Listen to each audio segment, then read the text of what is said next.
Hey guys, Shinobi no Kami here. Before we start, I just want to thank all of you for 1000 subscribers. I hope that you guys will be with me in this journey and enjoy. So let us begin this 1000 specials. In this fanfic, after the Eight Tails attack, Kushina survives and becomes Naruto's precious person. What will Naruto do to protect her from the Leaf, Danzo, the Akatsuki, Obito? So let us begin the story. Ch1 It was a sunny day in the village hidden in leaves. The streets were bursting with kids and the usual joy that lightened the atmosphere when a certain blonde wasn't taking his weekly stroll through the streets. It was always like that. Should that certain someone walk through the streets, the joy vanishes into thin air, and a new kind of feeling marches through the streets with a demonic stare that threatens to devour one person and one person only. The beginning had not been in this form and shape. The village had seen better days. The hatred, unbearable hatred was birthed when the Kyuubi appeared in a cloud of smoke, and then went on a killing spree inside the village. It had been summoned by a mad Uchiha. The only thought was destruction, and destruction was what the Biju dished out. Konoha had never seen such tragedy occurring right in its front yard since its founding, but 7 years ago, the worst happened. The spoiled child that has always had someone with big weapons and a large shield to protect it was finally beat up, by the one being that couldn't be killed. In its early years, Konoha always had the likes of the Shodai Hokage, a revered god of shinobi, the Nadaime, the god of water, and the Sandaime, the professor, the god of shinobi, the Yondaime as well, hailed as Konoha's yellow flash. With its first beating, Konoha learned to hate, and they'd held onto their hatred for years, and it didn't seem as if they were going to let go anytime soon. The world had turned against the Yondaime's wishes. Instead of celebrating in joy with a hero, Konoha labored in hatred, troubled with thoughts of vengeance, yet powerless to do anything. They probably weren't like, who cares what a dead man thinks? The Yondaime Hokage is dead. He couldn't feel what they felt. In all his life Naruto has known that Konoha hates him. Aside from the love his mother gave him, the other feeling he had learned to know was hatred. He saw it every day of his life. He saw it in his bloody nightmares. He saw it in the eyes of the ignorant fools that crawled around the village streets on a daily basis. He didn't think or believe for a second that such a hateful village could ever learn to love. All it knew was hatred. For the past 7 years Naruto has been dodging bullets of death glares and fangs of curses that have been constantly thrown at him. Each time he took a walk around the village, his presence only managed to attract the worst things that lurk behind the shadows to walk into daylight. If there were vampires in Konoha, they would walk through the sunny streets just to murder him with their glares if he chose to entertain them, by parading himself while he dances to the beat of the hatred. Life has not been easy for him. He has been forced to be an adult. He was forced to grow up, understand things at a tender age, all because of one decision one foolish person made. Minato had cursed both him and his mother's life by choosing to make him a Jinchuriki of the Kyuubi and then die. His mother always tells him the story on his birthday, the story of the day he was born, the story of a 9-tailed mountain-tall furball wreaking havoc in the village. It was some cursed fate that the day he was born, that masked fool chose to rip the Kyuubi out of his mother and force it to attack Konoha. Naturally, being Konoha's leader, his stupid father chose to stuff the Biju in his gut the day he was born. Worst of all, he pathetically died, leaving him to carry the burden with his poor mother, the only person he truly loves. No one cared who he was related to, as long as he was Uzumaki Naruto, Kushina's son and the Jinchuriki of the Kyuubi. Konoha would always hate him, it would always curse his existence. His mother was forced to watch this happen. She was forced to watch her only child learn to hate. She was forced to helplessly watch the hero twisted into a villain that was one attack away from being stoned to death. Naruto didn't care about his pain, but his mother's pain was greater. For her sake, he had been forced to grow. Because of his mother's pain, Naruto has learned to hate two things: the Uchiha who started it by extracting the Kyuubi from his mother, and the ignorant monkeys that paraded in the village wearing the masks of humans. There were so many days that Naruto stood at the Hokage monument, just to stare down at the village that reeked of hatred. He could now even curse from A to Z no matter how many times he looked at this forsaken village, and asked himself, was his and his mother's pain worth saving these fools? The answer was always no. He could be used as a pawn for all he cared, but his mother. She was too precious to suffer the torment Minato's choice has made her go through. Itachi flashed beside Naruto at the Hokage monument, The blonde was wearing short dark blue pants, a red shirt with the Uzumaki swirl printed on the front in white. He also wore dark blue shinobi boots, coupled with bandages around his wrists. His hair stood in all its spiky blonde, cerulean blue eyes, and the whisker marks. The last piece was an impassive mask that the Uchiha was positive his mother has only seen on a few occasions, despite the mask being forever present. The genius Uchiha took off his Anbu mask, before looking down on the village. The past years haven't been easy, to the Uchiha and the Uzumaki. When Kushina confirmed that it had been indeed an Uchiha who extricated the Kyuubi from her, his clan had been dealt a major blow. No one trusted them anymore. They blamed them for the attack. For the Uzumaki, Naruto held the Biju, much worse when it became public that Kushina had held the Biju as well. How long has it been? He thought things would change over the years. But the waters do not seem like they are going to dry up anytime soon. The only thing that made him smile were that the main suspects, Uchiha and Uzumaki, have always stuck together, no matter what. Itachi glanced at the 7-year-old beside him. He respected Shisui, but there was no one he respected more than this boy. He may dislike the boy's obvious, no love, for the villagers, but the blonde had the will of a war-hardened shinobi. Itachi has never seen the blonde cry. He has never seen him look weak and vulnerable, despite the fact that each street in Konoha was a curse to him. The villagers may play ball with him, they may roast him under the lights of the stars on the 10th of October, they may drag him through the very pits of hell, but Naruto always came up without tears, he always came up looking strong, with a mask of defiance and impassiveness. He was just 7, a Jinchuriki of the Kyuubi, the most hated person of Konoha, has been insulted every day of his life from A to Z, but Itachi has never seen him shed tears. My mother has cried enough, it was the response Itachi got from the blonde when he questioned. To Naruto, his mother's tears were enough, there was no need for him to waste his tears as well. His little brother was spoiled, a baby, he was no Naruto. The blonde had yet to kill, but Itachi had no doubt that he wouldn't flinch if someone got killed before his very eyes. How he wished his foolish little brother was strong as this boy. Perhaps it was because Sasuke was sheltered, he had everything he needed. Naruto had to fight lions in order to feed. The blonde had nothing, but fought for everything he had. Itachi respected that. He may have graduated from the academy at 7, but he was no Naruto. His younger brother was already in the academy, and the blonde had yet to join, but he was still no Naruto. There was no one like him. He and Naruto shared something. They were willing to do anything possible and impossible to protect what they loved. What exactly? That was a story for another day. They let you out so soon today. My assignments were completed, Itachi said. The sight is pleasant, isn't it? Depends on where you're looking. There were so many times that Itachi has asked the question, and Naruto always gave the exact answer, said in the exact tone. He never missed a beat, almost like he just played a record on the previous time he asked the question. Even so, as long as they still maintained their friendship, he would not stop asking the question, not until Naruto gives him a different answer.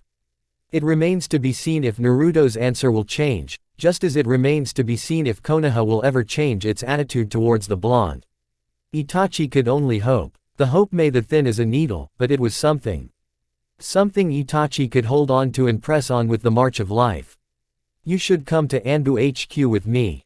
I can simply say you're my apprentice and wish to join the Anbu. He was a captain, and he believed that Naruto could learn a few things.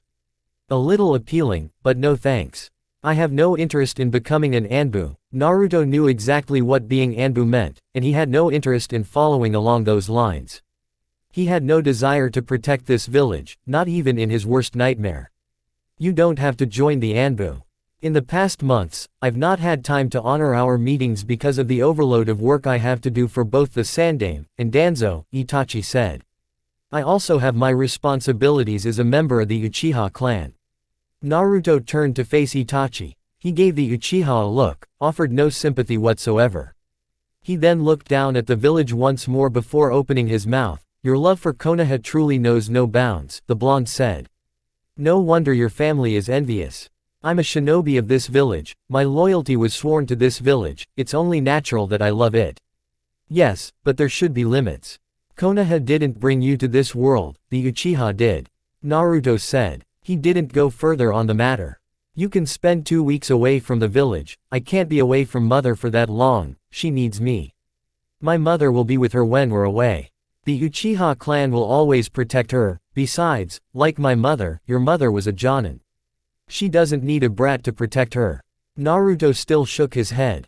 The thought of leaving his mother for 2 weeks was no different than staring down into abyss. He couldn't leave his mother. In your current state, you can't protect anyone, Naruto. If someone like me chose to attack your mother, what could you possibly do? Could you defend her when you can't even lay a hand on me?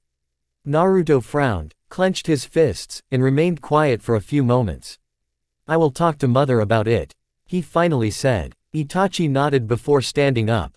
Come, let us get some lunch before heading towards our training ground. Later, if Itachi had been with his beloved younger brother, he would have been carrying him over his shoulders, but with Naruto, it was a different story. No matter how tired the blonde was, he always refused to be carried. If he was exhausted, he would rather sit and allow his body to rest before heading home. The rare moments he carried the blonde was when he was out cold. Naruto preferred pushing forward if he had the strength. He didn't accept anyone's hand unless it was absolutely necessary. He didn't take things from anyone. He liked to earn whatever it was that he was given. Itachi could safely say that the blonde had been forced to be like this because he had nothing in the beginning, but earned what he has. My attempts in the fireball are really pitiful, Naruto said as the two walked towards Itachi's house, at the Uchiha compound. Sasuke did better than him in this area, and that bothered him greatly. Your progress is nothing to complain about, Naruto. Unlike Sasuke, you had to learn to convert your chakra into fire type. Your natural affinity is wind, so learning fire-based jutsu was always going to be difficult. Still, though the blonde failed to see it, his progress was not good. If fire was his natural affinity, he would have learned the jutsu faster than Sasuke. That may be so, but I'd hoped to be done by now. A frown settled on his face for a few moments as he stared at his failure. I should get the Sandame to teach me wind manipulation. You're more of a fire person, and can't offer anything I would consider useful. Itachi took no offense in those words. He wasn't a wind user after all. Will he be able to do so? He does have a lot to do. Naruto shrugged. Depends on how I ask, he said before falling silent. Itachi shook his head. Naruto really took advantage of the Sandame's good nature whenever the opportunity presented itself. Well, the old man was always more than willing to help the blonde. He felt guilty for failing to make Naruto's life better, and giving in to the blonde's desires helped soothe his burdened soul a bit. The two slowly but surely made their way towards Itachi's house, where they were going to have dinner together, with the Uzumaki as they did every Friday for the past 3 years. Ni-san, Sasuke beamed up, seeing his older brother return home, just in time for dinner. You're a little late today. Itachi smiled slightly at his beloved brother. I was a little busy, he said. Just then, Naruto walked behind the Uchiha, making Sasuke frown. He looked at his brother after noting that Naruto had some bruises on him. Were you out training with him, again? Itachi nodded. Sasuke folded his hands across his chest, puffed his cheeks a bit as he pouted. You never take me to the training field these days, Ni-san. You're always with him. Itachi ruffled up Sasuke's hair, making the younger Uchiha red a bit with embarrassment. He hated it when his brother did something like that in front of Naruto. I will take you tomorrow, and it will just be the two of us. Really? Sasuke almost shouted. His brother gave a small nod before walking past him. Sasuke was left with the brother stealer. Naruto, he grunted. Sasuke, Naruto responded with a grunt of his own. Has my mother arrived? No, Sasuke said. Naruto said nothing in response. He simply turned and headed towards the exit. Sasuke didn't need to be told where the blonde was going. He already knew. Naruto was going to wait for his mother outside. After Naruto disappeared from his sight, Sasuke smiled. He sped towards his brother's room for some alone time with Itachi. They didn't get enough of those moments these days, especially with Naruto around, and Itachi working for the Anbu. It didn't start like this. Things were good for him, but it started to change when his father permitted Naruto's mother to move into their compound after some villagers had continuously harassed them by breaking the windows of their house. Since then, the two Uzumaki spent most of their night time in this house. Sasuke, Makoto called, seeing her younger son speeding past the kitchen. Is Naruto waiting for his mother outside? Sasuke nodded. What did I tell you? Sasuke frowned, but didn't repeat what his mother had told him regarding Naruto's behavior. But Ka-san, Ni-san is home and I want to spend some time with him. Makoto raised her index finger. No buts, Sasu-chan. Go wait with him. You will have your time with Itachi after dinner. Sasuke stared at his mother, who stared back. Fine, he said. There is no need to force yourself, Naruto said, coming into the view with his mother while holding her right hand. Sasuke looked straight at the blonde for a few moments before looking at his mother. Can I go now? Naruto always sucked the energy out of his system when he looked into his eyes. Makoto nodded. Don't take too long. Tell your brother to hurry up as well. Sasuke was already heading up the stairs. The ex-Junin looked at her friend and her son before smiling. Ah, that boy really does love his brother. Almost like how someone I know dotes on his mother, Kushina said, walking over to Makoto.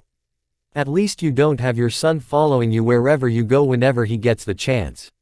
Makoto smiled, looking down at the small form of Naruto. He has changed, you know. 2 years ago, he couldn't be away from your sight for an hour without going hysterical. It didn't matter that the blonde was right there with them. Kushina chuckled at the thought of those memories. Remind me to get Itachi a sword as a thank you for the change he brought to my son. The following day Ichiraku Ramen Kakashi's eyes subtly glanced at the blonde on his right, sitting on a stool while eating his second bowl of miso ramen. Even though the glance was a steal, the Junin knew that Naruto would notice his eyes. There was hardly any eye that could stare at his figure that he wouldn't notice. The spoils of being the most hated person in Konoha. The blonde had to look over his shoulder each time he walked through the village, just in case someone foolish tried anything. Getting one over the blonde for a civilian was unlikely though. Naruto may not be able to defend himself against a shinobi, but he wouldn't allow himself to be beaten by a civilian. If that happened, it was his pride being beaten. He has watched the blonde avoid blows from civilians after he had insulted them for their ignorance and foolishness. No one in the village has ever laid a hand on the blonde, no one would even dare should he be with his mother. Kushina wasn't afraid to rip the intestines out of anyone who as much as glared to her son. Worse, she had to be restrained if someone insulted her son or called him demon in her very presence. The former Junin had killed someone with her chakra chains for insulting both her and Naruto, even worse, spitting on the blonde. You could insult Kushina Uzumaki, but you never went after her son. There was a limit there, and anyone who went past it had suffered the consequences. When are you going to join the academy? Kakashi asked before adding, the others in your age group are already a part of the academy. Sasuke started last year. Naruto shrugged indifferently, I don't want to and I won't join the academy. It is not a necessity for me to join when it won't offer me anything that supplement my way of life. You can't become a shinobi if you don't go through the academy, Naruto. Everyone went to the academy, even the third was once an academy student. Even he went to the academy, the 3 legendary Sanins went to the academy. I don't have to be a shinobi to protect mother, Naruto simply said. Being a shinobi also meant he had to provide services to Konoha, and he didn't want any of that. Perhaps if he was forced to supply for both him and his mother, then he would consider the path of a shinobi. But as it stands, being a shinobi was not in his plans. If he got the right training, he would eventually be strong enough to protect his mother and ensure that she was safe, always. If there was anything detested, it was fighting for the protection of this rotten village. It was only good for him now because it offered both him and his mother protection. This protection did come at a cost though, but it was better than living on the run. As long as he had his mother and she had him, they couldn't be miserable with their lives. Kakashi sighed. Even in his current form, Naruto would stand in front of something as fearsome as the Kyuubi if the cause was to protect his mother. The boy may be smart, but when it came to protecting his mother, Naruto loses all sense of reason and rationality. Well, Sasuke will hop into all the glory at the academy. Don't you know, he is already seen as the genius in his class. Sasuke's efforts were good for his clan. Itachi was seen as the only light in the Uchiha clan. But if Sasuke grew well, he would lift the shadows cast upon the clan with the help of his beloved brother. Kakashi didn't believe for a second that Sasuke would do better than Naruto if the blonde was in the same space as him. Naruto's forced maturity made him think more broader than Sasuke. Once again, Naruto shrugged, he can take all the glory. It is good for the Uchiha, not that he cared that much anyway. Academy glory doesn't help protect my mother, but being strong enough to withstand all foes protects her. The only person who was going to make the blonde go to the academy was Kushina. Naruto's mother has talked to him about it, but she's never gone that extra mile to make him go even though he doesn't want to. Kakashi also knew that Naruto didn't want to go to the academy because it would rob him of the time he could spend with his mother. Kakashi, Naruto started, his tone quiet. This automatically alerted the Junin that the blonde wanted to know his opinion on a matter he was dealing with. Itachi wishes me to follow him in Anbu.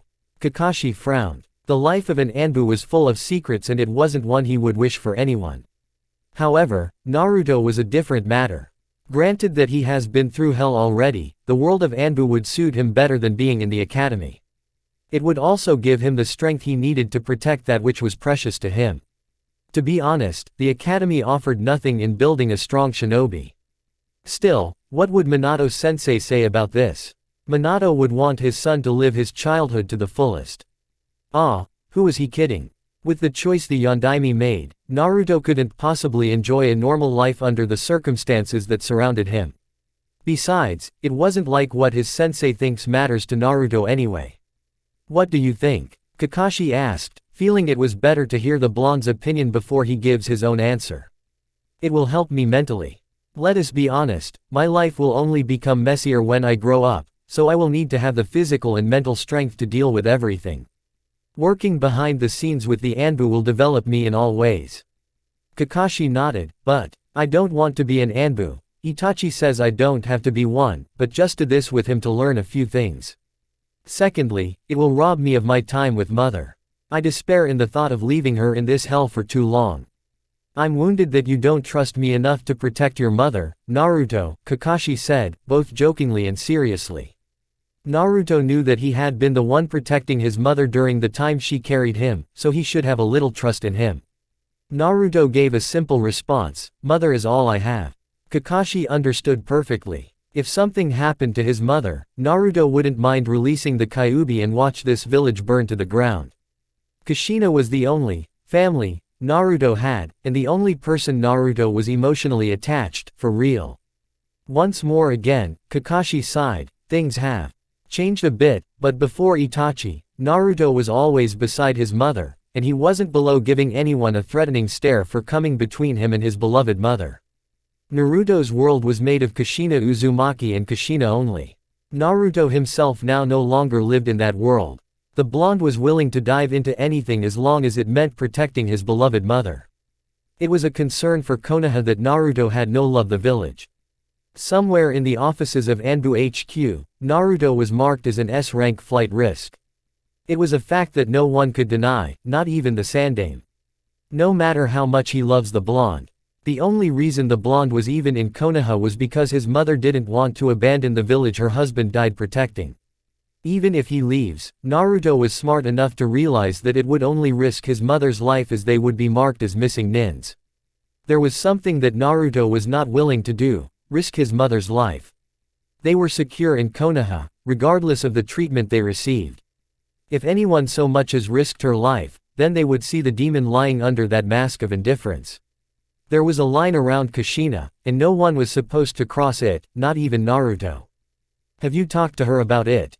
Kakashi finally asked. Naruto gave a slight shake of his head. No. You should, Kakashi said. Given everything, it shouldn't be bad for you, and it would be enough to get the elders off your back as they will think you're on the road to serve the village. It should also build you up, the Junin said. Don't you want to say that my life is already screwed up that Anbu cannot do anything but make things a little better? Naruto said, eyeing the lazy nin. Kakashi shrugged carelessly, I don't have to say it, even your mother already knows this, though it took some doing for her to accept that Naruto lost his childhood some time ago. He didn't even have a friend his age. You have a grim way of looking at your life, Naruto, a 14-year-old Ayame said, smiling sadly as she walked over to the counter, holding another bowl of ramen for Naruto. I'm just being realistic, Naruto said. Ayame shook her head slightly. It was really sad just watching him. A 7-year-old who hung around men old enough to be his father. If he wasn't eating with the Sandame, it was Kakashi, or Itachi. 4 times a week it was with his mother, and there were those rare moments you'd see Jiraiya sitting beside the blonde. It was always awkward silence though. I told you allow me to change things for you, but you continuously refuse. If you'd accepted my help long ago, you would be having a wide grin on your face about now, Ayame said, with a wide smile, fist pump up as if she could clearly see her favorite blonde smiling at her. I doubt it, Naruto responds before digging in on his third and last bowl of ramen. Ayame merely sighed before walking away. My beloved son must be abandoning the love he once had for his mother, Kushina's voice sounded, causing both Naruto and Kakashi to smile. Don't you love your Ka-chan anymore, Naru-chan? Not long ago, you refused to eat without your poor old mother. As the red-haired Uzumaki woman settled down beside her son, Naruto responded with an expression that would surprise most, a somewhat happy look that was complemented by the smile on his lips. Don't say that, Ka-san. You know I will always love you. Kakashi sighed. Kushina was teasing, but the seriousness in Naruto's tone made it obvious that he didn't know. Well, it shouldn't be unexpected given that he never jokes about loving his mother. Sometimes I wonder if he really is smart as he has shown to be. Kushina merely chuckled, ruffling up Naruto's hair, causing the ever-so-stoic blonde to blush in embarrassment. Mother, not in front of Kakashi. Why? Don't you like your mother's affection anymore? Kushina gave a mock-hurt look, which, ridiculously, Naruto failed to notice. The blonde held up his hands in a defensive manner, facing his mother. It's not that. I just mean that. Kushina placed her index finger on Naruto's lips, shutting him up. I'm just teasing, she said with a warm smile. Now, finish up so we can go buy you something new to wear. Naruto nodded. Kakashi smiled, seeing Naruto acting like a normal brat in front of his mother. It was refreshing to see the blonde smile. His smile only widened in front of his mother though. But the fact that it was real made him happy. Well, let me leave you two alone, Kakashi said before disappearing in a puff of smoke, but not before handing Ayame the bill for his food. I'm so jealous of you, Ayame said to Kushina. You can get Naruto to show all kinds of emotions, but I can't even get him to smile. Naruto came here every day, and Ayame has never seen him displaying more than one emotion, if any at all, to someone other than his mother. The Sandame rarely receives a tiny smile in those rare occasions along with Kakashi, with his Uchiha friend, both were depressing. She'd never seen them smile ever since they started coming to the ramen stand together. Kushina smiled. Well, I am his mother. A mother knows her child best, she said, looking at her beloved Naru-chan. She knew it wasn't easy for him, it wasn't easy for her either. He may be indifferent to most things, but Kushina was happy just knowing that her Naruto was able to smile a real smile and blush in embarrassment when she was around. At least she offered him happiness. She wanted him to have more, but that seemed unlikely. Regardless, she was happy that she was alive to raise her child. 7 years ago, she watched Minato seal the Kyuubi in their son, while in her weakened state, she held the Biju with her chakra chains. The dead demon-consuming seal cost Minato his life. She regretted teaching him that seal. Her family had other ways of sealing bijus without the need to sacrifice one's soul to the Shinigami. She should have looked harder and showed him a better seal. But that was that. This was reality. A reality she has learned to embrace. For the sake of her son, and her own well-being. Minutes later, Mother, I don't want these pants. Naruto said strongly, glaring at the red short pants his mother was trying to make him wear. He'd come to realize that if he doesn't start saying no, his mother was going to make him wear a dress one day, just to embarrass him. But, Naru-chan, they will look good on you. Don't you want to match the color of your pants with your mother's hair? Kushina said, holding out a pair of red shorts. She really thought they'd look good on him, but her son didn't agree with her sentiments. Your hair is beautiful, Mother. I would have even preferred it if I was born with red hair like yours, but I will not wear those pants. Kushina sighed. Fine, but you know they don't have your size at Hisaragi's, she said. Regaining his composure, Naruto spoke. We can always order, he said. Ordering clothes would cost more, but she was willing to do anything for her son. I got you something, Kushina said, bringing out a red scarf. Do you like it? Naruto beamed up. Yes mother, he said. He took the crimson cloth and washed it over his face before speaking once more. It's not soft as your hair, but still wonderful. He then grabbed his mother's hand, dragging her to the counter so that she could pay. Hold up, Naru-chan, Kushina said. Don't you want anything else? The blonde shook his head. No. He seems happy today, Takata. The shop owner said, looking down at the smiling blonde. He should be. His mother just got him something nice, Kushina said, handing out the money for the piece of cloth. This was just one of the 2 clothing shops the two could buy clothes without being overpriced or getting a disturbing glare from the shop owner. This man, Takata, was really nice towards them. Perhaps it was because he has known Kushina for a long time, as she has been buying her clothes from this shop from her younger days. This was one of the stores that sold Uzumaki. Come back again when you want something, Takata said, as mother and son walked away from the counter, having purchased their item. Lost in thought, Naruto bumped into someone at the door, causing him to fall back. The man he'd hit, middle-aged, short black hair, fair skin, civilian clothing, glared down at the blonde. Watch where you're going, vermin, he snarled as the blonde got up. The temperature went cold drastically. Excuse me. Kushina started, a murderous aura surrounding her. What did you just call my son? I dare you to repeat it. The woman looked more of a demon than a beautiful and sweet Uzumaki woman she was. The culprit smiled nervously, heart racing. It was certain that if he answered incorrectly, he would not see the light again. Honestly, between the blonde and the woman, the mother was the real demon. He was saved when Naruto grabbed his mother's right hand. Mother, leave it be. This filth is not worth your wrath, Naruto said, the cheery demeanor all but a memory. Besides, you shouldn't dirty your hands by touching such a despicable monkey. The fear of was quickly replaced by anger in the man when he heard Naruto speak. What did you just? Naruto turned his face, gave the man a very, very nasty look that was enough to make him trip while moving back unconsciously. Once more smiling, Naruto faced his mother to calm her down. Come mother, I want to show you the progress I made with the seal you taught me. Naruto didn't give his mother a chance to cast one last threatening glare because he started dragging her away. Slow down, Naruto, Kushina said. Sorry, Naruto apologized. Kushina shrugged it off. I'm surprised that you're making good progress with your fuinjutsu. Well, this confirms one thing, you're truly my son. Naruto smiled. How soothing it felt just to hear his mother say those words. Fuinjutsu was an art that his mother did better than anyone in the village. Minato may have been hailed as a master, but many of the seals he knew were taught to him by Kushina Uzumaki. Naruto wanted nothing more than to make his mother proud by excelling in whatever she taught. He swore to even to do it better than that man. 2 days later, this was the house she once shared with Minato, her beloved Yellow Flash, but now he was no more. He disappeared along with the cold breeze that washed over Konoha 7 years ago. No matter what, this was hers and Naruto's home, their house, just the 2 of them.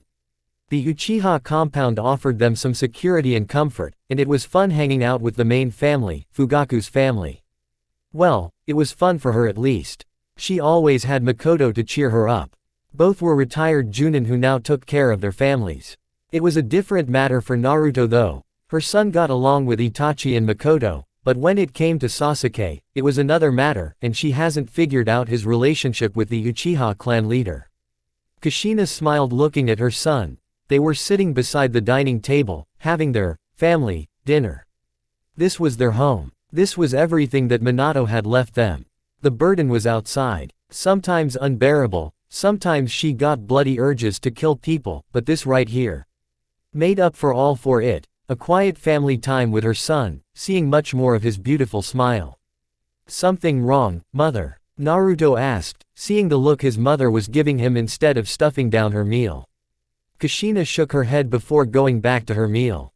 Silence settled in as mother and son ate their dinner, both deep inside their thoughts. Naruto broke the silence. Itachi wants to take me as his apprentice, as that would pass my presence in the Anbu. Kushina frowned slightly. He wants you to join Anbu. Naruto gave a nod, but I turned that down. He pointed out that following him will represent a good opportunity for me to learn. I don't have to necessarily join Anbu. I would rather you join the academy, Kushina said. Naruto simply nodded, and that meant one thing: he was going to tell Itachi that he couldn't do it. But he wasn't looking forward to joining the academy either. He had seen Kakashi pathetically fail many academy graduates, and he knew that they didn't graduate as real shinobi but mere hopefuls. Once dinner was done, Kushina took their plates and went to the sink to wash, with Naruto following behind. While the mother washed, the son placed the plates in the cupboard. Have you considered making friends your age, Naruto? Naruto shook his head. His response didn't take a second to follow. No, he said. The only friend I need is you. Not that it wasn't pleasing to hear her son say that, Kushina still shook her head. You need to make friends, Naruto, friends your own age. I'd thought you get along with Sasuke, but that went down the drain when he became jealous of your relationship with Itachi. Naruto looked at his mother curious. Why is making friends that important? I have you, and that matters. Kushina didn't want to force Naruto to do anything he didn't want to, but as things stand, she would have to do so for his own good.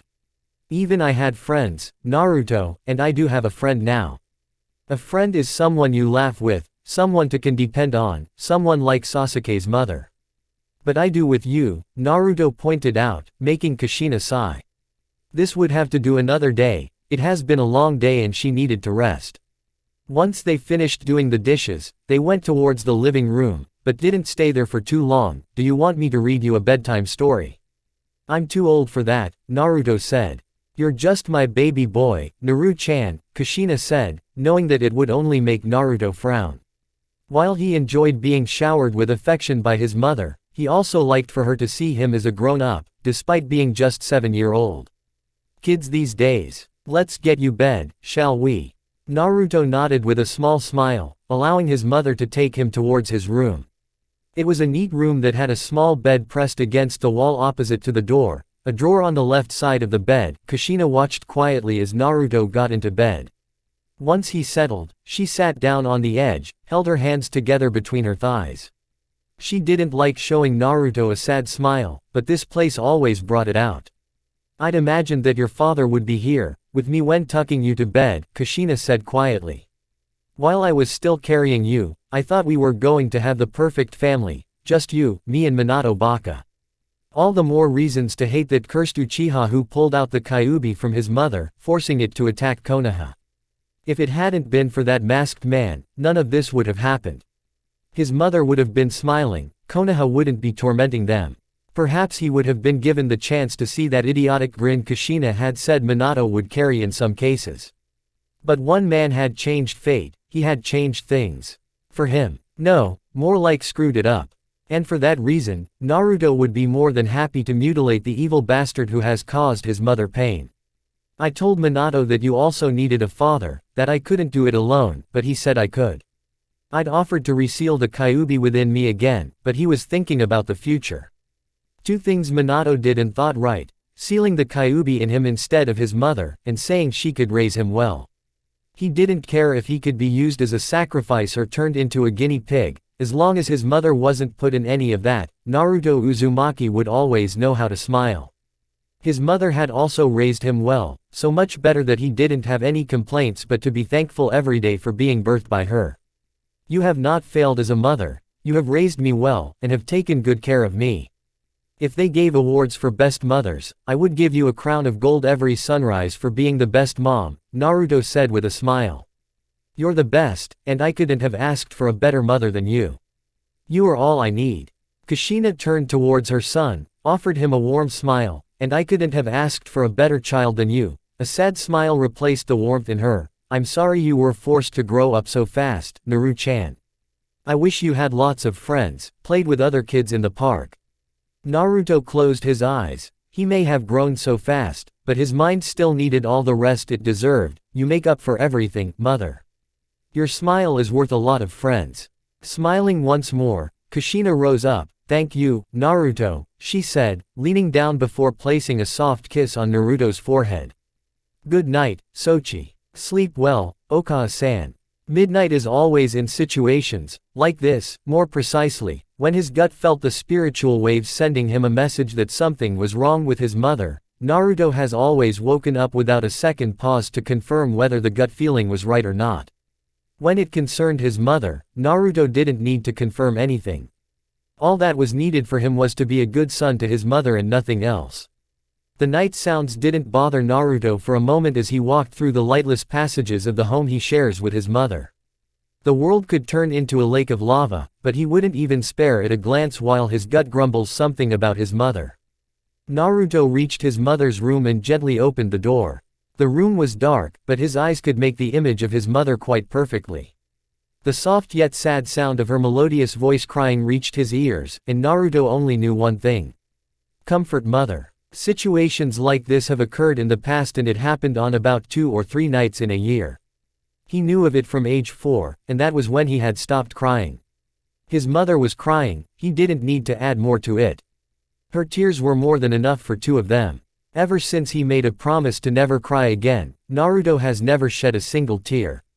Naruto walked over to his mother's bed. She had a picture of her and Minato, smiling like a couple of idiots, pressed against her chest. There were so many instances where Naruto thought of burning down every memory of Minato in this house, but he couldn't do it. Still, the fact that his mother was crying, because one man had died, brought out the worst feelings in him, and made him remember the negative feeling he first held. Before Naruto hated Konoha, he hated Minato for leaving his mother. Kushina Uzumaki would not be crying if that man had still been alive, but she was crying because he had chosen to die to save thousands of ungrateful monkeys. The one person he hated enough that he'd vowed to kill is the masked man, who extracted the Kyuubi from his beloved mother. If it hadn't been him, Minato would have been here and his mother wouldn't be crying. Naruto cleared his thoughts before taking the picture frame from his mother. Once done, he threw it away carelessly. He couldn't replace Minato, he couldn't. Still, he could offer something that dead man could not, comfort. No word was said as Naruto slipped into bed, allowed his mother to hold him like a pillow. Even though the hold was tight, he didn't complain, or make a sound. Everything in the name of making Kushina happy was accepted. He was willing to lose his fingers for his mother. As long as she was able to sleep better, he would always smile. The following morning Naruto said his goodbye to his mother before heading out. Kushina spent her daytime at the Yamanaka flower shop, while sometimes just hanging out with him at the park or with Makoto. The moments with his mother were a treasure to Naruto. He would certainly go on a killing spree if anyone sought to disturb those memories. Since he didn't go to the academy, he had plenty of time to gain new experiences with his mother. Soon as Naruto went outside, going by the back side of the house as it was the shortcut to the Uchiha compound, he was greeted by a lone man, happily harvesting in the garden he worked so hard with his mother to make. A more twisted look appeared on his face, complemented by a deep frown. You, people, truly are baboons. I expect to see such behavior from uncivilized monkeys, not people. You really go far to prove me right, Naruto said, eyes narrowed with deadly intentions. It was better to deal with this than allow his mother to bloody her hands once more again. The man, looking to be in his early 30s, with long black hair and black eyes, looked down at Naruto. He didn't move away from the plastic bag that was carrying the vegetables he was stealing. What did you just call me? Naruto ignored those words. Instead, he chose to focus on his own dialogue. I better deal with this before mother comes out, he said, taking out a kunai from his pocket while walking towards the man. Are you ignoring me, vermin? That audacity of trash to ignore him while he talked. Before anything could be said, an Anbu appeared in a flash. He apprehended the intruder before looking at Naruto. I will take him to Anko, he said monotonously. I dislike being tempted like this, Naruto simply said, knowing full well that the Anbu had first watched what he would do before moving on to defuse the situation. The Anbu merely nodded before disappearing in a swirl of leaves. With the obstacle gone, Naruto gave one last look to the house and pocketed the kunai he always held before heading towards his destination. Uchiha compound. The walk within the Uchiha compound was always pleasant. Naruto had no feelings of being alienated as he walked through the place. Their mutual feeling from Konoha helped in understanding each other, and made things better for them. While walking through the compound, there was no fear of someone jumping on him to attempt something stupid. There were no hateful glares that tried to peek inside his mind. Naruto-kun, Makoto said, smiling at the blonde who was outside of her house. Please come in. Despite the fact that he was overly familiar with this house, he always knocked each time he came here alone. "Thank you," Naruto said. "Surprise me," Makoto said, hands folded across her chest. Naruto gave a barely visible smile, that Makoto was able to catch. He shook his head. "No surprises, Makoto," he said.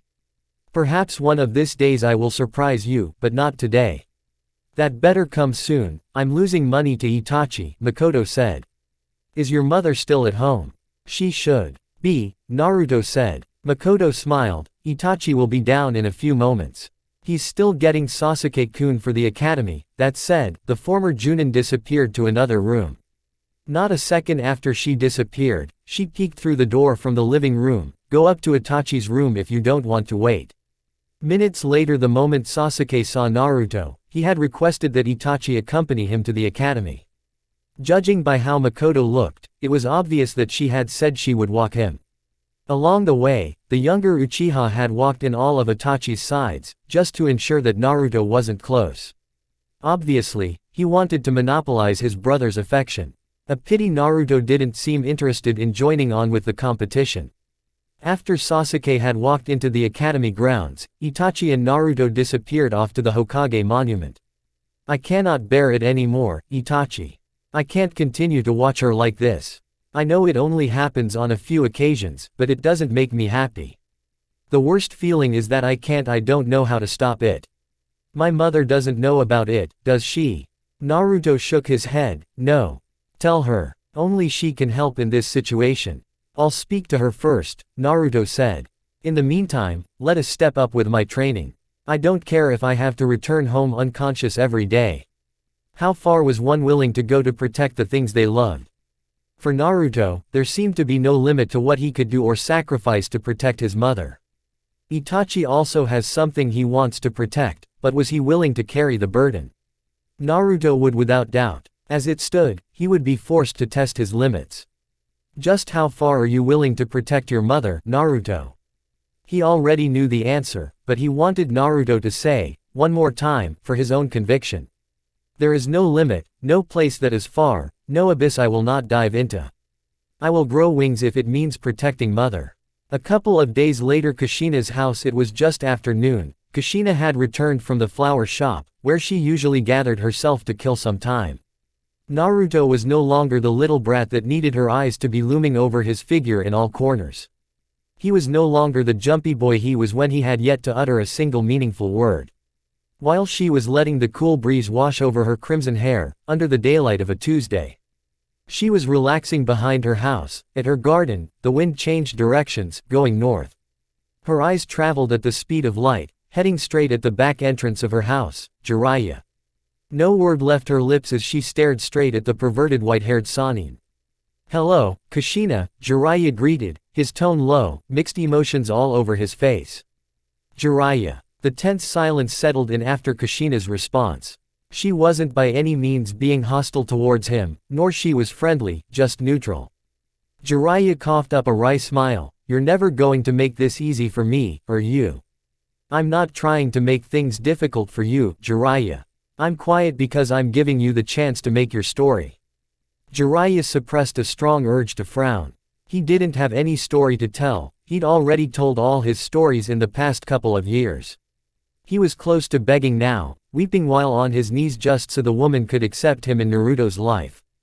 "Please, Kushina. We can't go on like this. I'm truly sorry. If I could back in time to take a different path, I would." You know what Naruto would say about that? "Well, maybe you should try making the impossible possible," Kushina said, a mild smile playing over her lips. "The reason I even talked to you is because you were there when we needed you the most. Had you not been there that day, I wouldn't even speak to you." How could Jiraiya could about that regrettable day? It was forever engraved inside his spirit and mind. The day the Sandaime announced Naruto Uzumaki as the Jinchuriki of the Kyuubi, that had been hell itself. He had never been so disgusted by Konoha's people, he had never questioned his loyalties to the village, but that day, he questioned himself. When the third announced Naruto as the hero that Yondaime made him, Konoha had rioted. They'd acted like a pack of hungry wolves, and nearly burned down the village. It was that day that Konoha stood still. Konoha wanted nothing but to burn down Naruto. Kushina was in the hospital, unconscious due to the loss of energy induced to her by the extraction of the kyuubi. Jiraiya had never seen his sensei downright pissed, but that day, he had seen Sarutobi wear the mask of a god, walking around the village with Naruto in his hands, an aura of death oozing around him. He had dared anyone to attempt anything, dared anyone to touch Naruto.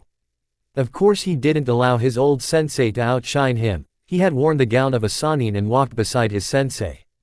A couple of civilians were executed after they were found trying to break into the house in the days that followed.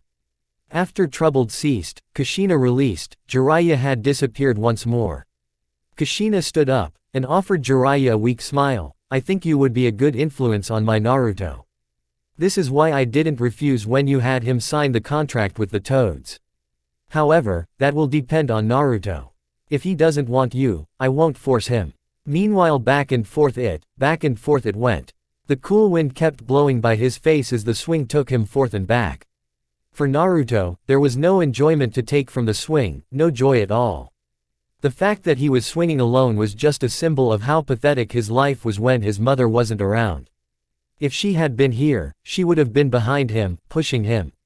A whole new world seemed to envelope the depths of his soul when he was separated from his mother, but Naruto didn't mind, not at all. The only person who deserved to see the true might of his smile and happiness was his mother. Bored? No, he wasn't bored. Not the least. While the lonely swing did its round, on his right hand was a fuinjutsu book that he was reading. The sealing art formed a part of his core, it was his mother's pride and joy and so it would be his. Because he doesn't go to the academy, he had to learn to study on his own. Often his mother helped him when they were at home, and with fuinjutsu she was the one who taught him, and was still teaching him. As he would like to affectionately call her, she was the wizard of fuinjutsu. He missed nothing of the things they taught at the academy because all the books were available to him. Thanks to one of the few things Minato did, he didn't leave them broken without treasure. The man had left a library that was worthy of a cage and Naruto wasn't afraid to make full use of it. He could even proudly say the library alone taught him more than enough, and much more valuable than the weak things they taught at the worthless ninja academy. The thought of that crap really did put a frown on his face. There was no good done there, nothing at all. The only children who came out of the academy ready to be ninjas were clan children. The clans had enough resources and power to hire tutors to teach their children at their compounds, from clan techniques to everything they needed to know about the shinobi world. The academy didn't even teach the students what the shinobi world was like. It was truly unfortunate that they had to blindside the kids. Oh, well, it didn't concern him. It shouldn't. He was content with burying himself within his father's library and attaining all the knowledge he could while Itachi, Kakashi and the Sandaime gave him private lessons. Back and forth it went, as Naruto flipped a page on his book. He was trying to ignore everything that was around him, a bunch of kids making noise around the park. He hadn't come here because he wanted to, his mother had made him come with that devilish blonde Yamanaka girl.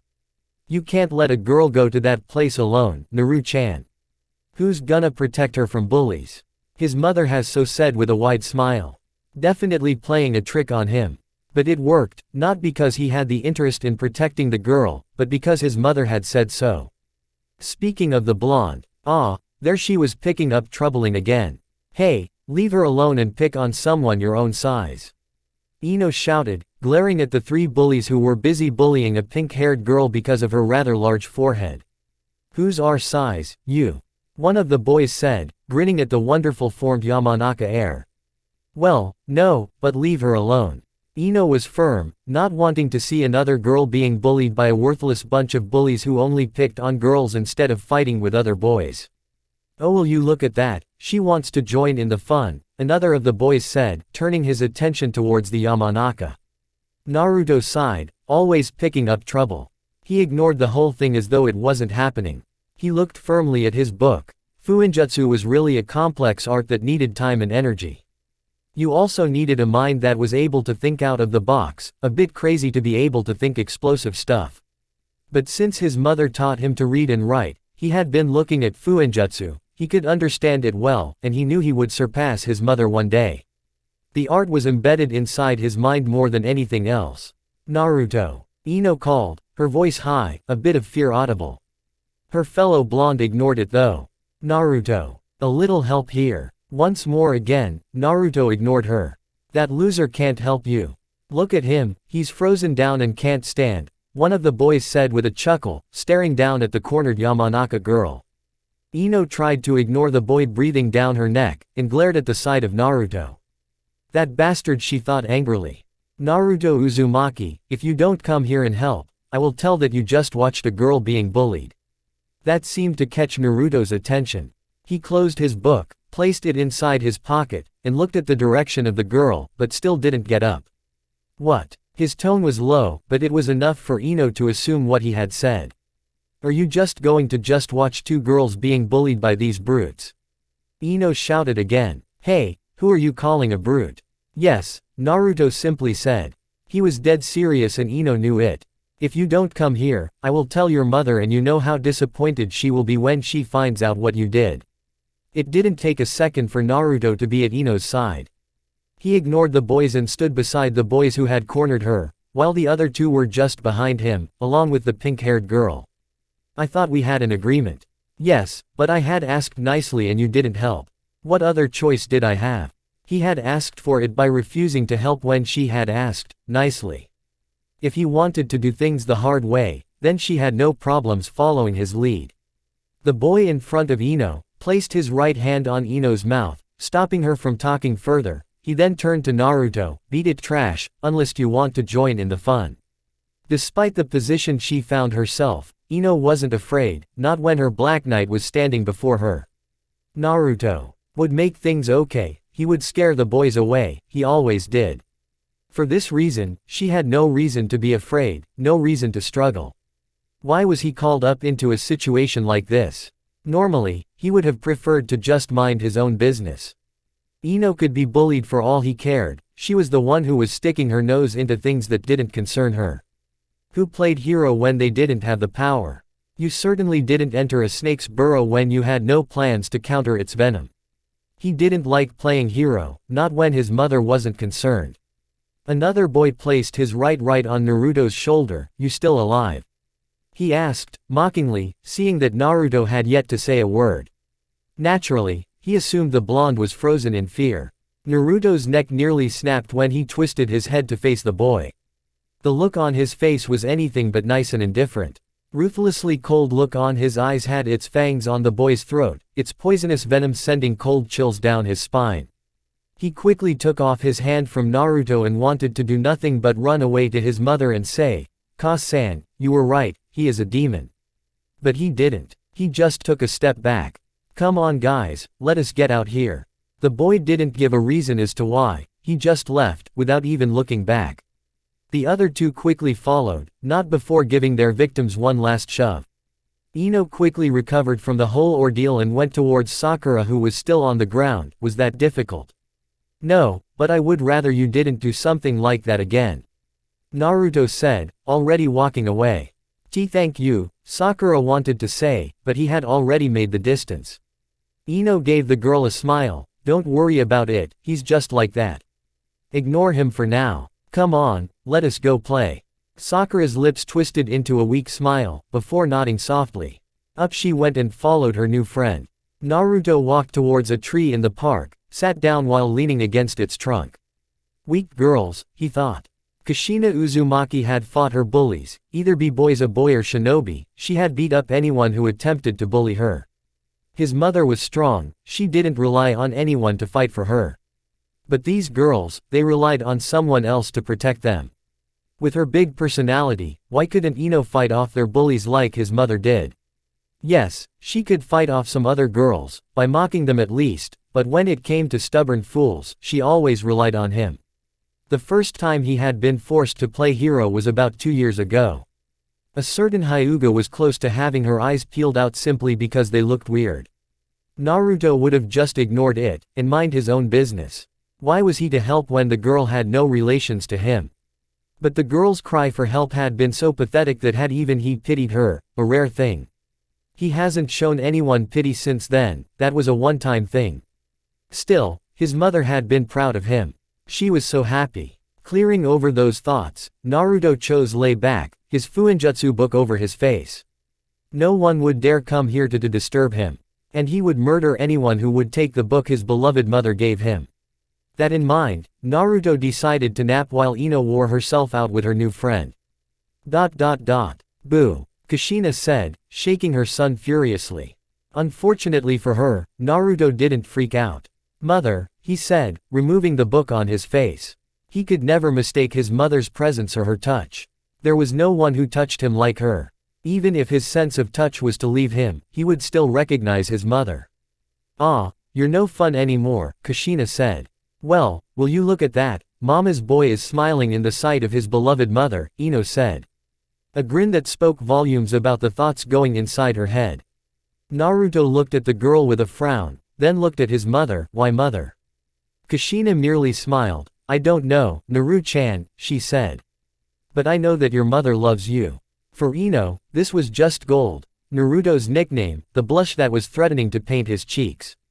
Ino, Naruto coughed up a bit, straightening himself. A word to anyone about this and I will make you regret it. Play nice, Naruto, Kushina said as the boy took her right hand, already dragging her away. Come on Ino, she called the blonde girl who was being left behind. Ch2 Konoha Sarutobi compound, Naruto-kun, why do you wish to learn ninjutsus at such a young age? The Sandaime Hokage asked, looking straight at the blonde, who was lying on the ground at the training area within his clan's compound. He usually took some time to teach the boy a few things when he could. He was surprised when Naruto suddenly asked to be trained in using ninjutsus. He hadn't expected the blonde to demand to armor himself with everything he could hold at this stage. Yes, he did understand that the blonde's desire to protect his mother was greater than anything, but at this stage, he wished for Naruto to live a bit more normally, despite the circumstances that surrounded him. He believed that it was not impossible for Naruto to gain friends and live a happy childhood. It was possible. Naruto just wasn't sold on the idea of exploring the possibilities.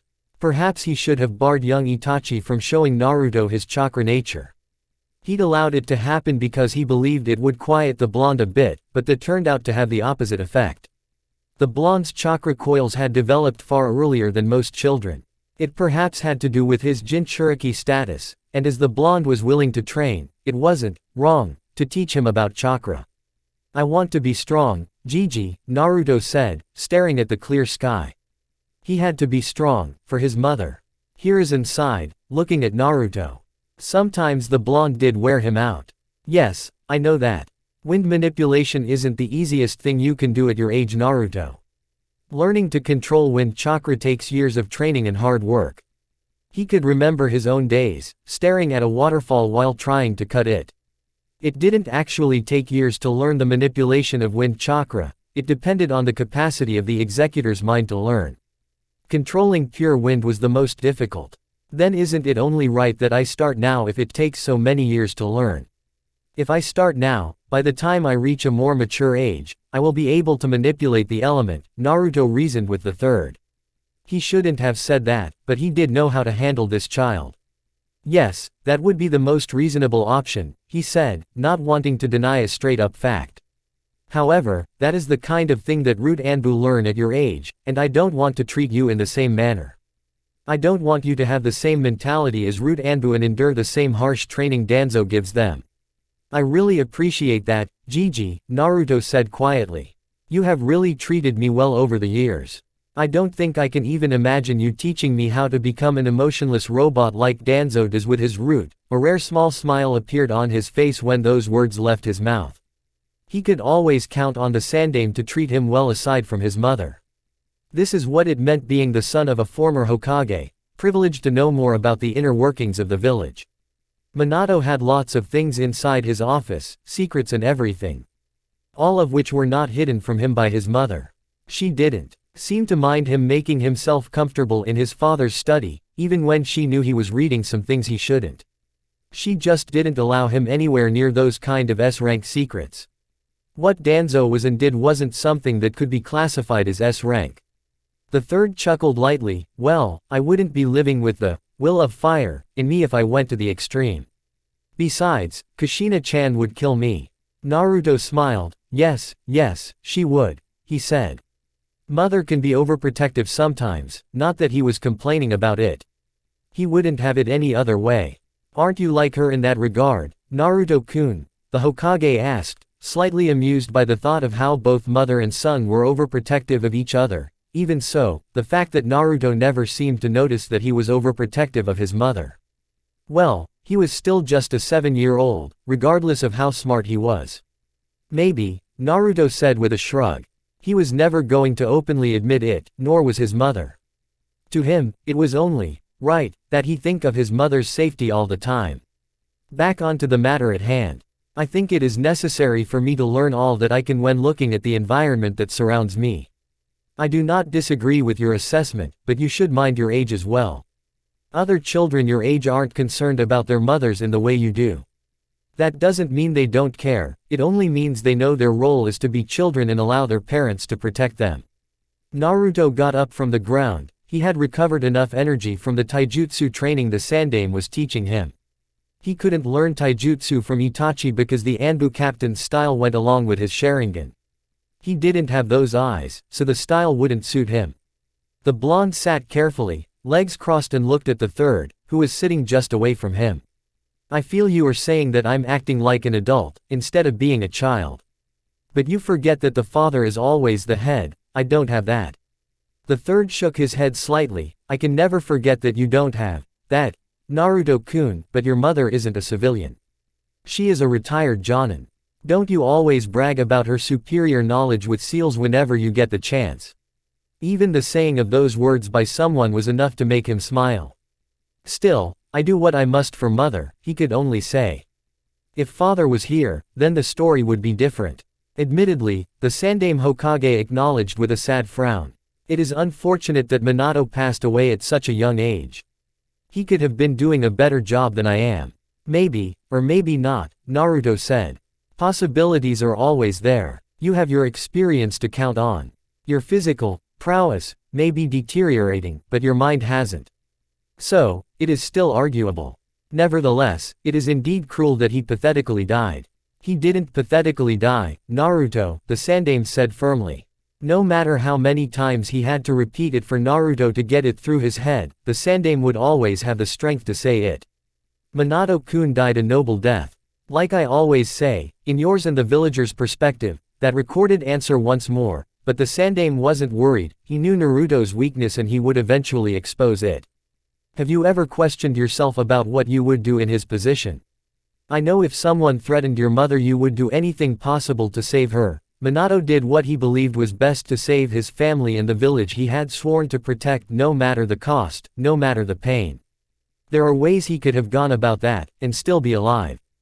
Giving away his life wasn't a necessity. The fact that Naruto didn't actually hate his father for sealing the Kyuubi in him was a relief for Hiruzen, and the fact that a part of him understood that he had to protect his village. What Naruto resented from Minato was that he died. There wasn't anything else that Naruto resented about his father.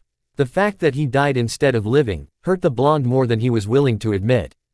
Naruto wanted his father to be there to protect him and his mother. He wanted his father to stand up for his family. What made matters worse was that the very people Minato had died protecting hated him, his father's son. The people had been quick to disregard Minato's wishes in favor of their hatred. Naruto hated that. He resented his father for being too trusting.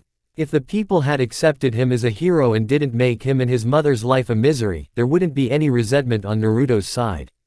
None at all. Your mother told you, didn't she?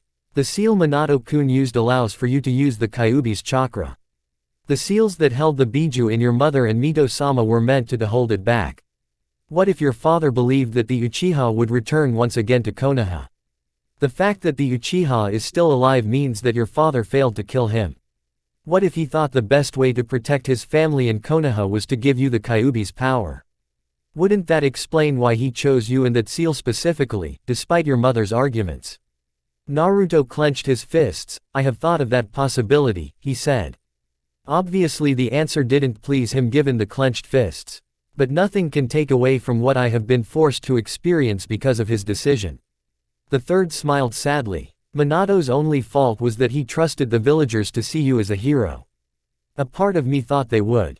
Which is why I honored his wish to tell the people of your status, he said. Nevertheless, I still do believe that your father trusted you, his own son, to protect his wife and this village against an enemy he knew he couldn't defeat. His hopes may have been crushed, but I honestly believe he gave you that power to protect what he held dear. That is why he chose to die while you live. This is why I give my time to teach you, so that Minato's other wish comes true. Naruto's response was to frown while his mother complex wrestled with reason. The third knew it. This is why even though his Anbu had marked Naruto as a flight risk, he still believed that Naruto would change. His mother complex stopped him from adhering to any reasonable conclusion he came up with. If the complex was crushed, Naruto would understand things. But for now, he could hope. No matter how smart he may be, he was still a 7-year-old child. Your mother must believe your father trusted you to carry out his wish as well. Using his mother broke all arguments. One would think he was manipulating the boy by using his mother, but this was just the truth and he needed Naruto to understand clearly. I believe this is why she still lives in this village and possibly told you about the seal so that you can understand. Tell me, Naruto-kun, do you think your mother resents him? No, Naruto grunted. If anything, she missed him. Perhaps that was another part of the reason he resented his father.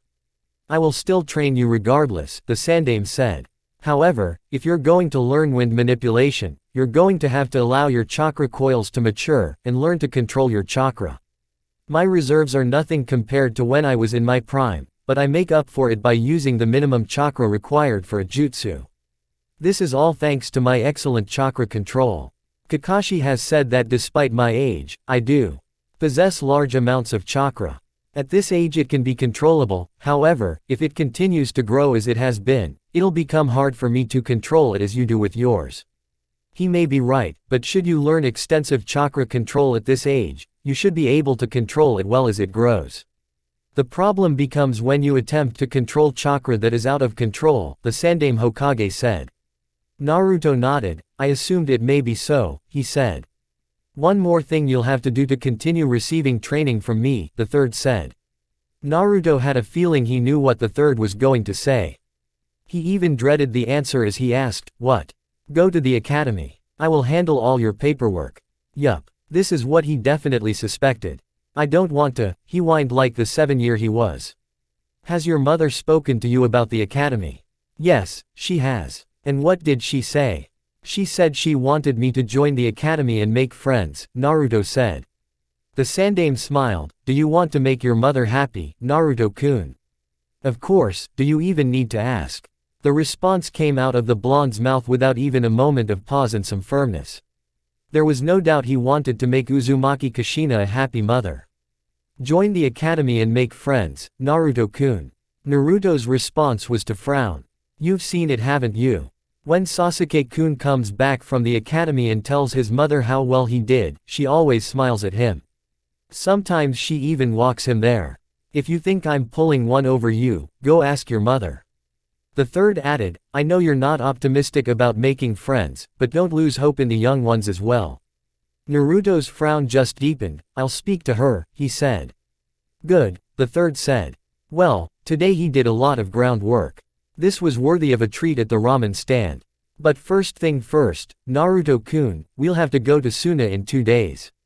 No, it wasn't anything the third Hokage hadn't expected from the blonde. Come on my boy, don't you want to see Temari-chan? Once more again, Naruto just frowned. It was a year ago when his mother told him that there was some signed agreement between Konoha and Suna. His mother had participated in it as well.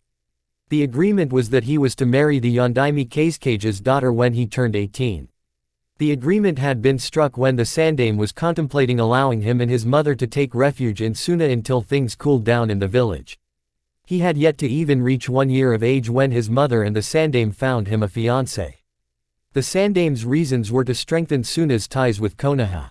The village doesn't have a lot of allies, despite the village being the strongest in the elemental nations. His mother also feared that since he was hated, he was likely to grow without a girlfriend. So she found the perfect girl, a girl who has a Jinchuriki for a brother. A potential friend, possibly. Last time you went without complaints. Mother was going, Naruto said with a shrug. Well, I didn't say she wasn't going this time now, did I? Oh. The Sandame chuckled. He did that on purpose. Definitely. Come on, let us go get ramen before my clone runs out of chakra. 4x The Sandame couldn't be more ashamed of the village he led as he walked through the streets of Konoha with his beloved grandson. The looks they were giving the boy were not pleasant at all. It just downright disgusted him. Minato would be ashamed if he saw how these people treated his own son. The devil even sneaked into his thoughts, putting questions like, if Minato could be given a second chance, would he still follow the same path even if he knew that Konoha would once again treat his son this badly? There were so many times that he'd wished that Minato had allowed him to be the one to sacrifice his soul to the Shinigami for the sealing for the Kyuubi. He had lost his wife that night, and his sons had all grown up. Nobody needed him anymore. As long as Minato had been here, everything would have been okay. He had mentored the young Hokage enough when he first took the post, so he could have handled things well in the aftermath of everything. Perhaps that sacrifice would have made up for all the wrongs he did in his long life. Still, he was here and a young man who had a bright future was dead. Gone along with the creepy wind of October 10th 7 years ago. How could these people smile at him and greet him respectfully while simultaneously sending death glares at the poor boy? At least not everyone was that bad, even amongst the civilians. But the majority were bad.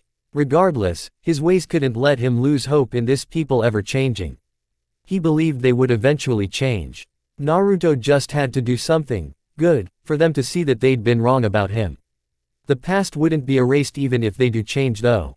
Still, there was a big question on whether they would change or not. This is rather unpleasant, isn't it? The third Hokage admitted, rather bitterly while looking at the blonde, walking on his right side. Unpleasant. Naruto seemed to ponder on it for a few moments before he shrugged. Unpleasant it is, for lack of a better word. I've become used to it nonetheless. The first years were difficult. But like the heat in Suna, once you live there long enough, you grow accustomed to it that it becomes natural, not to say that this feels natural by any means. I get what you're saying, Sarutobi said, keeping the mild taste in his tongue. Do you think they'll ever change, Naruto-kun? I stopped asking myself that question when I was 5, Gigi, Naruto said. The professor let out a bitter chuckle before he responded, those years were truly bad. At least things have bettered a bit in recent years, he added. Do you think it would have been much easier for you if the deal to have you live at Sunagakure with your mother had gone through? Keeping in mind, it would only be temporary. Maybe or maybe not. Logic dictates that it would have been pleasant as those people don't know my Jinchuriki status. But that is that and this is the reality. Dwelling on what could have been doesn't help with anything. Such thoughts plagued my mind in abundance. How would things be like if father was alive? Would they hate me? Would I be running around the village with a smile? Those kind of thoughts did nothing but dish out the misery in a large bowl. The reality of things is that my father is dead, and I resent him for it. Konoha hates me, and I must learn to live with all that. A frown threatened to break free on the Sandame's face, but he suppressed it. We can only hope. That is for you. I have nothing to hope for, Naruto said. When are you going to retire anyway? You're going to be a real grandfather soon enough. Don't remind me, the third said. I won't retire until you grow old enough for me to say you are strong enough, the Sandame added, ruffling up the boy's hair affectionately. Naruto let out a tiny smile. Small as it was there, the third noted it with great care. I wouldn't have it any other way, Gigi. Later the Sandame Hokage has always been a pervert. Always. Even when Jiraiya was just a brat, he had been a pervert. However, he has always hid his perverseness from other people because it would be embarrassing. If it wasn't because of the repercussions in waiting, he would even indulge in the peeking his former student does. Well, he had his crystal ball. That was his secret though. What would people say if they heard that? The professor, god of shinobi, the Sandame Hokage and Konoha's long-serving cage, was a shameless pervert who giggled in the confines of his office while watching young girls splash water at each other in the hot springs, through his magic ball. When this woman walked into the office, a warm smile painted across her face, lips colored in blue and long red hair that reached down the curvy waist, the Sandame couldn't help himself but stare. Dignity be damned. This woman's beauty begged for his perverted side to look at her in wonder and in all indecent forms he could compute. Ahem, Jiraiya cleared his throat before his sensei started drooling. It was enough that he'd hit on the woman before, now for his sensei to drool over her would be just embarrassing. Nevertheless, it would confirm something: the woman was a beauty. If his sensei could see it, then he had not been wrong. Sensei, not in front of your own student. You're embarrassing me, the Toad Sage said, a smirk on his face. What was wrong with these men? Mei thought, looking at the third and his former student. The Toad Sage was already infamous with some women with his books, but she didn't have a problem with them. The third was supposed to be a dignified old man of peace with an image to uphold, but upon her entrance to his office, it had crumbled down and now he was trying to pick up the pieces. The third Hokage looked at Jiraiya with a slight glare. Don't act like a child, Jiraiya-kun, he stated before looking back at Mei with a small smile. Please take a seat. Thank you, Hokage-sama, Mei said. And thanks for taking your time to see me. I wasn't sure you'd be willing to talk to me. Don't worry about it, the third said, smiling. Terumi Mei, leader of the rebel faction in Kiri's civil war. That is about right. Jiraiya-kun. The Sanin's intel was always reliable. He was just asking for the sake of it. Yes, Jiraiya said with a nod. Mei wasn't surprised. Kiri may be in lockdown because of the war, but some shinobi were truly capable of making the impossible possible. Forgive me, but I'm going to be blunt. Granted, you already know who I am, I can safely say you know what it is that I came here for. The Sandaime nodded. You don't mind if I smoke, do you? He was already lighting up his pipe when he asked. Mei was tempted to say she does mind, but held it back. You require Konoha's assistance in the civil war that has crippled Kiri's resources. Mei nodded. Why Konoha, exactly? Jiraiya asked. The Yondaime Raikage wouldn't agree to it without making some outrageous demands. Suna isn't in a position to help, and well, Iwagakure would rather colonize Kiri than help us. Konohagakure boasts the finest shinobi and is the strongest of the Great Five. Aside from that, the Sandaime has been a long preacher of peace. So because I preach peace, you believe I am the easiest to recruit to assist you and wouldn't even make an outrageous demand like other nations, huh? The Sandaime said, puffing out some smoke. It sounded a bit bad when he put it like that. I don't mean it like that exactly, Mei tried to explain herself. The Sandaime nearly chuckled, waving her off. I understand what you mean, he said before he put away his pipe. His expression turned serious as he leaned against his chair.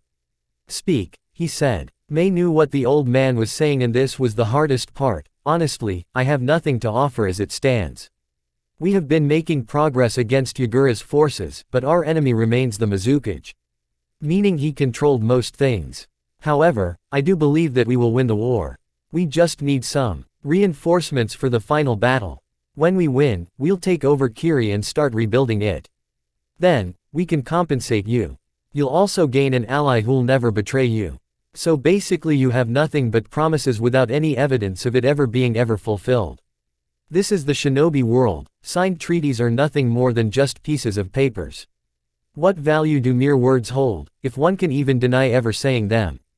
The Sandaime asked. Mei frowned. She hadn't expected the old man to jump into the opportunity to assist her, but she'd thought he would do a bit easy, given his reputation. I know, but I'm willing to go through a blood oath to prove that I will come through to my promise. The Sandaime just stared at Mei for a couple of moments. The woman couldn't even begin to guess what it was that was going inside his head. His mask was unreadable. How desperate are you? Excuse me. You came here with nothing but words, yet still expect me to risk the lives of my shinobi to help you. I just believe that there are still some good people in this world. It may be corrupted to the core, but a part of me believes that not everyone is bad. Do you think I'm wrong to have such hopes, Hokage-sama? That Sandaime smiled as he spoke. Not at all, he said. His serious mask returned. Tell me about the current Mizukage. What is wrong with him? I know this may sound as an accusation to the Uchiha clan, but we believe without a doubt that Yagura is being manipulated by a powerful genjutsu, one that can only be cast by the Sharingan, Mei said. I see, the third said. It may not look like it, but this piece of information was truly important to him. How did you come up with that conclusion, Mei-san? I'm afraid I can't tell you that. She couldn't tell them that one of her men had one of Konoha's coveted dujutsu. Can't or don't want to. This man wasn't making it easy for her. Well, They didn't call him the professor for nothing. It is a secret that we hold in our ranks. I'm sure you have things in your own ranks that you'd like to keep hidden. Yes, but when I'm trying to get someone to help me, without anything to offer, I divulge whatever I can, the Sandaime said. Jiraiya just settled for watching his sensei work. The old man was really good with this kind of things. It appears that I was wrong coming here. With how this is going, it doesn't seem like I will get any help since I have nothing to offer. Who had she been kidding? No one gave anything for free, not in this cruel world of shinobi. There were always strings attached to every deal. Nothing was for free. That is how it seems, the Sandaime said. Mei nodded. Thank you for your time, she said, ready to leave. But not how it is, the third said before adding. I never said I wouldn't offer my assistant. So, settle down. Tell me, what do you think would happen, say if Onoki hears that I'm assisting you in the war and sends his own shinobi to assist Yagura? Mei frowned. Konoha and Iwa will end up fighting. Possibly reopen old war wounds. I don't need to tell you how badly that will affect us if we end up being dragged into war, having just recently recovered from the Kyuubi's rampage 7 years ago. Mei's frown deepened. If that happened, she wouldn't be able to help out in the ensuing war. I understand, she said. He was saying he really wants to help, but the risks were far too great. Every leader had to think for his own people. The Sandaime's responsibility wasn't to her people but to Konoha. I'm glad you understand, the Sandaime said, smiling. How long do you think this final battle will last? Mei was stunned. A week or two. You think you're up to the challenge, Jiraiya-kun? The Toad Sage nodded with a smile. I don't have any complaints as long as I get to stare at her mesmerizing beauty. The third chuckled slightly. Good, he said. You have yourself my assistance, Mei-san. Mei was still stunned. He was not only going to offer her his help, he was going to send his strongest shinobi. She would have been grateful if he just gave her some fringe shinobi. But Asanin, this was just a miracle. She couldn't help but smile and heap praise to her gut for telling her to come to this village. Thank you, Sandaime-sama. I didn't expect this. Don't thank me yet, Sarutobi said. Return to Konoha when you have ended Yagura's blood rain. That will be the first thing I do. I hope so, the third said. Would you rather rest or do you wish to leave now? My men can fetch the two you left outside the village. Mei showed no physical reaction to this revelation. The two she left were supposed to be hidden, but apparently the Sandaime has great eyes. I have to return to camp right away. It will be dangerous if Yagura becomes aware of my absence. Understandable, the Sandaime said. Jiraiya will catch up to you with the others before you reach sea. Mei nodded and gave her thanks again before leaving. The Sandaime didn't escort her out as it would raise suspicion and he wanted to get this done without too much noise about it. Once Mei was gone, Jiraiya looked at his sensei. You're not thinking of doing that, are you, sensei?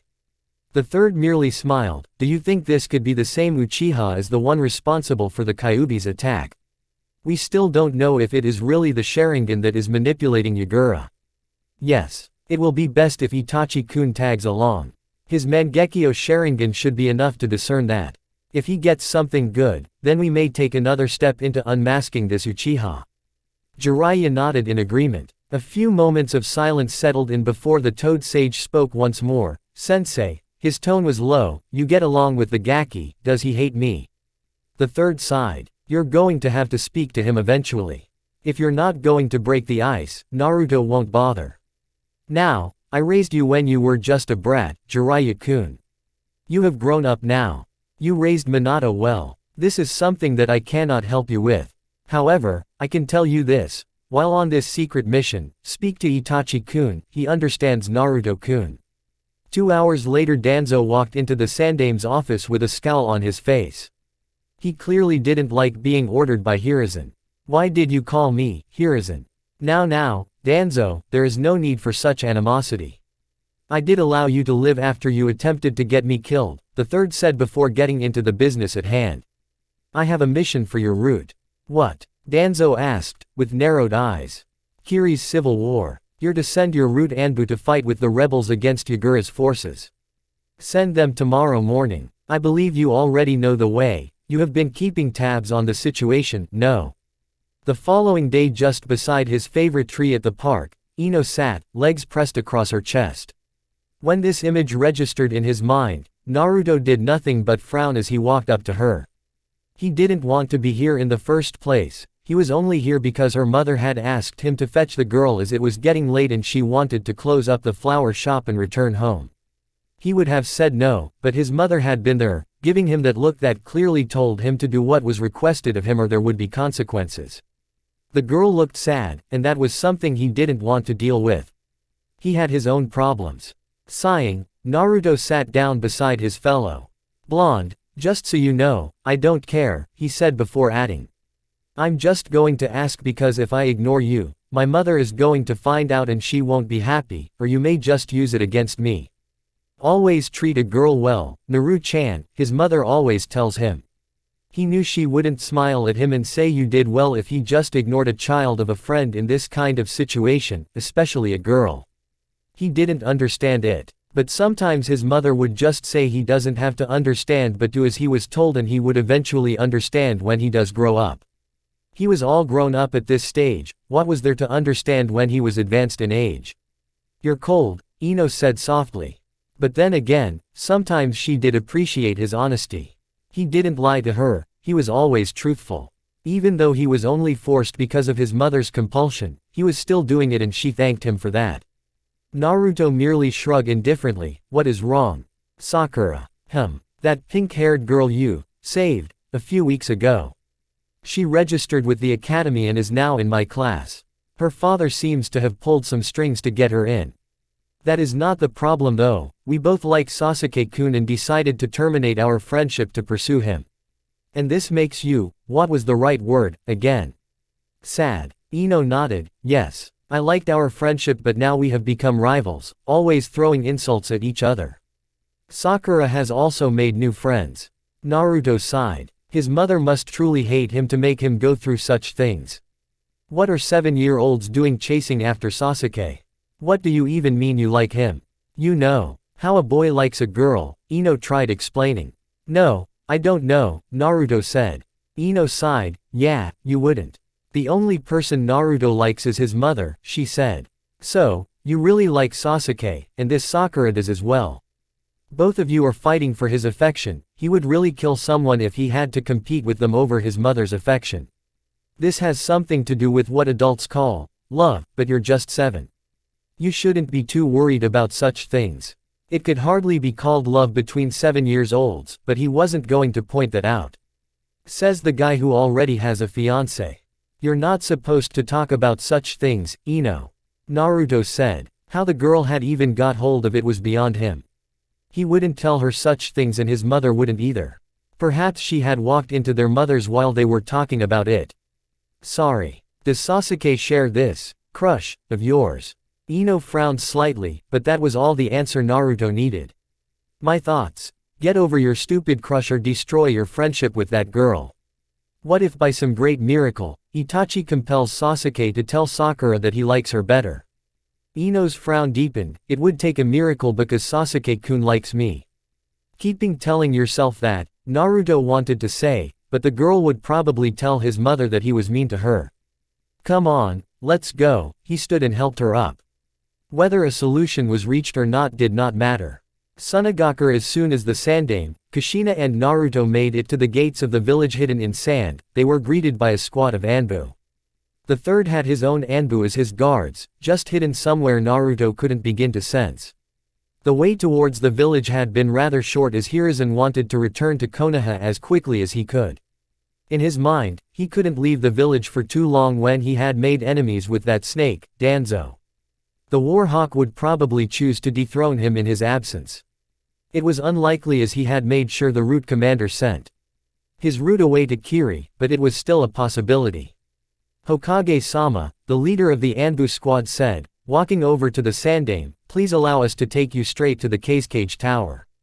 Yondaime-sama has instructed us to do so. The third smiled, would it be a problem if we walked? I wish to breathe in some fresh air before my meeting with the Cage. The journey has been a little long, I'm sure Naruto-kun would like to see the change in scenery once again. The Anbu didn't need to think about the matter to offer his response. He merely nodded, we will escort you then. The professor nodded, would it be okay if my Anbu take a friendly round about the village? As long as they keep it friendly, there shouldn't be any problem, Hokage-sama. The third Hokage looked at his right, Naruto being held by his mother with her right hand. Let's go you two, he said. Is it just me? Is the weather different from when we were in the desert? Kushina asked as they slowly walked through the streets of Suna, heading towards the cage tower with the Anbu behind them. It is different, Sarutobi said. The heat isn't as bad as people make it seem. The journey across the desert isn't that bad itself, it is only bad during the windy seasons. Kushina nodded, she didn't need to be told that. She already knew that crossing the desert during the windy season was nothing more than to taunt death. She looked at her son, I'm so proud of you. You were able to make it to the village without having me to carry you across the desert. Your training is really paying off. Naruto smiled at his mother, thank you, he said. There was the fact that the last time he'd come to this village had been his first and, despite being told to prepare for what was ahead, he didn't think it would be so bad. But now he was able to move on his own and knew what to expect. Anything less would have been disappointing, the Sandaime said, butting into the conversation. Naruto ought training from 4 different people, his mother included. Well, children of cages always received the best training they could get from their villages. Minato may be dead, but he was Naruto's father and nothing would change that. Kushina nodded before smiling, all the better when we return home because he will be starting the academy, she said. Just the thought of her son, strong enough to protect himself against bullies, having some friends of his own, it really made her happy. Perhaps then her son could get the childhood he so deserved. It wasn't too late for him, he was just 7 after all. Naruto wanted to frown, but he couldn't, not when his mother seemed happy. It was one of those moments that he had to suppress a sarcastic remark about his predicament. His mother was happy that he was going to the academy and may possibly make friends. He should be as well. He could well remember how his mother had picked him up grinning like a fool when he spoke to her about the academy. He'd never seen her so happy and relieved. It was one of those days she would be even willing to let him stay up all night watching TV, if he did that kind of thing. It really meant a lot to her. So he had to push on for her happiness.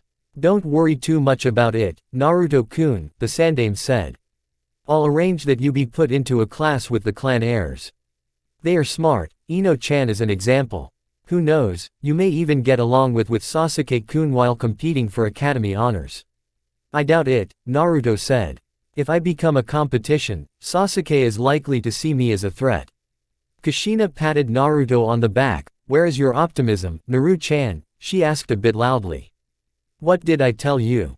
Never say never, Naruto recited those words his mother had beat into him until he could dream them. That's the spirit, Kushina said with a nod of her head. Looks like we've finally reached the tower, the Sandaime said, looking at the cage tower. The walk had been pleasant and a good way to kill some time. The leader of the Suna Anbu cleared his throat to catch the attention of the Hokage and those with him. Is he going to sit in as well? He asked, referring to Naruto. The third shook his head, no. Not this time, he said. I will take him to the cage's home then, one of the Anbu said, to which Hiruzen nodded. Kushina looked at her son, do you still remember what I told you? Naruto nodded. And, what did I say again?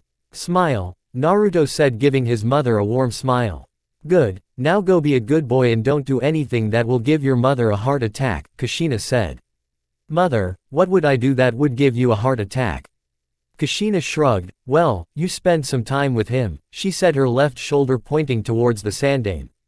He's like Jiraiya, but he just is it in a closet. Who knows if he's read you that smut, the red-haired sent the Sandaime a threatening glare, warning him. Now, Kushina-chan, I'm a responsible adult and wouldn't hope to dilute Naruto-kun's mind. Keep it that way, Kushina said. After Naruto was taken away, she returned to normal. Come on, let us get this over with. I really hate formal meetings though. Cage residence. Naruto had the decency to raise a brow when he saw Temari. She wore a black kimono that fitted her perfectly, no lipsticks, just her pure face. The last time he'd come here, she looked normal. This time she looked as though she was preparing for a ceremonial festive. Good impressions. Maybe. Naruto smiled for 2 reasons. 1, his mother. 2, both her and him were in a situation that none chose, and he could share some sympathy with her like he does with Itachi. Both he and the Uchiha shared a mindset: protect what is important to their hearts no matter the cost. The only difference was that the precious things to their hearts were different. But both worked zealously for the love, and so they had something in common. Naruto, Temari greeted the blonde with a somewhat forced smile. Temari, Naruto said, you look nice, he added as the girl walked him towards the living room. His mother has always told him, always compliment a girl if you want to get in her good books. Thank you, Temari said. She wanted to be polite and return the favor, but the blonde didn't bother to be formal. He just looked normal. But then again, even his mother wore casual clothing the last time she was here. Like mother like son, so it appears. A thought clicked in her mind that forced her to change directions. You must be hungry from your journey. Food is prepared, how could she have forgotten that? Perhaps this situation made her, uncomfortable. Naruto frowned slightly. He had no choice but accept. Sure, he said. The dining room was spacious, but there was nothing more than a large table and chairs inside it. The food was prepared as she'd said. After settling down, Naruto looked at Temari. They made you wear that kimono. It wasn't a question, but a statement. Yeah, Temari said. Her father had been insistent that she look good for Naruto. Obviously, her father was more concerned about the kind of benefit this relationship will do for Sunagaku. Her father always thought of the village and its future. With this contract, he'd secured Suna's future, and he wasn't going to do anything to jeopardize it. Not unless something more valuable came up. Temari knew that Naruto was the only child of Konoha's Yellow Flash. As far as she was concerned, only her father and his trusted advisor, Baki, knew this secret. The council didn't even know of the contract. She guessed it was only a matter of time before they caught the wind of it. Next time don't wear it. If anybody says otherwise, tell them Uzumaki. Naruto says, I look fine just as I am, Naruto said with a small smile. Temari didn't force a smile this time. She gave Naruto a true warm smile. Thanks, she truly appreciated the gesture. She didn't hate Naruto because of this. He was nice to her, and the last time he had been very honest with her. How relieved had she been? She was expecting someone older who would be trying tricks on her, but she had been surprised to see someone younger. Itadakimasu, both said as they prepared to eat their meal. How are you calm about this whole thing? Temari asked. Even last time he looked so calm and relaxed, despite it being their first meeting. My mother was thinking about my well-being when she agreed to it, Naruto said. I can't say the same about my father, Temari said bitterly. We are in this situation. Either we learn to live with it or remain bitter about it. I would rather choose the former, though. I'm still 7 years old, there is still much time to grow around the issue, don't you think?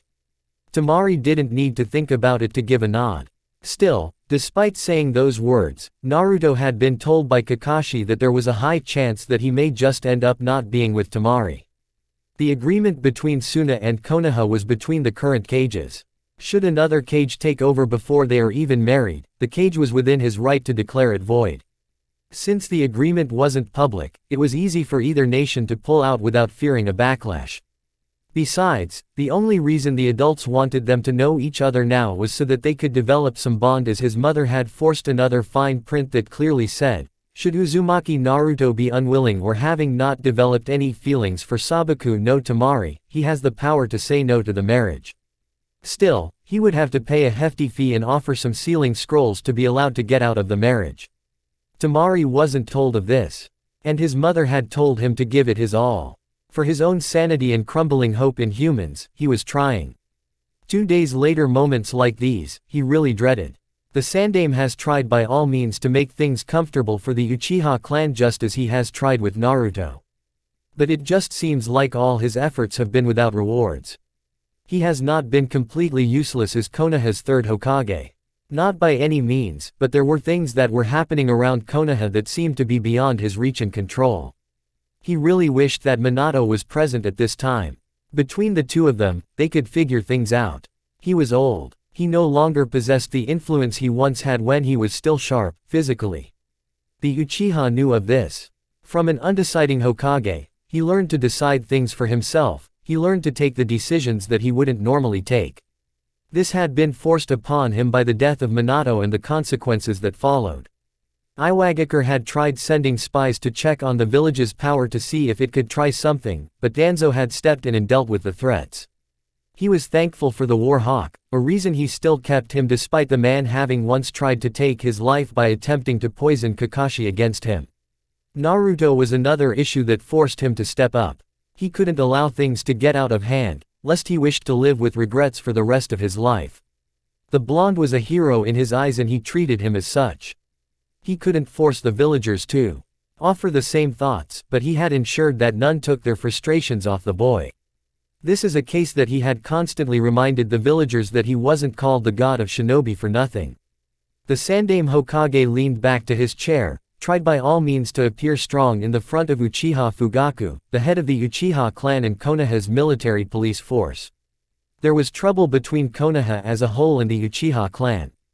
Trouble that could spell disaster if not handled in a careful manner.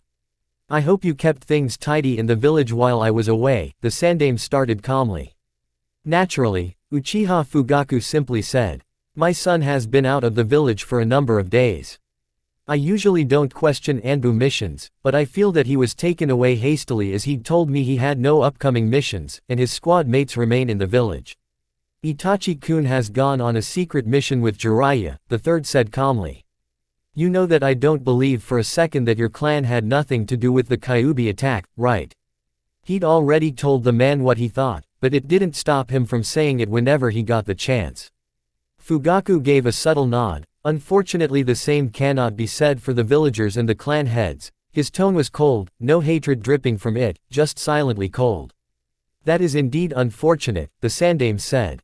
Despite many assurances to the villagers that your clan had nothing to do with it, they won't believe otherwise. They are hell-bent on blaming someone just as they refuse to accept Naruto-kun. I only wonder what they will do if they learn that an Uchiha or at least the Sharingan had manipulated the Kyuubi. Where is this going, Hokage-sama? They'd already been through this and he would rather deal with clan matters than go through this again. Your son has gone on a mission in Kurigakure. We're told that the Yondaime Mizukage is being controlled by a powerful genjutsu. Fugaku took a few moments to digest those words. So you believe that if this is true, then it may be the same Uchiha who manipulated the Kyuubi. Yes, Sarutobi said. If this happens to be true, Itachi-kun may be able to figure out the identity of this person. With that, we may be able to hunt down the culprit and bring him to justice. Perhaps then we will be able to stop the madness going around the village. That wouldn't solve the Uchiha's problems. Their problems went far beyond the borders of being untrusted by the villagers. They were pushed away from the village. They no longer had any political power despite operating the police force. That was a matter that needed to be resolved.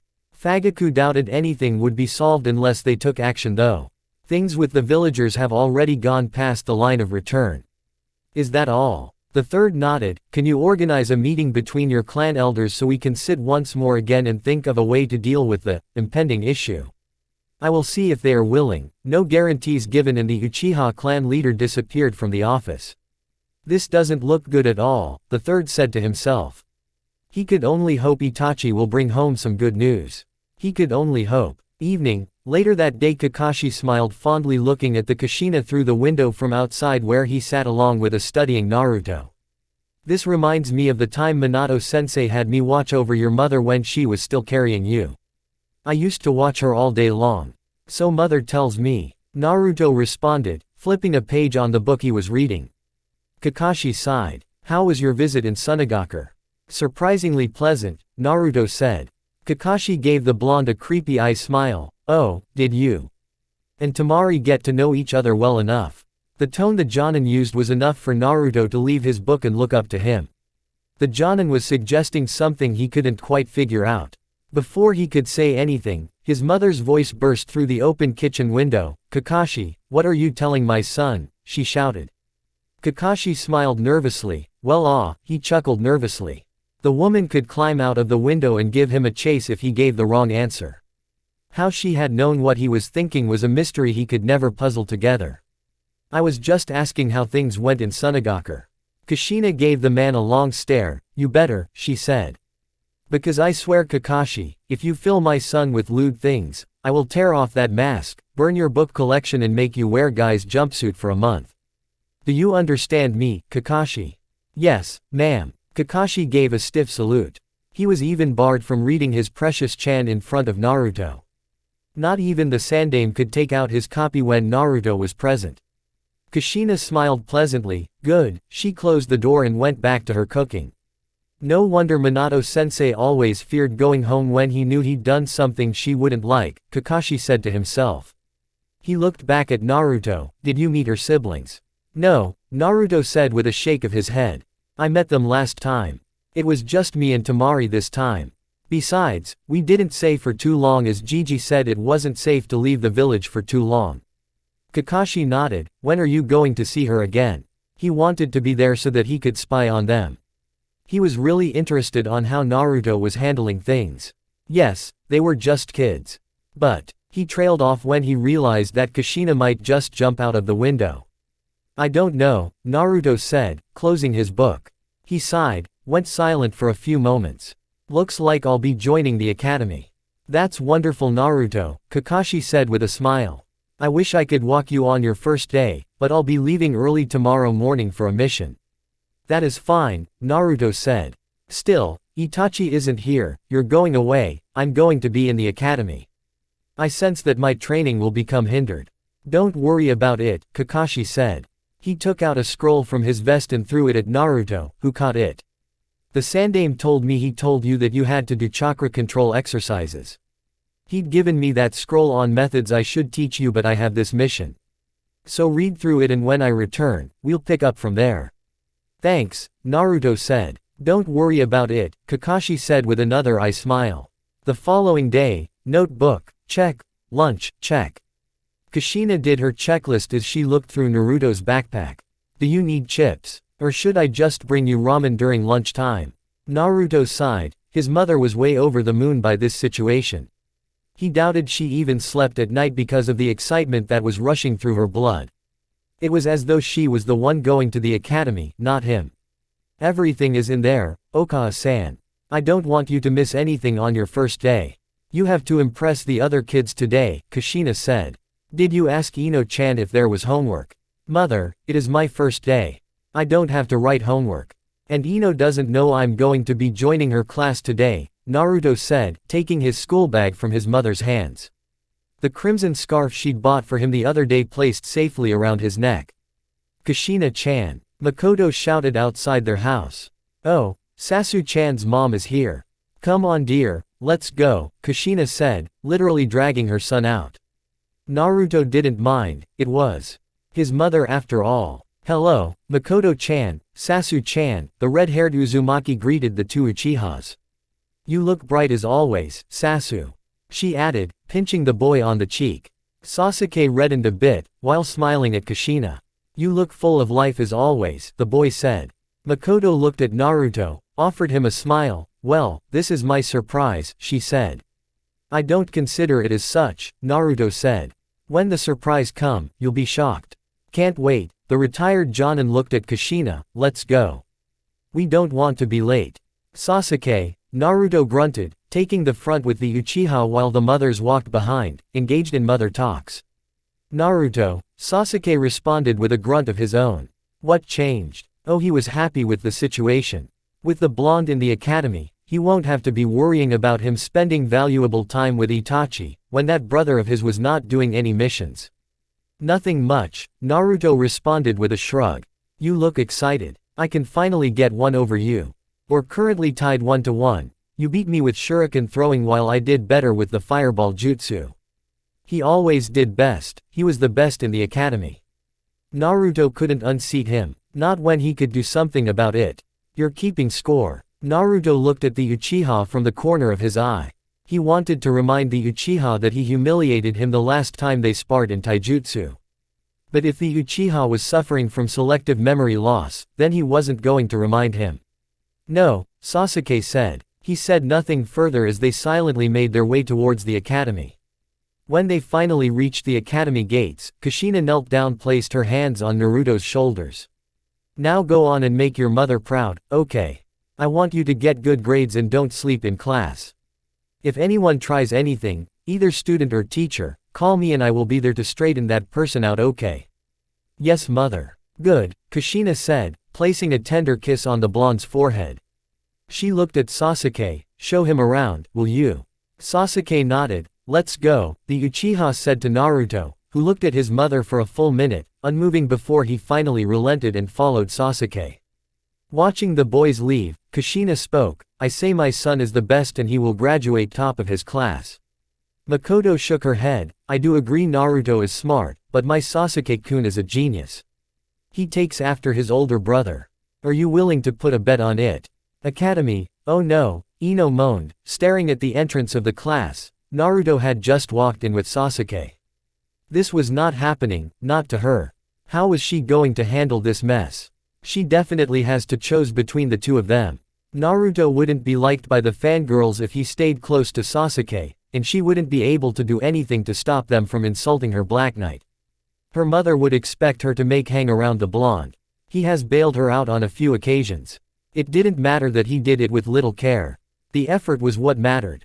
Besides, she knew he cared a little. He just wouldn't admit it as it would be like betraying his mother. Ino just watched the two boys. Sasuke chose to sit at the front row, but Naruto wasn't going to do any of that. He just looked at Ino, who was staring at him. Surprise, no emotion in his voice. Are you lost? Ino asked. Iruka didn't tell them they would be having a new student today. He had to be lost. She couldn't have him here. It would ruin things for her as she would have to offer some of her time to him. After all, she couldn't leave her Black Knight alone. Is this Immuno Iruka's class? Yes. Then no. I'm not lost, Naruto said. Why? Why are you trying to ruin my perfect academy life? Naruto blinked a couple of times before sighing. You're not obligated to spend time with me, Ino. Of course I am. Naruto just shook his head and went up to the back of the class. He took a seat on the top left corner, and ignored everyone else who was staring at him. The looks weren't of hatred, just curiosity. Understandable since he was joining a class that has already covered more ground. He should be in a lower class, but the Sandaime thought this to be best for him as it had his peers. Once the Chunin teacher walked into the class, the question popped up, Iruka-sensei, who's the blonde? A boy asked, pointing at Naruto who looked as though he was in a faraway world. Iruka looked at Naruto, stared for a few moments before responded. That is Uzumaki Naruto. He will be attending with us from today. Isn't that unfair? Another kid asked. He was recommended by the Sandaime Hokage, Iruka merely said, not bothering to go into detail. Saying he was recommended by the Sandaime would stop any questions, but at the same time, it would give the idea that Naruto was receiving special treatment from the Hokage. Oh well, it didn't matter since he didn't care. Today, we will focus on. After 3 hours of complete waste of his valuable time, Naruto had been justified in his reservations about the academy being useless.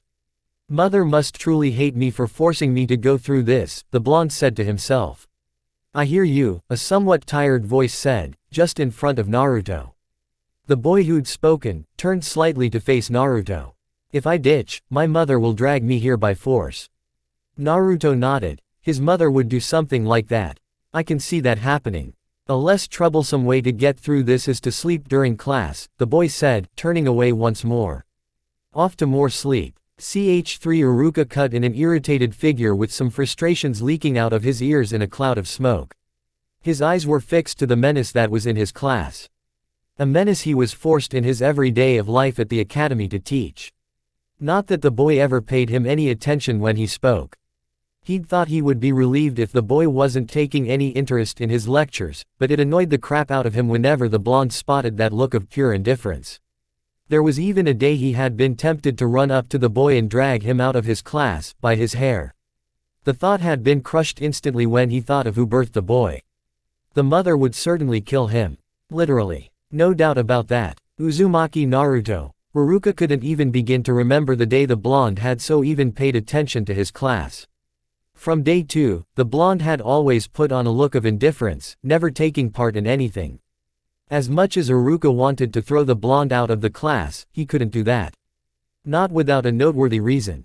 It would get him in trouble with the Sandaime. Not to mention that woman who would snap his neck in a mother fury. Iruka could remember the day he'd made a surprise test just to fail the blonde. Imagine his surprise, when the little irritation who didn't pay attention to his classes, managed to pass his test. Even though half of the class failed because the test was a difficult surprise test that wasn't meant to be passed by everyone. Loath as he made to admit, Naruto wasn't stupid, he was smart. It had pissed him to no end when the blonde had so graciously offered to set the test for him to make them a little difficult. That wasn't all. There had been a day he had caught the blonde looking outside the window. Not listening to him, he had inwardly smirked at the thought that came to his mind. Imagine to his utter dismay when the blonde had not even stuttered or even looked red-handed at being caught gazing outside the class. The blonde had so simply said, "I can't repeat what you said because I wasn't listening." Iruka had been left flabbergasted by the response. Normally a student would try to initiate something that he didn't say or try to make an excuse. But the blonde didn't try anything. He stated the situation as it was. No attempt to hide the truth. The blonde had made it clear to him that he was only in the academy because his mother had forced him and the Sandame was blackmailing him to do so. To show how useless the academy was to him, the blonde had gone as far as to say he could do the graduate exam as he was, despite being in the academy for just 2 weeks. If Iruka had his way around everything, he would have just given the blonde the damn exam just so he could get out of his sight. Some teachers could just ignore him and the blonde would indifferently return the favor. But that was something that Iruka couldn't do. No matter how hard he tried. The other teachers have tried all tricks to get the blonde to be held back in his academics, but that was useless since he already knew what they taught. When it came to knowledge, the blonde had it in abundance. He had even found it bitterly amusing when one of the teachers came back to the staff room grumbling after he'd gotten into an argument with Naruto over the history of Konohagakure. It turned out that the blonde knew more about it than the teacher. Iruka sighed, and settled on the edge of his desk, looking at his students. No one was absent today, which was good. He didn't feel like teaching anything. Well, since they haven't been in the training grounds for some taijutsu demonstration, he decided it was best to take them there. "Okay class, settle down," Iruka said a bit loudly. Nobody heard the chunin, or they did just chose to ignore him in favor of continuing with the chatter. If Iruka hadn't become used to this familiar occurrence, a vein would have been throbbing on the side of his forehead right about now. "Shut up." That touched the right spot. No matter how many times his loud voice did the trick, Iruka couldn't help but smile in appraisal of his kid's silencing jutsu. He always felt content and would smile happily when the jutsu did work its magic to quiet down the little ones. It was a pity to Mizuki though. The chunin couldn't do a better job than he did. Then again, Mizuki was just his assistant.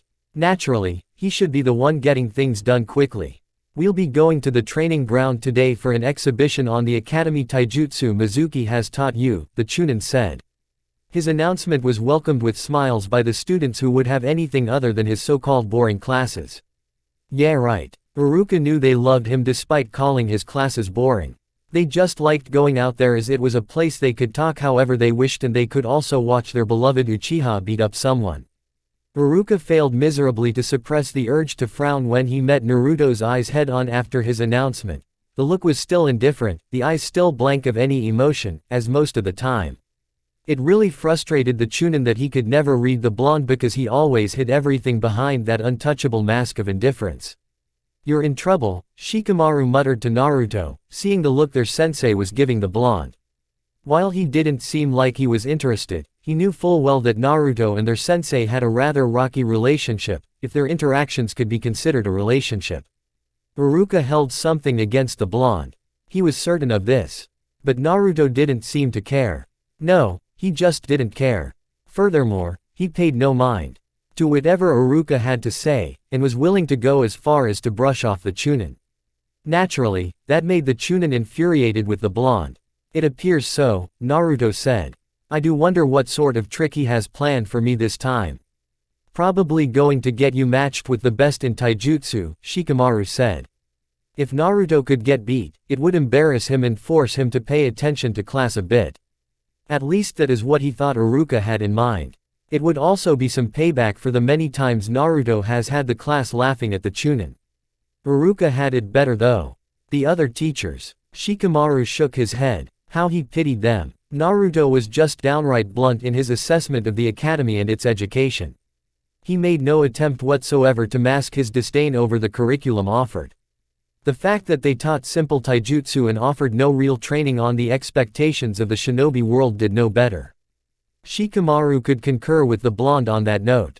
His father does tell him bits about the shinobi world, and he knew academy teachings offered little comfort for what was out there in the wild. The ones who suffered the most were non-clan children, and those from not-so-shinobi families. Shikamaru didn't have to suffer because his father made him train his mind at home. He was learning clan techniques, so were other children from clans. The others weren't getting any training whatsoever, and they continued to look towards the day they become shinobi with false expectations and blind hopes. Just thinking about it made the Nara heir sigh. Naruto snorted upon hearing Shikamaru's response. Like hell, anyone in the academy could embarrass him. From what he has gathered so far, Sasuke was the top dog in the field. He knew the Uchiha better than anyone. Sasuke may be better than him executing that damned fire jutsu. The Uchiha has never beaten him in taijutsu, even when he does go easy on the boy, just so to wound his pride too much that it will earn him a Sharingan enemy. I don't have any interest in participating in anything. But I guess I won't have a choice if I'm forced, Naruto said. His eyes narrowed at the Nara heir. An idiot. Not the least. The Nara was smart, even so more than Sasuke. Naruto doubted he could win against the Nara in a battle of intellect. The only problem was that the Nara made no effort. He made no effort in anything whatsoever. Naruto believed the only time the Nara would get serious would be in life-threatening situations. He will force you, Shikamaru said. At this stage, Choji decided to partake in the conversation. You should try to get along with Iruka-sensei. That will make your life a lot easier. You won't have to worry about him trying to trip you over. At least we don't have to worry about teachers because we won't be seeing much of them from next year. You just have to survive this year. I doubt we are ever going to hug and kiss, Naruto said. If I survive this year without suffocation by this environment, I will consider it an accomplishment. He suppressed the urge to frown from the knowledge that there was still a number of months before the year ends. It's not so bad, Naruto, Choji said with a smile. You just have to loosen up a bit and you'll enjoy it as much as I do. That said, Choji felt a sudden urge to fill up his crying gut with some chips. Are you guys just going to sit there, or are we going to follow the others? Kiba's voice sounded, breaking the three out of their little ice. You seem a little happy. Feeling your luck against Sasuke, today? Choji asked, looking at the Inuzuka heir as he got up along with Naruto and Shikamaru. Yeah, I have been training really hard since my last matchup with that bastard, Kiba responded with all the confidence he could muster. Choji doubted it would make any difference, and Sasuke was anything but a bastard. The term just came to mind because Kiba was just an idiot before Sasuke's eyes. He couldn't fault the Uchiha for having such thoughts. It was improbable that the Inuzuka would do something genius in front of the Uchiha. Not when he lost the little rationality his mind has when he is one-on-one with the Uchiha. I hope you do well if Iruka picks you, Choji still said.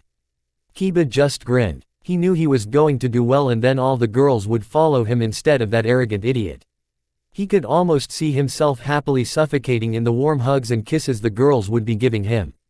Shikamaru wanted to keep his mouth shut as opening it would rouse a troublesome dialogue with the Inuzuka, but he couldn't help himself. Don't dream too much, he said lightly, having noticed Kiba's dreamy look. Kiba scoffed. Shikamaru was incapable of doing what he could. Who was he to tell him anything? He looked at Naruto at the corner of his left eye, as opposed to responding to Shikamaru's light warning. Though Naruto could feel the look from the eyes of the brash and arrogant Inuzuka heir, he didn't bother to react to it. In his days being in the academy, there were some people that he would rather not befriend, especially stupid people. His mother may not agree, but what Kushina didn't know wouldn't hurt her. It may wound him a bit, but all reasons pointed that he was justified in his decision, and that made him feel good.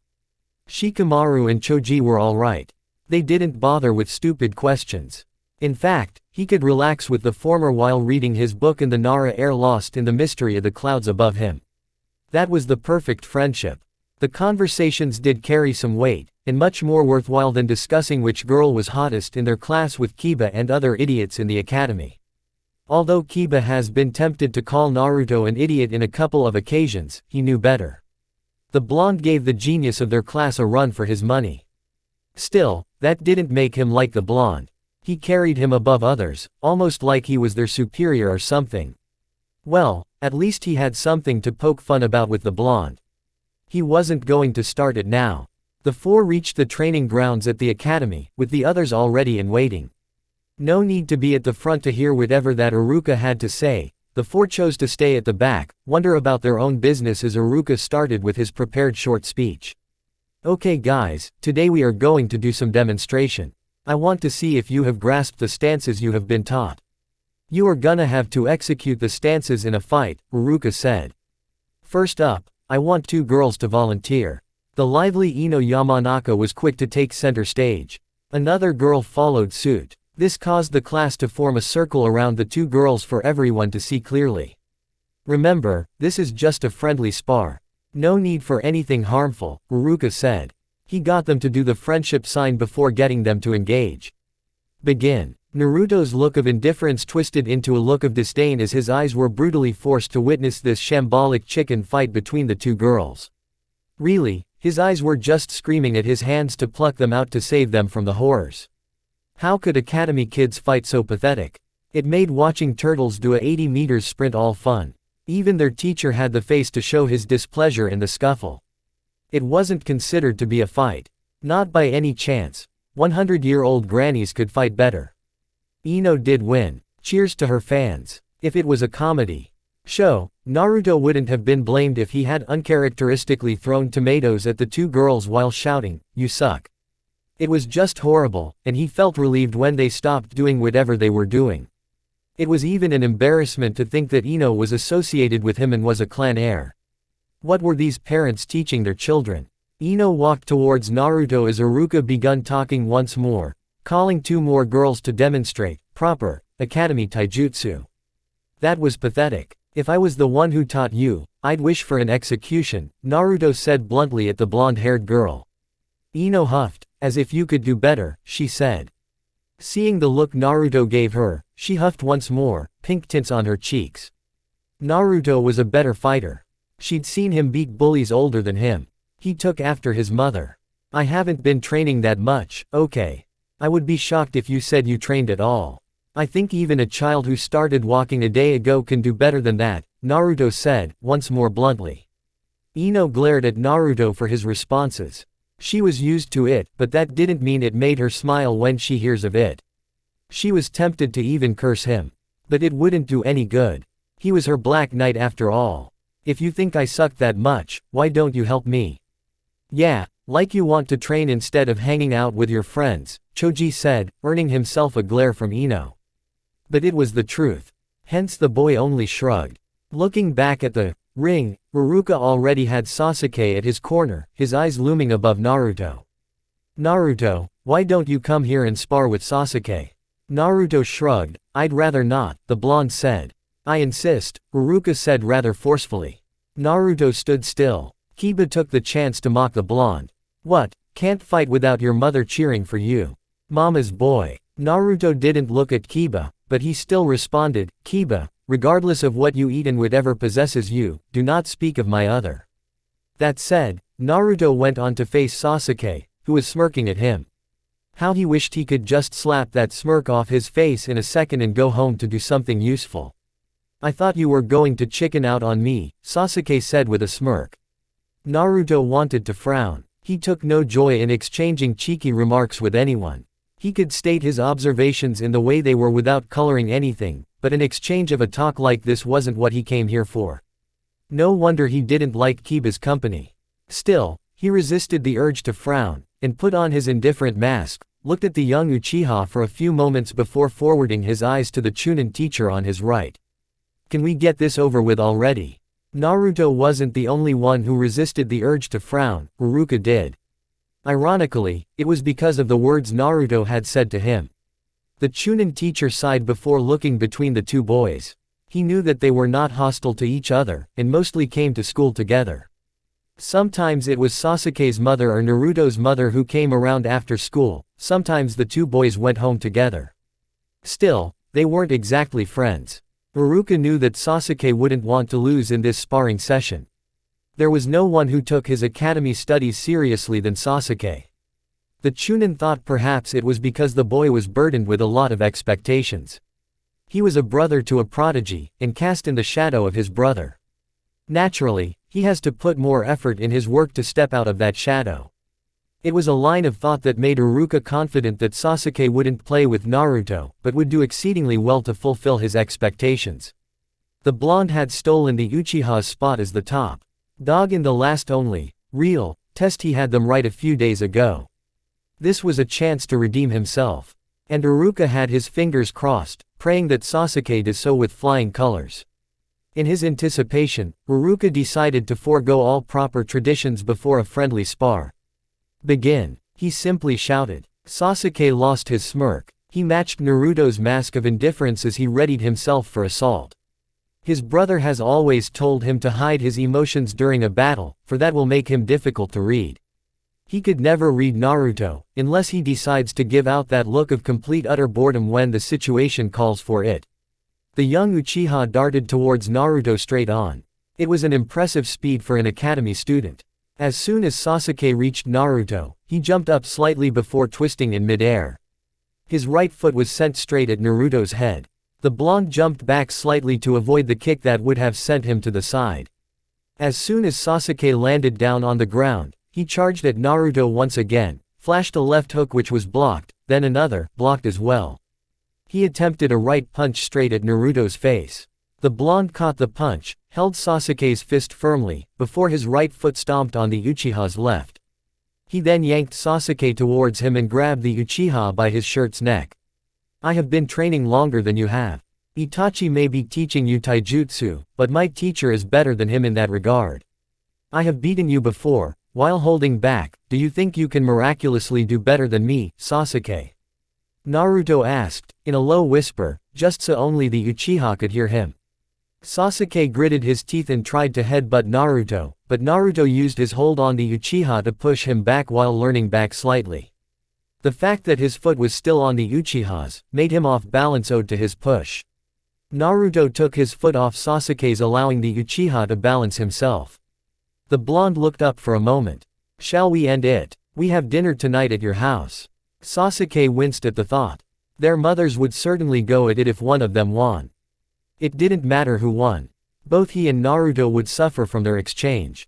Sasuke had seen it when Naruto got better marks in the first real test. Those women had made some sort of a bet, and it was downright annoying when everything became heated debate about who was better. Surprisingly to everyone around, Sasuke nodded. He smiled though, a bit forced.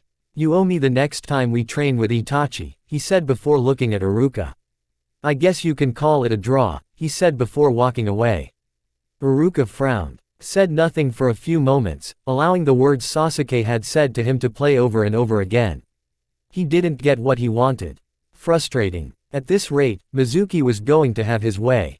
If Iruka's hearing was working quite perfectly, he was sure he heard the Chunin say that he would get the blonde into the training grounds and accidentally hit him hard while teaching him something. Sighing, Iruka looked at his students before speaking, "Take an hour break. And be back at class after which," he said, a bit lowly, and walked away. "Wow, I have never seen Iruka-sensei sit down before," Choji said, looking at the retreating form of their Chunin teacher. "You really did a number on him this time, huh?" he added, addressing Naruto.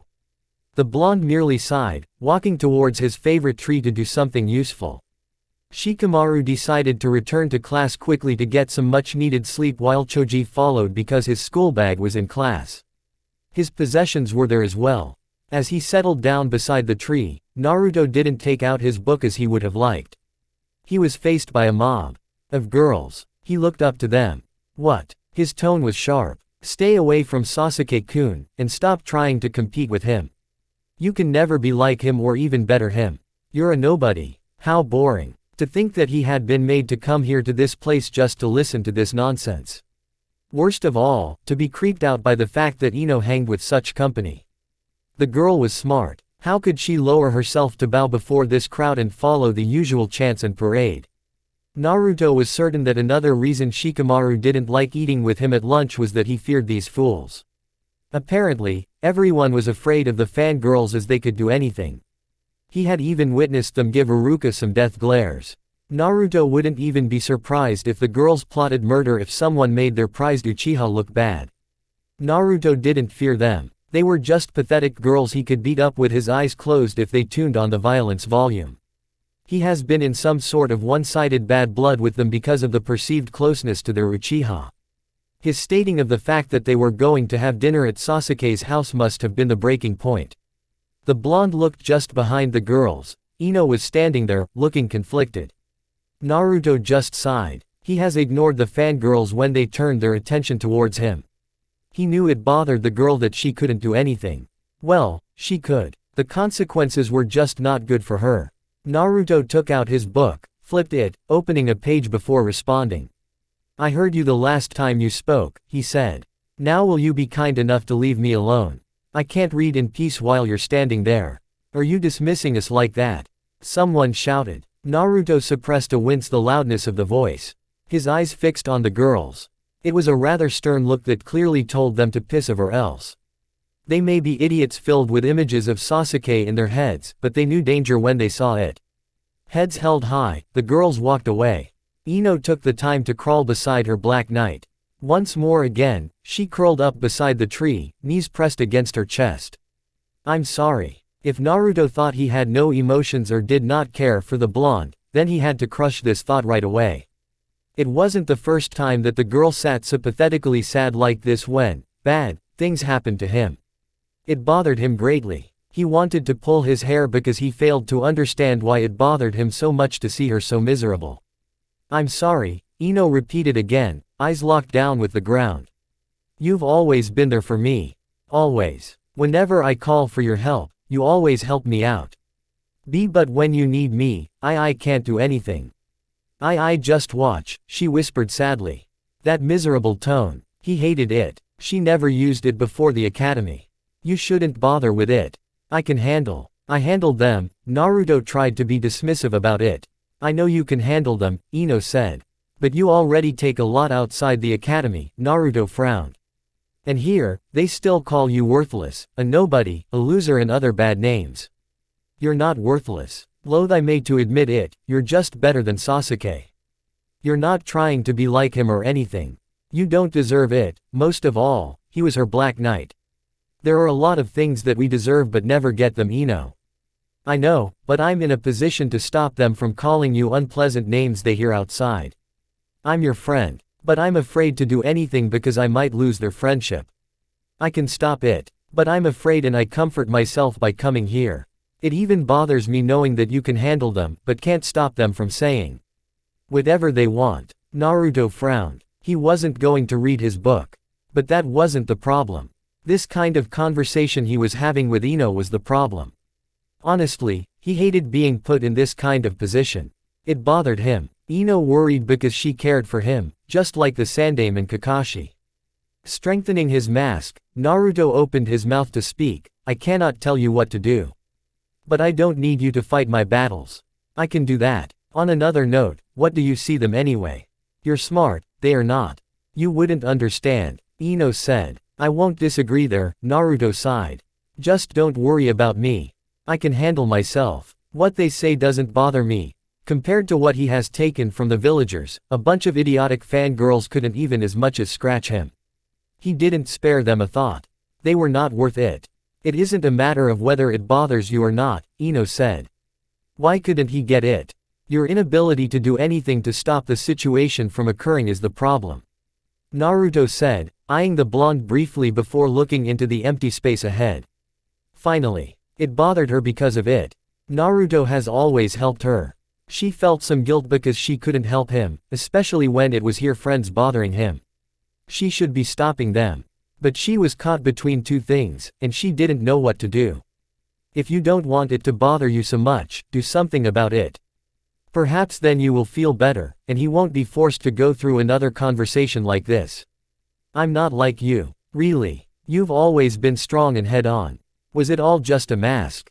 Of course no. Ino raised a voice a bit. Her expression changed a bit as she carefully laid out her next words. How about I buy you ramen later on today? I know you love it. Just don't tell anyone. That's cool, but do you really think I will tell Sasuke? He doesn't even take interest in you. Nor even thinks of you, Naruto said, earning a glare from Ino. Trust me. I train with him sometimes, I used to live at his house. Don't you think I should know better?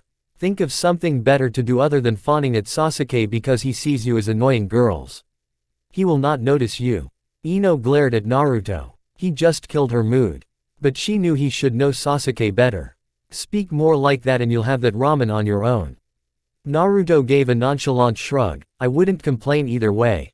I do, however, enjoy the meal when someone is buying. So, I will keep it down. The blonde glanced at Ino for a moment, his expression a bit serious. A word of advice. Things start small, and eventually grow. Don't let your crush grow, Ino. You will turn out to be an annoying little girl and a failure for a kunoichi if you grow up like this. Watch it, Naruto, Ino warned. Naruto just dismissed her warning with a wave of his hand. I wasn't done, he said. Ino, you're smart. Don't let this fangirl attitude consume your every thought. Sasuke is nothing special. You're something else. You shouldn't be throwing yourself like this, you're not cheap. If I had any interest, I wouldn't allow you to run after me, rather, I would run after you. That said, Naruto went back to his book. Ino slapped both her cheeks and looked away from Naruto a few minutes later. The damn class once more again. What Naruto would give just to be locked away from this hellish academy. What has he accomplished or even learned that is worthwhile? To be more precisely, what has this academy taught him that will further help him keep his mother safe and his own life safe? The answer came quick as a striking lightning. Nothing. He had told the Sandaime of this again and again, but the old man and his mother keep telling him that even though he doesn't learn anything academically, the academy was still good for him. He had to make friends his age, they argued. Still, Naruto saw the glaring holes this time-wasting academy was putting into his usual training adventures. Oh well, he was here. There was no use brooding over it over and over again. The situation wasn't going to change. He wasn't going to go against his mother's wishes. At least on something like this. It sort of gave her hope that he could have a normal childhood. He was still young, and could still grow up with a few good friends. Naruto hadn't thought of that. The only perfect world he had thought of having was one with him and his mother. A bit bitterly, he used to wish for one with both parents. Make the best out of the situation and try to grow around it, he'd told Temari. But here he was trying to run away from a situation his mother had brought to him. Why couldn't he live by the very same words he preached? Naruto didn't like to believe that he was a hypocrite. Far from it. Application in this situation was just a bit difficult. But he understood that brooding over it would only make him miserable, and that would hurt his mother. Kushina wanted to see him smile and play with other kids. His priorities were ensuring his mother was safe and that she was happy. If he kept resisting, she would only frown at him. Naruto sighed, looking at the back of Ino, seated in the front row. There is time, he thought. That girl was troublesome though. Thinking about it gave him a slight frown. So Naruto shifted away from her. He hadn't been lucky to take off his gaze from her without notice. Shikamaru spoke, causing Naruto to turn his eyes towards the Nara air. You look like you're thinking deep, Shikamaru said. He was sitting on Naruto's right hand, at the rear row. His gaze turned towards Naruto's object of interest for a moment before lazily eyeing Naruto once more. You haven't told me, how did you come to know Ino? She doesn't seem to be like your type. Naruto gave a noncommittal shrug. You didn't ask, he said. Right, Shikamaru said. He realized he didn't really want to know how the two met. Shikamaru eyed the blonde with a faintly curious gaze. Naruto noted, but chose not to comment on. The Nara weighed on his thoughts for a couple of seconds before releasing a breath. My father wants me to befriend you, the Nara said. It was easier this way than being sneaking about it. Naruto was too smart to remain oblivious of it. And it would be too damn troublesome to be caught in that situation and be forced to explain himself. Saying it now meant he didn't have to trouble himself with anything in the near future. If Naruto was surprised, he didn't show. His response didn't even strike a precise spot, it merely kept one guessing. I see, the response came easily enough. You're not surprised, Shikamaru stated. I guess I shouldn't be surprised, he added. Shogi at my house after the academy. You up for it? Why not? I could do something to sharpen my mind while killing some time. Naruto said. 3 hours later, Hokage office. The Sandaime Hokage smiled warmly when his favorite blonde walked into the office. He has laid claim for longer than any of his predecessors, as well as his short-lived successor. Academy done for the day? Hiruzen asked. Despite his question, he knew quite well Naruto couldn't ditch the academy because his mother wouldn't be happy with him, if he did so.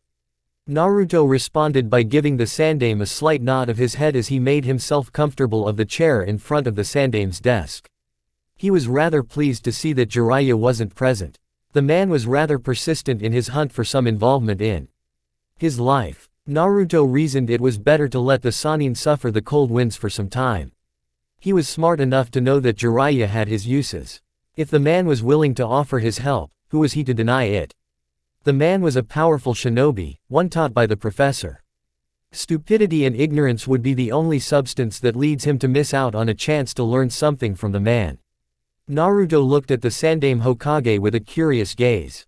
A brief flash of memories played through before his lips parted. I had a rather interesting conversation with Shikaku-san. Oh. No surprise was evident in the Sandaime's aged face, but the curiosity was hardly hidden. Naruto leaned back to the chair, stared into the eyes of the Sandaime, trying to configure his thoughts a bit. Yes, he said, taking a pause to think once more. I appreciated his honesty when I asked if you'd sent for him. Speak to me. Shikaku is good person. I've known him long enough to know he wouldn't lie. Besides, lying would have been troublesome to the man, as he would say. If he figured telling the truth was the best option, then he would do so. The Sandaime had to keep his mask locked firm when Naruto's curious gaze fell upon him once more as the blonde studied him intently. He reminded himself that the blonde learned reading people. His mental defensives were always on check when he was around those curious eyes. It slightly bothered him that Naruto was never subtle when he studied you. You have really been pulling all strings to change me and keep me happy, Naruto said ever so calmly. What do you think is so special about me that you're willing to do almost everything to ensure all is well? I know you well enough to conclude that you're only thinking about the figure. Naruto took another pause, narrowing his eyes further when the Sandaime's mask held up. Is it perhaps something you fear? I would imagine that would be the case. The third released a long breath before relaxing. How bothersome that he had to be on guard against a 7-year-old. Why do you think there is something I fear, Naruto-kun? Sarutobi asked, his tone lacking any curiosity. By that Naruto assumed he may have been right. That I may perhaps leave this village with my mother if I believe it is good for both of us. The chances of that happening are very high, at least when I become strong enough to protect her. There is another issue of Danzo. Does it scare you that I may be tempted to join his brutal crusade in the hunt for power if he offered? Sarutobi frowned. Naruto was dead on. He really should have had Kushina restricted Naruto's entry to Minato's study. Then again, Kushina would have just told him about Danzo anyway. You may be right, the third said, not wanting to outright admit that the blonde was right. I just want to create a better and secure future for you, in this village naturally. I want you to grow strong and show Konoha that you're indeed a hero. Perhaps then they will accept you. I know what this treatment you receive has put a rather negative image not only on Konoha but on humanity. That would be because Naruto knew that Jinchurikis were frowned upon in every land. It wasn't just Konoha, but every other village. Konoha may be the one to have tormented him, but Naruto looked far abroad than just Konoha. Perhaps that is because he'd considered leaving this village. Negative image. Naruto repeated, looking to be in thought. I have asked myself this question. What if everyone else who hates me just disappears? Would I be free then? Would I be able to live in a hate-free world and walk along all streets without a heated glare trying to murder me? Do you know what the answer my reasonable mind gave me, old man? Hiruzen just frowned. The answer was obvious. An ideal world. Nobody could fault me wishing to be happy. A year ago, if someone had offered to make that wish come true, I would have jumped to the opportunity, Naruto said in an honest statement.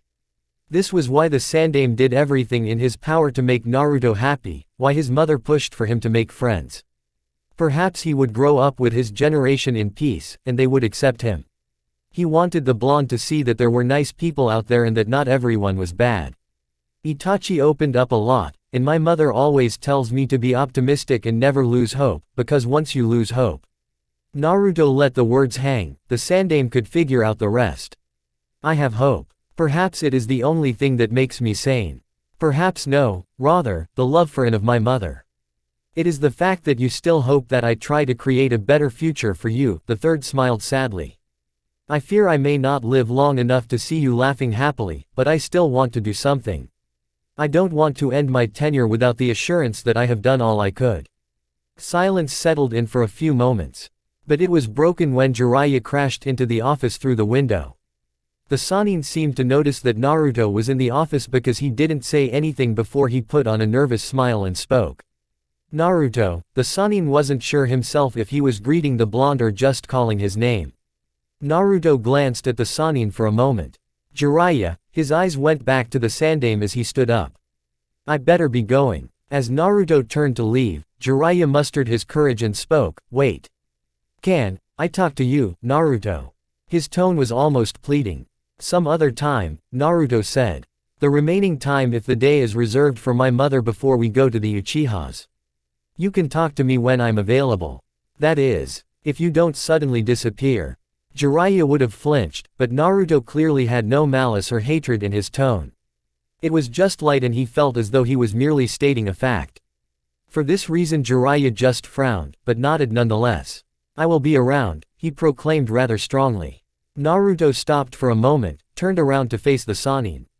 Jiraiya reasoned it was the firmness of his tone that caused this reaction from Naruto. The blonde looked at Jiraiya inventively.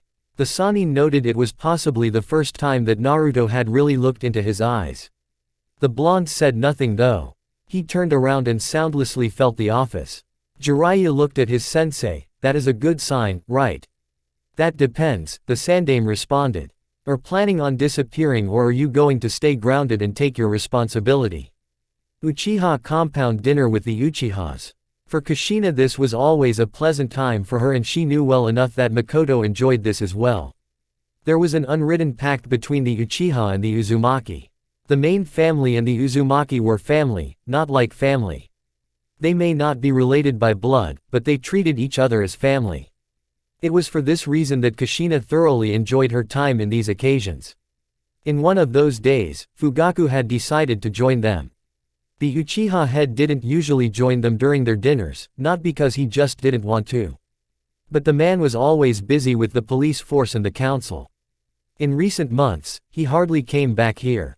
He was always locked up in his office at the military force headquarters. Naturally, Sasuke was sitting on Itachi's right hand with their mother on the left side, Fugaku sitting by Sasuke's side. On the other side of the table, Naruto was pleasantly sitting by her side, as always.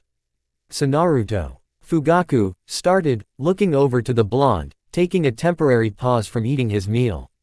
Makoto tells me you've been doing excellently well in the academy. Naruto gave a barely noticeable nod. That is the case, he said. His tone displayed no form of pride in his record.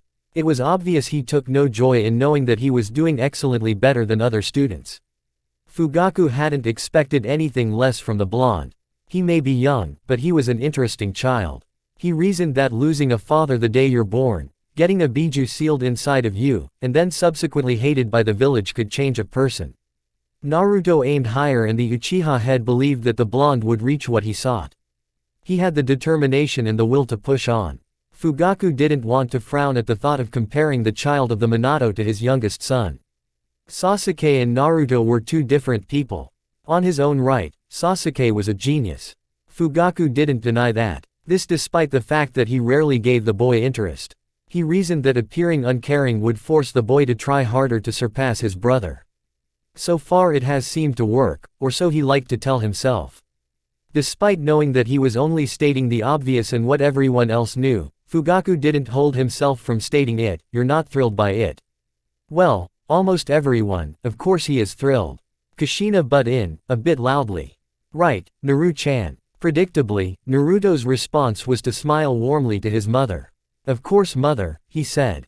Itachi inwardly shook his head. He assumed Naruto was agreeing with his mother on a different note.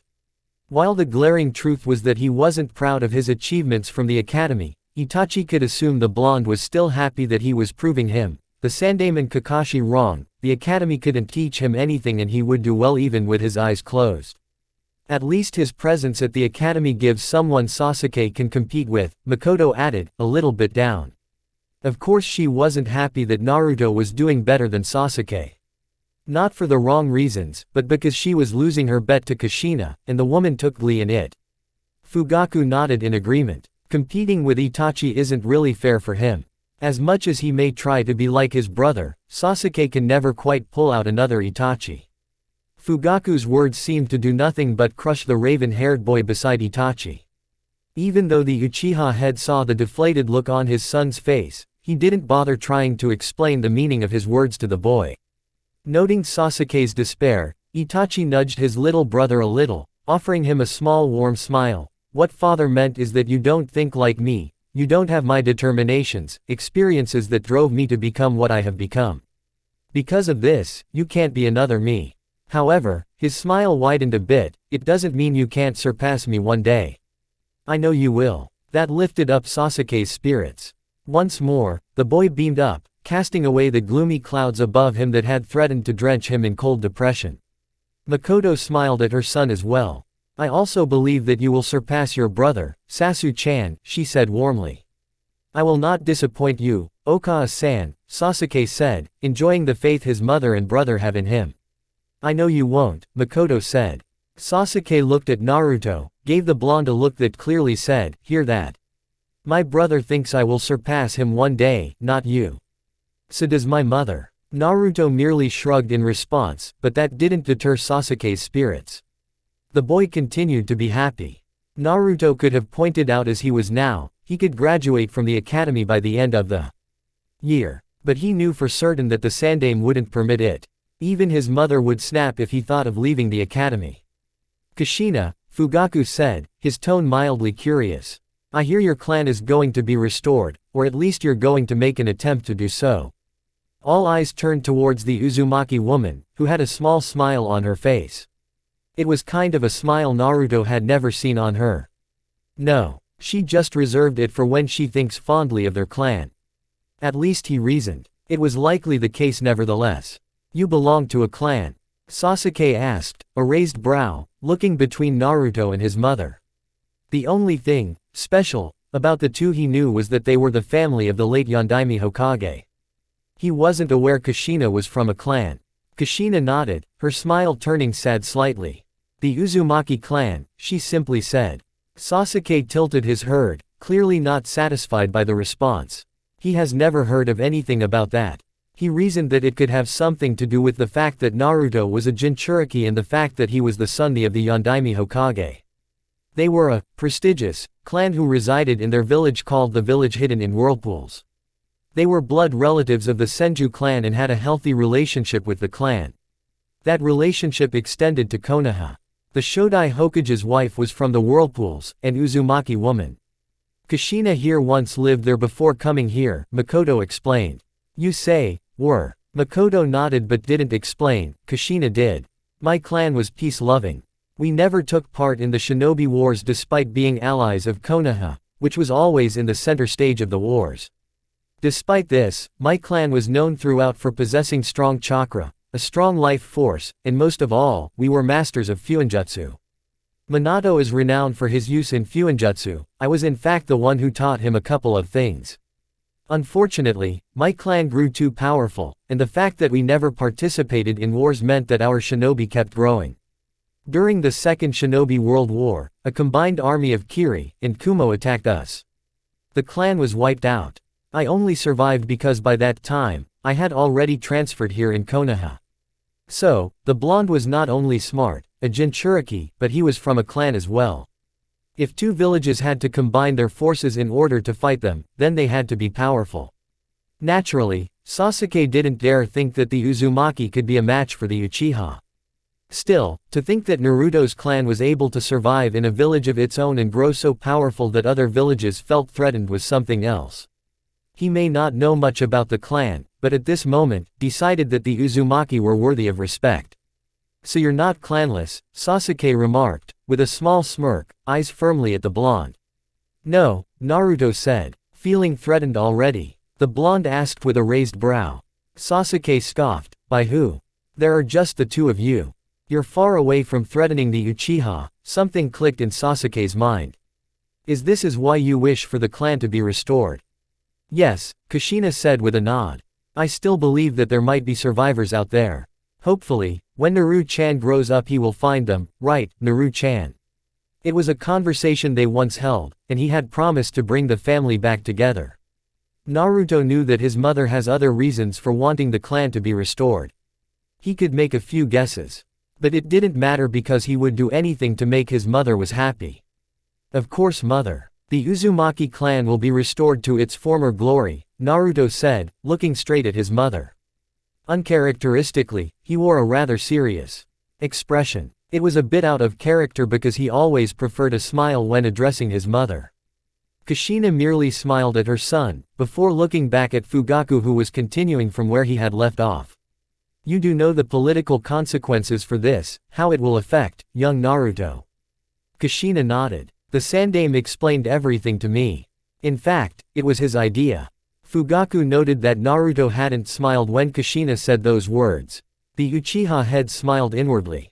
He really wished the boy was his son. Really. He must know the Sandaime's motives for proposing such an idea, Fugaku thought. Naruto had no attachment to Konoha other than his mother. If something were to happen to the woman, the blonde would leave the village. No doubt about that. He reasoned the Sandaime realized the only way to tie down both mother and son, was to give something the mother wanted. Naturally, Naruto would follow his mother's lead, and judging by the look on the blonde's face, Fugaku could say it was going to work. What a sly old man the Sandaime was. Kushina probably accepted it because she believed it would create a family for Naruto, give him a healthy environment.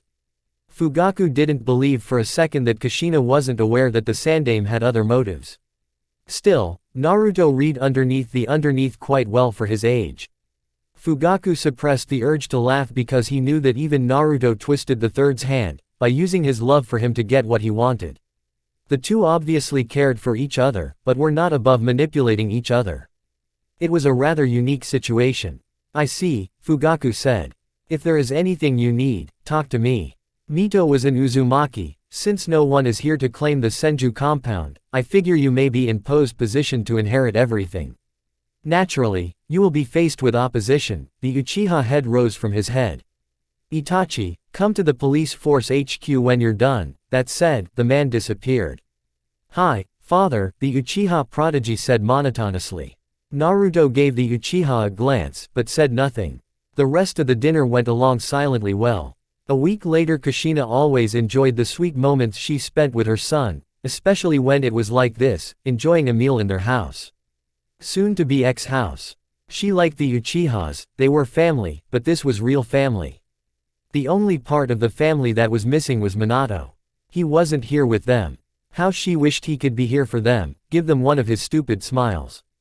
For so often Kushina has allowed her loss to get the best of her. She has allowed it to get a hold of her emotions and led her into a fit of tears.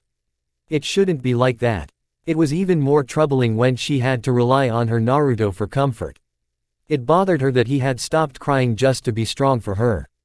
She hated her weakness. Naruto has always been strong. It reminded her of when she was younger. She was always strong, always dealing with her problems head on. She smacked any problem she faced to a pulp. But what had become of her? Makoto was right, she wasn't like her old self. She should be the one comforting Naruto, not the other way around. Still, Kushina was proud that she had a son so strong mentally. He didn't allow for anyone to push him around. Kushina smiled sadly, looking over the table, where Naruto was seated, enjoying his dinner. She looked up as his eyes met with hers. He gave her a curious glance. His lips parted as if he wanted to say something, but he shut them. Kushina assumed the curious gaze was summoned because of her sad smile. Such a sweet child, always worried about his mother. I'm sorry, Naruto. I haven't been the best of mothers. It is a little embarrassing to think that I have to cuddle up with my 7-year-old son in my moments of weakness. Kushina's sad smile turned into a nervous one, she complimented it with a nervous chuckle. If she hadn't been eating, she would have scratched the back of her head. Naruto shook his head, a bit firmly. You have been the best mother I couldn't ask for more in what you have given me." His response was just as firm as the shaking of his head.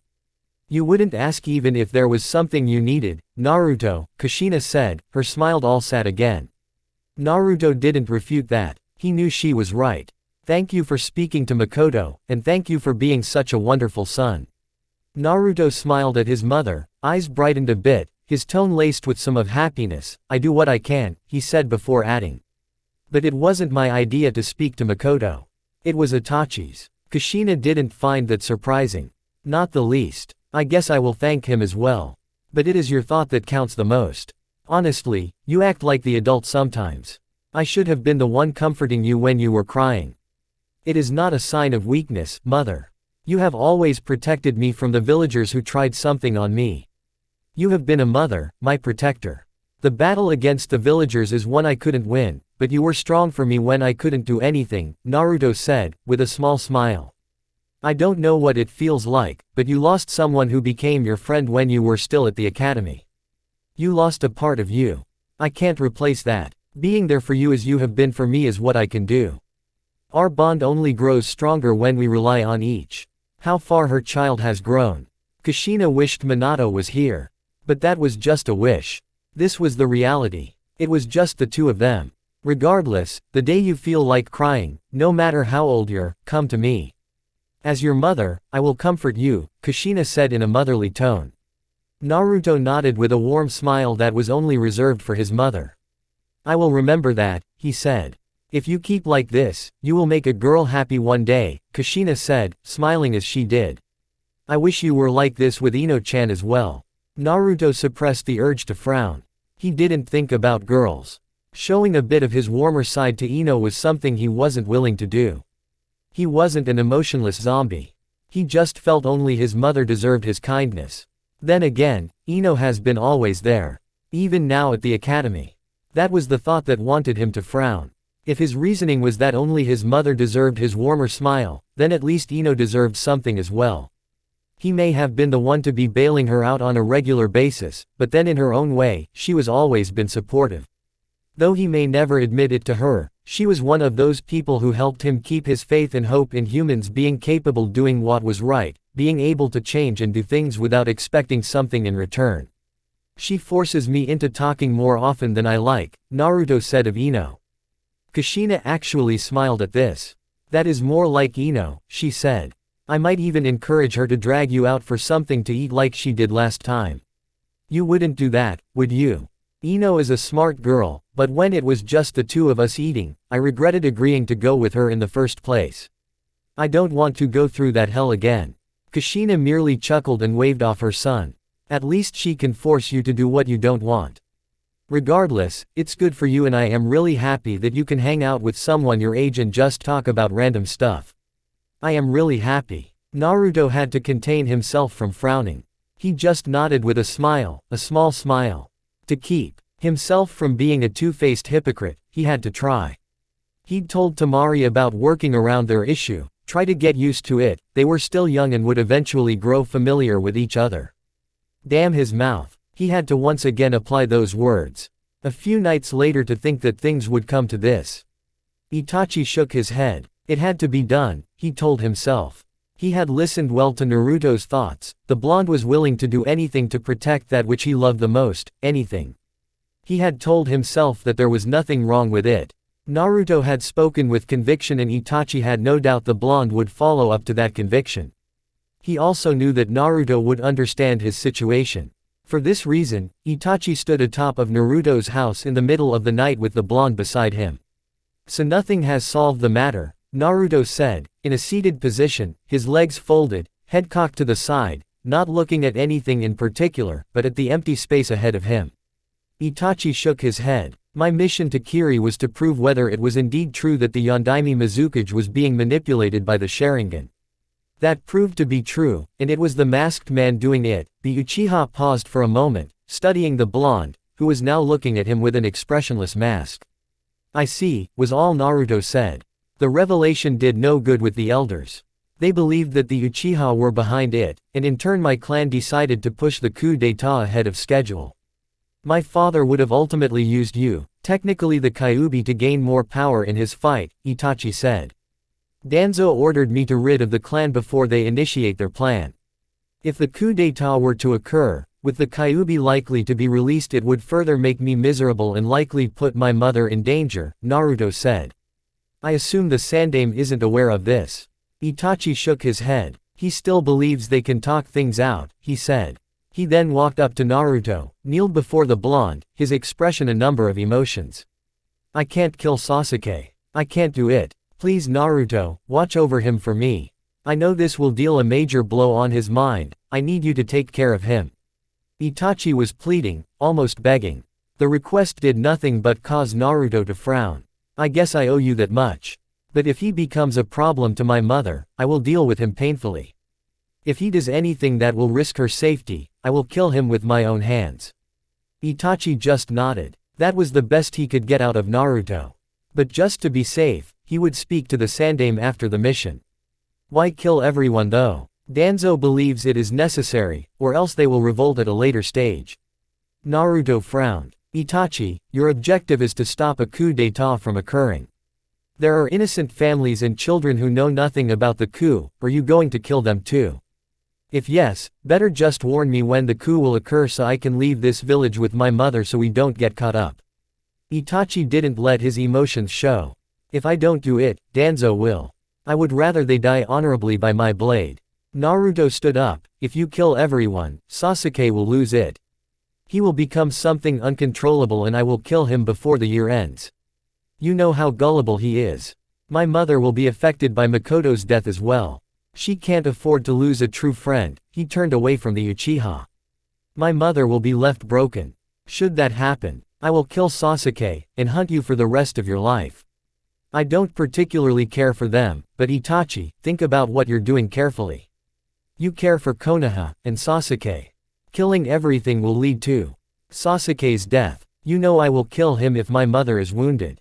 I imagine for you to avoid that, you'd have to kill me as well. But my death will mean the release of the Kyuubi.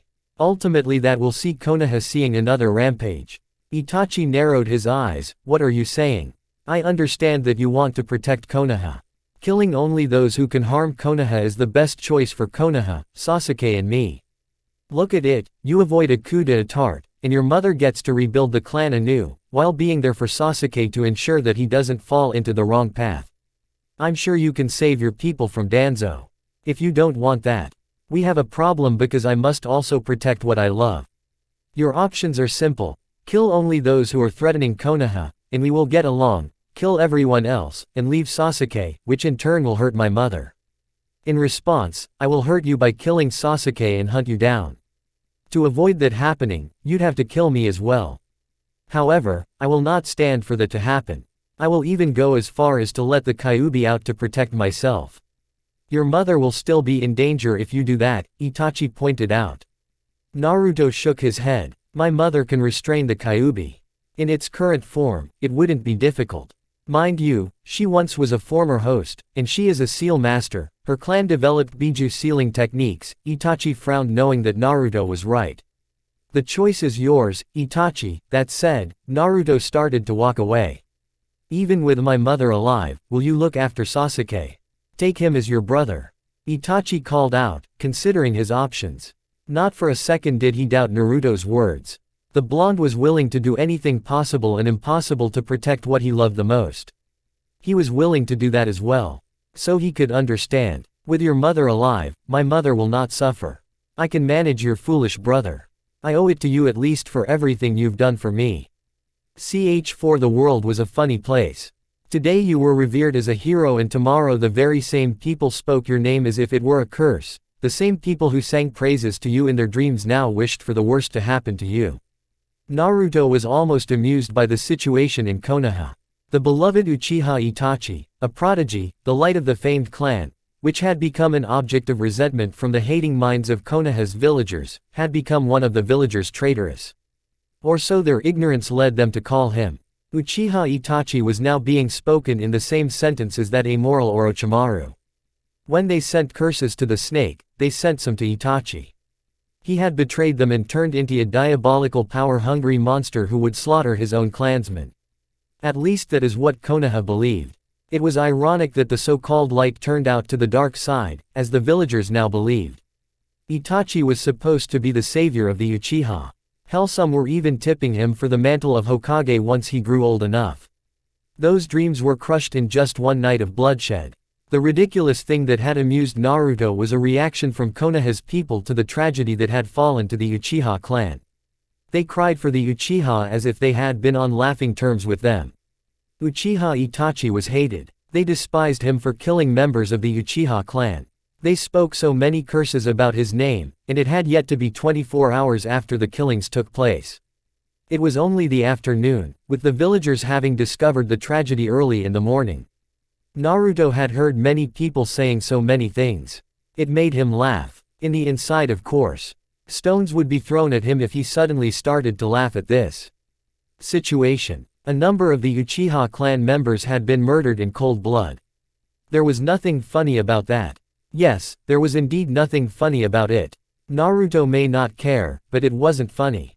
It was sad, really. Yet, he could not sympathize with them. The second the situation was highly amusing. It wasn't the killings themselves that were amusing.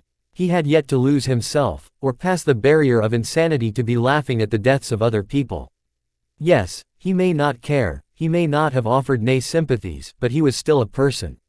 What amused Naruto was the reaction of the villagers in relation to him. The ignorant fools suspected had the Uchiha clan for the Kyuubi rampage. They had gone as far as to show blatant distrust to the clan. They showed no love to it. It wasn't hidden to anyone. It was a reason that he could get along with the clan. Both were seen as reasons for the rampage by the Biju sealed within him. The villagers had cried for the Uchiha. They acted like they had cared all along. Yes, they demanded for Itachi to be hunted down for murdering members of their most powerful clan. They cursed his name while crying tears for the clan. Tears. Tears of sadness for crying out loud. Was it just him who found it amusing, after everything Konoha had put the clan through? It was like if he suddenly died and they started crying for him, not of happiness, but of sadness that he had died. Sad that their beloved Uzumaki was dead. Ridiculous. It was beyond the realm of possibilities, yet something akin to it had occurred. Of course Naruto didn't delude himself to even think that they would cry for him if he died. Hell no. They would laugh and rejoice Monday to Friday.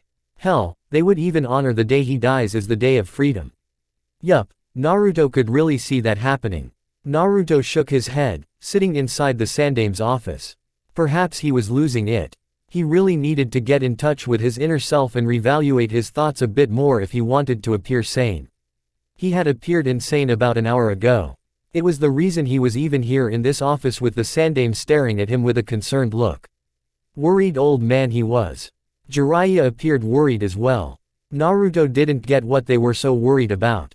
He saw nothing unnatural in his actions earlier. It had been perfectly normal for him to act as he did. Again, perhaps he was losing it. What had happened was that while the villagers cursed Itachi and consoled the remaining members of the Uchiha clan, they had taken their knives and glared at him. They blamed him. They freaking blamed him for Itachi's actions. They thought he was the one who had manipulated the Uchiha. He was a demon after all. He had corrupted their prodigy.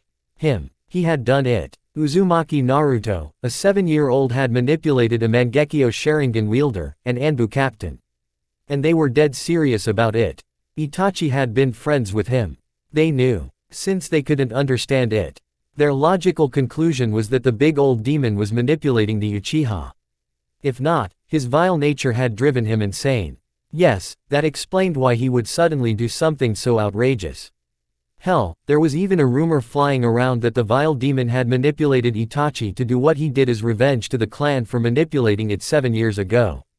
That was crazy. These people were not rational at all. What was Naruto's reaction when he was confronted with this? He had laughed. Not just any laughter. A full-blown laughter. He'd rolled on the ground clutching his stomach as he laughed. He had even let loose of a few tears as he laughed. It had been a disturbing sight, as he heard someone whisper. His laughter hadn't been a happy one though. No, it was a disturbing laughter. That would make Orochimaru wipe off a tear on his left eye. Perhaps he really was losing it. But he couldn't help himself. Their stupidity, blatant ignorance and foolishness had just reached a new low. How wrong could they be? He was to blame for everything. Everything. Next up, the rain won't be coming and they were going to blame him for it. The fools. He was the one who talked Itachi out of killing everyone. If it hadn't been for him, there would be no clan to speak of. But he had done it once again. Uzumaki Naruto had saved the day, yet they still blamed him for the bad. At least something good came out of all these. The Uchiha clan would be trusted once more. Yes, they would be. If Itachi had known all along that it would take for his clan to be trusted again was for such killings to occur, what would have done? Probably nothing. Itachi's goal wasn't to save the clan, but Konoha. Regardless, he would be smiling wherever he was. That thought made Naruto frown and he wanted to yell, "Cursed bastard." While Itachi made his dream come true, and his clan was becoming loved once again, his existence had taken another knock on the ground. This had done nothing but put deep holes in his hopes. Filthy humans. He was really growing to dislike the creatures that crawled inside this village. Perhaps they were not even human to begin with. Yes, Naruto wouldn't deny that possibility if someone said it may be true. How he wished there was someone who had the same thoughts as him. If things continued like this, he was going to lose it.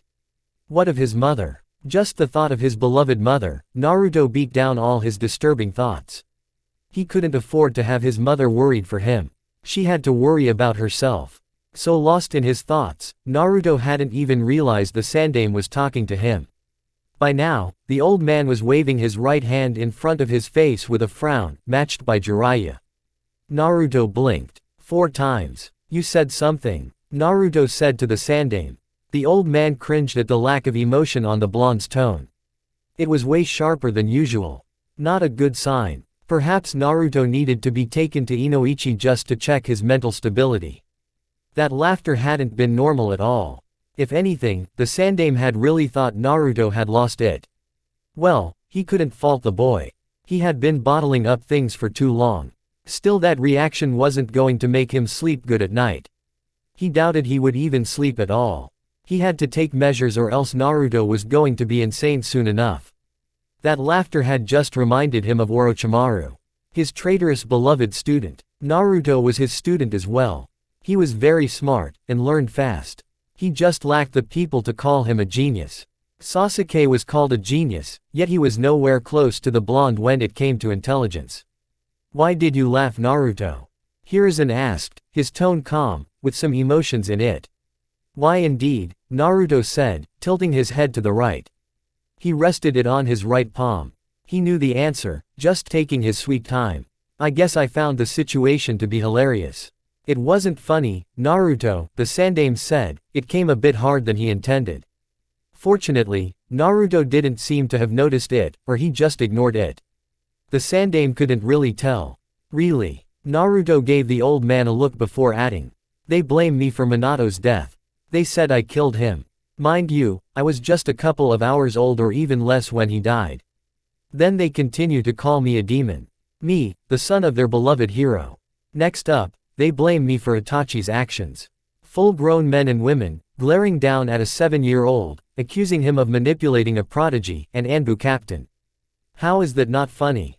Jiraiya swallowed. Naruto was way too calm. His tone was quiet and there was some nonchalance in it. It was just wrong. No one should be this calm and nonchalant about this issue in that manner. No one. Even he wouldn't be calm. He could question the villagers' behavior and their intelligence, but Naruto's reaction was just crazy. He could have understood it if the blonde had insulted or lunged at the villagers. Even if he killed someone in the process, Jiraiya would have understood. And he was sure even the Sandaime would have understood that it was inevitable. But to laugh like a madman. No one had expected it. Even the villagers had been left bewildered. Some of them had even turned away and walked away. That laughter sent chills to anyone who could think logically. Had Naruto's mental barriers finally broken? Jiraiya crushed that probability. No. Not Minato's son. We have a serious mess to deal with. When other villages hear of this, they will be tempted to act, the third Hokage said to Jiraiya, ignoring Naruto's question. You agree with me, Jiraiya, when I say even so, this is way more important for us. Jiraiya nodded. The Anbu can deal with that, and your advisors as well as clan heads can restore calm to the villagers. We don't want them burning Minato's house or getting any other funny ideas. It will be difficult though, the Sandaime sighed tiredly and looked at Naruto carefully. Naruto, he took a pause there, watching the blonde carefully, are you really okay? I'm fine, Naruto said, with a wave of his left hand. Or, are you asking me if I've lost it? The Sandaime breathed in slowly and then breathed out. His eyes shut for a moment before responding, yes, he said. I'm still sane, and the Kyuubi has not tainted me, Naruto said, his tone still sharp. However, I don't see humans down there. There is only trash. I wonder, would Minato still sacrifice me even if he knew this would happen? Both Jiraiya and the Sandaime tensed. Naruto chuckled, it was a bitter chuckle. Yes, he would do it again, and again, and again. Right until there is no life in me. What are we going to do, sensei? Jiraiya asked, his expression deadly serious. I'm willing to take them out of the village to keep them safe. He is not going to last if things continue like this. Naruto looked at Jiraiya. Oh, you watched Orochimaru lose his mind. You don't want to watch me fall into that line as well. How sweet. Perhaps mother was right when she said that despite your glaring failures, you are a kind person, the blonde said. But have no worries. It would take my mother's death for me to lose my mind. The fact that Naruto had said those words was even more disturbing. The Sandaime opened his left bottom drawer behind his desk, and took out a bottle. This was really needed. He opened it and halved its contents. Hiruzen looked at Naruto once more. They needed to move away from this subject. He would consider Jiraiya's option if things don't change. As loath as he may to admit, things wouldn't change anytime soon. And he needed Naruto to be safe. Naruto, did Itachi say anything to you? Did you talk to him yesterday? No, Naruto lied so simply. He knew the Sandaime wanted to know if the Uchiha had told him about what he was going to do. The Sandaime knew Itachi would tell him. The man knew he was alike to the Uchiha in some ways. But if the old man was going to put on an act and pretend as if he was not sure about it, then Naruto was going to keep his mouth shut. Oh, the Sandaime said. Sasuke-kun is going to need a friend, can I trust you to be there for him? I don't know if his mother will be enough to keep him from falling. Naruto merely nodded. He closed his eyes for a moment. At least the Uchiha has secured its future. Konoha will no longer distrust them and in turn, the clan will grow those strings that were cut off and attach itself to the village once more. The dead can thank Uzumaki Naruto again. The Sandaime lit his pipe, while Jiraiya finished the Sandaime's sake. That had been the bitter truth. Neither Jiraiya nor the Sandaime were willing to say it out, but it was the truth. How it sickened Jiraiya. I still can't believe that they would blame you though, Jiraiya said. I mean, even if I was high, I wouldn't go that far. They are looking for something to blame. Itachi was a kind person to them. He was the only Uchiha who didn't act like an Uchiha. He was their rising star. In just one night, everything changes, Naruto said to Jiraiya, without looking at him. Their damaged brains can't understand why Itachi would act like that. Deep within, they want to believe that someone had manipulated him. Still, it doesn't give them the right to act the way they did to you. It's not fair, the Sandaime said, his tone laced with some disappointment. Life has never been fair to me, Naruto said with a shrug. Before anything could be further said, Kakashi appeared in the office in a swirl of leaves. The Jonin had left the village in the middle of the night with a number of Anbu after the reality in the Uchiha clan compound had been discovered. Going by the books, the Sandaime sent Anbu after Itachi. He had already spoken to the Uchiha by then, and knew the poor soul would be safe. Sending his Anbu was just a formality and just to avoid any suspicions of foul play. It would be disastrous if it came out that Itachi had been ordered to do what he did. The village's image would be shattered with the revelation. Despite the Jonin being masked, the Sandaime could very well see that Kakashi was really worn out.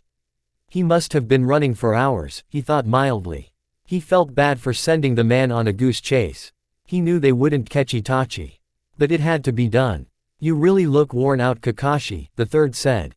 Judging by your appearance, I can say you didn't succeed. Kakashi nodded. We covered most ground but couldn't find him. Even when we tried breaking formation to move one by one to cover more ground, we still didn't find him. But I still believe he is still in the Fire Country.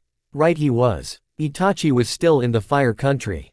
Naturally, Everyone would suspect that Itachi had committed treason and run off, far away from the fire borders.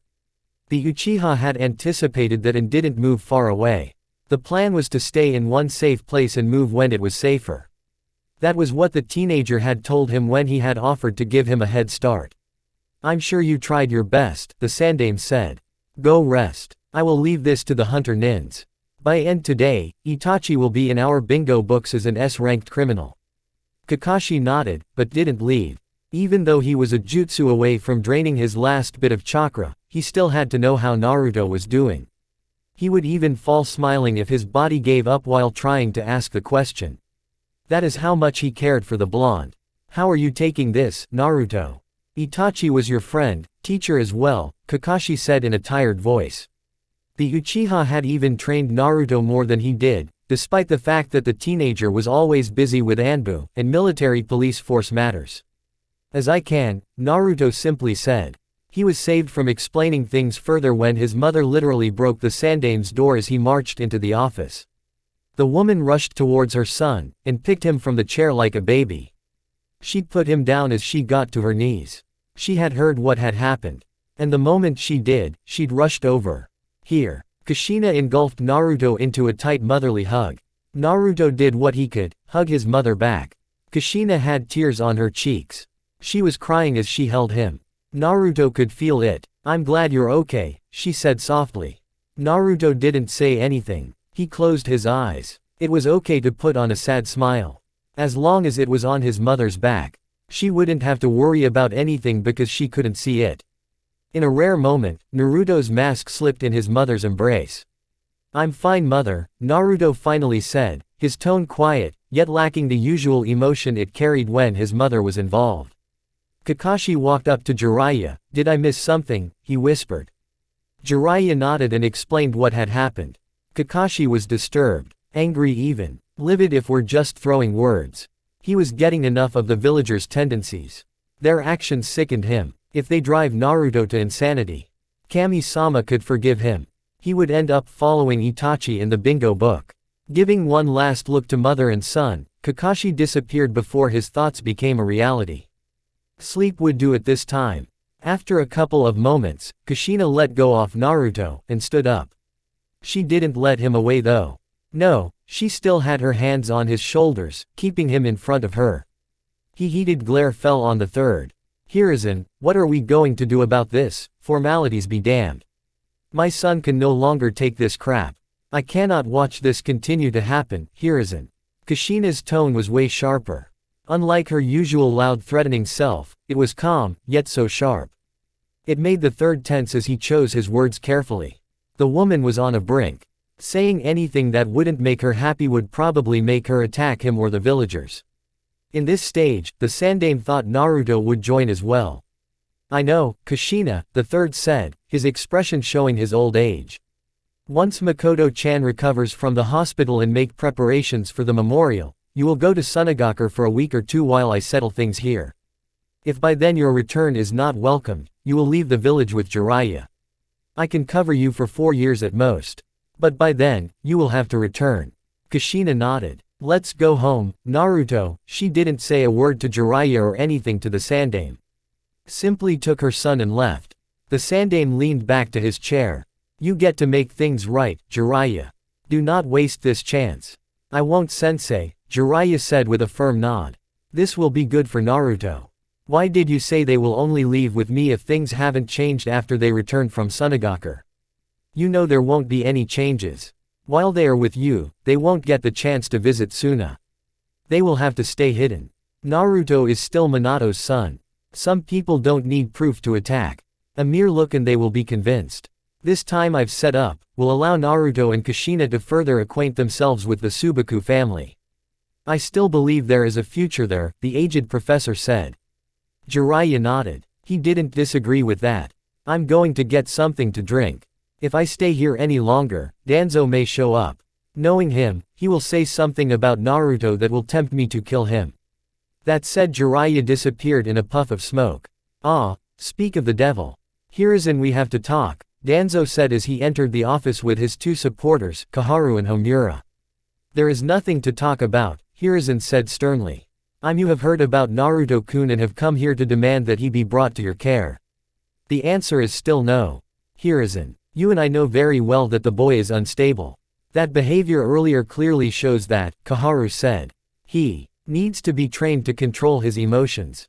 What if he had lost himself and released the Kyuubi? Do you want to see this village destroyed? The Sandaime ignored Koharu. Danzo, you have plotted behind my back for the last time. I've allowed you to do as you please for long enough. One more move, and I will have you executed for treason. I know both of you were on it as well. Itachi told me. He also told me that you had ordered for the entire clan to be erased. What were you thinking? The Sandaime shouted, banging his hand on the table, forgetting about a thing called secrecy. The third calmed himself. Naruto will be leaving Konoha for a while with Jiraiya. You have nothing to worry about. Now, get out of my office, I want to do my job. You can't be serious, Hiruzen. The boy needs Danzo. Koharu shouted. Koharu, you went behind my back when you ordered for the Uchiha massacre. Luckily, Itachi chose to kill those who knew of the coup. We still have a clan now. The Sharingan won't be extinct, the Sandaime said lowly. You're not Hokage. You have no power ordering my shinobi. If I ever hear you are doing it again, I will have you locked up in a cell for usurping my authority. I assure of that. Danzo, if you make a move towards Naruto, I will make you regret it. The Sandaime said. Anbu, escort my advisors out of the Hokage tower. They must never set foot until I say otherwise, and get me someone to fix my door. Konoha Hospital. Naruto wandered along the busy hospital with his mother steadily on his right hand. Both were heading towards Makoto's room. Not so surprisingly, the nurse didn't want to tell them where Makoto rested. His mother had turned on the menace to get what she wanted. Whilst his mother threatened to rip the woman apart, Naruto had simply watched it all with a look of nonchalance. After what had just happened today, he could care less if his mother killed someone. In the days of the past, he was willing to stop her from killing the foolish villagers, but now he wasn't going to do any of that. He hadn't stopped her back then because he cared. No, he just didn't like his mother dirtying her hands by killing filth. But now he could say he wasn't worried about that. If she killed one of them, it was a happy day for him. Konoha would have one more filth removed. He reasoned letting them die was a service to Konoha. These people were vile creatures. They polluted the village with a spirit of ignorance, hatred and foolishness. Their deaths would clean Konoha and make it a bit bearable for him and his mother. How could he complain over that? It is getting difficult to deal with them, huh? Kushina said to Naruto. She was also at her limit. She wasn't preaching the gospel at this time. Things needed to be reevaluated before she could preach again. At this stage, she was most concerned about Naruto's mental health above all things. Honestly, Kushina wasn't concerned about the state of the village. She was worried about her son and her friend. Above all things, Naruto stood. What would Minato do if he were here? Would things even be like this if he was alive? Perhaps not. Perhaps Naruto would still be hated while they hailed their Yondaime Hokage, their greatest hero. Kushina frowned at the thought. If only Minato had listened to her when she said it was better she reseal the Kyuubi inside of her. Naruto would have been living a normal life. She could be hated for all she cared, but as long as Naruto was able to live normally, she would have all reasons to smile. Now, she wasn't a matter. Her son was the menace to this village, or so the villagers believed. How it infuriated her. Still, she wasn't willing to give this village the middle finger. Mito had said the only way to conquer hatred was through love. She wasn't about to open her heart for this village to stab it all up. No, she believed as long as she continued to love her son and those close to her, she would rise above this hatred. They'd survived so far and were actually doing well. Naruto had been doing at the academy. He was finally adapting. He had learned to ignore the villagers while focusing on the positives of this life. And this had to happen to screw it all up. Yes, it is, Naruto said, in agreement with his mother. But we survived the first wave. We will continue to survive even this one. As long as we continue to have each other. Kushina smiled, nodding as they rounded up on a corner. It is puzzling how things can change overnight. Everything changes overnight. That horrible night you were excited about giving birth, but that turned out to be a nightmare. After birth, I had explosives tags all over me, and you had to go through the extraction of the Kyuubi. which nearly cost you your life, Naruto said quietly, a bit sad. It was okay to show emotions, he was in the presence of his mother. Regardless of all these things happening, as long as I have you, I will always look forward to tomorrow. Once more again, Kushina smiled warmly at her son. At least he was back to his usual self. That incident had really shaken her. But she was happy that Naruto was back at being Naruto again. No lasting damage was done. Naturally, if there had been damage she would have hunted down those who caused it and ripped their flesh apart with her chakra chains. As long as we have each other, Kushina muttered. But when you grow up into a handsome man, you're going to leave your poor mother alone and run away with a girl. Despite saying so, Kushina didn't see that happening. She wanted for it to happen. But Naruto was too clingy to leave her. Perhaps when he does grow things will change. It had to. For his own happiness. Why do you think I would leave you, mother? Besides, at this age, do you think I should be hearing about running off with some girl? I don't even get that kind of love, Naruto said, giving his mother a sided look. Kushina shrugged. Though I hate to admit it, you don't talk like a 7-year-old, Naruto. You're all grown up while trapped in a little body. But I'm not saying you must start reading those perverted books your teachers read. I swear if I find you reading those things. Naruto gulped, nodded all too quickly. He may not have had the thought to read to those books, but if his mother said not to, he was going to nod as if he had the plan to read them. The books he read were fem-kyuubi books and some elemental manipulation. He didn't have time for smut. I won't go that far, mother, Naruto said, as honestly as he could. I know you won't, Kushina said with a smile. He was all too focused on strengthening himself to be dragged into other things that could corrupt him. And he was too smart to be tricked into reading those books. Nothing further was said as the two finally made it to Makoto's room. The black-haired was lying on her back, covered with white sheets, wide awake. Her broken son sitting just beside her, staring into nothing in particular with a dark look on his face. A look that shouldn't be on a 7-year-old. Naruto shouldn't be the one to say. Not after how he scared the villagers. The atmosphere was just gloomy. It was sad, really. Sasuke was once a happy child. It was often amusing to Kushina when she used to see him pout when his older brother would say he couldn't train with him. Or when he looked embarrassed when his mother treated him like the little boy he was in front of other people. What had happened to that happy Sasuke? He looked emotionally dead. From what she had heard, he had yet to say a word to anyone. He refused to speak to the Anbu, or anyone for that matter. His mother hadn't been strong enough to say anything. Both were just allowing their gloomy thoughts to consume them. In Sasuke's case, dark thoughts. Very, very dark thoughts. If one entered the young Uchiha's mind, they would run away fast without turning back. Despite this, Kushina smiled, and looked at her friend. She walked over and hugged the older woman, smiling sadly. I'm so happy that you're okay.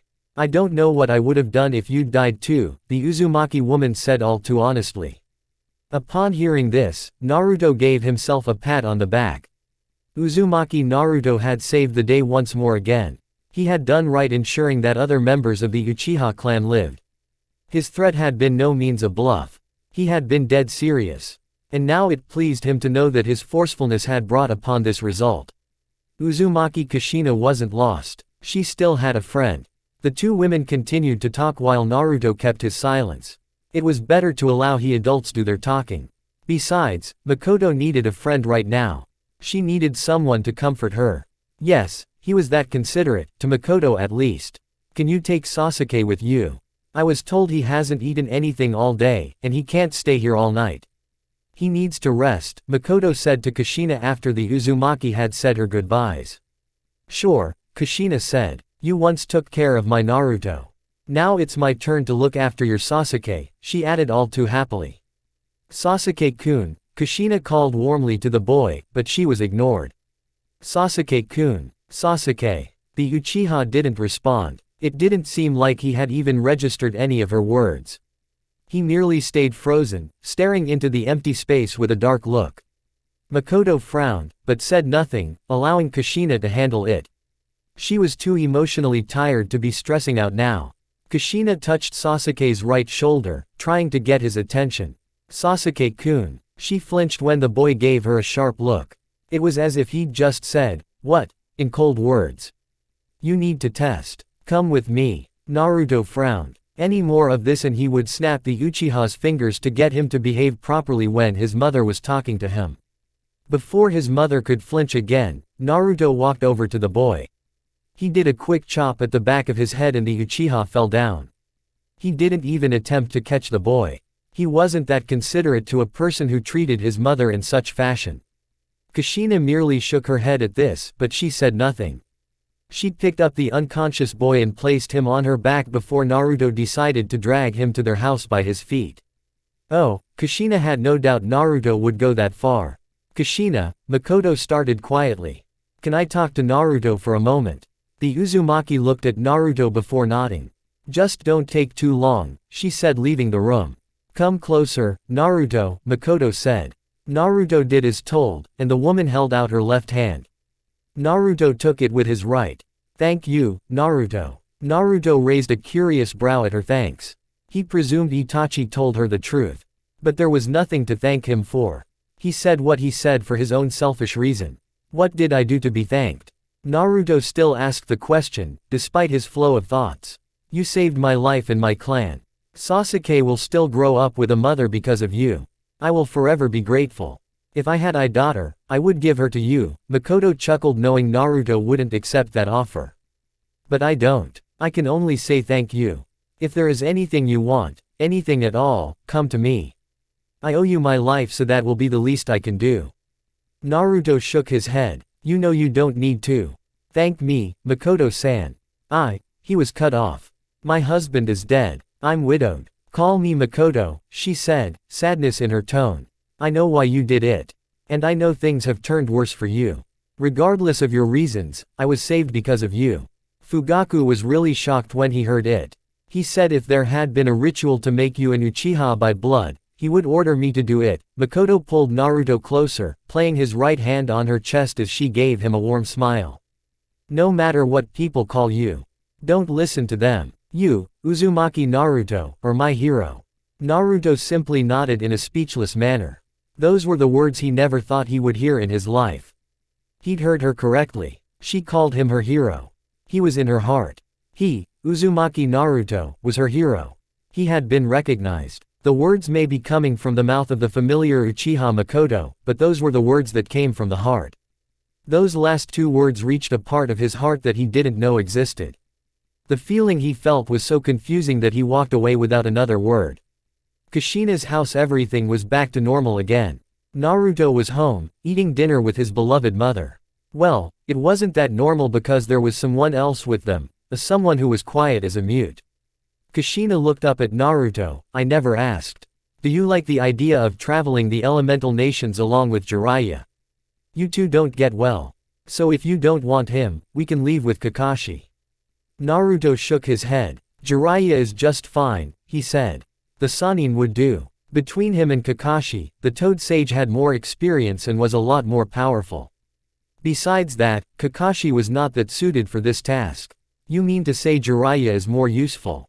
Kushina said. That is what his words sounded like. Sometimes I don't know whether I should be proud or sad, she mumbled to herself.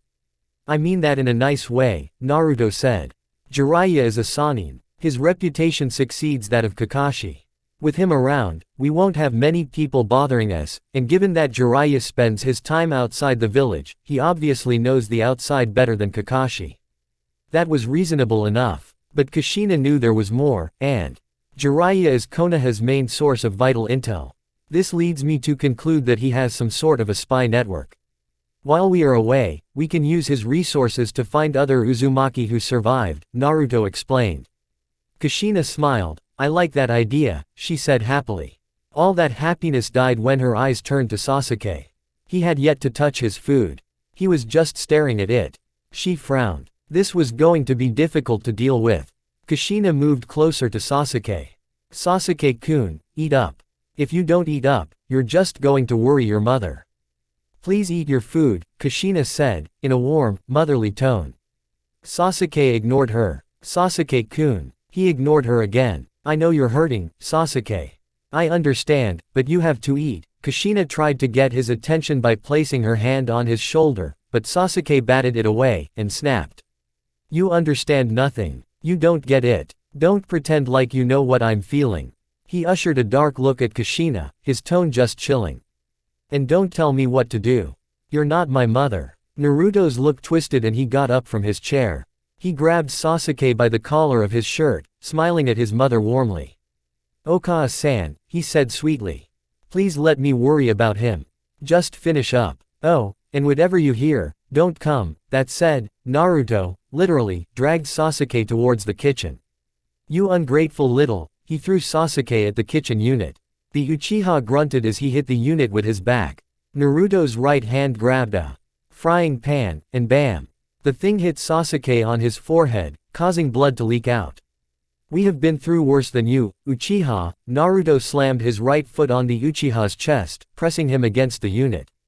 Who do you think you're talking to? Look at me. Naruto pressed, earning a dark look from the Uchiha, but he just tossed it aside. The frying pan was still on his right hand.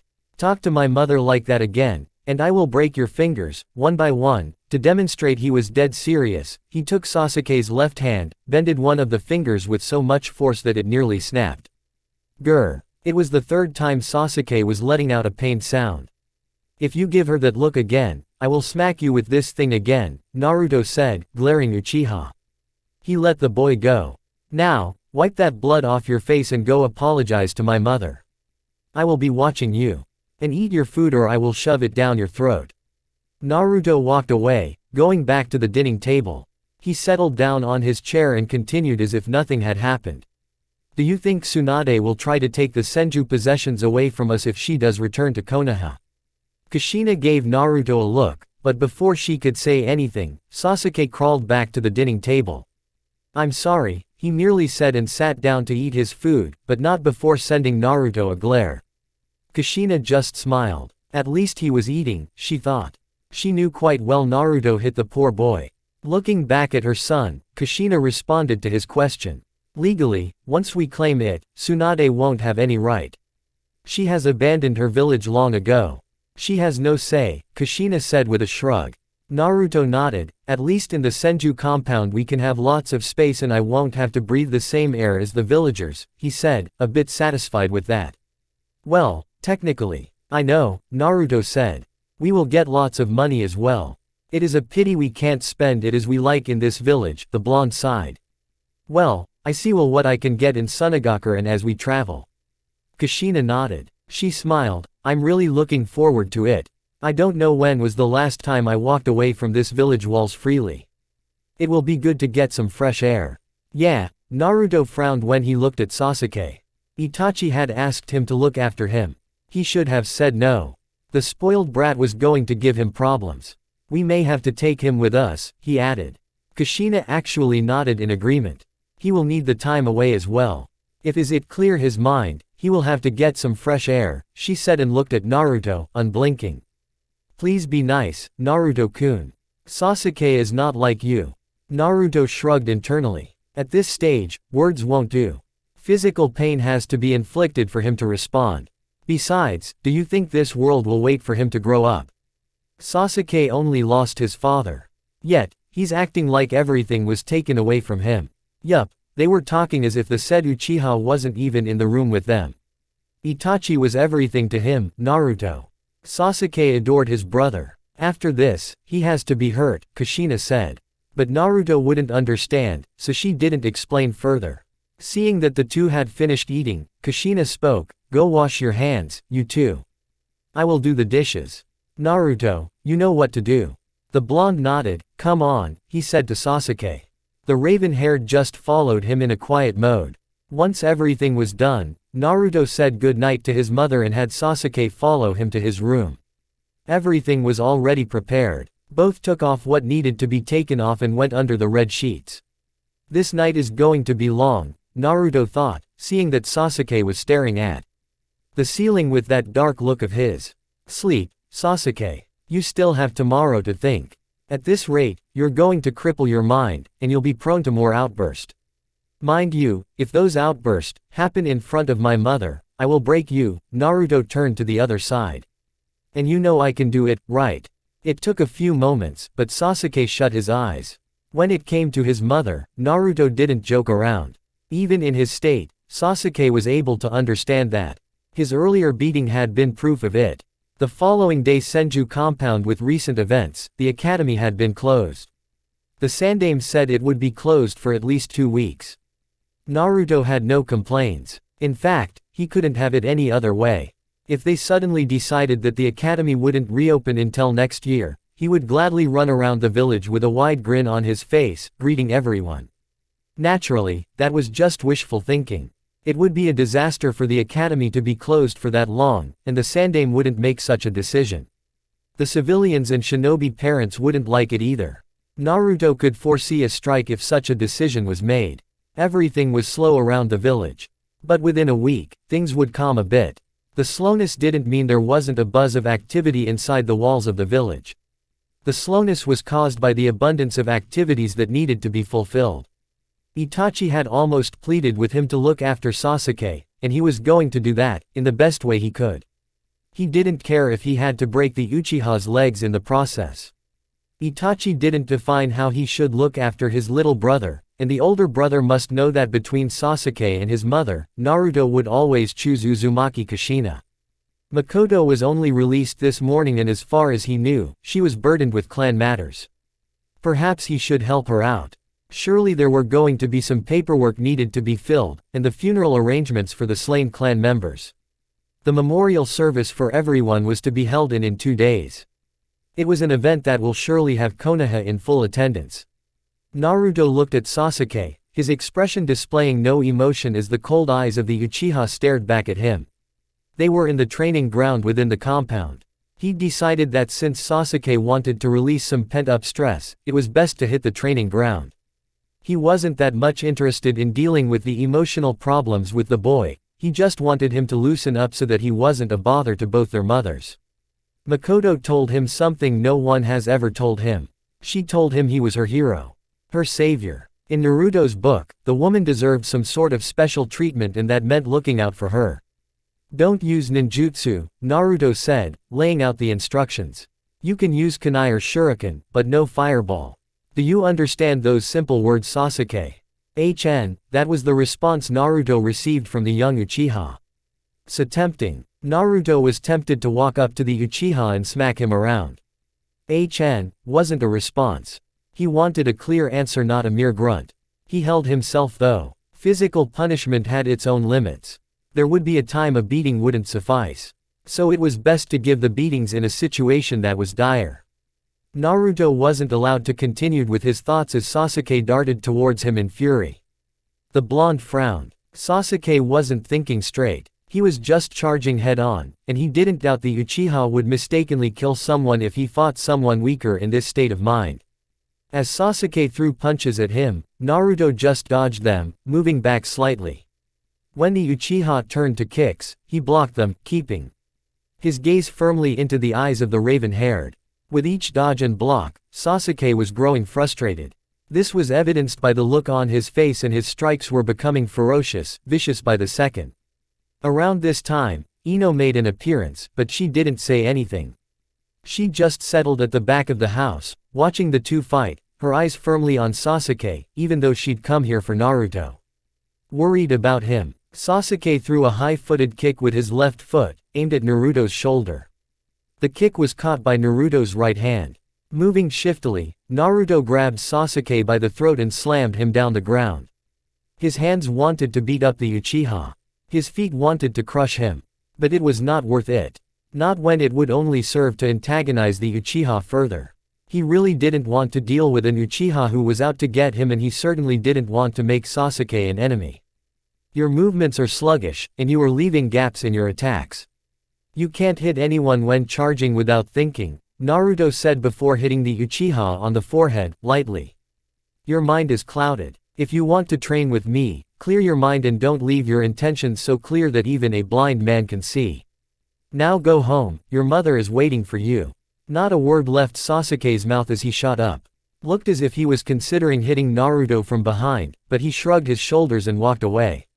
Ino smiled nervously as the Uchiha neared her. Hello, Sasuke-kun. How are you? Sasuke just walked past by her. Not even bothering to look at her. As far as it seemed, the Uchiha didn't look like he had heard her. But Ino knew better. Sasuke had heard her. He just ignored her. She frowned. "Welcome to the party," Naruto said, walking past the blonde. Ino followed him without saying a word. She was too engrossed in her thoughts to think of a reply.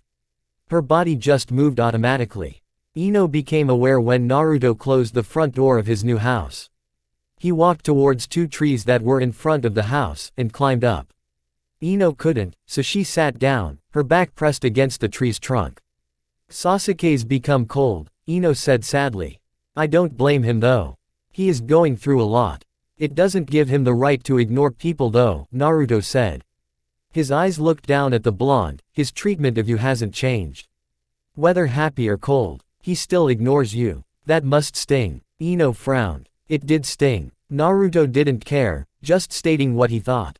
He didn't understand what she felt for Sasuke. She didn't even think he knew where it stung. Shaking her head, Ino pressed down her thoughts to focus on the matter that brought her here. "I overheard my father telling my mother about your episode. They said you lost your mind for a minute and that it was so serious the Sandaime considered taking you for a psychological evaluation," Ino said, her tone revealing her worries. "So you came on to check if it was true that I lost my mind or not?" Naruto asked. "Yes," Ino didn't deny it, "but I also came because I was worried about you. The Naruto I knew would have just walked away. You always have control over your emotions. So, when I heard that you were rolling on the ground in laughter, I thought perhaps you'd snapped." "I'm fine," Naruto stressed the words. "I merely laughed because I thought it was funny." "No," he corrected himself with a shake of his head, "it was funny and I couldn't help myself." "It wasn't funny, Naruto," Ino nearly shouted. She calmed herself and repeated her words in a subdued tone. "It wasn't funny. From where I was standing, it was amusing," Naruto said with a shrug of his shoulders. "Perhaps I do have a twisted sense of humor." "No you don't," Ino said, her tone hard. "You hardly laugh at anything. I would have cried in that situation, not laugh. I don't think anyone in their right mind would laugh in that situation." So are you saying that I wasn't right in the head when I laughed? Are you suggesting that I momentarily lost my sanity?" "No," Ino said with a shake of her head. "I'm not saying that. It is just that, no one behaves like that. So, we have to consider the possibilities. If I'd lost my mind, I would know," Naruto said, but then smiled, a bit sickly. "Perhaps I did lose my mind for a moment. If so, what about it then?" Ino shifted uncomfortably. "I just came to see if you were okay," she said.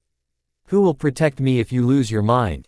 "Daddy," Naruto said. "As much as you say I am a mama's boy, you are just as attached to your father as I am to my mother. So you can always call him when in trouble."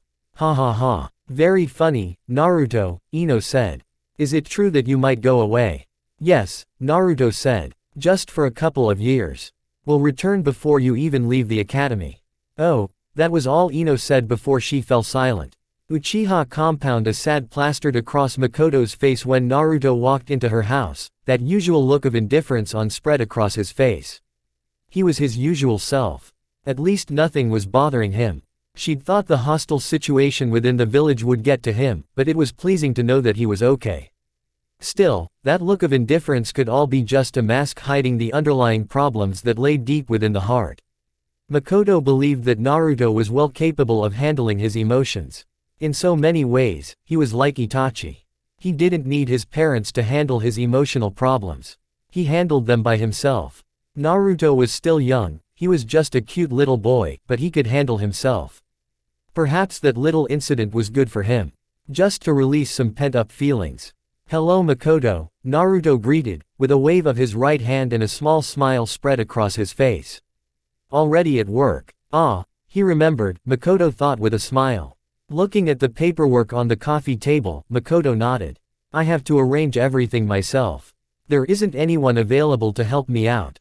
"Where is your mother?" "In a meeting with the Sandaime," Naruto said, before he sat down on a sofa, just across the coffee table. "She's finishing clan matters and making necessary arrangements for the visit to Sunagakure and our inevitable departure." Makoto nodded, smiling sadly. "It seems like we'll all be busy trying to rebuild our clans." The Uchiha's military power disappeared overnight.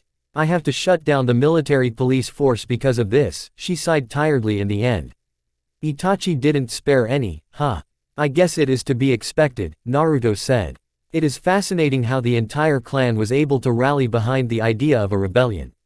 I mean, the remaining members had stayed away from shinobi matters. So in battle, they were useless.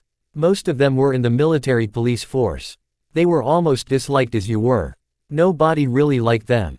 They didn't enjoy their time within the streets of Konoha. If there were 50 of you and were to sit down and discuss revenge on Konoha, wouldn't you all agree? Makoto asked. Possibly, but there is never such a thing as perfect unity in the shinobi world. One may have a different idea, but only agree with the idea because it was objective of the majority, Naruto said. He tilted his head, studying Makoto's features. I presume this was the same with you. Makoto nodded with a sad smile. I never agreed to the idea of the coup because I knew of the consequences it would bring. The whole idea had so many things to consider. But I was just a wife of Fugaku. My thoughts were not relevant. I just had to accept the choices made, she said. Same with Itachi. Makoto frowned slightly. Itachi. No matter, he was her son. She wasn't angry at him. It is sad, Naruto said. There are so many things that have occurred around you. Life-defining, yet you've never had a choice in anything. You've always had to take in everything and just accept them. Try to make the most in the situation. Makoto chuckled, in a mixture of bitterness and sadness. You make it sound like I am this weak person, who just accepts everything that comes to life. Naruto smiled with a shake of his head. In your case, it is not about strength or weakness. We always like to believe that there is a choice in everything, but the truth is that, this world isn't pretty. Freedom allows for free choices. Without it, we're only forced to adapt to the things life presents before us. But of course, we always try to change everything. Sometimes we succeed, sometimes we don't. Naruto paused for a moment to allow the words to sink in. It may sound bad saying this, but you've got your freedom now. Makoto waved Naruto off. I know you mean well, she said. Leaning back to the sofa, she released a resigned sigh before looking fondly at Naruto. You've surprised me, she said. I guess I did, Naruto said. I don't know when I last had a conversation such as this. I may have been back when I was still a shinobi, Makoto said.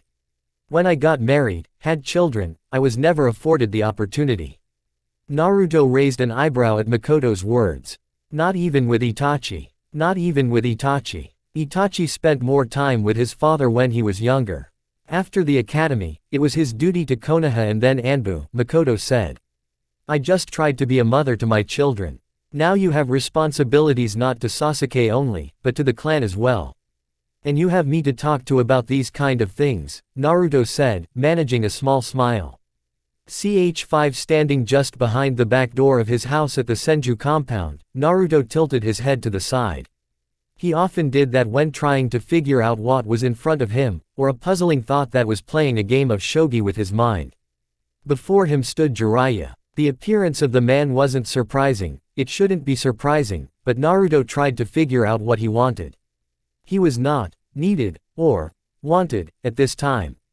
His time would come when they would need to leave the village for some peaceful time. Naruto didn't really have anything against the Sannin. The leaving him thing didn't matter to him. He didn't resent the man for it. He just saw Jiraiya as just another Konoha shinobi and the man who trained his father. He may have been made his godfather, but he forfeited that responsibility when he ran off to drown his sorrows with women from all over the elemental nations. He suffered with his mother while the man embraced his perverseness in its fullest, and did so shamelessly. Yet even so, Naruto held no grudge. If they were related by blood, then he would see the Sannin as nothing more than trash.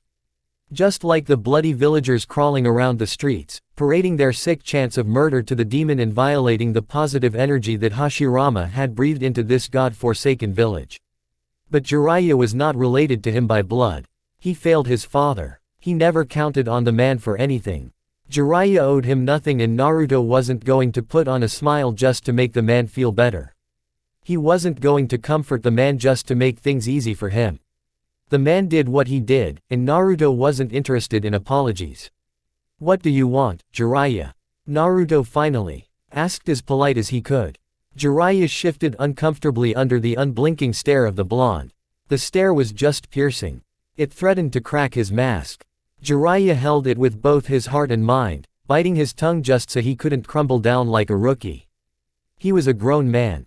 He was old enough to be Naruto's grandfather. Why did have to shake under the blonde's stare? Get hold of yourself, Jiraiya. The Toad Sage raged within. It really felt he was being interrogated whenever he stood in front of the blonde.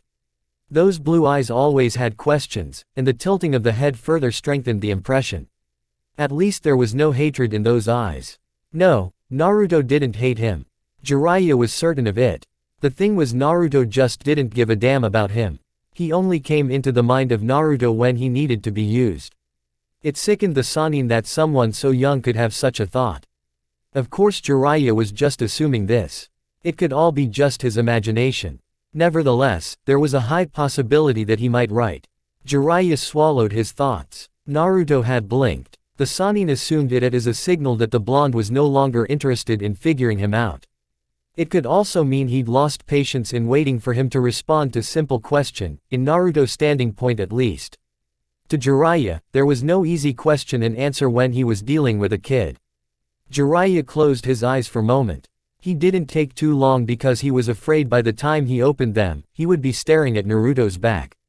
He felt relieved when Naruto was still there, still staring at him. I came to check up on you. Jiraiya said, his tone was quiet and a bit innocent. I'm fine, as you can see for yourself, Naruto said. He did it on purpose. He disliked the man for his roundabout games. The man never wanted to come straight at him. He liked coming from behind.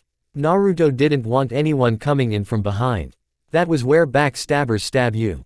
He was always cautious with his back and he would force Jiraiya to the front.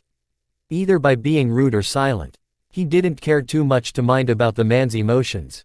Is there anything else? Jiraiya winced. The tone wasn't sharp or dismissive, it was mildly polite, but the words were like a sharp knife through his crippled and burdened heart. The Toad Sage smiled sadly, with a hint of bitterness in his tongue. You're not going to make things easy for me, are you? What do you think, Jiraiya? Naruto asked rhetorically. You're a grown man. I can't spell things for you. It's either you talk or you stop with this indecision. It's not fun for either of us. Jiraiya could agree with the last part.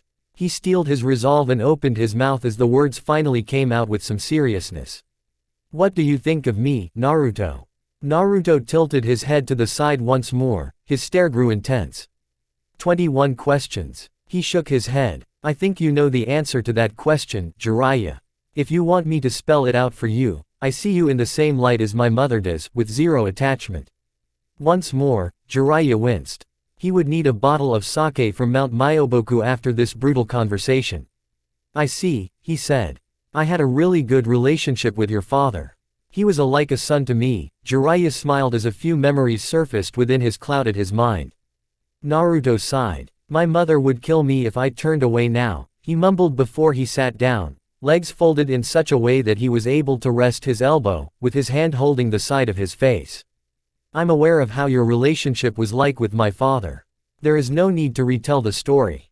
He didn't have the stomach for it anyway. I want to have that relationship. With you as well. I owe it to Minato. It can't happen. I'm not my father. The only relationship I see happening, and I am willing to tolerate, is of that of a student and teacher, but nothing past that, Naruto said honestly. You asked me what I thought of you. This is my response. I see you as a strong and experienced shinobi. You're wise and knowledgeable about this world more than most people. Even I am willing to admit that there are plenty of things I can learn from you.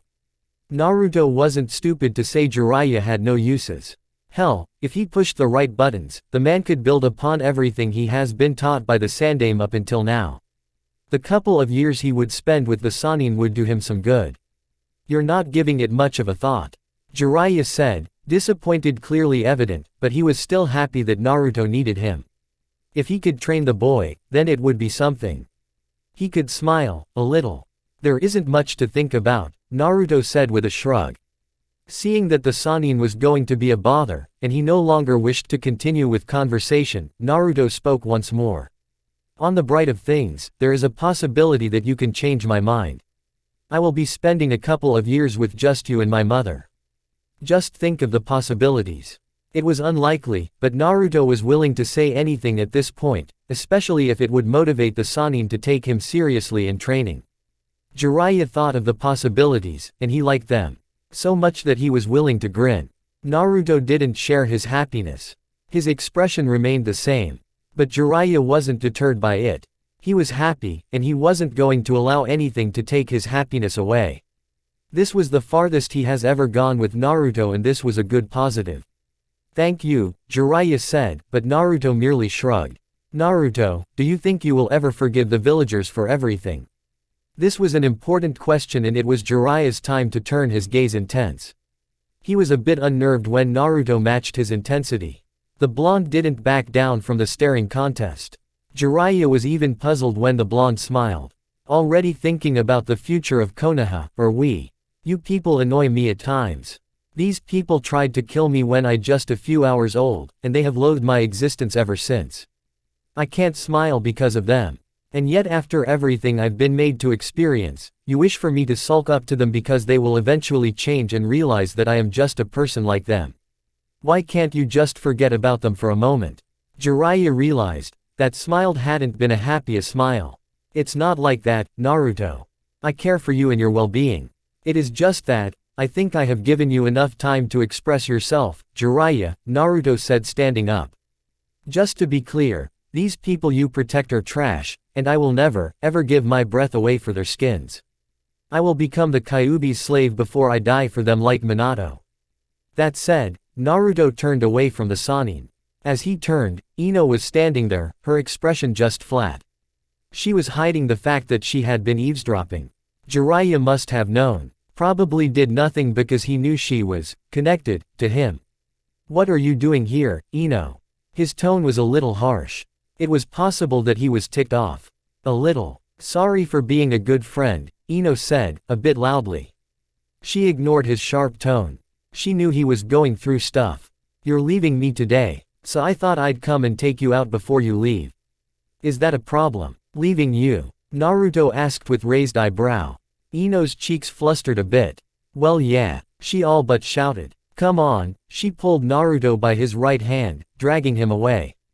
Watching this, Jiraiya smiled.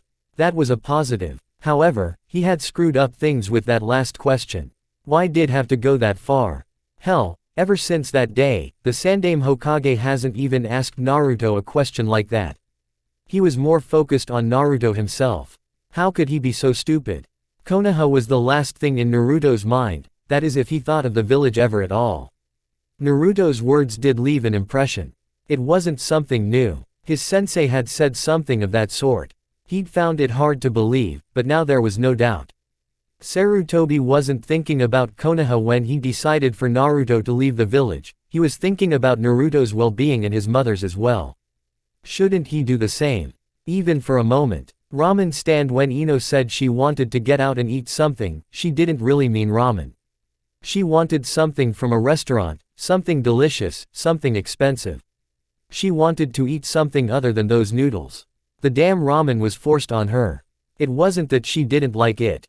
She has grown to enjoy it, but when out, she preferred something else. Her problem was that she was with Naruto. She couldn't take him somewhere else, not with the glaring eyes of the villagers looking at him with murderous intent. Even before the Uchiha incident, things wouldn't have been different. They'd probably spit on their food. Naruto didn't care about those eyes. Hell, he could ignore them as if they were not there. Ino couldn't. She hated those eyes, and they didn't make her feel any better. But that was the reality of things. As Naruto has learned to live with it, she had to live with it as well. "Nay, Naruto," Ino started, slowly, looking at Naruto, who was sitting on her right side, at the corner of her eyes. Did you actually mean what you said to Jiraiya-sama?" She'd heard him say those things. She frowned upon that thought, but couldn't fault him. He has endured enough. "Yes," Naruto said with a nod. "But that should have been obvious to you, right?" Ino nodded. "It is just hard hearing those words. I know you don't care about them, but I never thought you'd say something like that. It worries me, especially with what just happened." "You mean especially after my so-called mental breakdown?" Naruto asked. His eyes stayed on his ramen, never looking at Ino, not even for a second. "Yeah," Ino responded without even giving it a thought. I still can't believe you'd be blamed for the Uchiha thing. It's sad, yeah, but you can't be blamed for it. My relationship with Itachi wasn't hidden to anyone. Hell, I got well with Fugaku. They were bound to say things about me after Itachi went mad. It's not to say I understand their reactions. I don't understand and never will, Naruto explained, his tone bit nonchalant. You're okay. That is the important thing, Ino said with a smile. At least you are going to go away from the village. You'll get some much-needed peace away from the villagers' hateful stares. Everything that is unpleasant, hopefully, Naruto said. Have some faith, will you? Ino said forcefully. How long are you going to be gone for? In your stay at Sunagaku, I mean. It would depend on a couple of things, but he wasn't to stay for that long in the village hidden in sand. A couple of days would do. It was probably that they wanted to give it a chance for him to get to know Temari a bit more. They were contracted to get married after all. Aside from that, the stay in Suna served no purpose. A week at most, Naruto said. We probably won't return to Konoha. What? We might not return to the village after we leave for Sunagaku. Jiraiya will probably pick us up from Suna and we'll go our merry way for a couple of years. He could start dreaming already. The kind of life he would be living away from Konoha was just damn attracting. Naruto thought so, and every inch of his body believed so. All possibilities pointed at the good life, finally walking around without a mad eye piercing through his back. It was warming to think about it. While he has grown to ignore the stares, walking around without them was another matter altogether. And you didn't bother to tell me this sooner, because how could he do that to her? She thought he was only going away to Suna for a week or a couple of weeks then return to the village, but he was actually going away, forever. You do know that you leave the village later on today, right? Naruto turned around to give the girl a blank stare. She stared back. He sighed. I didn't think it would be a big matter. It's not like we hang out every day, anyway. Is that how little you think of our friendship? Ino said. She didn't shout. Her tone was quiet, with a bit of sadness coloring it. Naruto blinked. That was not the sort of response he was expecting. It seemed as if he'd said something wrong. He sighed once more again, but said nothing. He figured there was something Ino wanted to add on what she'd said. I thought our relationship was good. I mean, I'm going to miss you when you leave. Who is going to protect me when you're gone? Who's going to be my Black Knight when you're away? Naruto hadn't considered that. Hell, if he were to be honest, he had to say he never even thought about missing Ino. Sure they got along, but he didn't think he would actually miss her. What more would he require if he was with his mother? Knowing that Ino would most likely snap at him if he didn't give a sufficient answer, Naruto chose his words carefully. It is not as if I don't value your friendship, Ino. Really. I've just been too busy dreaming about the days that await me outside the village to think about anything else really. I do believe that I will indeed miss you. Liar, Ino responded quietly, earning a raised brow from Naruto. I know you, Uzumaki Naruto. I know that you won't think about me. Your mother is all you need and with her by your side, no other thought will come to you. Naruto stared at Ino for a few moments with his head tilted to the side. She was still smiling. She had smiled when she called him a liar. You think I'm just telling you what you want to hear? Well, duh. Naruto looked back at another fresh bowl that had come his way. He didn't respond immediately. A few thoughts ran through his head before he spoke. When I'm away, who's going to annoy me by blackmailing me to do something? Who is going to annoy me requesting to be saved? I won't amuse myself by watching you chase after Sasuke. Ino didn't lose her smile. So, I guess you will miss me, she said, a bit happily. Later that day with the sun setting, Naruto's time to leave the village had arrived and he did so along with his mother, Kakashi and an Anbu.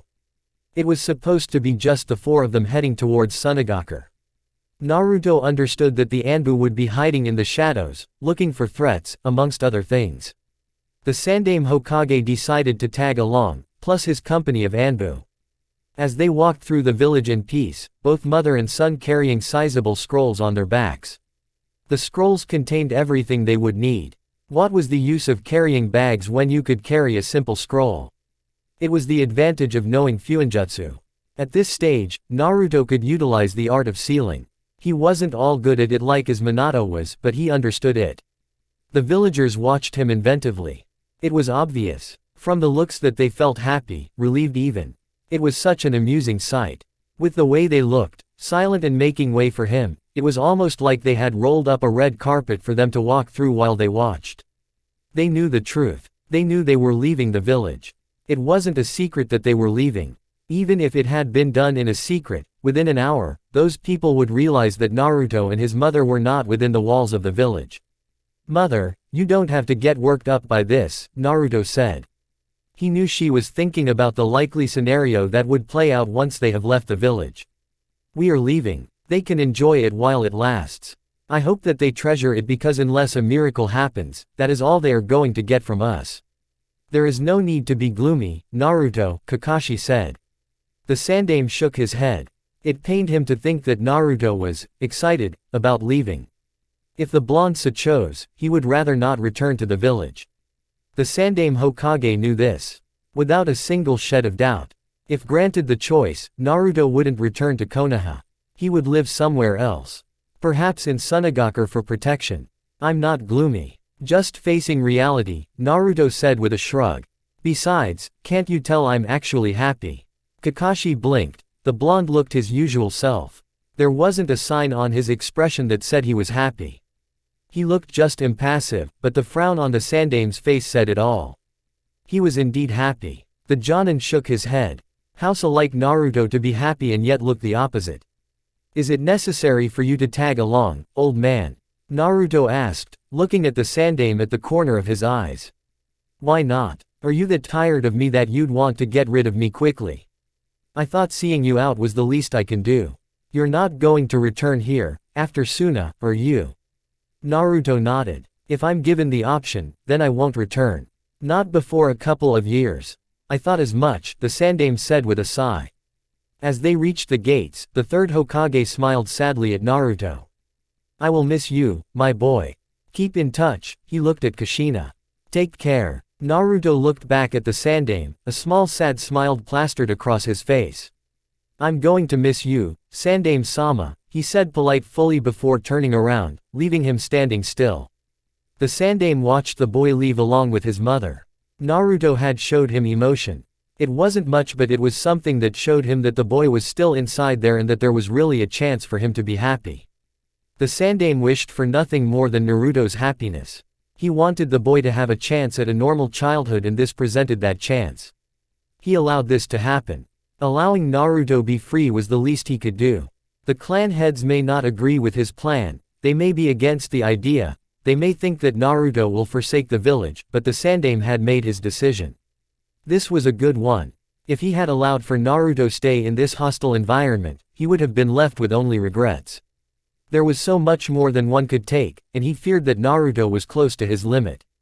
There was a point of no return, and given that episode, Naruto was close to that point. Had he crossed that line, another disaster may have fallen on this village. The Sandaime had no doubt that Naruto would willingly allow the Kyuubi to roam free within the village, destroying everything. If it meant his and his mother's happiness, Naruto was willing to do anything. For these reasons, the Sandaime was happy to have finally made the right choice. Jiraiya flashed to the side of his former sensei, and spoke. "You're going to see him again, you know," the Sannin said softly. He could clearly see that the Sandaime was saddened by the fact that he wouldn't be able to see Naruto on a daily basis. "I know," the Sandaime said, turning around to return to his office. "I've just grown fond of him. I did enjoy the time I spent training him. Conversations with him were never boring." "I can imagine that," Jiraiya said. "You think it is safe to just send Kakashi and Yugao?" "Of course not," the Sandaime said. "Danzo would seize the chance to kidnap Naruto if that chance came. Kushina may be dangerous when angry, but she would do anything if her son was captured, and Naruto would do anything it was his mother who was captured instead of him. It would be a disaster," Jiraiya said with a shake of his head. "Yes," Hiruzen said with a nod. "Wherever Naruto turns, Danzo would regret the day he crossed Naruto's path. When it comes to his mother, Naruto forgives no one. This is one of the reasons he isn't fond of Minato. Kushina was hurt by Minato's death," Jiraiya said. Going back to the main dish. "Are you going to send another squad of Anbu to tail them?" "Yes." The cage has also agreed to send his own Anbu to escort them. Sarutobi had no doubt that the cage would send his best to ensure that Naruto was safe, and he was sure that the blonde would be treated well in Sunagaku. Naruto was a key to Suna's future.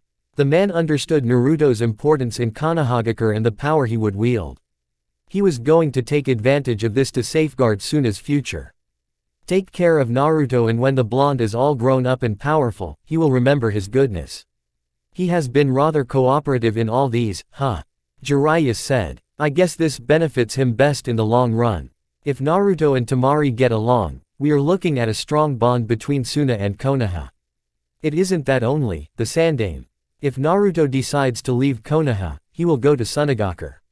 His village will have gained a powerful ally. Of course there will be enemies as well, but between Naruto and Gaara, everything is accounted for. Either way, he will benefit from this, Jiraiya said. I didn't think he was this smart. For which they love, people think deeper and will pull convincing act to safeguard what they hold dear, the Sandaime explained. Rasa thought deep about Suna's future and made a choice. He wasn't sneaky about it as well. He told me straight to the face. Probably knew you would figure things out, Jiraiya said. I'm going to get a few things ready before I leave as well. I don't want to leave Danzo with a clean chance to take action. The Sandaime nodded. Fire Country borders. It was in the middle of the night, and the group had camped at the borders on the suggestion of the Suna Anbu. It was dangerous to travel in the desert during the night, they said, and they'd walked all evening, not taking any rest. It was a surprise to the Anbu that Naruto had been able to keep up without so much as complaining about tiredness. When asked, he simply said he could go on and would shrug off any worries pulled towards him. They were unwarranted, he said. Naturally, Kushina knew that even if he was tired, he wouldn't say unless she said something. Her dear son was willing to endure pain just so she was worry-free. It was a beautiful thing that he cared so much for her, but at the same time, Kushina felt saddened. Naruto was still too young to be thinking of her in such a way. It was no use worrying about it now anyway. She knew that part of Naruto wasn't going to be easy to remove. The group was sitting around a fire, meals for the night already discarded. Yugao was sitting with them as well, her mask already discarded along with her Anbu gear. Since there are 2 squads of Anbu with them, Kakashi said it was okay for her to act as just a Jonin, instead of an Anbu. If you keep this up, you're really going to be a stamina freak, Yugao said to Naruto. He had walked all the way without looking tired. She knew he was indeed tired, but he'd hid it well and forced his body to walk with remarkable success. That wouldn't be a bad thing, Naruto said, looking thoughtful for a second. A high level of stamina ensures that you last long in a fight. It's really safe to say that a high level of stamina makes it possible for one to fight even stronger opponents. How do you come to that conclusion? Kakashi asked. He knew the answer, but just wanted to hear that sort of response Naruto would come with. Naruto looked at Kakashi with a raised eyebrow, and there was look that clearly stated what Naruto thought of the question, but he answered nevertheless. A high level of stamina increases the level of endurance. In a fight it isn't always the stronger who wins, a lot of factors determine the outcome of a fight. Stamina can be one of those. You really do listen when the Sandaime teaches you, huh? Kakashi said. But then again, it should be expected. Naruto really did take training seriously. What would be the point of getting the Sandaime to teach me, if I didn't listen? Naruto asked rhetorically. What is the life of Anbu like, Yugao? He was curious about that life. Naruto had read a lot when Kakashi became Anbu from his mother. The Jonin had turned into a complete robot, a lot more like Anbu from the Foundation. Those were trained to be killers, show no emotion. Danzo believed that emotions were a hinder crane and unnecessary. Naruto thought wrong, but who was he to argue with the War Hawk? In any case, he wanted to know if everyone does turn out like Kakashi when they join the Anbu. Hectic, Yugao said. At times like this, it is when resting. I do get the time to rest when there aren't many problems facing the village. Of course that stuff about we being emotionless are wrong. We just don't let our emotions cloud our judgment. Outside of Anbu, we all have lives. You spent time with Itachi, you should know this. Itachi is a different matter. He doesn't quite fit the equation, Naruto said with indifference in the subject of the Uchiha. So you were the mad one when you turned Anbu. Kakashi shrugged. I was on a bad spell of my life, he said. His sensei had just died. He had no one left. He had been left alone. Obito, Rin, Minato, they had all left him and he could have done something to save either Rin or Obito. That was a part of his life that had been very dark and gloomy. Kakashi never wanted to go through again. No ever. Well, at least now he does recognize that he has friends, somewhat of a family in Kushina and Naruto. So the attitude depends on the mindset of a person, Naruto said. But that attitude of yours is what made you very successful as an Anbu. I presume too much kindness isn't suited for the job. Kushina butt in before anyone could respond to the question. Are you thinking of joining Anbu Naruto? She could understand why he would want to join the Anbu. Yes, it made things much more clear. Being in the Anbu would keep him away from the streets of the village and away from the haters. Naruto wanted to avoid them at all costs. She assumed that as he grew up, it wouldn't be easy to hold back from smacking one for saying something stupid. Naruto shrugged. Itachi once asked me to join Anbu and I'd refused, he said. Your mother was the reason, no doubt, Kakashi said. Kushina nodded. I forgot we once had this conversation. What is the change of heart? The red-haired shook her head. It was stupid question. I'm not changing my mind. I'm just curious, Naruto answered anyway. Well, enough with the serious talk, Kushina said strongly. Can't you guys ask him something a bit more happy? She asked, looking at both Yugao and Kakashi. Kakashi looked thoughtful for a few moments. He'd never had any casual conversation with Naruto. The blonde didn't entertain useless talk with adults. How are you dealing with the Itachi issue anyway? You really close to him? Yugao added. Naruto shrugged indifferently. There is really nothing to deal with, he said. Kakashi sighed, but knew when not to push. Shouldn't we have brought Sasuke? It would have been good for him to be away from the village as well. It's not safe for Sasuke to leave the village with what just happened, and besides, his mother needs him. Makoto-chan has no one left. They both need each other, and if there is someone who can get Sasuke to behave accordingly, it has to be his mother, Kushina said, earning nods of understanding from both Yugao and Kakashi. Naruto stifled out a yawn. I'm going to sleep. He was really worn out. He'd never done so much physical workout as he did today. We should rest as well. We have to wake up early in the morning so that we can reach Sunagakur by noon, Kakashi suggested. Sunagakur, who could have thought that Danzo would be willing to do something so predictable and stupid. Neither Kakashi nor Yugao had expected of such an extreme measure from the War Hawk. Kakashi assumed to Danzo, allowing Naruto to roam free within the elemental nations was allowing a powerful weapon to remove its strings from Konoha. The man possibly feared that Naruto would love Sunagakur more than Konoha. If it was a question of love, the man should really know that Naruto has no love for Konoha. In fact, the only reason he was still a Konoha person was because of his mother and his own safety. Perhaps that was the point. Danzo beat the children from the Foundation to submission and made them swear loyalty to him. Kakashi had never heard of anyone from the Foundation ever betraying the War Hawk. He perhaps thought he could beat loyalty to him, not Konoha, into Naruto by taking him away by force. Kakashi doubted it would be a success even if the man did succeed in taking Naruto. The only person Naruto was loyal to was his mother, nothing more, nothing less. He did hope that over time, things would change. It was bound to change, Kakashi told himself. It had happened just after they'd turned in for the night after a long day. Kakashi's shinobi instincts had woken him up from his sleep when they'd sensed something. By that time, Yugao was already up, guarding them in case something happened. There were clashes of battle around their area of rest. The two squads of Anbu had engaged the Nei shinobi, dressed in Iwa Jonin vests. Kakashi could never mistake those from Foundation. He had at times worked with the man during his dark days. It was a pity that the agents killed themselves to avoid interrogation. It was Danzo's greatest tactic. He never liked his secrets known to anyone. Regardless, the corpses were useless because they couldn't get into their minds because the damned seal that destroyed the mind. Even if Danzo was confronted with the bodies, he would simply deny them, saying he doesn't know them. A fool would think that somehow Iwa had discovered Naruto's secret and were after him for payback for what Minato did during the Shinobi War. But to the minds of a real shinobi, such a reason, despite how logical it sounded, was not the real issue. Danzo was What had Danzo been thinking? The Sandaime had said something of this happening was of high probability and he had been right. Danzo had ordered for the capture of Naruto. It was a wise move on the Sandaime's side to have 2 squads of Anbu to protect Naruto and his mother.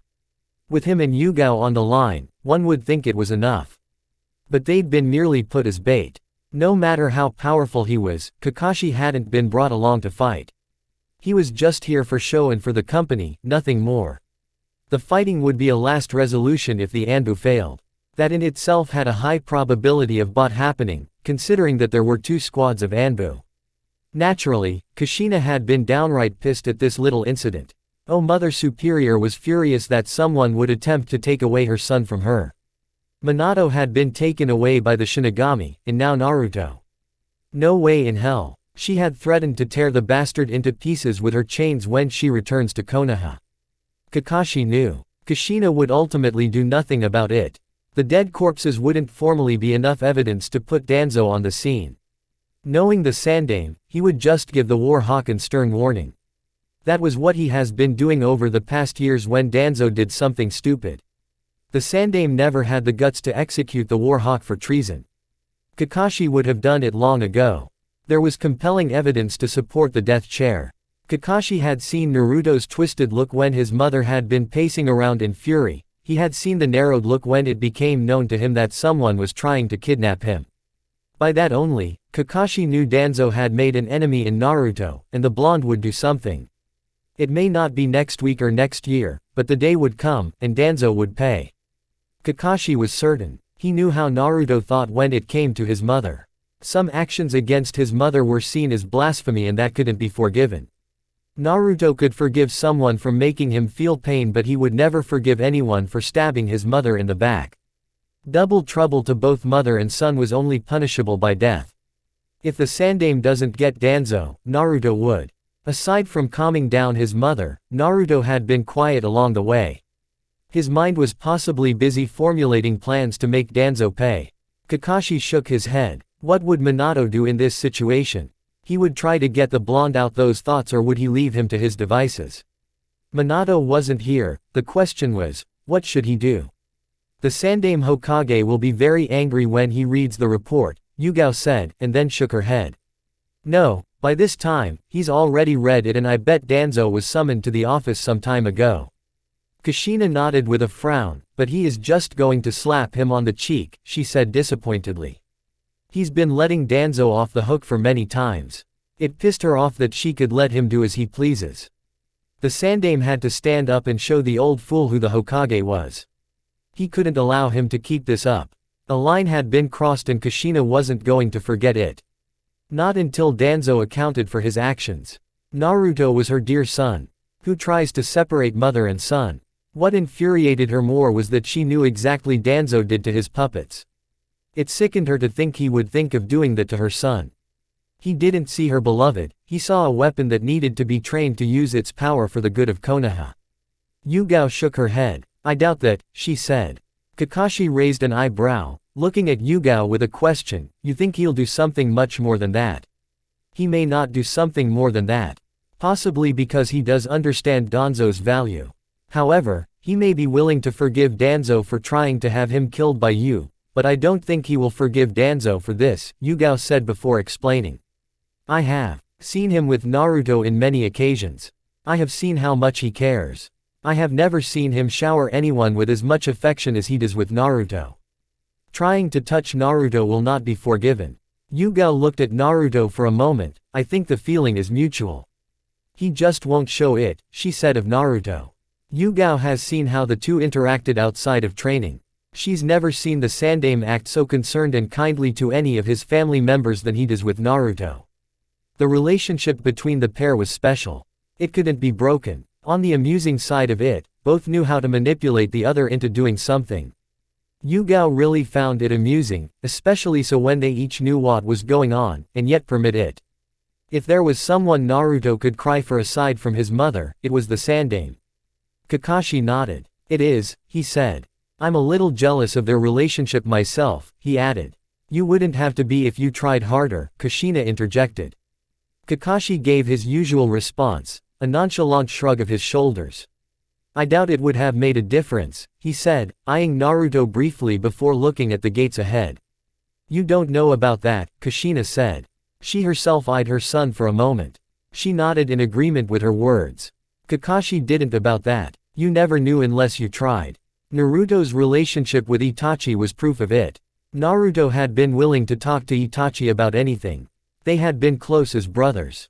Although the bond between Itachi and Sasuke could never be replaced, Naruto was in there. He was friendly with the Sandaime as well. If you really wanted to get close, you could. It was not an impossible task. It just needed someone who was willing to understand and be patient. Perhaps, Kakashi said. Looks like the Kazekage himself is here to welcome us himself, the Jonin said, looking at the group at the gate. They aren't there to welcome you, Yugao corrected. They are there to welcome the rejected prince of Konoha. With the right education and motivation, Naruto could grow up to be a political powerhouse. Kakashi sighed, and I was trying to make myself feel important, he said. Way to ruin the mood, Yugao. Yugao shrugged, I'm just stating the truth. Silence reigned as they finally reached the gates of the village hidden in sand. The Kazekage was surrounded by two of his children, another man, and the two gate guards. Rasa formed a small smile on his lips seeing his guests arrive in one piece and looking good. What he had to do for the sake of Suna. This had to be done. There was value in treating these people with care. He couldn't deny this. The future excited him. He couldn't wait to see the look on his people when they realized that he had once housed the son of Konoha's Yellow Flash in his house, and that the boy was contracted to marry his daughter. The idea was pleasing to his thoughts. Intoxicating even. For a moment of madness, Rasa had even entertained the idea of purposefully letting slip of the truth to the people. Something of that sort would spark a great debate. Konoha would be forced to come out of its shadows and he would be right behind Naruto and his mother. The Yondaime Kazekage kept his smile as his eyes went towards the blonde youngster. He had a book on his right hand, that blank expression on his face. Rasa looked at the book carefully, Fuinjutsu he realized. According to Kushina, Naruto was deep into understanding the theory of Fuinjutsu. Naturally, this pleased Rasa. He'd thought of asking Kushina to teach one of his underlings Fuinjutsu as well. Sunagakur had a great shortage in Fuinjutsu users. Hell, he couldn't say he had any more seal masters. Those old people had left the village, and those remaining were good, but not good enough. The Kazekage was looking for Uzumaki level good. Then he would be pleased. Nothing short of that level had little value. Perhaps Kushina could even fix the seal on Gaara. Maybe. Yes, she could. Naruto held the Kyuubi inside of him and it was soundly asleep within him. Its powers could be accessed in due time. He had no doubt about that. Gaara was a failure in his current form. He had no value. But if Kushina changed his seal, she could put some value in him. He could be trained well without Shukaku whispering maddening thoughts into his head. Rasa nodded to himself. He would take this opportunity and use it well. It was presented to him. It would be foolish for him not to take advantage of it. With that plan in mind, Rasa greeted the valuable people with a warm smile. Although he wouldn't say it aloud, he'd grown to like the Uzumaki family. They were good people and valuable. He liked that about them. Hello, Kushina, Naruto. I'm glad you made it to Sunagakur okay, he said before turning to the secondary people. Yes, he could call the famed Sharingan no Kakashi secondary to Naruto. The Jonin may be powerful and famous, but to Sunagakur, he was of no benefit. His use would only be shaping Naruto into an excellent shinobi. Rasa greeted the two guards with his guests before turning to see Naruto interact with his daughter. The blonde had a smile. It was small, but a smile nonetheless. He could see that it was a real smile. From what he understood about the blonde, he didn't paint fake smiles across his face. He was straightforward like that. Rasa admired that trait. He admired Naruto in general. The blonde had a keen mind. He was far smarter than any of his children. He was the kind of a child a cage would need. With Naruto, there were so many possibilities. None he had with his children. At least if Gaara's issues are fixed, more possibilities would become available. Yes, so many. When that does happen, he would shape his son into becoming a proper leader for Suna. Kankuro wasn't suited for that. Hello, Temari, Naruto said, smiling a little. How could he forget that his mother had told him to smile to a girl, especially Temari? He had become used to this one, even though he only did it a couple of times. Naruto, Temari said, smiling and with a small bow. Naruto waved off Temari's formalities. No need for that, he said. I understand as the Kazekage daughter you're being taught discipline, right manners, proper etiquette and acting the part. But we're still kids, we can be excused for forgetting a few things. Besides, we are like family. If you want to be comfortable around me, you can keep your dignity but still throw away some bits of formality. Temari smiled. She doubted her father would allow for that. But she still allowed her mind to dream. Come on, she said. Naruto followed girl. Kakashi didn't waste time either. He followed after Naruto while Yugao stayed behind with Kushina. Rasa looked on with a smile. They are getting along quite well, he said to Kushina, leading the Uzumaki towards his house. Naturally that was gold. Naruto would end up marrying Temari. Gaara would befriend Naruto and one day, both boys would become Kages. Konoha and Sunagakure would become brothers. What Konoha has, Suna will have. Yes, Kushina said, smiling as well. It's refreshing to see. If we had little more time, I think they'd become friends in no time. Rasa nodded. Temari may be the older one, but she still has a few issues, and doesn't speak her mind. Naruto doesn't have a problem with that, though. He takes after his mother, Kushina said happily. I hope he doesn't take everything from his mother, Rasa said smiling. Certainly, there were some characteristics about Kushina's personality that Rasa didn't wish for Naruto to have as well. What is that supposed to mean? Rasa waved off his hands. Nothing, he said. Family, huh? He said of what Naruto said to Temari. Technically we are family. Naruto is legally engaged to Temari-chan. So, that does make us family. Of some sort, Kushina said. Rasa nodded. I guess it is so, he said. I'm sorry about what I hear in Konoha after the Uchiha incident. It is really unfortunate that you and your son get that kind of treatment. Thank you, Kushina said. While it is unfortunate, it is something we must live with because we can't run away from it. Konoha became my home when I left my former village. It has been my home since and it is still my home. Regardless of everything. Rasa had nothing to say about that. He liked her loyalty though. He was right, these were good people who wouldn't betray their word. Nevertheless, I hope you feel comfortable here to think of it as your second home. Naruto did say we are family after all. With Naruto, I didn't know you knew how to speak to girls, Kakashi said to the blonde. Overall, he was playing his cards right with Temari. The first step of making her comfortable had been executed perfectly, and now they were talking peacefully. Naruto looked at the Jonin for a moment. What gave you that idea? Kakashi shrugged. Your interactions with girls in Konoha, he offered. How does he interact with other girls? Temari asked, looking at Kakashi. She was curious. From what she had seen of the blonde, she would be surprised if it was said he was all smiles and laughs with other people.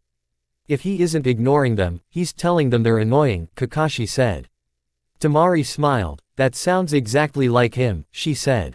I must feel honored that he doesn't do that with me, but actually tries not just to be civil but tries to actually make her comfortable, Temari wanted to say, but swallowed those words.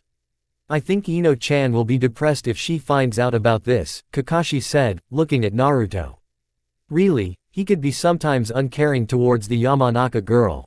Ino-chan. Just some girl. A friend actually, Naruto said before Kakashi could say anything. Where is your other brother? Gaara. Naruto didn't respond. He merely gave her a look. Kankuro was here, so which other brother did she think he would be talking about? Kakashi sighed looking at that. Well, Naruto will always be Naruto. I don't know. I haven't seen him since morning, Temari said.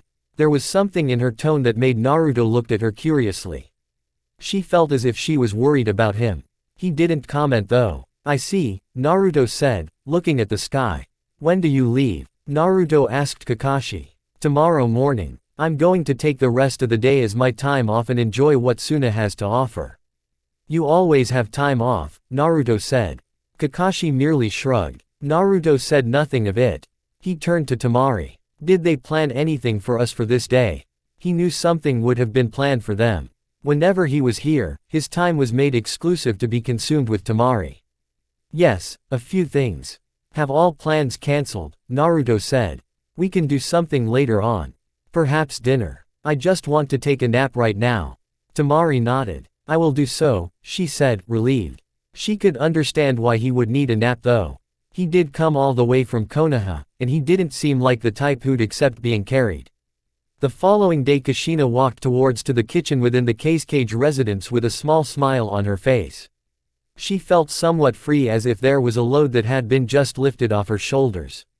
She could still be happy in Konoha, but she'd never felt this light since Naruto became the third Jinchuriki of the Kyuubi. Perhaps it was because she didn't have to worry about someone trying anything on her and her son while they weren't watching. Another matter was the fact that Naruto seemed to be getting along with Temari. Her son was actually treating the girl well. His treatment of Temari was almost how he treated her. Kushina was pleased to see this. He would never do that with Ino. Perhaps it was because Ino knew him that way and wouldn't get angry because she accepted that part of him, and if acted all kind would probably freak her out because she wasn't used it. She understood that Naruto was doing it for his own sanity. He had to believe that humans were not all bad. There was hope, even for his happiness. It made her happy that he had listened to her advice and was making an effort. With how things were flowing, she wouldn't mind staying here for a whole month. It would give Naruto a chance to smile and get along with other children. He needed the positive atmosphere that was within the village. Kushina settled down beside the small kitchen table, where Naruto was sitting along with Temari. The two had just finished their lunch, while Naruto was already done. Temari was still eating. You've settled in rather well, Kushina said to Naruto, smiling a bit. Naruto nodded. We have been coming here, so this is nothing new. Besides, the atmosphere isn't oppressive as it is in Konoha, the blonde said to his mother. You look happy as well, he smiled at that. All was well. If this was home, Naruto wouldn't have any problems. Perhaps his huge growth for his age wouldn't have been forced. Whether he liked to admit it or not, the circumstances in Konoha have really forced him to become what he has become. In this village, he received hope for a better tomorrow. His faith in humanity continuously took a knock at Konoha. Here, it was revived. But this led to the conclusion that Konoha's people were just complete trash. As humans, they were despicable. As demons, they played the role to perfection. Kushina smiled. I'm just excited about traveling around the elemental nations. There are so many places I want to see, and there is that. She didn't have to say it aloud in front of Temari, but Naruto would get it. I truly hope that we are able to find something, Naruto said. The Senju compound is a bit too big for just two people. Well, now we have vacated it, perhaps it will be different when we return. The thought of the revival of the Uzumaki clan really did give Naruto a sense of purpose. He would no longer focus on his mother only, but the clan as well. Naruto relished the responsibility. It would make his mother happy and it would fill up a few gaps within his heart. Temari looked between mother and son. They seemed to get along just fine. To think that these two were the family of the Yondaime Hokage. It was a bit unbelievable. They didn't act like it. Still, Temari felt a pang in her heart seeing how two interacted. They were open with each other, and seemed to talk about everything.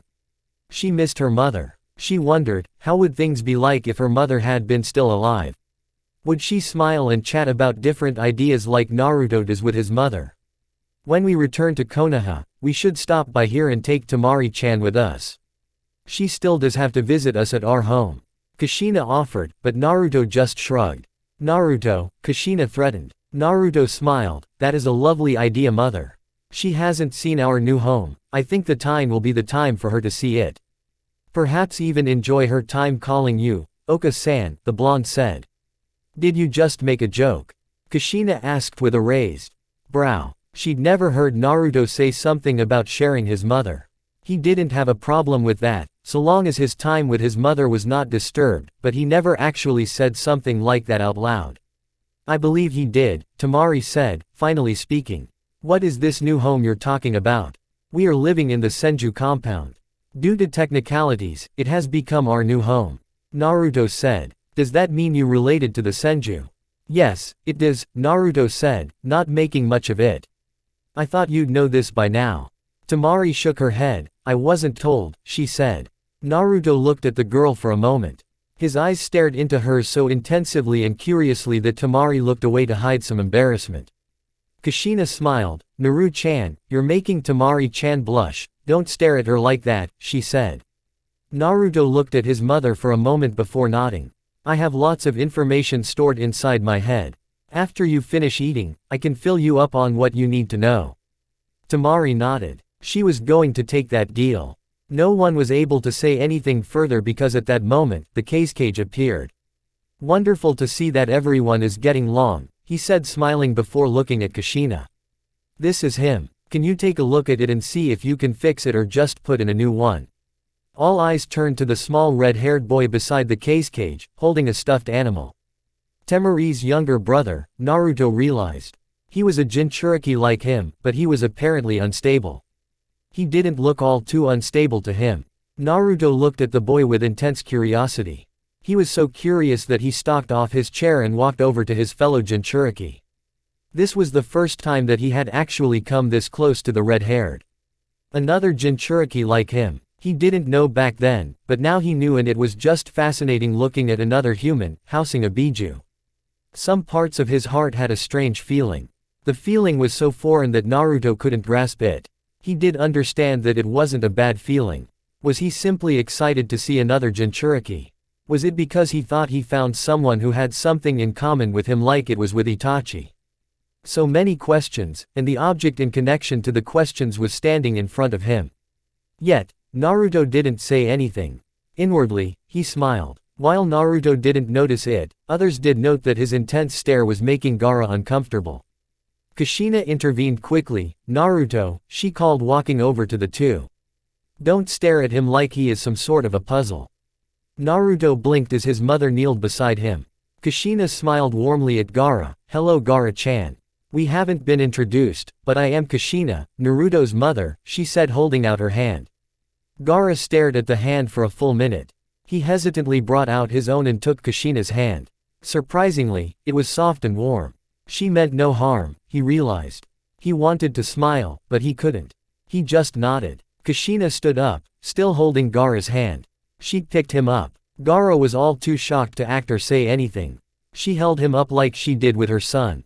She looked down at Naruto and smiled. I knew it. You were making a cold joke, she said looking at his expression. Naruto merely shrugged. I will check the seal later. First thing first, I want to get to know him, Kushina said. Rasa nodded. He held no objections to that. I will prepare a proper place for it. Kushina shook her head. I can create a barrier myself, she said. Temari-chan, are you done? Temari nodded. Let's go outside. You're coming too along, Naruto. If we look around, perhaps we'll find some ramen, she added smiling. Before putting Gaara down, isn't this Naruto? Naruto looked at his mother with a questioning look. After we have fixed Gaara, you can have a friend and Temari can have her brother back, Kushina said. She was aware of how things worked at the cage residence in relations to Gaara. What is wrong with him? Naruto asked that, not caring that Gaara could hear him. His seal. It isn't like yours. His Biju is kind of crazy. It fills his head with madness, so much that he can't even sleep. If he does sleep, there is a possibility that the Biju might awaken, Kushina explained. What a predicament, Naruto said, expressing no emotion. Are you going to cut off the connection between Biju and host?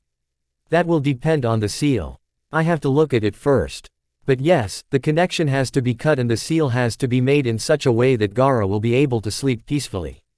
Can you really do it? Make him better, I mean. Temari asked, hopefulness evident in her tone. Kushina smiled. Yes, she said firmly. Hear that, Gaara. I will make the voices go away and you will be loved once again. Chapter 6 Fuinjutsu was truly an interesting and puzzling art. It never ceases to amaze Naruto that it was the only art that could stuff a mountain-sized beast into something so tiny, yet still make room within the subconscious of that person for the beast to take full appearance and still communicate as if it was truly alive. Being sealed was really a prison of the worst. There was no hope of light, and you were never free to move about. All there was to do was just to lie about in your cell and continue plotting about methods of getting out, even though you knew it was impossible to simply break out. Naruto placed his right hand on his gut. The Kyuubi was in there and its life was his life. To survive, it depended on him to continue on living. If he dies, it also dies. Temporarily though, but it was death nevertheless. Their fates were locked together until his body could no longer carry the Biju. Until then, the beast would be passed on to someone. Naruto didn't think far ahead on that matter. His thoughts only stopped there. He'd told Temari that they had to make do with the reality that had pressed upon their lives. He'd told her so because he believed it was the only way to make the best about the situation. Ignoring it wasn't going to do. He couldn't continue ignoring that the Kyuubi was inside of him. It was there, and whether he liked it or not, they had to learn to live with the situation and get along for their own survival. Don't space out like that, Naruto, Kushina said, hitting Naruto on his right shoulder. Naruto looked at his mother, thankful she didn't call him by any inappropriate name in front of the two Sand siblings, Gaara and Temari. The four were walking along the streets of Sunagaku, heading towards a good secluded place to have a nice talk and get to know each other. At least that is what his mother said. You don't have to hit so hard, mother, Naruto said, in a slight grumble. I was thinking important stuff anyway, he added. It doesn't matter, Kushina said strongly. You have lots of time to think about other matters. For now, it is just the four of us and we need to use time wisely, we don't have much time here, remember. Naruto sighed, and nodded.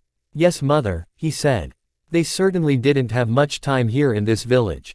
They had to embark on their training trip soon enough. They were just passing by Sunagaku and after his mother fixes up Gaara's seal, they would only have a few days and then leave.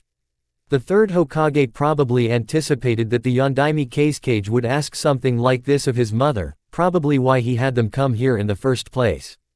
They could have just left Konoha for their time away without making any stops. It wasn't like Konoha would change overnight and Naruto knew the cunning old man was not naive enough to believe something like that would happen in his sleep. Friendship had to be made and bonds had to be strengthened. At least that was the side story of things. It was for the better future, a happy tomorrow. That was what his mother wanted and Naruto was going to do his best to make her happy and himself happy.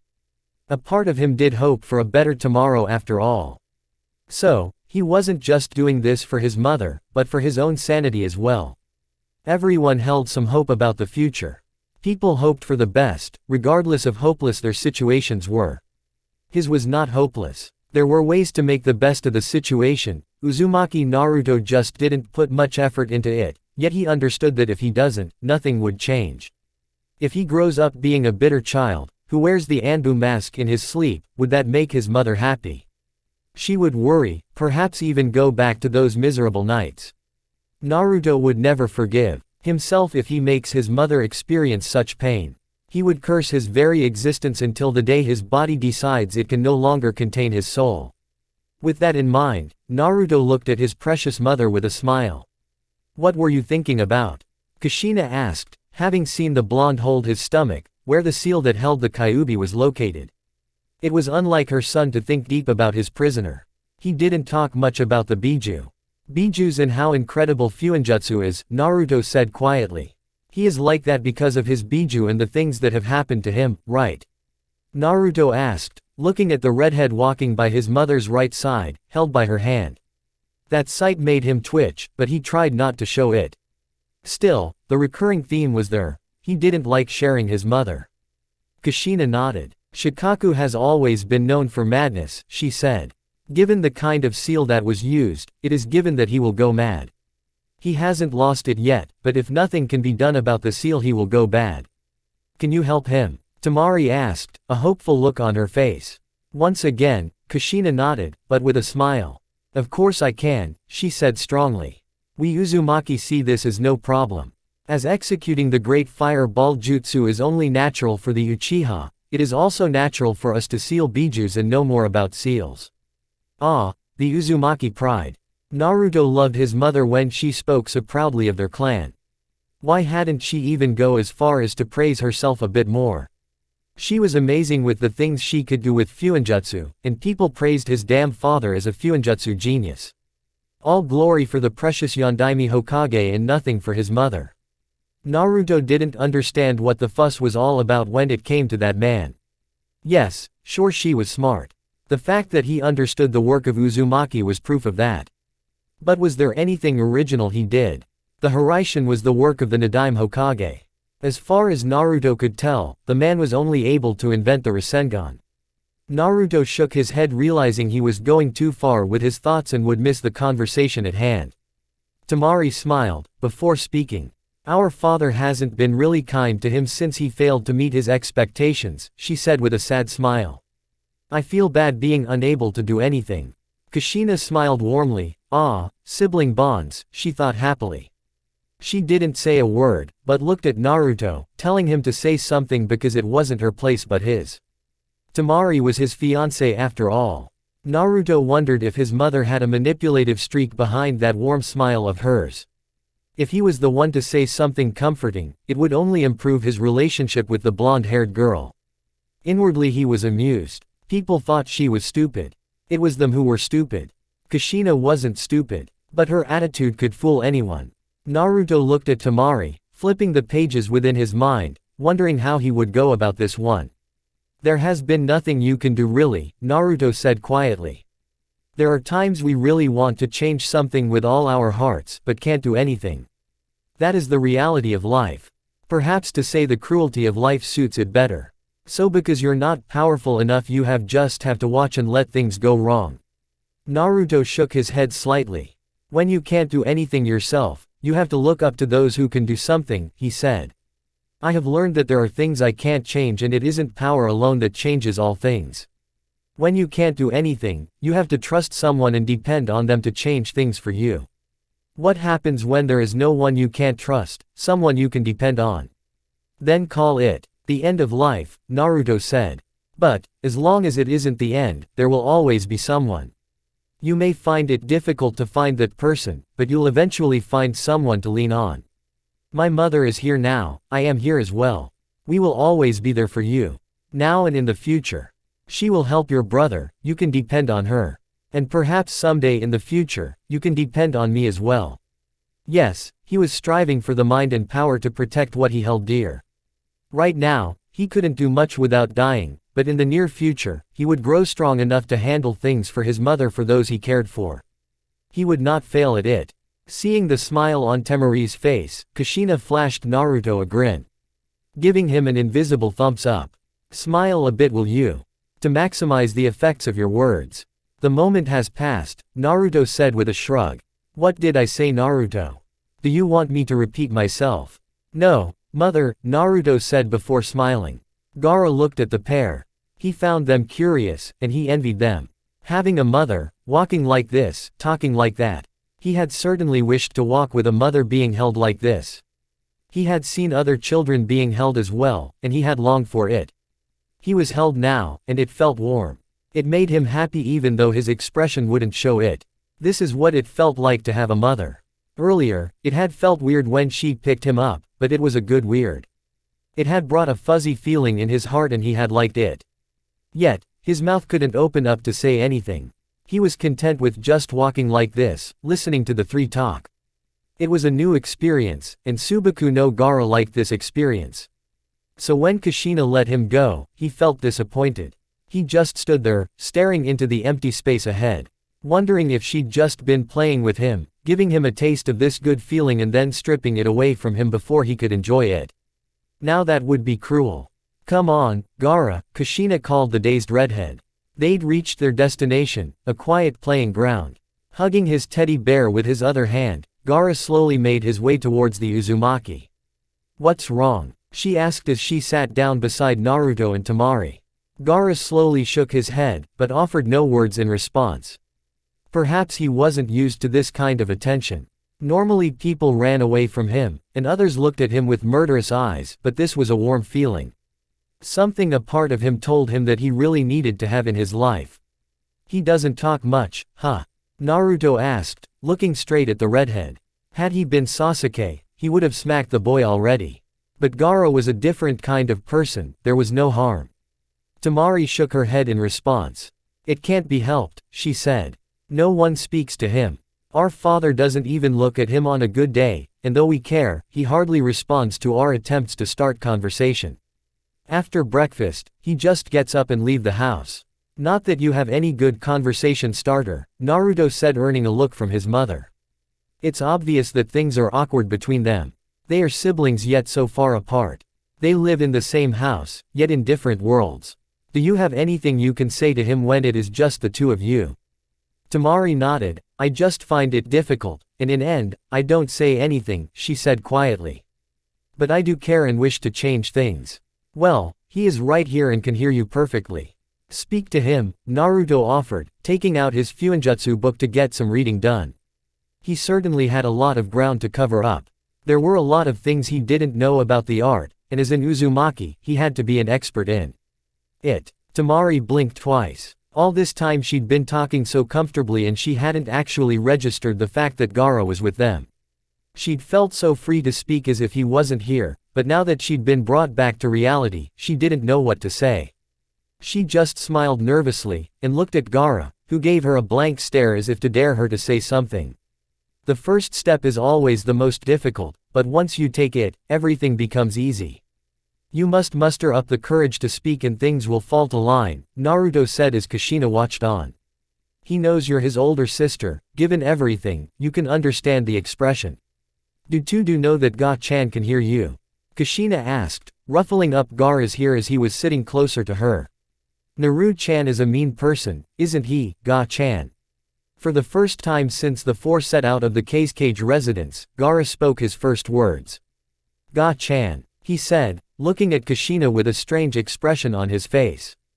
Kushina smiled warmly. It is your new nickname from me, don't you like it? She asked intently. There was some kind of an air around her that said it didn't matter if he liked it or not. She would continue to call him as she liked. Gaara shook his head and looked down. He again hugged his stuffed animal, before speaking in a whisper. Nobody has calls me like that, he said. Kushina's smile turned into a grin. If you like, I can call you many more sweet names. I have lots for Naru-chan. I can tell you some of them later on, she added in a whisper. Just the one is fine, Gaara said quietly. It was one of those difficult moments for Naruto. He honestly didn't like it when someone was getting all warmly with his mother. He certainly would have been glaring at Gaara by now if it was a year ago. Still, Gaara was a Jinchuriki, just like him. He could let this slide. But, Kushina was his mother and his mother alone. He was just going to allow to have his moment, besides, if he did anything stupid, his mother wouldn't be happy with him. Gaara was a sad person. She wanted to save him from the path he was falling into. Surely, if there was nothing done, he was indeed going into a much darker path, coupled with more pain and loneliness. But this time, there was a chance to even start his childhood. He could still live a normal life by the time they do leave this village. It was with that reasoning, that Naruto felt it was something he shouldn't envy. Yet, the feeling in his heart didn't go away. Don't tell me that you're jealous, Kushina said to Naruto, seeing his silence. Not at all, Naruto said quietly. I was just thinking about how sweet it is that you're doing something like this. You took out us here because you felt they needed this, right? You're diverting from the subject, Kushina accused her son, but nodded nonetheless. What do you say we do to have some fun then? It's okay if you spend time with them, Naruto said, staring into his book. I need to sort out of a few things. I'll join you shortly. Kushina sighed, but didn't question her dear son. Come on you two. Let's go do something fun and leave Mr. Broody all alone. That said, the woman pulled Tamari and Gaara away. Naruto frowned slightly as he shook his head. A good thing his mother wasn't worried by his choice. Perhaps she understood his reasoning. With that in mind, Naruto dived into his mindscape. The place was just filthy.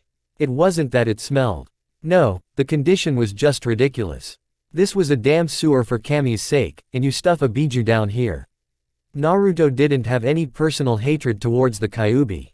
They were both stuck in an unfortunate situation together, and the beast had been manipulated by a filthy Uchiha into attacking Konoha, so the situation couldn't be helped. It was another of those make-do situations. The drips. So damn annoying. Naruto would have gone insane already if he had been forced to be tortured by that sound 24/7. This did nothing but confirm what he'd first thought. This was truly the worst type of prison one could ever be thrown into. A thought sneaked into the back of his mind. What if humans could be thrown into a seal like this? How would they live? He would definitely not object if the whole of Konoha was to be sealed in this type of conditions. It would suit them. They were crap after all. What better of a place to find crap than a sewer? Naruto felt those damn hypocrites were much more suited to be in such a place than the Kyuubi. In his eyes, the Biju wasn't the evil one, but those damn humans were the evil. As he walked through the water, Naruto finally reached the large bars that formed a gate. A creeping darkness laid behind. If it wasn't because Naruto trusted the work of Fuinjutsu, he would have been afraid. The feeling behind those bars was just ominous. If he spent good days being suffocated by that feeling, by the time he walked out of here, he would be mad. Those blood-red eyes slowly opened as the darkness behind the bars seemed to disperse. The Kyuubi appeared, lying on the water, head resting on its paws. It was pathetic to see a Biju so feared stuck like this. Naruto almost pitied the Biju. Almost. The Biju didn't say a word, it just stared at him, unblinking. Naruto stared back. I can understand why the hypocrites fear you, but I feel that I can never fear you. Perhaps it is because I have been in contact with you since I was still forming within my mother's womb. Naruto paused for a moment. This does make me some sort of a perfect Jinchuriki for you, don't you think? The Kyuubi said nothing. Naruto continued speaking. I don't like humans either, he smiled in bitter amusement. Yet, I am human, my mother is human as well. Still, humans are truly despicable creatures. My mother is not. Perhaps she is the reason I have this hope that not all humans are bad. The beast closed its eyes for a moment before continuing to stare at Naruto for a full moment. What do you want, human? My mother says to conquer your hatred, one must love. But I don't think I can do that. I think I can try to get along with your hatred. Why do you even this hatred to begin with? You hate human, why? Reasons make me understand few things. We both don't like humans, and I'm certain you hate the Uchiha who manipulated you as well. Naruto paused for a moment. Both of us are victims of an unfortunate incident, but we have been together since I was in my mother's womb. I have the marks to confirm that. We will get along one day, because we don't have a choice but to make the best out of the situation. The Kyuubi snorted. I have no plans on getting along with you, brat. In the end, you're human and all humans will turn the other way eventually. Naruto raised his index finger. I just told you, humans are despicable and I don't like them. I care not for other things in this world. It can burn to crisp, be dragged into madness and chaos. I wouldn't care as long as I can keep my mother safe and happy. The Biju looked amused. Your mother wouldn't approve of such words, neither would your father, it said. But for a first appearance, this is certainly interesting. Now, get out of my space. I wish to rest. No, Naruto said as he floated into the empty space. He crossed his feet and sat in air. Tell me about that one-tailed Biju. You must have sensed it. The Kyuubi looked surprised for a moment that Naruto had said no so plainly. He then burst into laughter for a few moments.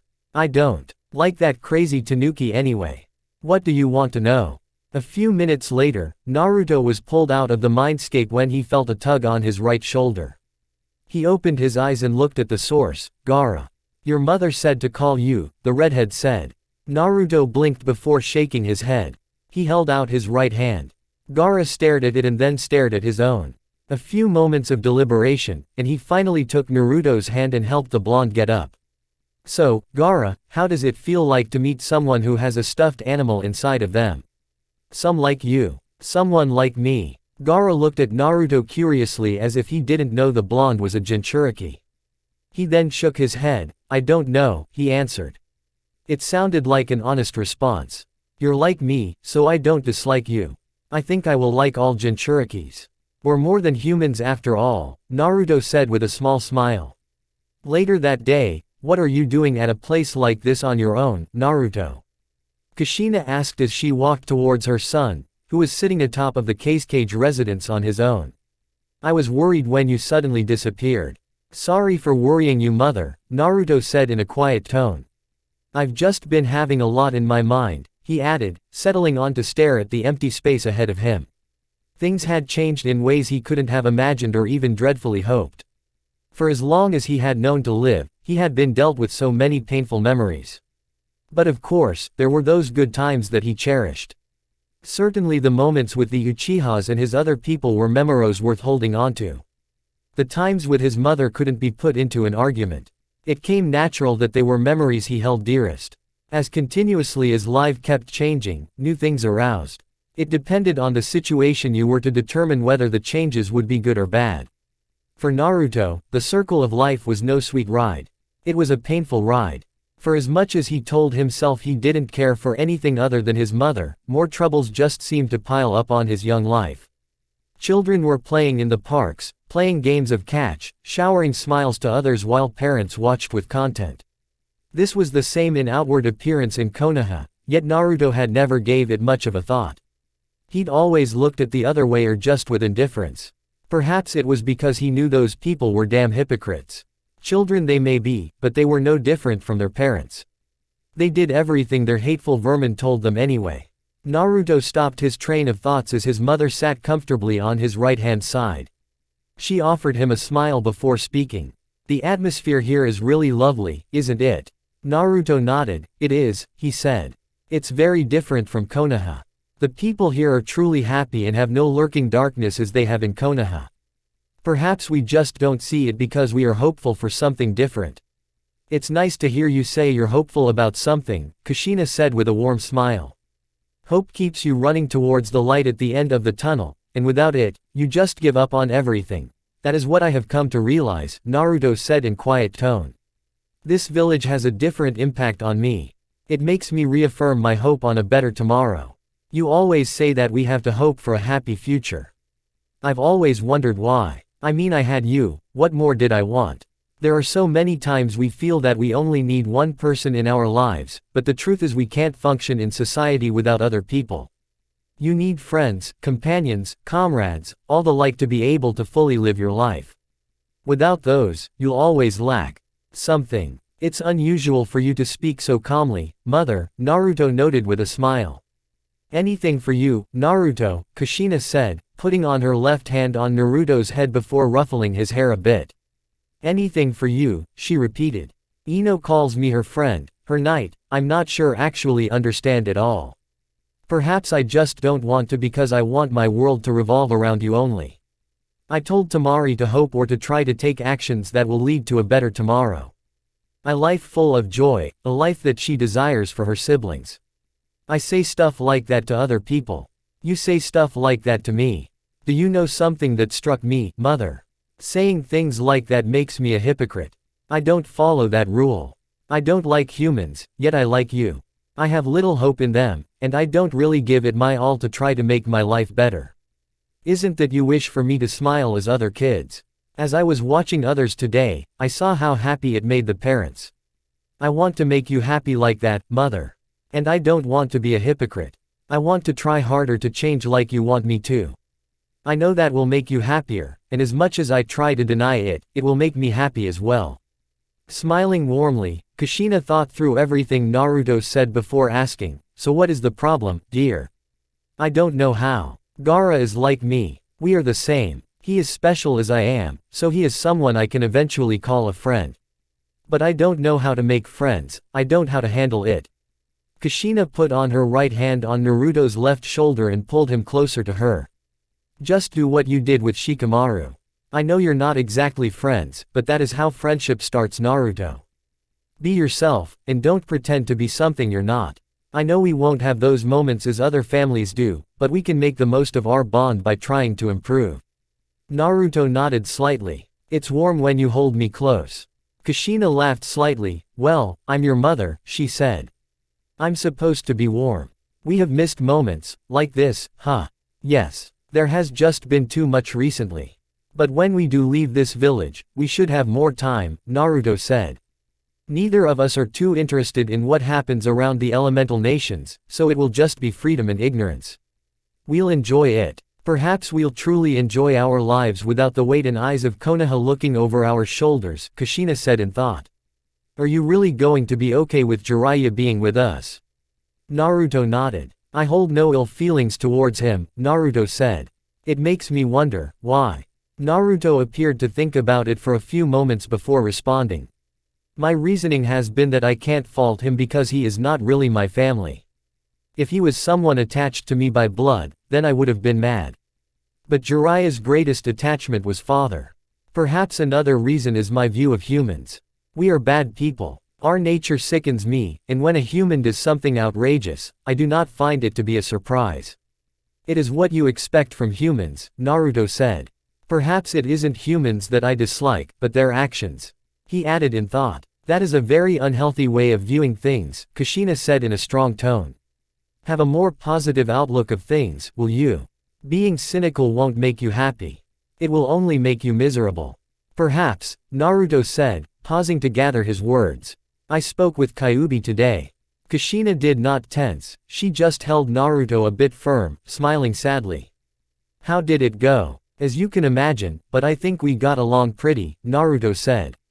Kushina wasn't surprised. Well, both of you have a somewhat similar outlook on humans. Kyuubi hates humans more than anything. Well, Uchiha come first.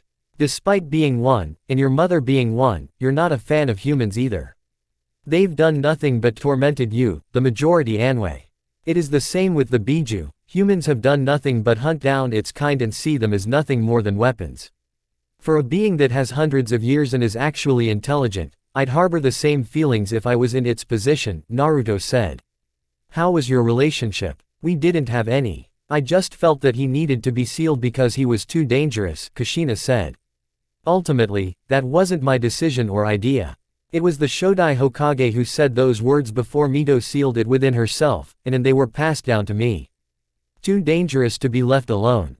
Naruto said in wonder. Because we're humans, we think we have the right to decide on everything that crawls upon this land. Bijus are beings of intellect, and because of their power, we just see them as nothing more than mass beings of chakra that we have to control. That is the general thought, but not people like us, Kushina said smiling.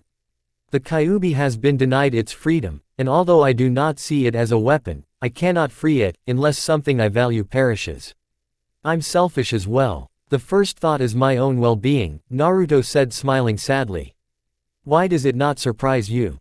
My talk with the Kyuubi. The situation is like with Tamari. Both of you are tied together, and you told her that since they were tied together, they had to work around the issue and learn to live with it. There was time to grow into it. Fighting it won't do, but petting it would make you better, Kushina paused for a moment. I figured you'd say the same thing to the Kyuubi since you hate being a hypocrite. I try to be a better human, mother, Naruto said. Do you really think that we can live normally, mother? Kushina nodded firmly. Yes, we can. We just have to give it a try. You can never be certain about anything unless you try. Have some hope, haven't I always told you? You have, Naruto said.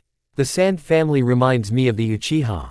We really had a good relationship with them. They were humans who got along with us and were people we liked. Kushina nodded. At least Makoto-chan is still there. Yes, but things will never be the same. I thought I didn't care about them when they disappeared, and now this friendship we're creating with the Kasuke's family is making me realize that I was wrong. I do miss them, and a part of me cared. I miss them too, Kushina said. But that is a part of our lives that has been ripped away. We did enjoy it while it lasted, huh? We did, Naruto smiled and thought. My priorities have not changed, but I can create room for hope. You'll always be the first thought, mother, no matter what. I promise to try making you proud. That's what I want to hear, Kushina said smiling brightly. Your father put Konoha first, but I will not. You are my priority. It wouldn't be fair if both your parents put you second in everything. Naruto leaned his head on his mother's shoulder and closed his eyes, smiling warmly. Let's stay like this, mother, he said in a whisper. Anything for you, Naruto. The following day Kushina had worked the wonders of Fuinjutsu on Gaara and now the Jinchuriki was sound sleep. It had been a rather risky part in restructuring the seal that held the Biju inside of him. His mother had to add a few things on the seal to make it stronger and work differently from the original.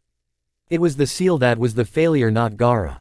This was why the seal that held Shukaku had to be made anew with the chance of the Biju breaking free from its binds. Kushina had done all preparations, setting more than 2 barriers just in case something happened. She certainly didn't want to repeat what had happened when she was giving birth to Naruto. You never knew within this elemental nations who was planning what with your life. To avoid such a disaster, the Uzumaki took all measures necessary and the sealing went along without a hitch and any complications. Gaara would be free from Shukaku's torments. He would no longer hear the Biju's voice unless he wanted to, and that was what was need. That was what Rasa believed would make his son valuable again. It was interesting the man viewed things based on value. Perhaps it had something to do with his ninjutsu. If Naruto wasn't wrong, the man used gold dust. Well, it was only fitting for someone who used that kind of jutsu.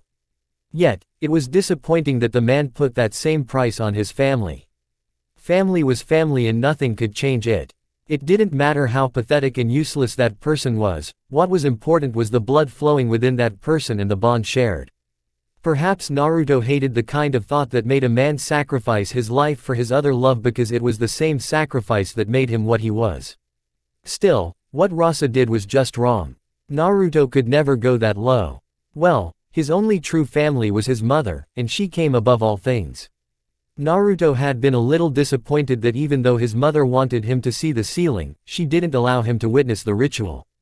He had to wait until she returned, exhausted from the ceiling and was now taking a nap. If this had been anyone who'd made his mother work this hard, Naruto would surely not like that person. Of course, having so hard, Rasa would owe them. Naruto may not say anything now, but a day would come and the same could be said for Gaara. If he still ends up turning up nasty, he would face his wrath because his mother did what she did to make him better. The fact that he was a Jinchuriki could be put aside. You really care for your mother, huh? Temari said, walking into the room. Kushina laid with Naruto sitting at her bedside, waiting for her to wake up from her nap. Was there any doubt? Naruto asked, without turning to face the blonde-haired girl. His eyes were firmly fixed on his mother. Temari shook her head. Your attachment towards your mother is just a little surprising. You're unlike those other kids with mother complexes, she said before halting just beside her fiancé. Naruto looked at the blonde with a slight frown. Mother what? He asked as if he'd never heard of it before. Before Temari could respond, Naruto shook his head slightly. There is nothing unnatural with my attachment towards my mother. Perhaps I am more closer to her because she is the only one I have. I'm wounded by that, Temari said in a playful manner. In his response, Naruto didn't seem to recognize the playfulness on her tone. Why? Temari decided to go with it anyway. Well, I'm your fiancé, when you say that your mother is the only one you have. What do you makes me feel? Naruto stared at her for a few moments before realizing she wasn't being serious. He smiled slightly though, shaking his head in the process. I usually forget that we have an agreement. So you really should form part of my life. I remember saying that we have to learn to live with this or it will never become something right. Temari smiled slightly. You really do think a lot deeper for someone your age. That what life has brought me and forced me to become, Naruto said quietly. I live with it and make the best of it. I have been guilty of not trying to enjoy it, nevertheless. At least with other people. He did enjoy his life with his mother. I don't ever picture you laughing around like the brats. I don't think it even suit you. I see you as you are, so I cannot picture you in the frame, Temari said. I wouldn't suit me, huh? Well, I guess I have always maintained a somewhat cool and dignified image about myself. I'd really be suitable for a clan heir, Naruto added in thought. What do you think of the future? I don't know, Temari said shaking her head. I don't think that far ahead. My mind is too wrapped up on what happens around me currently to think that far. Besides, I'm still just a kid. Future plans are for parents. There is one matter that makes me think though. Our engagement, Naruto said. Temari nodded. I wonder if it will ever happen. For so long as I can remember, I was informed that since I was the Kage's daughter, I would get married off to someone for political reasons. I think I have come in terms with that as my responsibility. This is more than just politics, Naruto said, but didn't enter into detail about it. Temari nodded. There are a lot of things involved. But I'm glad that I at least get to share my fate with someone like you. I hope that even in the years to come, you're still this kind to me and my family. Kind. This is perhaps the first time I have been accused of being kind. Temari let loose of a small and quiet laugh. Accused, she repeated smiling. You say some weird things. To say you're kind isn't an accusation. Why do you make it as if it is a bad thing? I don't know, Naruto said with a shrug. But you can rest assured. I will not become something that will sadden my mother. Temari smiled. I have no doubt about that, she said confidently. Naruto looked at her for a moment, wondering where she got all that confidence to say something like that. Naruto, can I talk to you? Rasa suddenly called, leaning against the door frame of the room. Naruto looked at his mother, thinking. He didn't want to leave her at a time like this. He needed to be by her side. She could wake up needing him. Don't worry. I'll look after her. She is my mother-in-law after all, Temari said smiling. Although it was barely noticeable, Naruto's face twitched when she said that. He didn't really like sharing his mother, it seemed. It took a full minute and Rasa's patience for Naruto to finally make a reluctant decision of leaving his mother. Without saying a word, he got up from the chair he was sitting on and walked towards the Yondaime cage. What is that you wish to speak to me about, Cage-sama, Naruto said impolitely. It sounded like a question, but it was more of a statement from Naruto. I'm happy that your relationship with my daughter is steadily improving. I don't have to worry about you not getting along with her as the years progress, Rasa said neutrally. Naruto said nothing. Rasa assumed the blonde was waiting for his question to be answered before responding. Both the Sandaime Hokage and I made the contract because we had our own reasons. If I were to put it bluntly, I'd say you were not the first thought, but we did it for the sake of our villages, Rasa said, though he had an idea that Naruto already knew this. Your mother only agreed because she thought of you. Do you know why that is? Mother loves me and desires for me to be happy even as I grow up, Naruto only said. Rasa explained it with a bit of details. Your mother saw that the kids your generation were taught to dislike you. Because of that, she feared that you may not have someone that will love you when you do grow up. So she picked Temari, who had a brother for a Jinchuriki and could certainly understand you. I'm already aware of this, Naruto said. What is it that you want?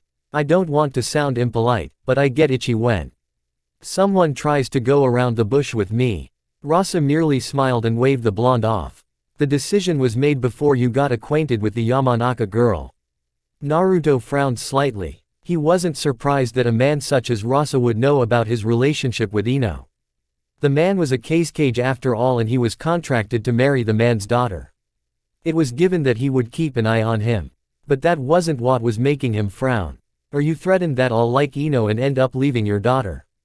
There is that choice after all, Naruto said. Adults. Even as he asked the question, Naruto had little doubt that he was indeed correct in his assumption. It was even shameless for the man to bring such a subject with a straight face. I won't deny that, but I can't say I'm exactly threatened. I'm just worried. You seem to be getting along just fine with my daughter though. That gives me hope, Rasa said. Being proven right, even though the man didn't want to fully admit it, made Naruto's frown deepen. What had that poor girl done? Ino was just someone he got along quite well even if she was a kid from Konoha. Hell, his relationship with her proved that not all was lost, even though he wouldn't admit it to anyone. If he were to crush things with Temari, it would be a loss to Rasa, and the man was just trying to ensure that it didn't come to that. He wanted things to happen in a way that would benefit him. Well, newsflash Cage, nothing went along the way he wanted them to. Cages, Naruto said mildly. You're all the same. Your villages always come first before your families. You don't use cheap words like care, and the like. You value things.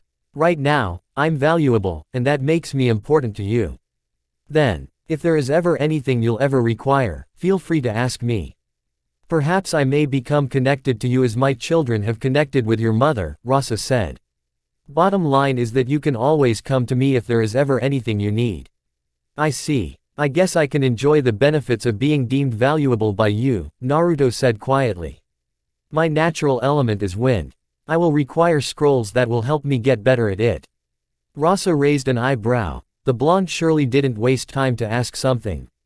Well, that was what made the boy interesting. Still, you do know that I can't give you treasured jutsus that belong to the village. That's news to me, Naruto said as if it was truly something new to him. As far as I remember, I'm engaged to your daughter, which makes me your family, and technically, also part of Sunagaku. My mother just put value in Gaara, and if my memory isn't fooling me, she is a fuinjutsu master who can teach your people a few things. Of course, helping me out means that I will forever be grateful and may perhaps work things out in your favor in the future. He paused for a moment before adding. Or perhaps just going to backtrack on what you just said. Rasa stared. Perhaps he'd underestimated the blonde. The Sandaime had said the boy wasn't stupid, but he hadn't expected this. He'd never really talked with Naruto on this level before, so perhaps he could be forgiven for the mistake. And if I say I still can't do that?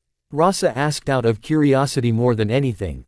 He was going to give the blonde what he wanted, but he still wanted to hear how the blonde would respond. Naruto merely shrugged indifferently and turned away from him, heading back to his mother. Somehow that translated to, "Then I'm not as valuable to you as I think I am." It also reminded the Yondaime Kazekage that even if he refuses, Naruto wouldn't care too much about it. He would just go back to his mother.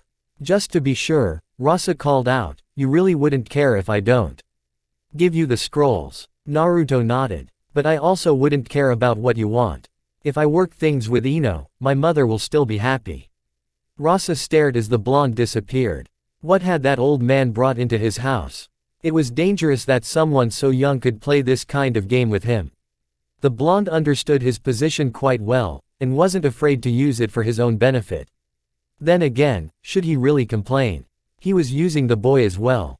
A day later, "I'm surprised you're still in the country," Naruto said to Itachi. The two were sitting in one of Suna's training grounds, chatting as if the Uchiha wasn't a wanted criminal. Itachi had put a powerful genjutsu around them that wouldn't be noticed by anyone who didn't have a dojutsu.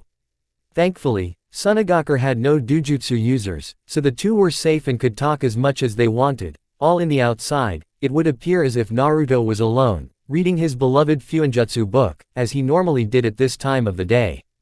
It wouldn't be anything unusual to the Anbu who were always watching him because this wasn't out of his schedule but something he has been doing since coming into this village. A henge would have worked, but shinobi can read lips and Naruto didn't want anyone asking him who was talking to. This presented the best chance, and it was always amazing to see Itachi's genjutsu at work. As far as he was concerned, the Uchiha had no rival when it came to genjutsu.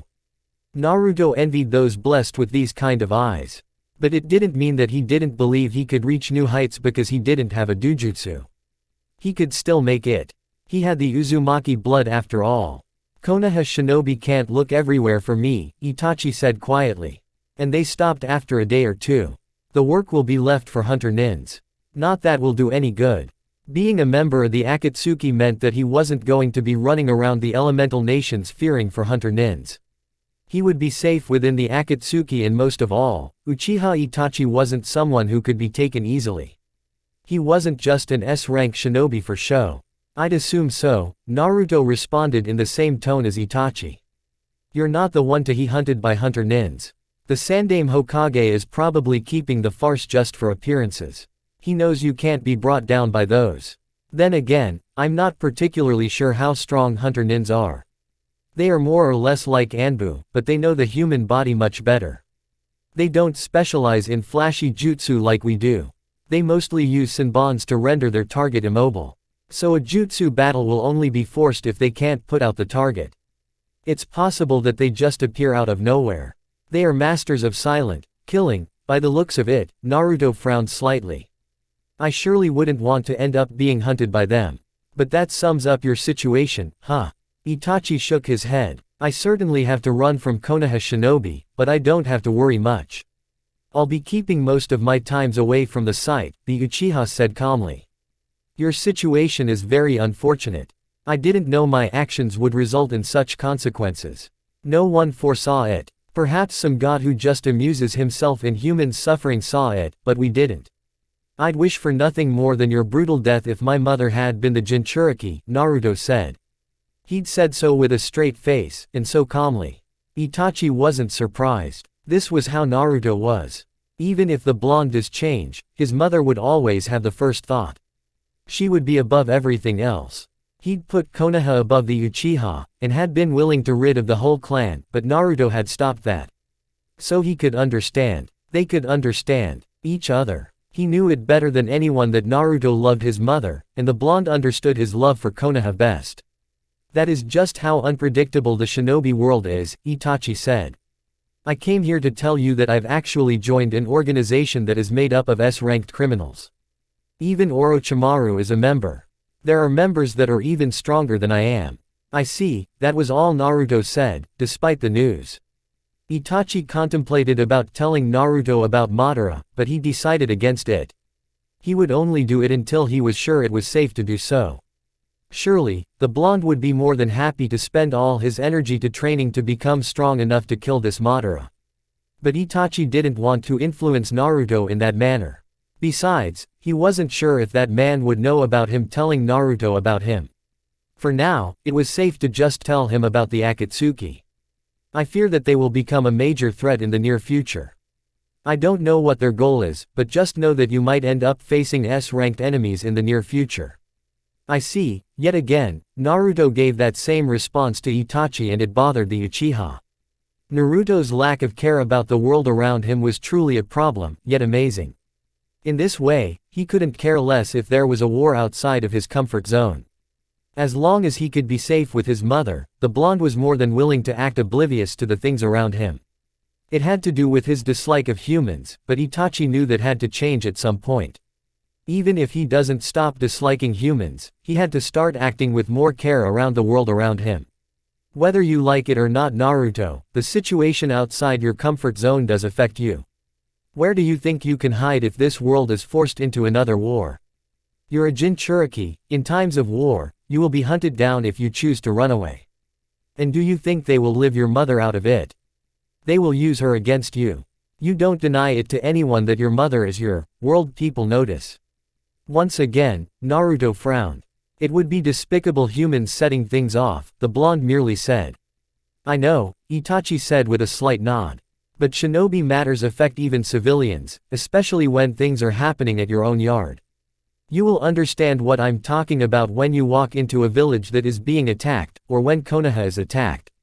It will be even more troubling because when Konoha is being attacked, they won't allow you to protect your mother, they will force you to fight for Konoha. And if I refuse, you know what will happen, Itachi said flatly.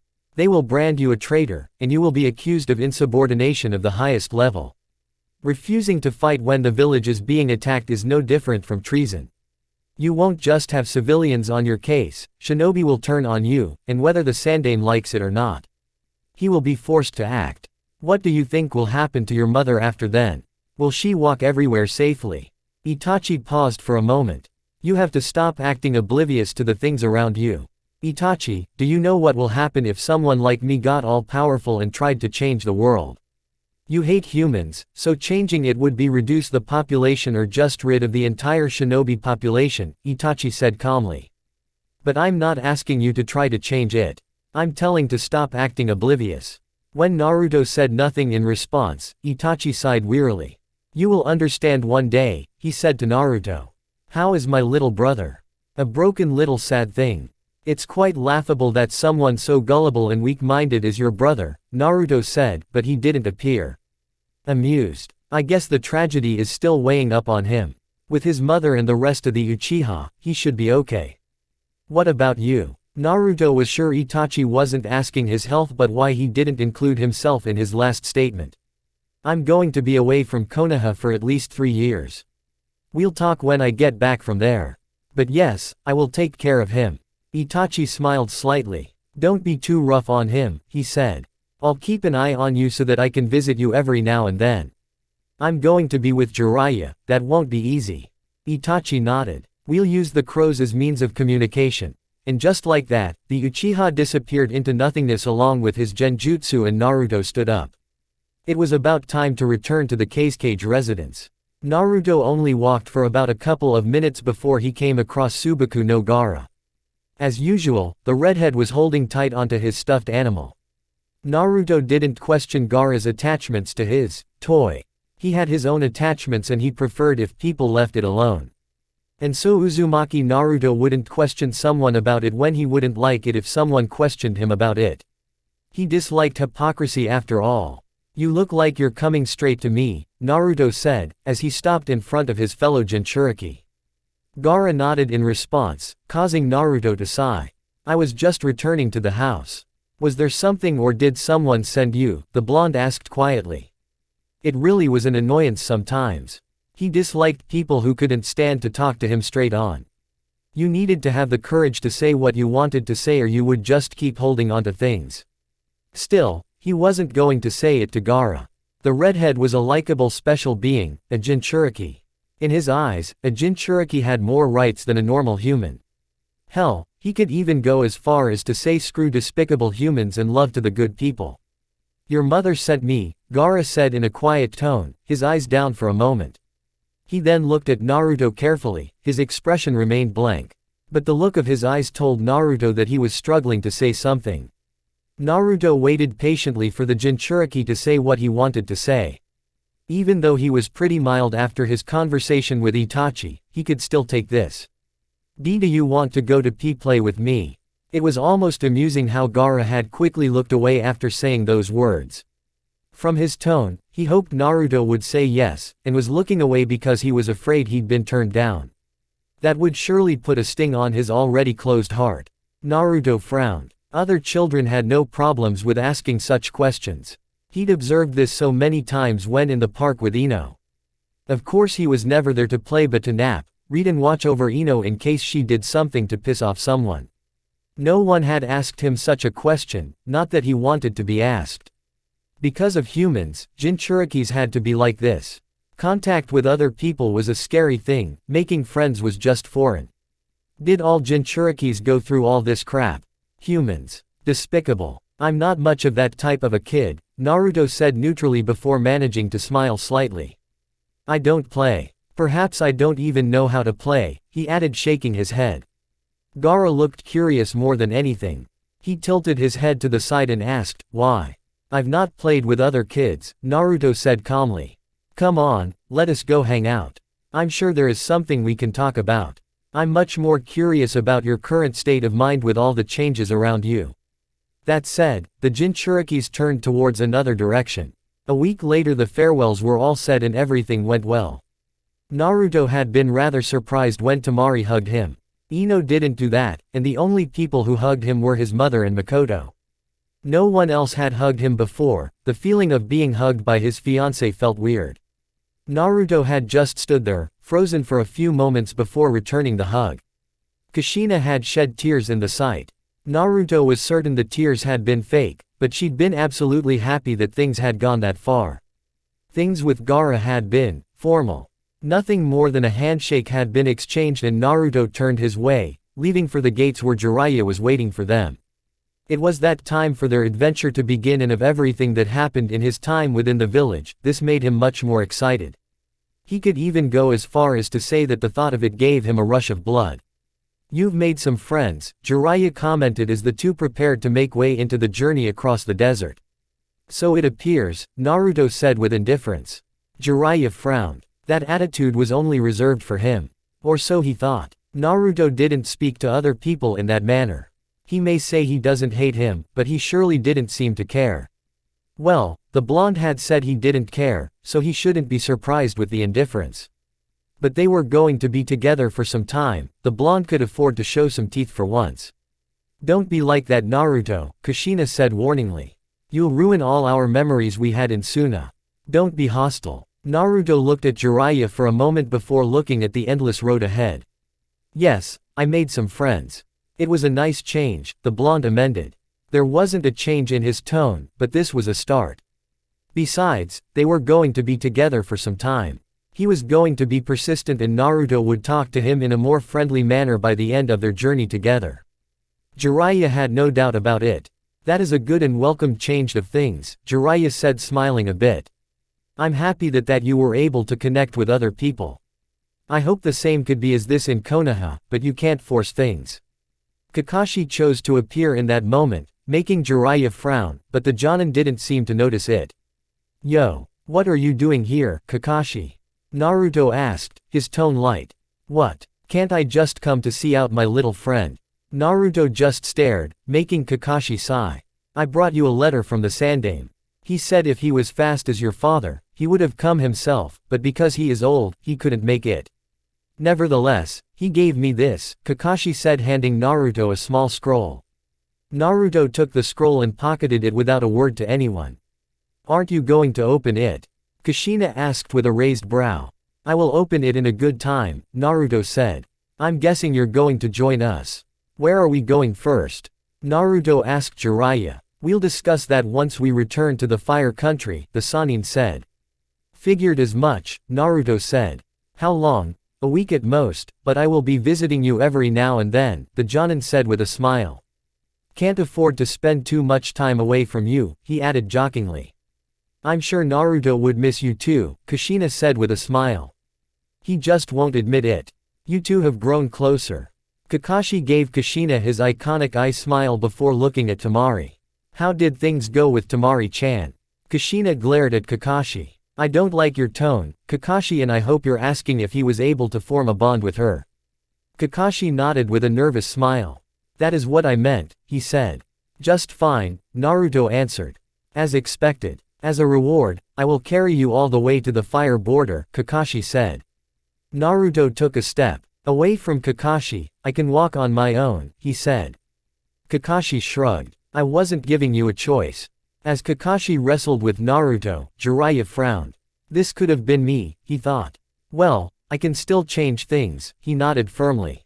Chapter 7 Birds chirped as they blasted off the surrounding trees as Naruto ran through the shadows of the trees.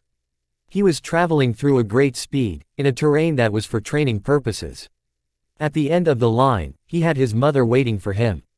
As he ran through, Naruto came across a tree marked with an X. Within a few seconds, a small Rasengan was formed at the palm of his right hand.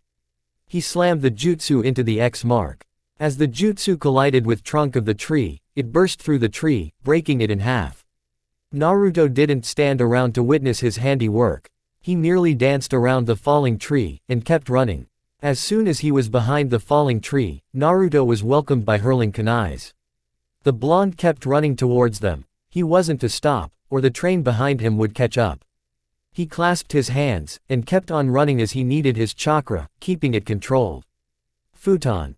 Wind breakthrough. Naruto shouted as he released gusts of winds and sped towards the hurling kunais. The gusts picked up some amount of dust in front of him before they collided with the kunais, sending them towards another direction, away from his path. Naruto burst through the dust and was welcomed by another tree in front of him. On the trunk of the tree, there was a bullseye target. A kunai slipped into Naruto's right hand from the sleeve of his cloak. But before he could throw the kunai, two kunais were thrown towards him from the shadows of the leaves. This forced Naruto towards his left to avoid the kunais. Naruto twisted anti-clockwise whilst still running to get some momentum going. He then threw the kunai, hitting the bullseye target. As soon as he hit the target, there was an explosion on the very ground his feet touched. This forced the blonde to jump up and hop into a tree branch. As soon as he landed on the tree branch, two clones flashed into existence, flanking both his sides. The clones each sent a kick towards his forehead. Reacting simply on instinct, Naruto ducked under the kicks and used his footing to jump in a burst, flying past the two clones. As soon as he did so, Naruto twisted around to face them. He threw a kunai embedded with an explosive tag between the two, and set it off quickly. The tag exploded in a blitz of fire. Since Naruto was also close by, the blast also caught him, its waves to be exact. They sent him back slightly, forcing him to land on the ground on one knee. But as soon as he landed on the ground, three kunais were thrown into his sides, embedding on the ground. As soon as they hit the ground, Naruto was certain they had explosive tags on them. There was only one option on this. And indeed it was as he thought. The tags burst into a cloud of intense red flames. But as soon as the cloud formed, it was ripped apart by a raging tornado of wind. The tornado created powerful gusts of winds while rotating in immense speed. The flames were snuffed out quickly and the tornado died down, revealing Naruto. The blonde was on his knees, panting slightly. He wasn't given time to recover his breath as he was assaulted by a flying kick. The kick collided with his head and sent him flying towards a tree. Naruto cursed as his back brutally crashed into the tree. He wasn't given to nurse his pain as he heard a shout. Rasengan, a clone shouted, charging at him with the A-rank jutsu. The clone was already at a close distance from him, and was aiming at his gut with the jutsu. Naruto burst into a murder of crows. The crows flocked out of the way of the Rasengan and the jutsu crashed into the trunk of the tree, splitting it in half. Naruto appeared behind the clone. With little time to act, he threw a kunai towards the head of the clone, while taking a quick step forward. The clone avoided the kunai by moving sideways slightly, but Naruto had cut the distance between the two and landed a powerful punch into the head of the clone, making it disappear in a puff of smoke. Naruto looked behind him and saw two clones charging in. He took off without warning and ran through the ground and the clones followed. As he ran, Naruto saw a strong branch just ahead. He slowed down for a second just for the clones to get a bit closer. He then bended down slightly, pushing chakra into his legs. He then took off into the air as he did quick jump. The clones followed him, but not as fast. Naruto reached the branch first, and grabbing it with both his hands. He used his momentum to twist around the tree branch while still holding it but not so firm to allow himself to spin freely. As he was twisting, the clones had reached him in Naruto's spin. His feet were spread wide and landed on both clones, sending them into the ground. They never reached the ground as they disappeared in a puff of smoke. Naruto let go of the tree branch and landed on the ground. A few more tasks ahead. He let in a breath and whizzed past as the remaining trees. He made it past the remaining trees and landed on a clear field. 1 minute 24 seconds, Kushina said holding a stopwatch on her right hand. You did well, she added with a smile on her face. Naruto smiled. Better than my last lap times, he said, sitting on his butt trying to recover some breath. Once he was breathing normally, he looked up and spoke again. I guess I can thank all the training I received from those three, he said lightly. Kushina was sure that even Itachi was included. Despite everything, yes, even the fact that the Uchiha was seen as a traitor to Konoha, her son didn't seem to despise him. Perhaps it was because they'd been friends. Kushina had never really bothered Naruto about it because he was handling it well.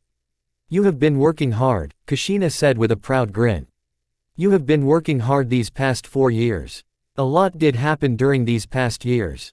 Naruto had grown. He had grown. Kushina was proud. Yes, she was a proud mother. Especially knowing that she hadn't just watched him grow, she had also given in a hand for his growth. That would make any mother proud and she was sure Minato would be ecstatic as well. A pity he had died. Kushina had realized that she couldn't stop Naruto from training. That was what he wanted, so instead of trying to get in his way, she stood by his side, helping him when he needed help, carrying him back to their place of residence when he had passed out, bringing him lunch when he was out in the fields. That was what a mother could do for her son. Of course, since she had been a kunoichi, she'd also helped in his training.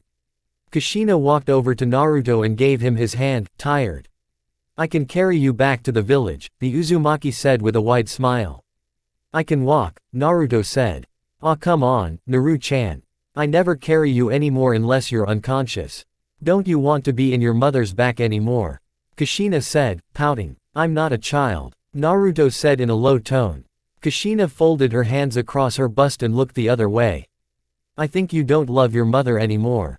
Naruto's response was quick. No, mother. I will always love you. If you really want, you can carry me. Kushina burst out laughing. Ha ha ha ha ha, she laughed for a good minute. Ah, it never stops being funny. No matter how much he has grown, Naruto would always be Naruto. He was going to suffer the embarrassment of being laughed at by the kids in the village they were staying at just to make her happy.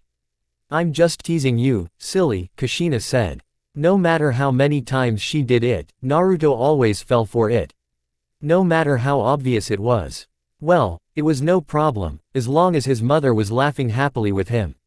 Naruto released a long breath. Apparently, even though there had been similar experiences, he had taken her seriously. The blonde shook his head. The pervert should be back by now. If we don't hurry, he might be running through our belongings searching for our money to go get himself something strong to cure his hangover. This had been the morning run and Jiraiya hadn't returned to their place of residence the previous night. He'd been out, possibly whoring, getting drunk in celebrations of the success of their time away from their wretched village. More than anything, Naruto would have preferred they didn't have to go back to Konoha. If he were to be honest with himself, he had been happy, truly happy out here, even with Jiraiya's presence. But there were dangers out in the open. A return to Konoha was the safe choice.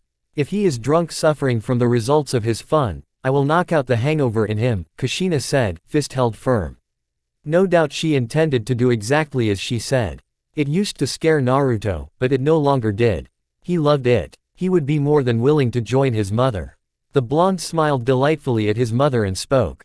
"Let us go see to it then, mother," he said. Kushina nodded with the same smile as Naruto. Like mother like son, it appeared. Minutes later when mother and son returned to their little house, they were both disappointed to see Jiraiya completely sober and actually doing something that wasn't perverted. He didn't appear to be drunk or suffering from a hangover. In fact, he was sitting behind a small table with a scroll in front of him writing something with a serious expression. Both Uzumakis didn't hide their disappointment at the scene. They'd been hoping for a Sannin beating. It wasn't often that you got to see Jiraiya wearing a serious expression on his face. Whatever it was that he was writing, it must be serious. Naruto understood that the man was Konoha's best source of intelligence and he was apparently very effective. That was at least what his mother was saying. The Sandaime hadn't offered much praise about the Sannin during their time together in the Sarutobi compound, perhaps because the man was never really a subject to him. In any case, what the man was worried about was probably something that had to do with Konoha and Naruto had no interest in that. His concerns would be what Itachi had to say. The Uchiha often had news that concerned his safety and by extension his mother's. Jiraiya worked for Konoha. That was his love. Naruto's love was his mother. Thinking of this brought back memories of that unpleasant conversation he had with Itachi at Sunagaku. He disliked it because it tested him and tried to bring him out of his comfort zone. Subsequently, Naruto just tried to forget about it. The conversation, however, and more importantly, the implications tried pulling some strings inside his head every now and then. The Toad Sage looked at the disappointed look in Kushina's face and then to Naruto who had a look that clearly said he was thinking deep. The Sannin looked back at Kushina. "Why do you look so disappointed? I was hoping to see you drunk so that I could smack you together with my son. You've been a good punching bag in the past years," Kushina said, pushing Naruto by his shoulders as he had been standing in front of her like a guard. "Am I all that to you, Kushina-chan?" Jiraiya said with a mock-hurt look on his face. As he was speaking, his hands were folding the scroll on the table. Once he'd folded it, he pocketed it and looked back at Kushina and her son. Kushina sat down by the window, with Naruto on her right side. She looked outside the peaceful street for a moment before looking at the other adult in the room. "What more would you be besides a pervert? You've been a bad influence on my son. If it wasn't for you, he wouldn't have learned that unspeakable jutsu." As she spoke, Kushina looked at Naruto sternly. "You're to never use that jutsu again, okay?" "Yes, mother," Naruto said like a good boy. "Not fair, Kushina. I have been a good influence on the boy," Jiraiya argued. "He has learned a lot of things from me. It may not be directly, but because of me he has grown. Would have learned from me if he listened more to what I was telling him." Naruto shrugged. "The reason I agreed to move with you was not to be like you or adopt your ideals. You are our protection and my teacher. Anything more was optional and I wasn't obligated to listen," the blonde said indifferently. Jiraiya adopted a hurt look. "Minato, are you seeing this?" he said, looking up as if he was praying. "After everything we have been through together, your son still treats me like crap.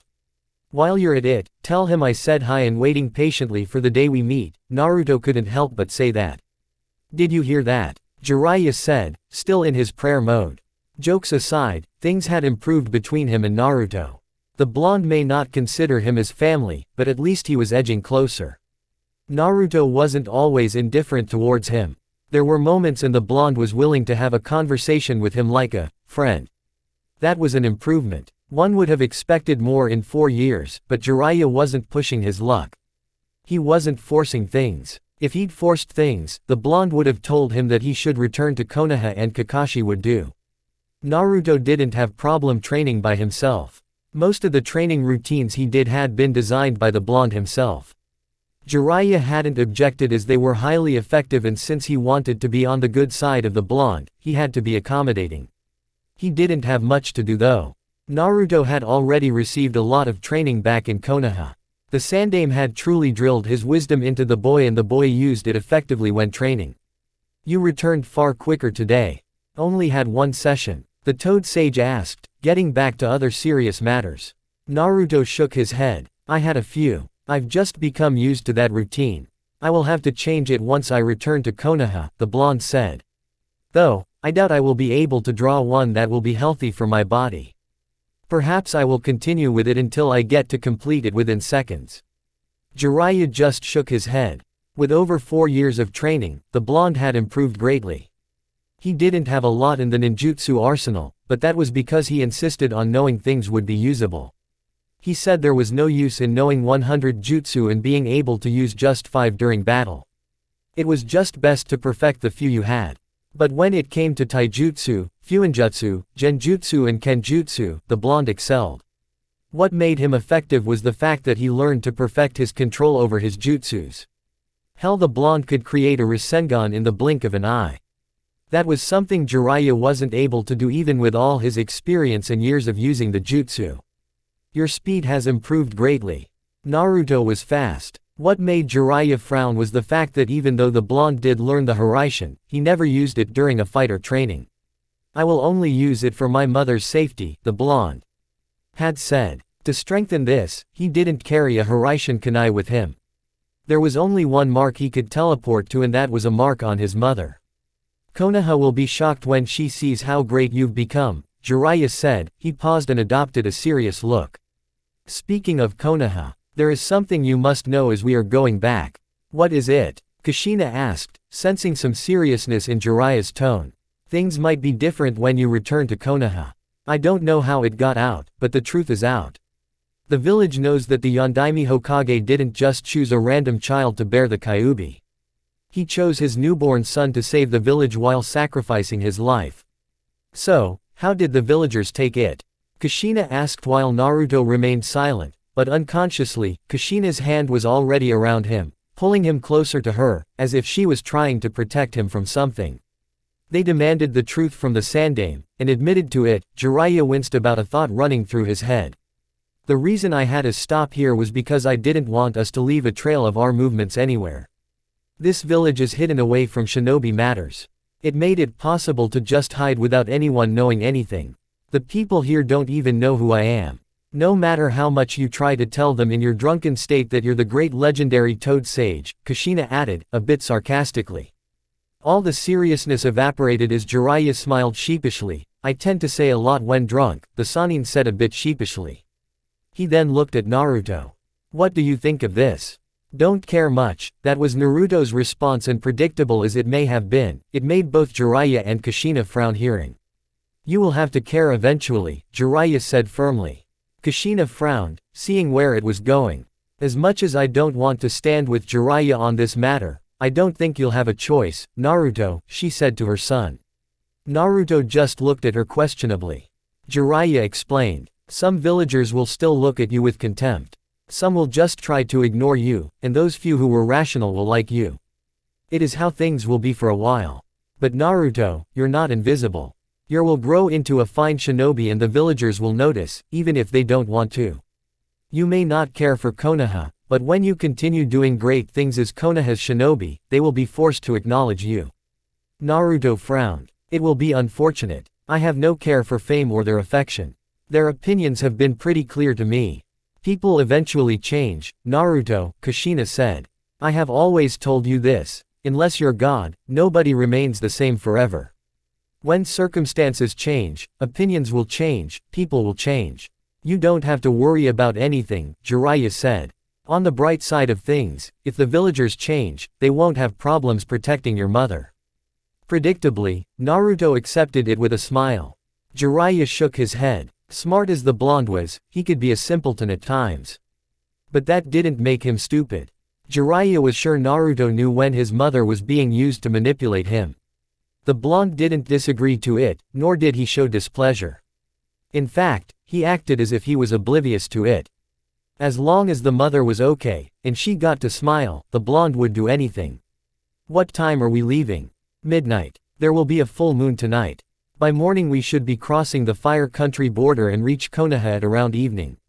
Naruto nodded and looked at his mother for a moment. I'm going for a nap. Jiraiya watched the blonde disappear. Once he was out of the clear, the sage looked at Kushina. I didn't want to say this in front of Naruto, but the revelation of his heritage was made 2 years ago. It has garnered a few enemies to both him and you. Kushina frowned. If he knew that, I wouldn't put it past him to consider me leaving me in the Sandaime's hands and go out to eliminate all enemies. Jiraiya nodded. We have to be careful. One will eventually slip through, and if it does happens, it is predictable how Naruto will react. I know. But Naruto is smart. Before we reach Konoha, he will have worked out the consequences of this revelation, Kushina said with a sad smile. Sometimes I worry about his happiness, Jiraiya. We all do, Kushina. We all do, Jiraiya responded quietly. He is still young though, he will eventually change. Konoha, the village hidden in leaves. It has been long, hasn't it, Leaf? Naruto found himself asking, as if the village had a voice of its own. Despite the question, Naruto felt no excitement over meeting this village once again. There was nothing but indifference. This was home, yet that house he'd shared with the perverted Sannin had felt like a home more than this godforsaken village. That village he'd left had grown to mean something to him.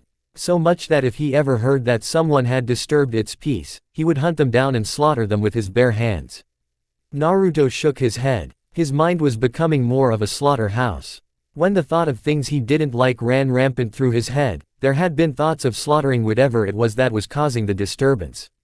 Perhaps it was the Kyuubi's chakra left within his chakra system that was making him have such bloody thoughts. It was certain whoever went into his head would surely have good nightmares. Are you blaming me for your own madness? A voice said within Naruto's head. Are you talking to me, now? Naruto asked the Biju that only spoke to him when it was convenient, which was why he kept the link active in case it had something to say. Should I not comment when you're blaming me for something I'm not responsible of?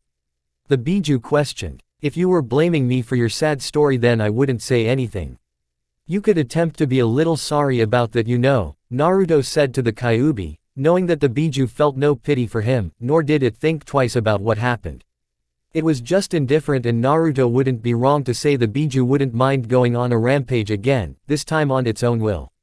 The will thing was a sore subject. The fact that Naruto had a Sharingan hidden somewhere that specialized in mind control didn't make the Biju happy at all.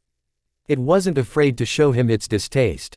Even when Itachi came up to him, Naruto had the image of the monstrous beast tossing and turning in anger at the sight of the Sharingan. The Dujutsu was a sore spot. The pride of the most powerful Biju had been wounded because it had been manipulated by those damned Uchihas.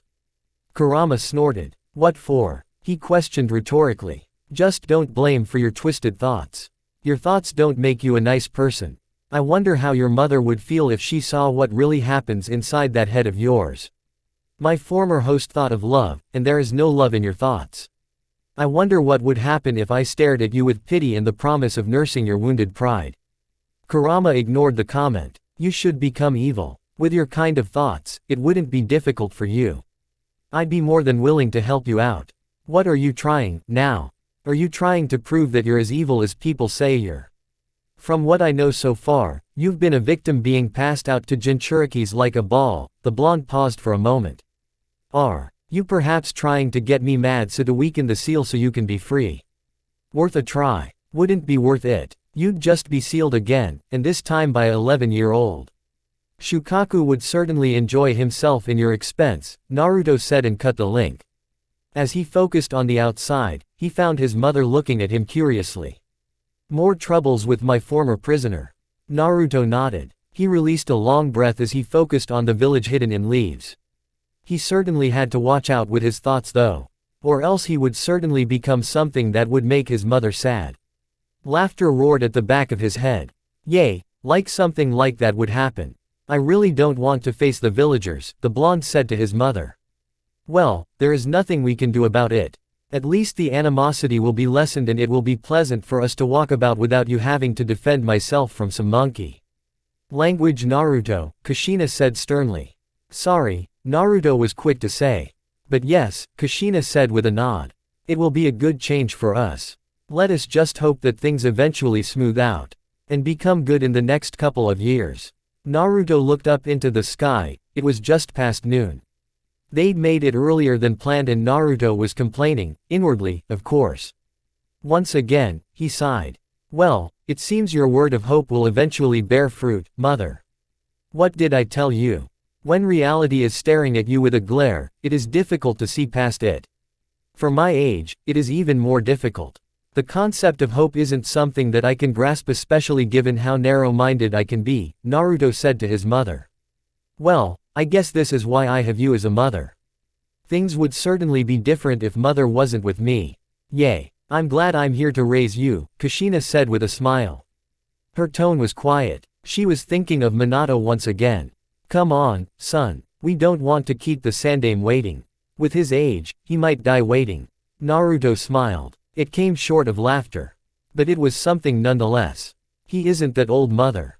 Kushina shook her head. That old man has been alive since the First Shinobi World War. Do you know when that was? I mean, he was even taught a few things by the Shodai Hokage.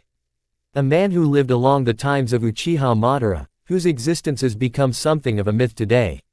Naruto looked thoughtful for a moment. When you put it like that, he didn't say anything further. We should hurry then. Hokage office. The Sandaime was inside his office along with Jiraiya, who'd come first while Naruto took some air at the Hokage monument along with his mother. The third was patiently waiting for the young blonde he'd come to see as his grandson. Really, he was excited to see young Naruto-kun again. He couldn't even hold back his smile, and he didn't feel like smoking today.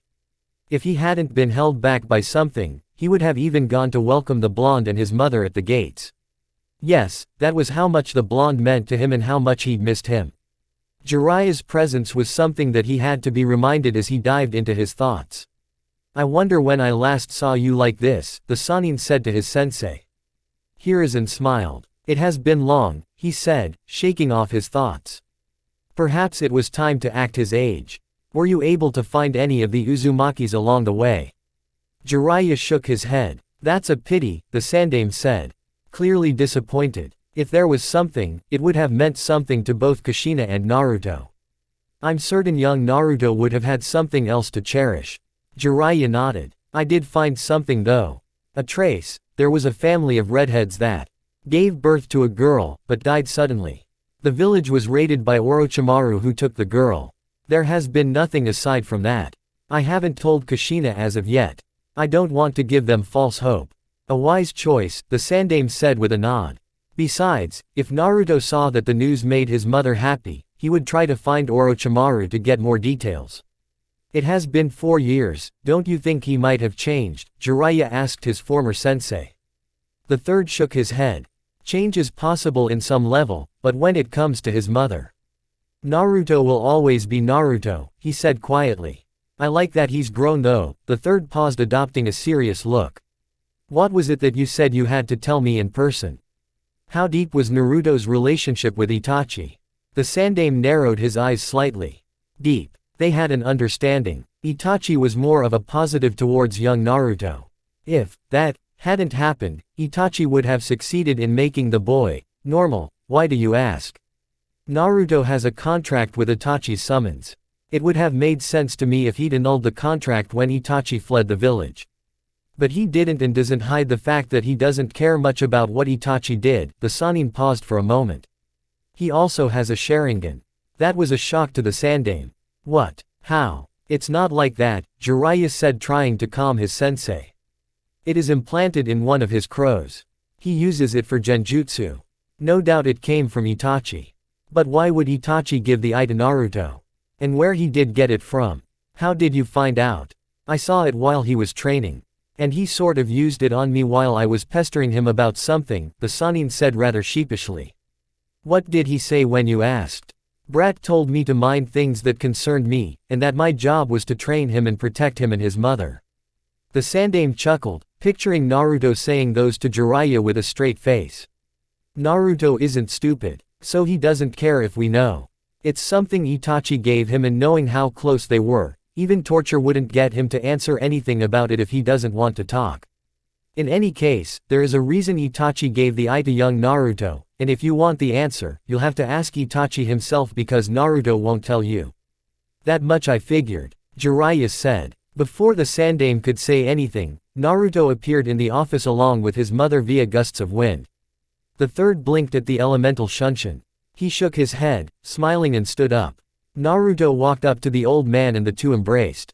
No word said. They took their time before Naruto returned to his mother's side. I missed you, my boy, the third said happily. You've grown quite well for your age. I assume your time away was good for your health and growth.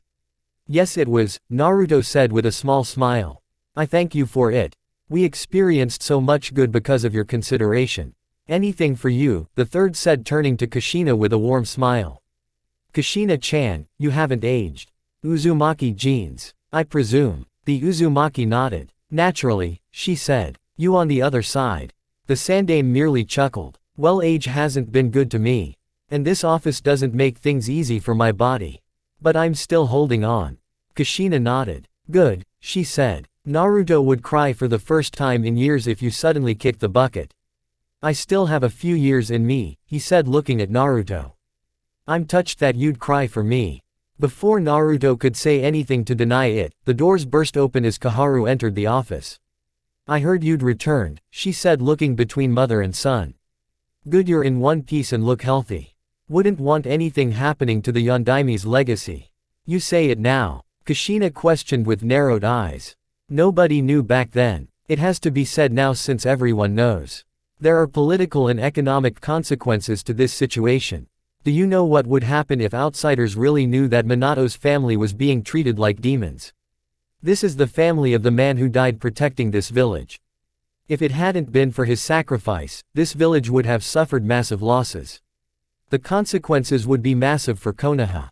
The Sandaime knew it all too well. Minato had many admirers outside. If people knew that Konoha held no love for his family, even after dying for this village, those people would certainly abandon Konoha as it has abandoned its greatest hero's family. Nevertheless, this wasn't the place and time to say it. And that woman wasn't the one to be saying it after all these years. What do you want, Koharu? I told you not to come to my office when not called, the Sandaime spoke in a very Hokage tone. I just came to let me know of their position before anything happens. I know you care too much to make some things clear to them. Koharu said, shaking her head. Be thankful to him that he shot down and promised pain to anyone who proposes we marry you off to restore the Uzumaki clan. Jiraiya, the Sandaime, and Kushina froze when the old woman said those words. Well, at least we can still. What did you just say? What did you just say? Koharu noticed that the atmosphere in the office had become suffocating. She looked at Naruto carefully. He was looking at her with these cold eyes that threatened death. What do you make of my mother, you loathsome monkey? The Sandaime motioned for an Anbu to come and take Koharu away, and that occurred within a few seconds. And everything returned to normal. Well, somewhat. Well, Sandaime-sama, thank you for everything. Naruto and I had a lovely time, Kushina said, smiling, as if nothing had happened. Come on, Naruto. Let's go home. Our house must be full of dirt and dust. Plus I have got to see Makoto-chan. That said, both mother and son disappeared in a swirl of leaves. That kid will become a monster if something happens to his mother, Jiraiya said. The Sandaime nodded. Someone you don't want to carry overwhelming power, but yet he has all that. Difficult situation, huh? Yay, Jiraiya said. You're not really surprised he called Koharu a monkey and spoke in a very cold tone that sent chills even to my spine. He was always like that, the third said with a shrug of his shoulders. He calls the villagers who hate him monkeys. Back then, it was Kushina who was violent when something she didn't like was said about her son. Now with Naruto powerful enough to act, we will take that role from his mother. Isn't that a problem? Not when it's manageable, the Sandaime said calmly. Kushina is Naruto's limit. As long as she is there he won't do anything. That was a good example of it. He didn't attack Koharu. He just stared at her with death and might have threatened her. I know how to handle him. I will take that urge off. Right now, only Kushina is his life. All we have to do is move some pieces closer and rain down the urges. Get someone into his heart and make things work out. He's predictable as he is. But once this stage passes, he will grow further. Sometimes I wonder how Danzo manages to get under your skin. Jiraiya said with a shake of his head. Senju compound, it was as expected, there was dust everywhere. No one has been living in the place for 4 years, that was the thing one would expect to see. Kushina hadn't expected the Sandaime to send someone here to clean up. There would be some violation of privacy, so to respect that, he probably left the place untouched while keeping an eye on it. Should cleaning come first or talking to Naruto? The place was a mess. They couldn't sleep as it was, and they also needed to go out and buy food. Whatever was in the fridge was rotten by now. But she also needed to have a talk with Naruto about what just happened in the Hokage's office. Naruto did scare her sometimes. Would it be okay if I have my clones clean up? Naruto said to his mother. They can do everything quickly and save you from some work. We can only do the finishing touches and what you think hasn't been put in the right place. Kushina nodded. Do that, she said. She'd forgotten about that jutsu. Then again, she wouldn't have asked her son to clean the house by himself. She would have asked he help her clean up, not see that he cleaned the mess alone. But since he was using his clones to do, she could live with it. Taju, Kage Bunshin no Jutsu, Naruto said with a single hand seal, and 20 or so Kage Bushins popped up in a cloud of smoke. Orders were clear: clean the house. The clones divided the chores amongst themselves and Naruto approved. Come on, let's go sit outside the garden while they clean up, Kushina said, walking towards the back door. Naruto followed silently. As they reached outside, Kushina felt relieved that it had been taken care of. It would have been disaster if it had been left alone without anyone taking care of it. Both mother and son walked towards the tree that breathed at the back of the house and sat down, leaning against its trunk. Kushina looked at Naruto with a look on her face. When Naruto merely looked at her curiously, she sighed. Normally, I would have been the one to react to that statement, she started. Who does that old hag think she is saying I should be thankful for not getting married off? It is as if I'm their property. Marry off. I'm not a tool they can use for breeding purposes. Naruto nodded, agreeing with his mother. That makes me sick. To think someone would think of you in such a matter. We're not living in Konoha because we're a property of Konoha, and anyone who thinks that will have to be reminded. Well, let us thankful the Sandame stopped anything from happening. But of course, I wouldn't have agreed to anything, Kushina said firmly. In any case, you have to stop Naruto. What? Acting like that? Kushina stressed her words. You have to be calm at all times. You can't be acting like that when nobody is threatening my life, that would be understandable. But when someone says insensitive things, I will deal with them. Naruto frowned. It almost felt like his mother was begging him. He hated it. I wouldn't have attacked her, mother, but I would have showed her my displeasure at saying those unacceptable things. I understand and know, but please Naruto, for own your sanity, don't overreact to everything, and let some things pass. I need you to think happy thoughts. Can you at least do that for your mother? Anything for you, mother, Naruto said, his tone strained a bit.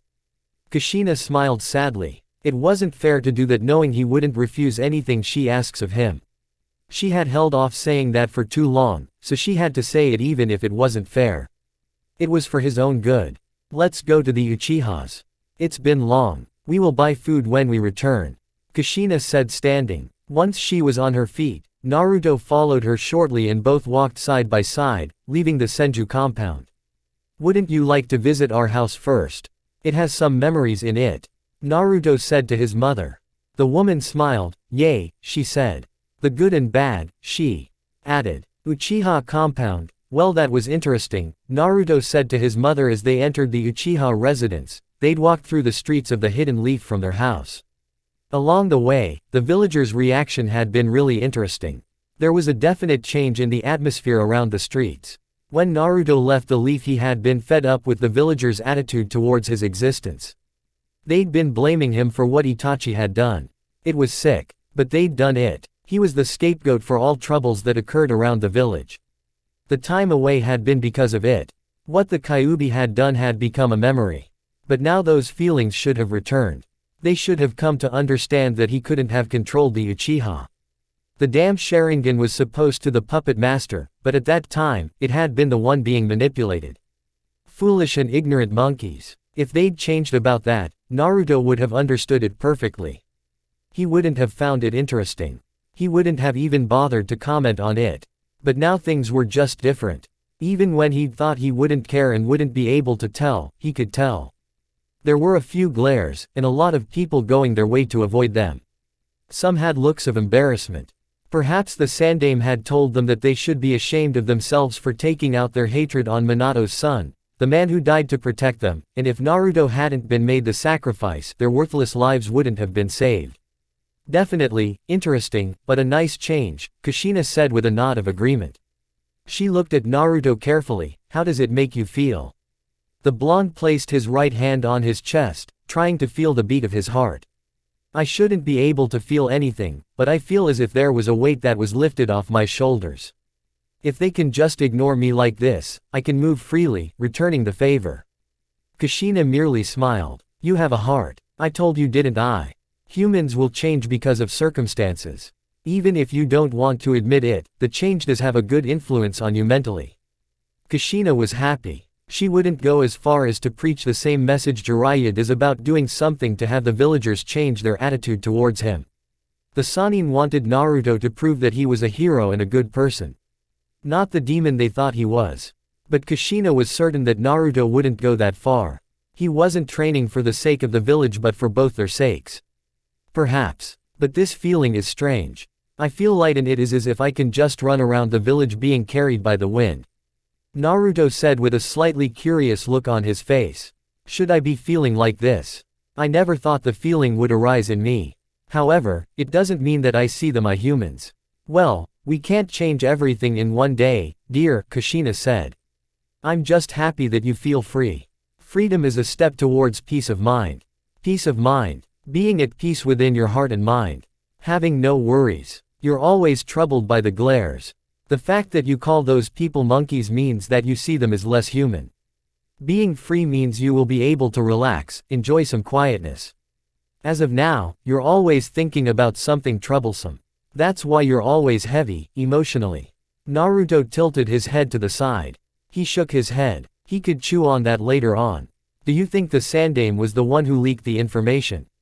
Naruto asked, looking ahead as the main house within the Uchiha compound came into view. Why do you think that? It hadn't crossed her mind because he was the one who had insisted on keeping it a secret to protect both her and Naruto from Minato's enemies. I wouldn't put it past him to do it, Naruto said. He is always thinking about what is good for us in Konoha. This revelation doesn't just do good for us, but for Konoha as well. It balances the question. I presume he figured that in time, I will learn to like the villagers as they learn to like us. Everyone is happy in the end. That doesn't sound so bad at all, wouldn't you say? Naruto just shrugged. My happy day will be when I truly act to what I believe. What I have been facing now has been nothing. When that situation comes that I have to make a choice. The similar situation to the one where Itachi had to choose between his family and Konoha. Naruto wanted to find himself faced with a similar situation. He wanted to make that choice. Save his mother instead of Konoha. When he would make that choice, Naruto was sure that when that happens, he would feel truly alive. The consequences could come after that. He would deal with them. He understood that there was always a reaction to an action. Naruto understood that very well. The two reached their destination before Kushina could say anything further to Naruto. Makoto was standing at the door frame with a warm smile on her face, as if she'd been waiting for them to come. Kushina-chan. Makoto was happy to see her friend. It's been too long, she said as the two women embraced. Too long. Yay, Kushina said. Have you been well? Yay, Makoto said. Aside from being head clan, there hasn't been anything else to do. The first year was tough with Sasuke and all. But things are okay now. How about you? I have been well, Kushina said. The 4 years were good on us. We had lots of fun. Though, Jiraiya might have rubbed some of his perverseness on my son. Well, that is good, not the last part, Makoto said before kneeling down for Naruto. Hello, hero, she said warmly. She wanted to hug him, but Naruto shook his head. The blonde smiled at the older woman. He held up his right hand, Makoto did the same, and the blonde took it before he kissed it. It has been a while, Makoto-san. I have missed your beautiful smile. Oh, you're a gentleman, now. Makoto said with a wide smile. Jiraiya taught them to you, I just observed, and it is apparently who you treat woman. Mother approves. I don't understand though. She has said I should always smile, but sometimes when I do this, she hits me. Naruto said, the confusion was apparent in his face. Makoto merely smiled at the boy and looked at Kushina. If he had the heart, he would be a ladies' man. But because he is Naruto, you shouldn't worry too much. I know, but I can't help it, Kushina said. Where is Sasuke? Training ground, Makoto said. At the back of the house, she said to Naruto. Naruto had a frown on his face. This wasn't an ideal thing for him. He disliked the responsibility that had befallen on him, especially with the fact that there was this child. Yes, the young Uchiha may be slightly older than him by a month or less, but he had been the adult in their short time together and the Uchiha had been frustratingly childish. Well, he had battered up the boy really good. He doubted the Uchiha would make any stupid moves in his presence. Well, he had a lot to be thankful of because of Itachi. The Uchiha really had given him a lot. All the warnings and the slight change he had caused in his life. Although he wouldn't say it to anyone, Naruto had noticed that she was at most happy when she showed changes towards the ideal son. Promises were promises, and so, Naruto removed the frown on his face when he saw the young Uchiha pummeling a dummy. He just stood there and held out his right hand. A crow flew onto it, and observed the Uchiha with its blood-red eyes. It took a few more moments before the Uchiha turned towards Naruto. Sasuke frowned when he saw Naruto. He wouldn't be wrong to say the blonde had been a bully towards him. Sure, he had been a bother, but he hadn't asked the blonde to look after him and he hadn't asked his mother to do the same. He had things to deal with back then, but the blonde didn't seem to care. He just wanted to smile at his beloved mother. Sasuke could very well remember the day the blonde had hit him with a frying pan and threatened to break his fingers. The memory was very fresh in his mind and he was sure that it wouldn't leave so soon. The blonde had done a great damage that day. He wondered though, after all the training he'd done, would the blonde still do it again? What do you want? Naruto acted as if he didn't hear Sasuke. He looked at the crow on his right hand, and nodded. The crow flew away silently and Naruto stared at its back until it disappeared. Once it had disappeared, the blonde looked back at Sasuke. Hostile, little Sasuke, Naruto said with a blank look on his face. Have you stopped being a jealous little boy and grown into something that won't give me the urges to smash my fist into your face? Yay, Sasuke said sarcastically, but then grinned. I'd like to see you try that. I give no guarantees that I won't hit back though. He has trained a lot, and has been working tirelessly. Hell, he was told the next year would be his last. He had no peers in the academy. They all bowed before Uchiha Sasuke. Well, not literally, but they all knew that he was the best and no one tried anything funny. He had been told that no one his age could best him and he believed so. Naruto tilted his head to the side, then shook his head with a frown on his face. Arrogance. Don't worry, I will wipe that grin off your face, the blonde said.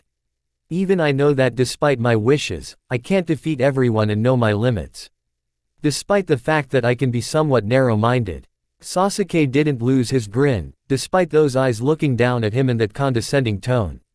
If you think you're better, why don't you come closer and prove it to me? I haven't been just lying around all these years. I have no desire for pointless scuffles, Naruto said with a shrug. When you come back tomorrow from the academy, come to the Senju compound.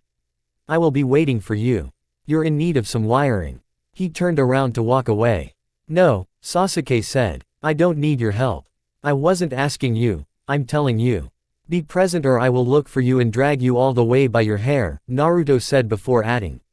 Your hands and feet will be bound so that you don't kick out or try to scratch me like a cat. But I will leave your mouth as it is so that you can scream all you want. Sasuke had a comeback for that. He hadn't been just training only. He has been learning too and his mother had filled up on most things.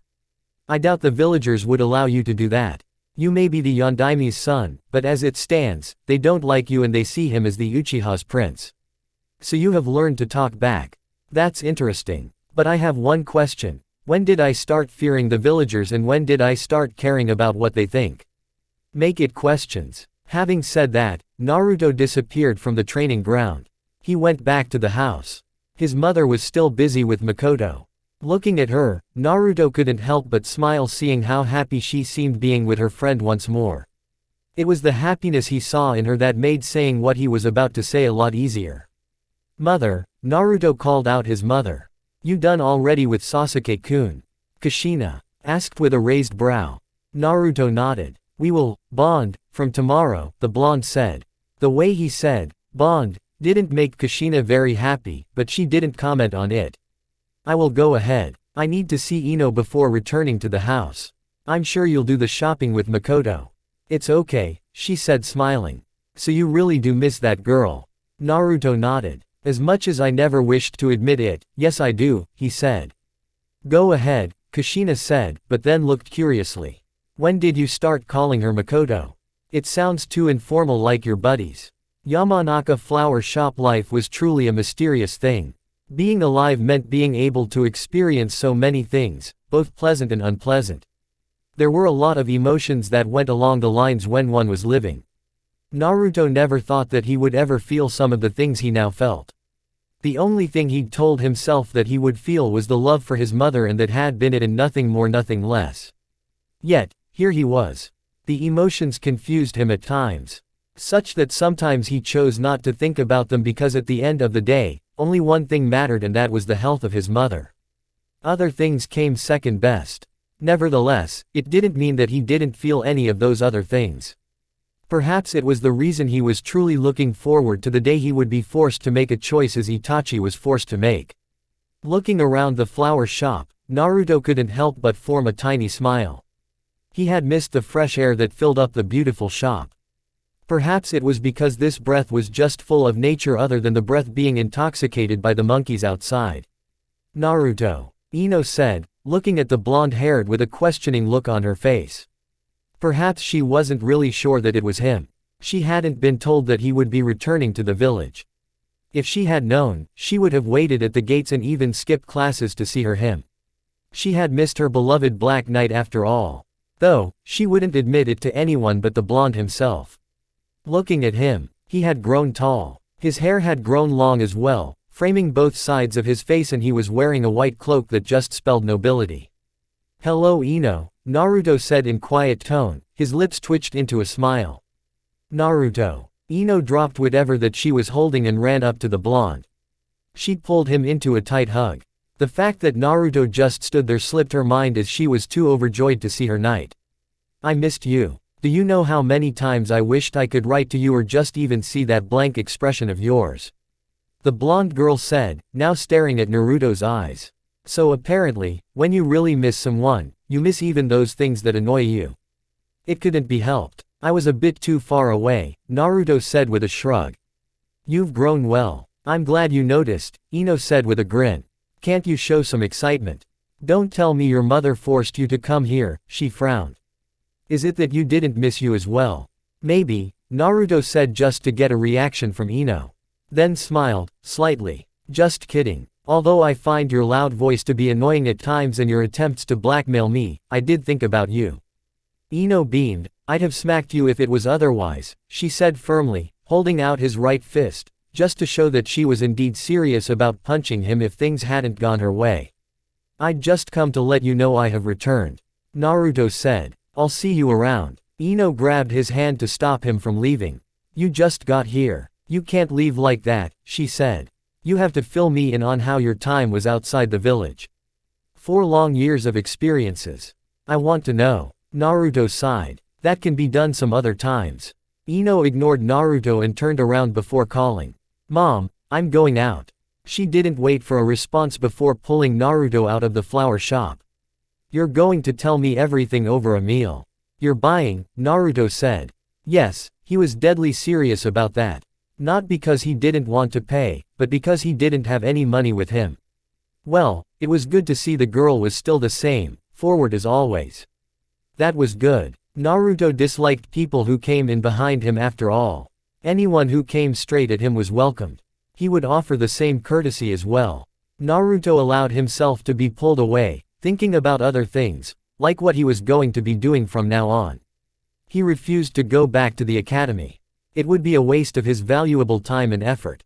Well, training would do, and some good, peaceful time with his beloved mother. But that could be put into threat. Jiraiya had said that he would become a fine shinobi of Konoha. That meant that he couldn't just stroll around the village. They would make a shinobi. Well, that couldn't be helped.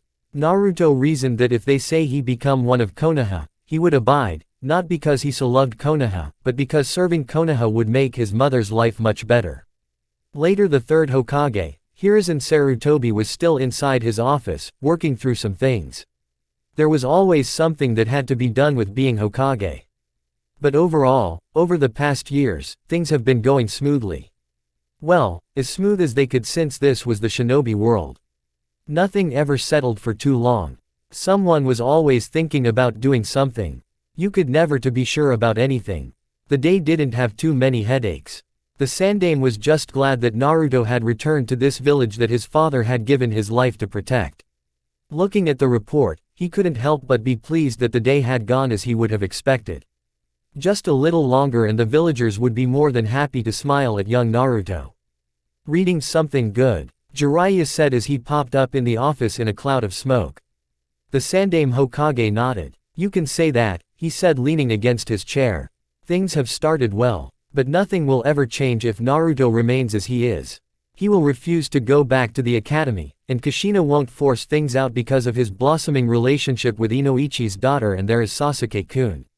That really gave the Sandaime too many questions and he didn't like the answers at all. Obviously, Naruto wasn't fond of Sasuke. That was obvious even to the blind. But the blonde still went out his way to help the young Uchiha. The Sandaime believed that it had something to do with Itachi. The Uchiha had helped Naruto a lot. The possibility could be that Naruto was merely doing it as a favor or that Itachi had asked Naruto. The latter possibility opened a door that led to the realization that Naruto might know about Itachi's mission. He has also made some friends in Suna, Jiraiya said. So in terms of friends he isn't lacking. The emotional attachment is questionable though. He doesn't invest much emotion in other people besides his mother. Naturally, the Sandaime said. But that will eventually change. I told you, didn't I? I just have to move the pieces accordingly and Naruto will eventually grow attached to someone. He is still very young, and has yet to understand all his emotions. As he grows with these people, he will to like them. Jiraiya nodded. He had seen it outside Konoha. The blonde didn't have problem with anyone. Perhaps it was Konoha that was the problem. This village has been nothing but a pain to him. What about how the villagers view him? You said it yourself, if things remain as they are, nothing will change. The Sandaime smiled. I have a solution for that, he said, taking out a headband from one of his drawers. This is Naruto's. He will become a shinobi of Konoha when others graduate. For now, he will have to do something, serve the village. Even if he doesn't grow to love this village, working for it will make him feel a sense of duty towards it. You mean you want to have him join Anbu? Jiraiya asked with a frown. He isn't nearly good enough for it. But he can manage. Although I don't want to admit it, he is much more suitable for it. The Sandaime nodded. We have to keep him out of the light for now. Anbu will help grow stronger than he is. Given what is coming ahead, there is no other choice. You will have to that through Kushina. The Sandaime nodded. I will explain things to her. She has to know the threat that is after her son. Minato had many enemies. You can't always be there 24/7. He has to protect himself and his mother. She won't like that, but for their survival, this has to be done. The third, going to another matter. I have had some nations throwing in their daughters at Naruto. Lucky brat, Jiraiya said in thought. At that moment, Danzo walked into the office. As usual, the man didn't bother knocking. The Sandaime sighed. Not this, he thought. I was wondering when you'd come, the third said to Danzo. Let's hear it. I'd like to know how the boy has improved over the past 4 years. With the revelation of his heritage, he is no longer just a weapon, but if used correctly, he can become a powerful political tool. You can go home if that is what you came to inquire about, the Sandaime said in a flat tone. If you get anywhere near Naruto, I will have your head hanged at the Hokage monument, Danzo. Chapter 8 Inches Ah, Naruto stretched himself up, standing at the back of his house, enjoying the light sunrays of the morning. It had been a long time since he had woken up like this in the morning. Over the past, he'd been waking up on a schedule, for training purposes. There was even a cup of tea on his right hand. Someone is enjoying the morning, Kakashi said, sitting at a branch on the tree behind the house. Your mother still sleeping? Possibly, Naruto said with a shrug, as if he didn't care about it. But Kakashi couldn't be fooled. What brings you here at a time like this? As far as I remember, you're not a morning person when you're not in duty. Kakashi put on a look. What? Can't I miss my little friend enough to visit him this morning to show him that I really do miss him? Naruto gave the Sharingan user a look of his own. He wasn't going to be fooled by the man. He knew Kakashi well enough. The man maybe care about him, but it wasn't enough that he would wake up so early just to see him. He might have just returned yesterday, and didn't see the man, but there had to be something that made the man come here at this time. Kakashi sighed. Sometimes you're no fun, he said quietly. I just returned to the village from a mission. When I heard that you'd returned, I came here and waited for you. That is something that I'm willing to believe, Naruto said. He paused to take a sip of his tea before looking up at the Sharingan user once again. It has been a few months. How has your return to Anbu been? Is it killing you, yet? Since the Sandaime had the man return to Anbu, the man buried himself with Anbu work, and it was surprising how he was still able to continue after so long. Naruto had heard stories about the man foregoing all things in life just to focus on his work as an Anbu, friends, and the like had stopped mattering. Well, that was the past. Kakashi had changed, but was still working the sweat out of his body in his role as an Anbu operative. No many were suited for the job. Itachi fit in well because of his usual stoic mask and personality. The man wasn't shy to do dirty work in order to get the job done for Konoha. The man in front of him was fine Anbu as well. But he was still a different person from the Uchiha. Not yet, but soon enough, especially with the Sandaime refusing to allow me to retire once again, Kakashi said tiredly. But by the end of this year, I will have retired my mask for good and become a Jonin once again and do normal missions. Living in the light, huh? Naruto said. Personally, he had no desire for any of that. The only light he wished to live in was the light of his mother. Nothing else mattered aside from her. Still, with how things were and how he was seeing things, he was going to be forced into the journey of a Konoha shinobi. To think that he would end up serving those monkeys. Despicable. Naruto was looking for a better reason that wouldn't make him feel dirty about doing anything for Konoha as its shinobi. Well, it was the license to living here. If he did not pay that price, he could never be free in here, and his mother would pay for that choice. Well, there he had it. The perfect excuse. Yay, Kakashi said with a nod. Perhaps I will become your sensei when you become Genin, the man said with an eye smile. Naruto cocked his head to the side, appearing to think for a moment.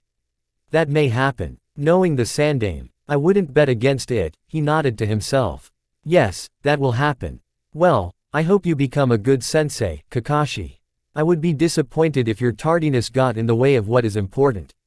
Kakashi ignored that for a moment, and looked at Naruto curiously. How are you so sure that the Sandaime will push me into becoming your sensei?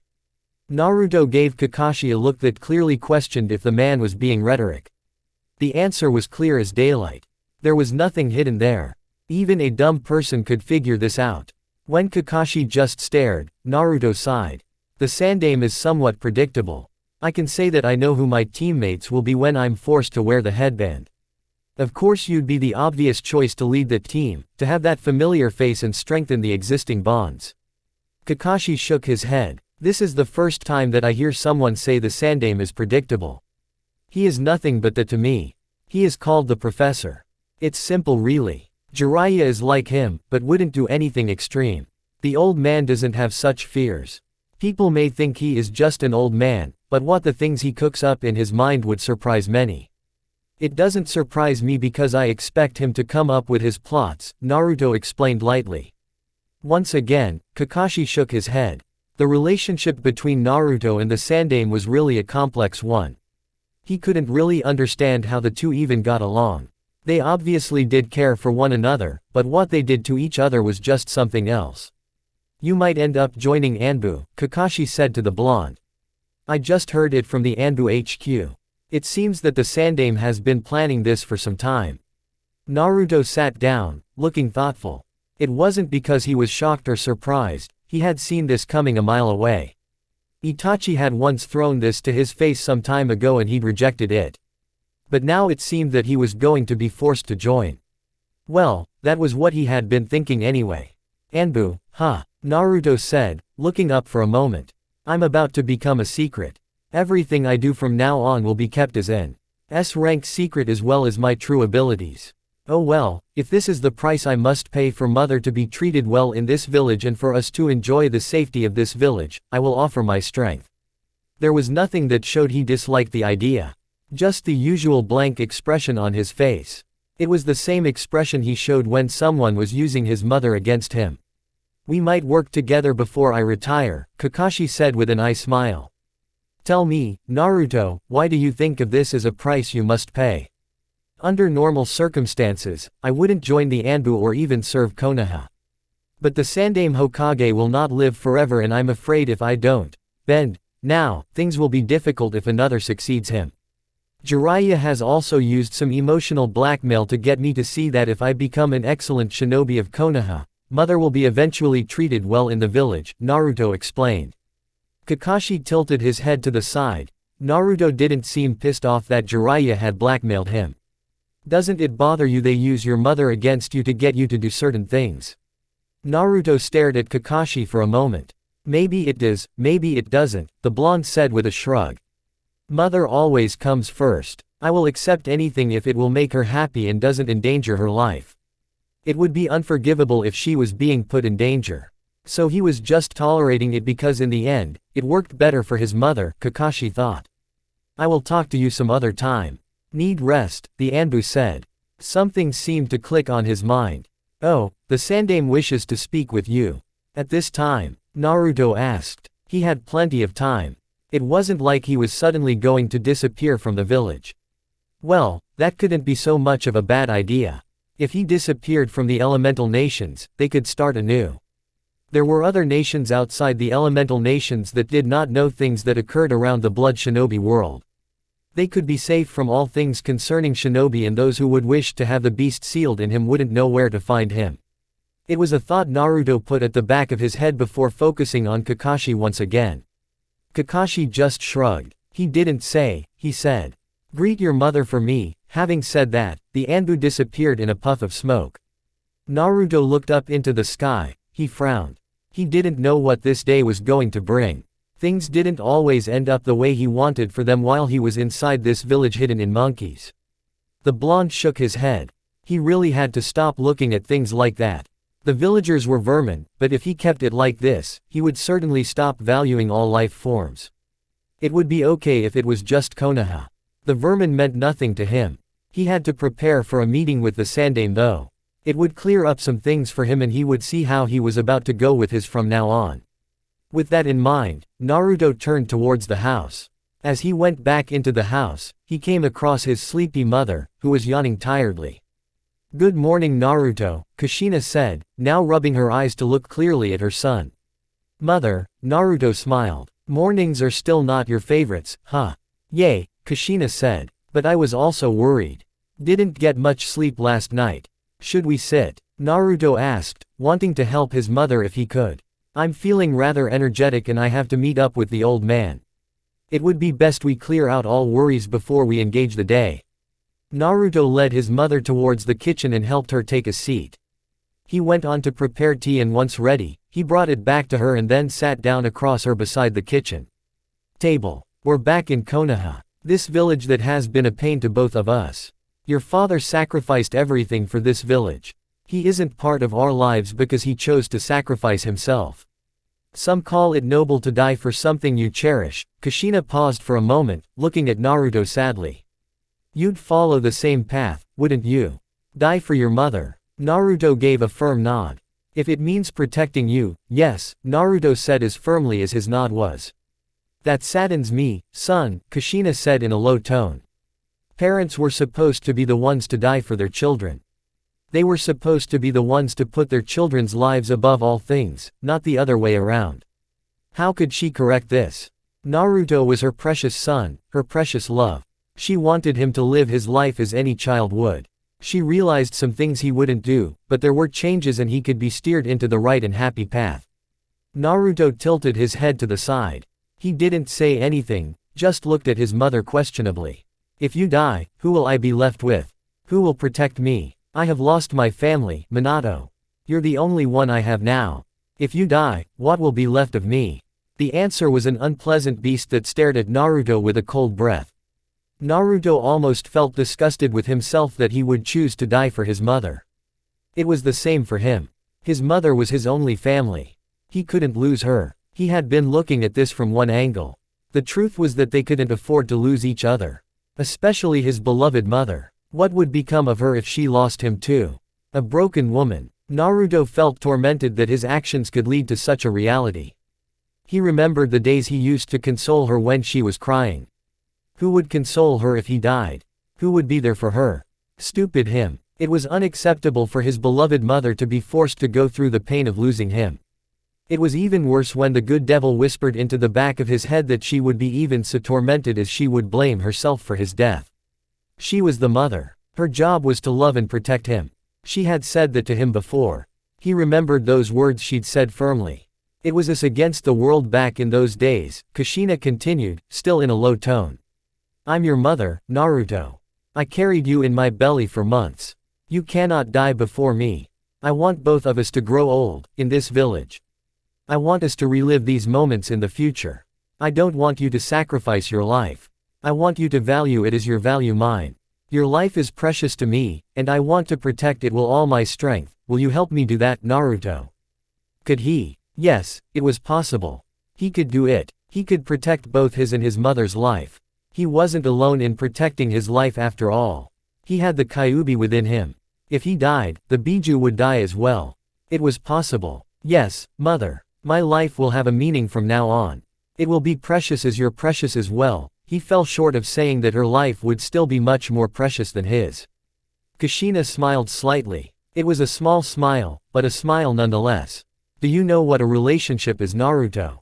Naruto put on a thoughtful look on his face. He'd never gone as far as to put that into thought. Relationships were things that he didn't think about. The only relationship that mattered was that of him and his mother. There was no need to understand it, he just had to do what was right by his mother. It's not a relationship when one party only does the loving, it's slavery. A relationship is formed by two or more. All parties must give out something, they must make an effort, and they must all sacrifice if there is the need. It's not a relationship if only one party sacrifices.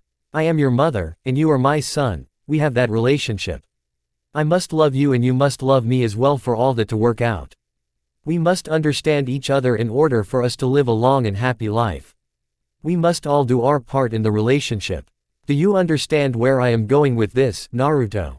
I understand, Naruto said before falling silent. Mother. Yes. I cannot stand the thought of seeing you miserable.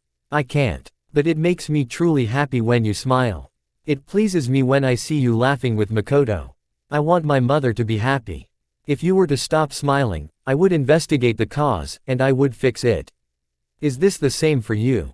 Kushina nodded. I know you want me happy. This is why I have a friend, why I still believe in that things will change.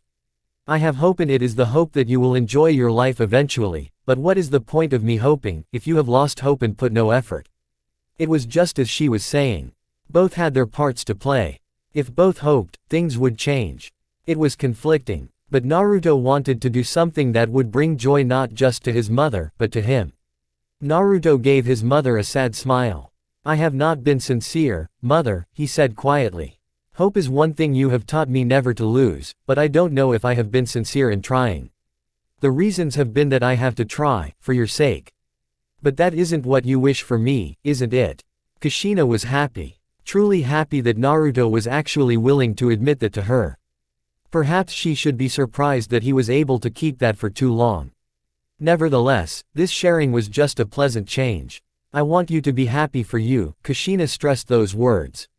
If you're truly happy, then I will be happy as well. Every parent wants to see their children grow up happily.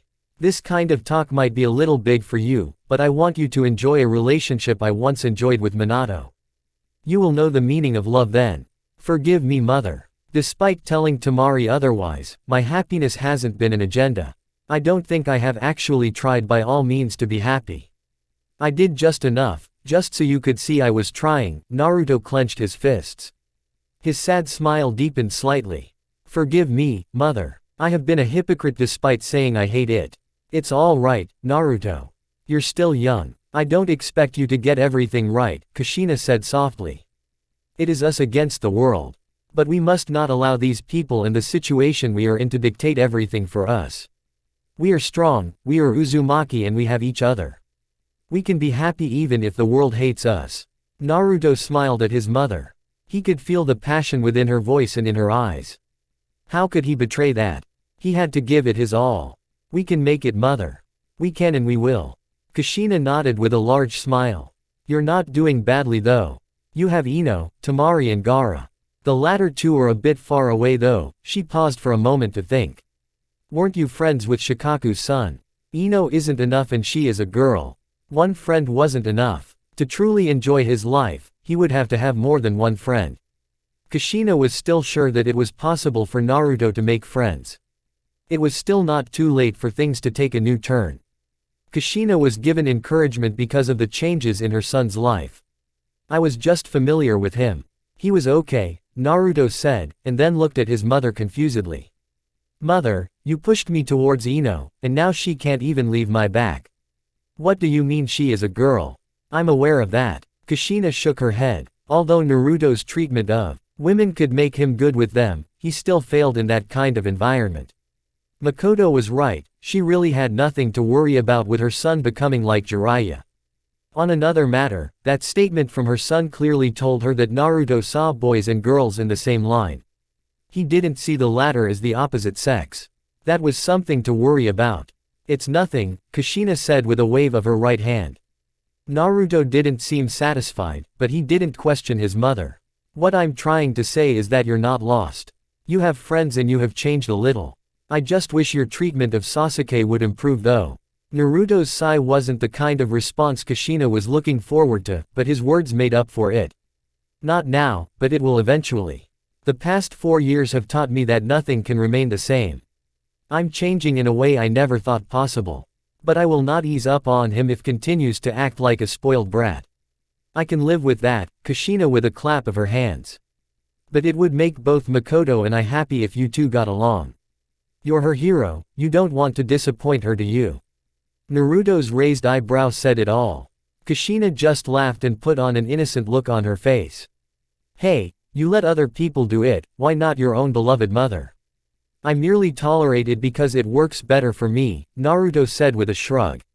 With the Sandaime Hokage, it's a game. I like playing it with him because I know he cares and if I do it to him, he won't complain. The Sandaime was in Kushina's mind, the other person Naruto truly cared for. If there was space for someone inside his heart, it wasn't for Ino or Tamari, but for that old man.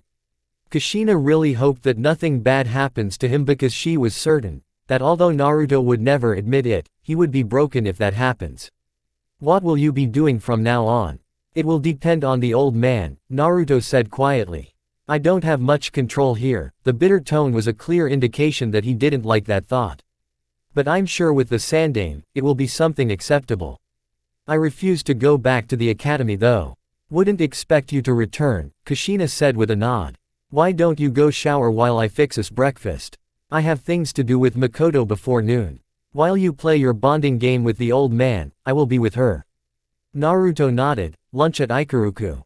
Kushina grinned. Naturally. Hokage office. The Sandaime Hokage smiled when Naruto impassively walked into his office. He'd been expecting the boy to show up. He had surely missed seeing the boy on a regular basis these past 4 years. He was really happy that he would be able to see the boy regularly once again. Naruto was Konoha's hero, even though the villagers may try to deny that. He was also Minato's son and the boy he'd grown to love as his own family. The feeling was surely not misplaced on some random kid who didn't know anything. I have been waiting for you, the third said, pushing aside his paperwork. It could wait. His meeting with Naruto was far more important at this time. Would you like to play a game of shogi? I believe you know the rules and have played it with Nara Shikamaru. Naruto looked at the third Hokage curiously, the curiosity was only reflected on his eyes. He seemed to ponder about it for a short while before nodding. Why not? He disliked losing, but there was no shame in losing to a genius in the form of a Nara. The Sandaime Hokage was also not someone he could beat straight on. So defeat was guaranteed. When he played with Shikamaru, he could win a game depending on how he played it. But the Sandaime was a different matter. The man wasn't just called the professor for nothing. The Sandaime Hokage stood up from his chair and spoke. Follow me, he said quietly. Naruto obliged without saying anything. He just followed the third into the room that was next door. It was an empty room, with a small podium. Naruto realized it must be the room the Sandaime holds some meetings with a few people, or the one used when he was assigning missions. The old man wasn't always in the office. Within the room there were two cushions put facing a shogi board. As the Sandaime sat down, motioning for Naruto to do the same, he spoke. I had this prepared earlier. Naruto simply nodded and looked down at the pieces at this disposal. It is rather good for keeping the mind sharp and building up strategy, the blonde said as the game begun. Hiruzen nodded. The mind needs to be kept sharp at all times. It isn't always power that saves us from trouble at times, but it is our ability to think. A sharp mind puts an edge even to a weak man. You possessed both, Naruto said, moving a piece. And that is what made me go beyond the limits of men and ascend to my title as the god of shinobi despite not having any special bloodlines. My power came from my mind. Without this, the Sandaime said, poking at his head, I wouldn't have become what I became. The mind is the warrior, huh? Naruto paused, his eyes never leaving the board. My mind has always been used effectively. I'm no genius, but I know how to think and move things within my head. Perhaps the fault in me is that I'm somewhat narrow-minded. It isn't possibly, that is the reality. Your attitude is flawed, the Sandaime stressed as he looked at Naruto for a moment. The blonde wasn't attacking him. He was merely just moving the pieces, trying to dare him to make a move. Listen carefully, Naruto. The sharpness of your mind can be dulled by our emotions. When emotions run high, the mind loses its urge and you no longer logically and rationally. I'm mostly controlled. Mostly, the Sandaime said, but when it comes to your mother things changes. You cannot afford to reach a point where you cannot use your mind, Naruto. I'm not saying emotions are bad. They are actually a good thing, they power up our resolves and will. But when you allow them to run wild without control, they mess you up. Naruto stared at the board as the Sandaime took his piece. So much for baiting, he thought. If you want to bait someone successfully, they must not know they are being baited. And if they do know, you must have removed all options for them and ensure that you're playing in your background, the Sandaime Hokage said. Lesson over then, Naruto said, moving a piece in preparation for a change of tactics. Jiraiya tells me you enjoyed yourself outside of Konoha and have improved a lot. He paused, to look at Naruto, who was staring back at him. The Sandaime just smiled. Was it refreshing? Naruto nodded. More so than I thought it would, he shook his head to correct himself. It was unlike anything. I hadn't thought I'd enjoy myself. I was merely thinking of some peace and continue with my training undisturbed. So you gained more than you thought, huh? Hiruzen said. That is the beauty of life. Nothing is ever as it seems. Aren't you a prime example of it? The Sandaime laughed. Perhaps, he said. I'm sure Jiraiya has explained things to you. Given the changes, we must make for a way forward that will be profitable for both parties.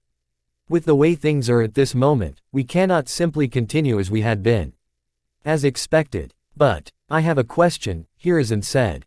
He stared at Naruto, who didn't look back. You're not fond of him, but you go your way to teach him. It is as if you're looking after him. Why do you do it, Naruto? The third just fell short of asking if Itachi had asked him to look after his younger brother. Naruto looked at the Sandaime for a moment. Defense is at its absolute when you remain in one position. But when you move out to attack, you open yourself to attack.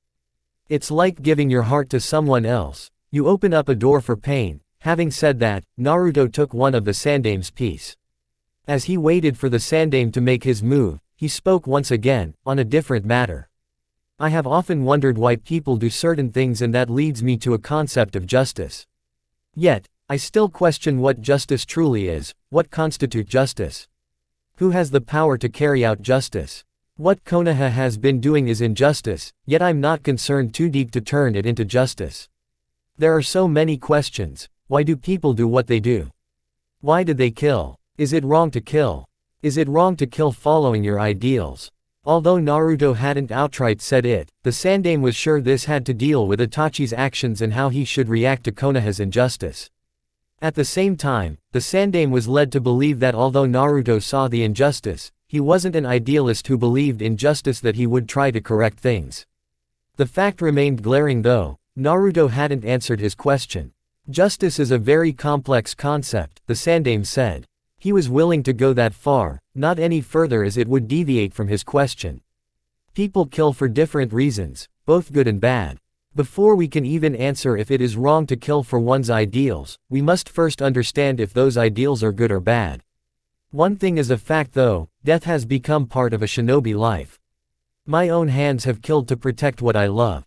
I regret having to end a life, but I still believe that I have made the right choice to protect what I love. A pawn is a pawn until it is promoted, Naruto said quietly. A king will always take one step, regardless of the circumstances. Death is death. For good or bad reasons, death is death. It doesn't matter if one was evil or good, but when someone dies, someone is saddened by that death. There is always pain, grief, and hatred after death. Doesn't matter which side. The Sandaime Hokage laughed. Naruto had said some serious things and he was truly correct in what he was saying. The boy was truly a rare breed. What amused the third was that although the blonde was saying it, he didn't follow that thought. He was merely stating things his eyes thought. The third shook his head. That was what a part of Naruto believed, but his love of his mother couldn't be compared to beliefs, rationality and logic, it exceeded all that. If the mother factor wasn't there, you'd become a great leader and someone who could teach this amoral world what is right, the third said in an honest tone. But in your current state, when it comes to your mother, nothing else matters. Morals are merely a luxurious commodity, Naruto said.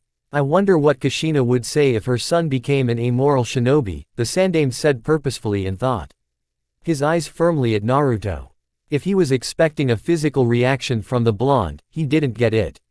It is that part of the game, huh? Naruto said, his eyes at his bleeding pawns. Mother is so kind-hearted. She does have her moments, but she is pure in the heart. I wouldn't want to defile her purity in any way. However, I will do what I must. Itachi and I shared a principle. That just confirmed it. Even without the blonde didn't say it and the Sandaime was sure even if he asked, Naruto would either ignore him or deny everything. The blonde hated people who didn't come straight at him, but when they were together, he surely didn't mind the masked games. Well, he wasn't going to complain. It was always interesting and he did learn a few things. That is what made the two of you get along just fine. The Sandaime said with a smile. Well, this was just perfect. Itachi would become a piece in the puzzle. Yes, the Uchiha would be of use in this little game he was playing with Naruto. The Sandaime allowed silence to lock over for a few moments as he went on within his mind on how he was going to go about the business of the day. Sarutobi steeled himself. You will join Anbu, as an Anbu trainee. I have made all the arrangements. You will not join Kakashi, but will join a different squad. I will refuse to be moved if there is no Anbu watching over my mother while she is outside our house, Naruto said. The Sandaime raised an eyebrow. Why only out of the house? It is a fortress. This whole village can burn to the ground, but that house will remain standing. No trespassers can go through when the security is activated, Naruto explained lightly. The Sandaime merely nodded. Do you understand what you're asking me, Naruto? Uzumaki Kushina was the Yondaime's wife and is the mother to the boy who can become a great asset to this village. My efforts will depend on the security placed on my mother as well as my cooperation. Sarutobi was silent for a few moments before he finally sighed and nodded. I will make arrangements. They should be done by the end of the day, Naruto said as if he was giving the old man an order. Will we still be able to continue with our training? The third nodded. Yes, he said. Naruto smiled. Excellent. I look forward to it, he said lightly. Hiruzen nodded. Spending time with Naruto in the training grounds was always a good occasion. The feudal lord was a great admirer of your father. He now wishes to see the son of the man who was not only a hero to Konoha but to the Fire Nation. Naruto looked at the Sandaime with a blank look on his face, his smile all but gone. Am I to be used as a political tool? I'd assume he wishes to do so, the Sandaime said, seeing no reason to hide anything. Naruto smiled. This can work for me, he said more to himself than to the Sandaime. But the old man heard and smiled as well. I haven't played diplomatic in a long time. But I'm sure your lessons will become to use. Be careful. He is not the feudal lord by being stupid. Naturally, Naruto said. Then, I was hoping to use the opportunity to organize a bigger budget for Konoha in some favorable terms, the old man said with a smile. As long as you impress him, my end should be smooth.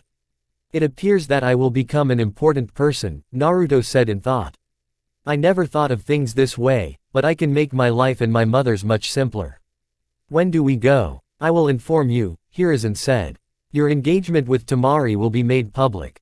This will push away potential suitors who have been thrown into your hands, and strengthen your status as an important person.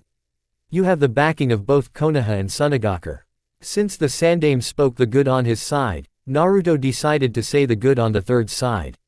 This will only strengthen Konoha and Tsuna's relationship. If the arrangement had been kept a secret, it could be easily scrapped and forgotten, but making it public will mean that it will become difficult for either side to betray the other, as the elemental nations will be following. Did you propose this so that you can get more witnesses who will support you and threaten Tsuna in case the cage has second ideas? Sarutobi smiled innocently. You think too highly of me, Naruto-kun, he said. Naruto shook his head. You've just effectively limited the cage's moves and gave him the unwelcomed hand that says your future is in my hands, the blonde said quietly. The game is over, you win. On the board, yes, the Sandaime said. But we both gained something. I'd say it's a win-win for both of us. He paused for a moment. Lunch at Ichiraku. You're welcome to join. I will be there with mother, Naruto said standing up. All the better, the Sandaime said, standing up as well. He had to return to his office and get some work done. He'd consumed some time being here. But it hadn't been wasted. I'll see you then. Perhaps mother can chew you for pushing me towards Anbu, the blonde said walking away from the Sandaime Hokage. Hiruzen suppressed the urge to shiver as those words left Naruto's mouth. He comforted himself in the fact that Kushina would understand. Otherwise that woman would definitely chew him to bits, as Naruto said. When he returned to the office, he found his former student sitting at the window frame, with somewhat of a forlorn look on his face. The Sandaime Hokage sighed and went behind his desk. Once he was comfortable on his chair, he spoke to the Sannin. Something bothering you, Jiraiya? Jiraiya kept quiet for a few moments as if he hadn't heard the third's voice. The man then looked at his former sensei with his usual look. The faraway look now a memory. I'm just thinking about Tsunade and Orochimaru. The professor leaned back to his chair. How long has it been since he last spoke to those two? Orochimaru was the worst. His beloved foolish student. He had certainly loved and favored the wayward Sannin during their times. And yet he turned to that dark path to become the enemy of Konoha. And he had been too weak to do anything when he was faced with the truth. Well, he was certainly not going to make the same mistake twice. Tsunade had just left and he had tried once to get her back. But she was stubborn and he allowed her to do as she pleased. Konoha was still faced with challenges, she was nowhere to be seen. It was disappointing. Hashirama would certainly be disappointed to see what had become of his grandchild. I see, the third said in a low tone. What brought that up? I was just reminiscing the good old days when I was the idiot and Orochimaru was the genius, the Sannin said. Well, he is still a genius. The ship of redemptions has just sailed though. Tsunade continues to roam around without care. If it wasn't because of her strength, she'd be dead already. He paused, looking at his sensei curiously. Why have you stopped trying to get her back? She chose to leave. Tsunade is not a child. I taught her everything she needed and I told her of my opinion on her attitude. I'm not at that age where I have time to be begging her, Jiraiya. I'm looking at the future instead of the past, the Sandaime said. I really do not have the energy to deal with a woman grown up enough to be a grandmother but still acts like a spoiled little princess. Jiraiya's eyes narrowed for a moment before he looked outside the window. I won't give up on her, sensei. I will not. Sarutobi smiled. I know you won't, he said. You've always looked after her even though she does not reciprocate. It's really sad, isn't it? You don't always get what you desire, Jiraiya said with a shrug, but his eyes said the opposite. He still did have hope that things could work out. Everything done with Naruto. Yes, the Sandaime Hokage said with a smile. He will join Anbu as a trainee. I'm surprised though. He didn't as much as put an effort to say no. Previously, he had refused the chance when Itachi gave it to him. He does realize that this is a good opportunity. For someone who wants to grow, this will be beneficial for him, Jiraiya said. Hiruzen nodded. Perhaps, he said. I have moved things and set up other pieces to move in time. Right now, let us just see how this direction will lead us. You do realize you're manipulating other people. That is one way to look at it, he said, then remembered the conversation he had with Naruto. That boy contradicts himself. If the darkness within him does not consume him, he will become a good person when he does grow up. You noticed, huh? Jiraiya said. The darkness within Naruto wasn't something that gave Jiraiya happy thoughts. Especially knowing that the blonde was a Jinchuriki to the Biju known to hate humans, and Naruto doesn't like humans very much.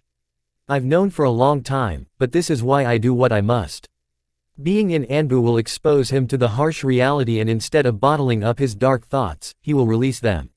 I believe he will not be tainted, but he will learn to value human life. Let us hope it is so, Jiraiya said. Orochimaru has fled from the Akatsuki and has created his own village. I don't know the details, but I will look for more. That said, I will be going away for some time to gather more intel. Don't forget to tell both Kushina and Naruto, the Sandaime said. Oh, do join us for lunch at Ikaraku, he added with a smile. Jiraiya shook his head. You're never going to stop capitalizing on every opportunity you're given, aren't you? This was going to send a message throughout Konoha. The Sandaime, and a Sannin, all back up the Yondaime's son.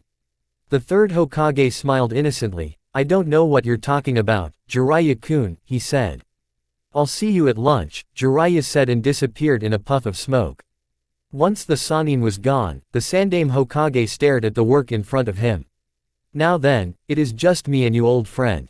But before he could get into it, an Anbu appeared out of nowhere before kneeling before the Sandaime. I was informed you wished to speak to me, Sandaime-sama. The third nodded. Yes, the old man said in a serious tone. Take off your mask, Yugao-chan, and stand up. Yugao did as instructed and took off her mask. She looked at the Sandaime curiously, wondering what the old man wanted from her. It wasn't often that one got to see the Sandaime's serious expression. He might be old, but the look still did the trick. I'm about to give you an important task. The third took out a file from one of his drawers and handed it to Yugao. Uzumaki Naruto. He will join your team as a trainee, but will still do all missions with you. His codename shall be Fox. His mask and gear have already been prepared. You will give it to him when you please. Yugao looked through the file. It was written Uzumaki Namikaze Naruto. The Yondaime's and Kushina's son, no doubt. The purple-haired Anbu was very surprised that the Sandaime would give the task to her team. He was a Jinchuriki, and someone valuable to Konoha. Heads would roll if something happened to him. If I may, Hokage-sama. The third nodded with a smile. Why me? Kakashi is going to retire, again. He would do it if I'd asked, but I want someone new in Naruto's life. There is no one I trust for this better than you. You have worked with both Kakashi and Itachi. If you got along with those two, you will do well with Naruto, the Sandaime explained. The old man may have been smiling, but Yugao got the feeling that she wasn't being asked, but instructed. She put her mask back on. I will not fail, Hokage-sama. That is what I expect, the Sandaime said. Later that day Sasuke had a deep scowl on his face as he walked into the Senju compound, heading towards Naruto's house. He really didn't want to be here, but the blonde had surely forced his hand, and then his mother had told him to do it. Even though the blonde had threatened him, he wouldn't have made it simple. He was confident of his abilities, but the mother of his had instructed him not to make things difficult when he told her of Naruto's offer. Perhaps he shouldn't have told her about it. If she didn't know, she wouldn't have butted in to force him to make this move. There was no turning back now anyway. He just had to get through this. He didn't have a real problem with the blonde that he hated him. No, Sasuke hated that condescending tone and those eyes that looked down on him. He hated the fact that the blonde took it to the extreme to humiliate him. Uchiha Sasuke did not accept such things so easily. He had his pride after all. Although he would never admit it to the blonde, he had learned something during those days they spent training together. When Sasuke arrived at the back of Naruto's house, he found the blonde sitting in a meditative position, eyes closed with gentle winds shooting around him. The raven-haired just stared at the blonde for a few moments. He grew impatient when the blonde didn't say or do anything to acknowledge his presence. I'm here, Sasuke said through gritted through. I can sense you, that was Naruto's simple response. I'm disappointed. I was thinking you'd try to be a blockhead and I'd have to smack you around then drag you back here. Oh well, there is another way to make up for that. Sasuke narrowed his eyes at Naruto. I will not become your punching bag. I don't even have to be here if I don't want. If this doesn't benefit me in any way, I will not come back, even if my mother urges me to do so, the Uchiha said firmly. But of course I'm just messing with you to test how well you control yourself, Naruto said, acting as if he hadn't heard what Sasuke said. You have no self-control, foolish Sasuke. But do not worry, we will beat that into you. No matter what. Am I here for that? Naruto opened his eyes and stared at Sasuke for a few silent moments. Why do you want power, Sasuke? Isn't it obvious? I have to kill Itachi. Naruto just stared. Why? Sasuke stared back. He was baffled by that nonchalant question. Why? The answer was obvious. He didn't have to answer it. Anyone would know why he would want the traitorous brother of his dead. He had betrayed their clan and killed many of them. He needed to be punished for that. He couldn't be allowed to get away with what he did. Because he murdered our father and many of our clansmen in cold blood. Oh, so you wish to make him pay. You wish revenge for his bloody ways, don't you? You want to kill him with your own hands. He was the beloved brother you looked up to and wanted to surpass. Naruto cocked his head to the side. Humans. Vengeance is easy to be sought. You hate your brother. Why wouldn't I? You have reasons. I guess you seek power for this, Naruto said with a sigh. Have you wondered what your beloved mother would think if she found out that there are bloody pictures of her son inside your head? Have you even questioned why Itachi didn't kill your mother? It doesn't matter. It does you, fool, Naruto cut in strongly. You must answer this question. Why did Itachi leave your mother and the children alone? Why did he just kill the warriors? When you look at things brightly, you can say he has given your clan a chance to be reformed and to start afresh. Naruto was amused with himself. He was preaching. Who was he to preach to other people about their lifestyles? He would care if Sasuke did things that would hurt Makoto, but was there really a need to lecture the boy? Was he being a hypocrite? Oh, well, it hardly mattered anyway. He had a job to do and he was willing to pull all strings to get it done successfully. Sasuke wouldn't be harmed in the end and things would look good for him. No harm done and everyone would be happy. Who could complain? Sasuke responded with a glare to Naruto's statement. Naruto wasn't disturbed. Sasuke could prove useful to him. With his time with the Sandaime, he had learned how to mold someone into his little puppet. Itachi had requested that he looked after his little brother, and he would. But at the same time, he would make Sasuke obey him. He wasn't going to spend his time babysitting a spoiled brat without earning himself something in turn. You will be training with me, from now on, Naruto said, standing up. We will train until you defeat Itachi. However, should you do something stupid that will hurt your mother, I will punish you. If you make her cry, I will gouge those eyes and burn them and you will be left with one purpose only, to breed a line of Uchihas. Sasuke was having enough of this. Don't speak as if you could do anything to me and I would hurt my mother. She is the only family I have left. Whether the Uchiha shouted or not, it made no difference to Naruto. He merely got into a stance, and waved for Sasuke to come at him. Let us see how far you have improved before we design the proper training program for you. Sasuke was glad he had come prepared for anything. He had his weapons with him. He took out 2 shurikens and sped towards Naruto. As he ran, he threw both shurikens. The shurikens were directed at both Naruto's sides. In response, the blonde took out a kunai and deflected both successfully. His senses had kept track of Sasuke as he was doing so. The Uchiha made a quick appearance below him and attempted to sweep his feet off the ground. Naruto jumped back slightly to avoid Sasuke. As he landed down the ground, his kunai disappeared and he stared at Sasuke, who was getting up on his feet. You did not just attack head-on. This shows you do use your head during battle. I'll give you credit for that. I don't need to hear that from you, Sasuke said with a scoff, going through hand seals. Kaden. Great Fireball no Jutsu. The Uchiha exhaled a large ball of intense flames. The jutsu sped towards Naruto's form, intense as it was with every intention to consume him. Naruto didn't move from his position. He held his hands together, a bit lazily as he did. Futon.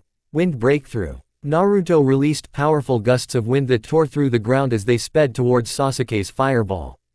The 2 jutsus collided above the ground, resulting in an explosion filled with flames and gusts of winds. All that just created an intense atmosphere around the training ground. Sasuke suddenly flashed behind Naruto, just above the ground. He was holding 2 kunais at hand. He quickly threw the first one at Naruto, who was twisting around to face the Uchiha. The kunai seemingly whizzed past Naruto before twisting around. Naruto realized there was a thin thread tied to the kunai. Sasuke grinned, looking at the bound Naruto. I could release a fire jutsu and burn you now. Would you like that, or you want to say you lose? There was just arrogance in a highly overconfident tone. All that was gone when Naruto suddenly burst in a puff of smoke. Then there was a clap of hands from behind Sasuke. Naruto jumped from the tree and looked at Sasuke. Although the sound of arrogance in your tone bothers me, you did not fail. This is acceptable and I can live with it. Sasuke frowned. Naruto wasn't saying he was good. He was simply being told that his skills were acceptable. Just off the mark. It was bitter pill to swallow. After all the training he did, and all the hours he worked to improve himself, he was still just acceptable. It was infuriating. Sasuke wanted nothing more than to lunge at Naruto and rip him to pieces while throwing curses at that expressionless face that was staring him. That's a lot of talk from someone who didn't even attack, Sasuke chose to say. Can you? The Uchiha widened his eyes when Naruto cut the distance between them in the blink of an eye. That had been unexpected. He hadn't expected the blonde to be so fast. I didn't attack because I chose not to, Naruto said quietly. But if you want me to attack, I will do so. By instinct Sasuke jumped back, having sensed that Naruto was going to attack in that moment. He wasn't saved as the moment he landed on the ground, Naruto had charged at him once again. The blonde went head on and sent a high right-footed kick towards Sasuke's head. The Uchiha tried to block the kick with his hands, but the power behind the kick was more than he could handle and he was sent the other way. He quickly recovered though. As he regained his bearings, Naruto appeared in front of him, eyes looking down at him as if he was a fly. It infuriated Sasuke. He hated those eyes. In anger, he swung a right punch straight at Naruto's face. The blonde ducked under the punch and threw a right punch of his own towards Sasuke's gut. He'd put enough power to make Sasuke kneel down while clutching his gut after the punch had connected with him. I will refrain from any unnecessary damage to you. I don't want to send you home broken. Your mother will be most worried, Naruto said, turning away from Sasuke. Once he turned away, Sasuke tried to take advantage of it and lunged at the blonde. Naruto responded, twisting around with a knee to the gut. He then grabbed Sasuke by his neck. Sasuke, there are many things that I dislike and don't care about. I don't have many interests. They could be 3 or 2. Nothing in this world really interests me. Neither do you, but if you become a good boy, you will interest me, and perhaps I may, like, you, Naruto said a bit firmly. One more thing, as one who will be training with you, you will obey my every word. I don't care if you like it or not. When I tell you to do something, you will do it. Do you understand me? Sasuke responded with a cold glare. Naruto didn't flinch. He just pushed the Uchiha back. Calm yourself and we will begin with taijutsu. Having said that, Naruto walked to a distance and sat down in a meditative position, eyes closed. Sasuke was really nothing like his elder. He was truly disappointing. Yes, the boy was smart and his genius may be true, but his arrogance left little to be desired. It would be difficult working with someone like him. But Naruto was going to do it without complaints. On the long run, things would benefit him greatly. I'm done, Sasuke said through gritted teeth. Naruto opened one eye for a moment before closing it again. No, you're not. There is tension in your jaw and barely restrained anger in your tone. Once you have removed that, we will begin. If it doesn't happen today, tomorrow is another day. I don't have to sit around for this. Sasuke shouted impatiently, and got up, ready to leave. But before he could even take a step forward, a kunai whizzed past him, cutting a bit of his right ear. It had been directed to hit that spot. You will leave when I give the permission, Naruto said sternly. Learn to be patient. Patience is virtue for a shinobi. You must always know when to reveal your cards, when to attack, when to make your move. Without it, you act in the wrong time and you get trapped. But of course none of that applied when it came to his mother. Are you enjoying this as much as I am? The Kyuubi said to Naruto. The tone truly suggested the Biju was enjoying the show. Even though this Uchiha has yet to awaken that cursed Sharingan, it is still worth the watch to see someone with Uchiha blood in this kind of position. I'm not a sadist, Naruto responded calmly. Your hatred towards the Uchiha is truly something else. Perhaps the job of annihilating them should have been given to you. I would have massacred the entire clan, the Kyuubi said. I cannot forget that you stood in the way. If it hadn't been for you, the clan would be extinct by now. Thinking about it makes me some urges. So, the following day Naruto was doing his morning exercises when an Anbu popped up out of nowhere.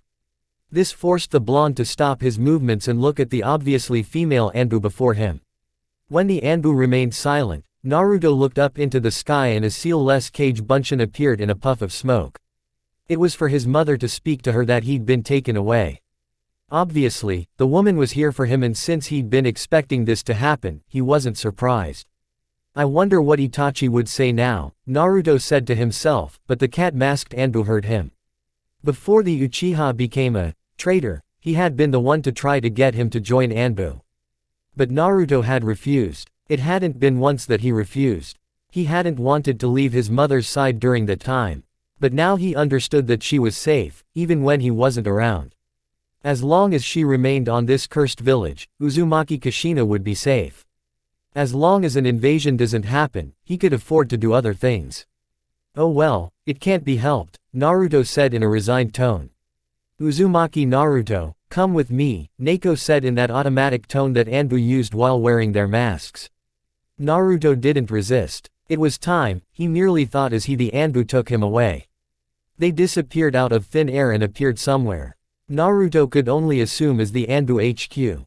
He didn't even know where the damn building was located within the village. Oh well, he would know soon enough. Within the place, Neko handed him his gear and told him to put it on. He was showed the mail rooms and he went there to change. Black pants, a vest, upper body armor and a kodachi. Looking at himself, Naruto couldn't help but frown. Where was he going to hide his weapons wearing a gear like this? It hit him that Anbu do wear black cloaks to hide their appearance to blend in with the darkness. With that in mind, Naruto returned to Neko, who was waiting patiently for him. All Anbu are supposed to have a tattoo to identify them. You may be just a trainee, but you'll be doing all Anbu missions with my team. Dangerous or not, you'll be doing them, Neko said. That makes you Anbu and as such you will receive your branding. The Sandaime had said the blonde shouldn't be spared from anything and he would assign them missions that could be dangerous once Naruto had settled. Normally, they had to test if the blonde was worthy of being Anbu, but things were different here. One could say the blonde was being given special treatment, but she was an Anbu. She didn't ask questions. She merely did as she was told by her superior. Naruto merely nodded and allowed the woman to take him to be branded. Once that was done, she took him away and they appeared in a place surrounded by trees. Neko disappeared into thin air as a masked man flashed in front of Naruto. The man quickly flashed his right foot towards Naruto's face. When the kick connected, the blonde burst into a murder of crows. The crows cried as they begun to gather a distance back. Naruto appeared. Through his mask, he looked up. Always be aware of your surroundings, because enemies are like to ambush you. Anbu are always thrown into dangerous missions and in foreign territory. This comes essential for survival and the success of a mission. Naruto looked at his front. The Anbu that had attacked had disappeared. I'm not a good sensor, but there should be 3 of you around the trees. I guess I should play along. Having said that, the blonde completely vanished. A few minutes later, Naruto was staring at Neko, Tiger, and Panther. These were his teammates and part of the group he was joining. Squad Neko, they called themselves, and he was the newbie, Fox. Introduce yourself, Neko said, having done all other things and with the others having introduced themselves. Fox, Naruto merely said in a blank tone. The Sandaime must have surely given them his file. So there was no need to add into that detail. Besides, wearing this mask, he wasn't Uzumaki Naruto, but just Fox. Welcome to the team, Fox, Neko said. Meet us atop of the hospital at 7 p.m. sharp. We will begin training exercises while on patrol duty. In any team, trust amongst team members is essential. We already know each other, but we don't know you. For this team to be successful, you must know and trust us and we must know and trust you. Naruto merely nodded. That was unexpected, but he could understand. I will take my leave then, the blonde said before disappearing in small gusts of wind. We have received a handful one here, Tiger said. It was impossible to tell if he was disappointed or displeased that they'd received a kid as a new teammate. Possibly, Panther agreed. But at least he is quiet and seems to know his way around a battlefield. We won't have much babysitting to do. We will see more when we go out tonight, Naoko said. She stared at Panther. Don't plan anything outrageous. Chapter 9. BK landed on the ground in a crouched position with his hands touching the ground, his head facing up to look above him. An opponent was standing on a tree branch looking him with a grin. The expression on his face could not be seen by the assailant because of his mask. Konoha must be getting desperate by making children Anbu, the man said calmly, still standing on the tree branch. BK didn't say anything. He merely took a standing position as he readied for another attack. He didn't have to win this battle, just hold enough for the others to arrive at his location. He wouldn't need to attack if that was the case. Stalling meant he just had to avoid getting hit and run around a bit but not get too far away from this location. He had plenty of speed to be able to run about, but the man before him was a strong shinobi and he would eventually catch him if he just ran about. He had to think. The black-haired man suddenly jumped down from the tree and landed on both his feet. Not going to talk to me, or you? He said, taking a few steps towards BK. Afraid of death, talking would kill some time, BK decided. With that in mind, he placed his right hand in his right pocket and responded. It's a little difficult to try to talk to a man who is trying to kill you, he responded calmly, even though faced by the situation before him. The man only seemed to widen his smile because of BK's response. Anbu are truly well-trained dogs, the man said calmly. To be able to talk so calmly without any fear in your tone, truly impressive given that you're just a brat. Why are you doing this? BK asked calmly. The man didn't respond to the question, he just blurred out of sight. BK went on guard as he stretched his senses out wide to be able to follow the man's movements. Seeing that the man was a bit too fast, BK threw a smoke bomb on the ground, setting it off. The bomb exploded quickly and covered his body in a cloud of smoke. The man he sensed the enemy landing in front of him, BK pushed chakra into his knees and jumped up to avoid the man. Got you. That was what BK heard as he was grabbed by his right foot as he was trying to jump away from the smoke. Had no time to give any reaction as the man pulled him down, slamming him down the ground on his back. He winced as his body brutally crashed into the ground, leaving his print there. It won't be fun if you keep running away, the man said grinning, jumping down at BK, with his right fist charging towards BK's chest. BK rolled away as the man neared, missing him. The powerful punch crashed through the ground, creating a small boom as it raised small amount of debris. BK quickly jumped upside down, standing on both his hands while the man was still down the ground, with his fist still embedded on the ground. He twisted around, using his hands as balance and sent a spinning kick towards the man. The opponent saw it coming and crouched down the ground, facing the upside-down redhead. He grinned as he slid his right foot through the ground, trying to kick the Anbu's hands from the ground in order to put him off balance. BK bended his hands a bit as he pushed chakra into his elbow muscles and jumped off quickly as his opponent's sweep slid through below. Flipping twice, BK went on to land on the ground on his knees and looked at his opponent once more. The man straightened himself and looked at the masked Anbu with a smile. You're pretty good. I guess Konoha isn't that desperate, he said. Once again he blurred out of BK's sight. The masked Anbu's reflexes kicked in as the black-haired enemy appeared behind him, with his right foot traveling through the air in tremendous speed, charging towards his temple. BK held his hands in front of his head in a cross position. The kick slammed into his defense. Although it didn't break, he was sending flying away due to the man's power. As he was being carried by the momentum of the kick, BK flipped several times in order to regain his balance as he knew he was going to hit a tree behind him. That would be a painful experience, one he would rather avoid. As the tree edged closer, BK pushed chakra into his feet and positioned them to hitting the tree instead of his body. The chakra helped him stick on the tree's trunk. Before he could even release himself once landing, the black-haired shinobi flashed in front of him, above the ground. The man twisted around, before sending a right-footed kick aimed at BK's chest. The Anbu burst into a murder crows, avoiding the blow that would have glued him to the tree branch. BK landed on the ground just behind the man and held out his kodachi as the man quickly recovered without even looking pained after his foot slammed into the tree trunk. The man rushed at BK once more, holding a kunai. Both his feet landed in front of BK as he slashed horizontally. BK held his blade well to block the slash. When the man attempted a side strike, BK channeled wind into his sword and also swung his sword towards the kunai. The kodachi cleanly cut through the kunai without any troubles, greatly surprising the enemy shinobi. BK used the surprise to his advantage by channeling chakra into his right foot as he twisted around and slammed his foot around the man's waist level. The chakra-enhanced kick sent the man away from BK, but he was quick to recover. BK didn't give the man a chance to make the first move. He twisted around to face the man. He threw 2 smoke bombs in front of him. As they exploded, the Anbu did a couple of hand seals. Futon. Great wind breakthrough.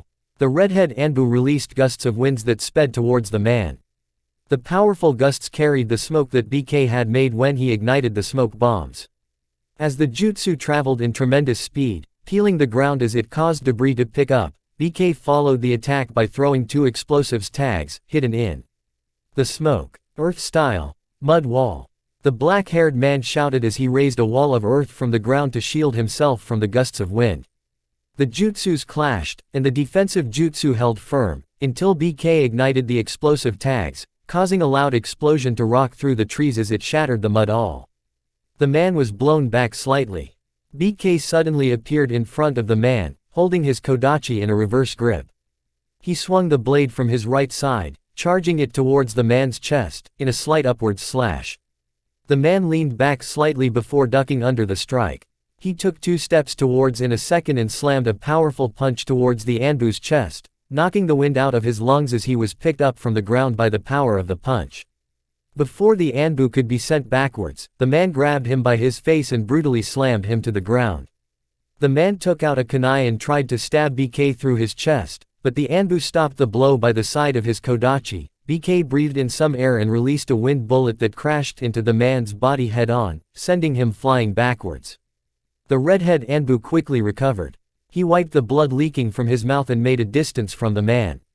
As he landed a distance away, he frowned behind his mask. He was trying so hard to show that he was beginning to tire out. This was a bit taxing even though he had been trying to avoid using any jutsus that would consume a lot of chakra from him and take away his stamina. He was very thankful that he was a Jinchuriki, otherwise, he would have been worn out already. He would have to trick the man and use his trump card in order to disable the man. At least the conditions had already been set. He really didn't want to end up revealing it now. The black-haired man took a step toward BK, but was stopped when kunai suddenly flashed past his face in blinding speed, causing him to jump back slightly.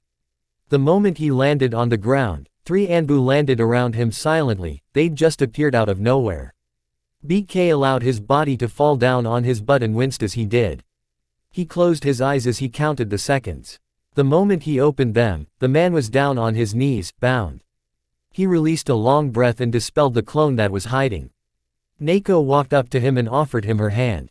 "Sorry we are late. Things turned out to be a lot more difficult than we expected," she said as BK took her hand, standing up with his kodachi on his left hand. "I can imagine so, but you came up right time," he said calmly. "You managed to do well on your own though.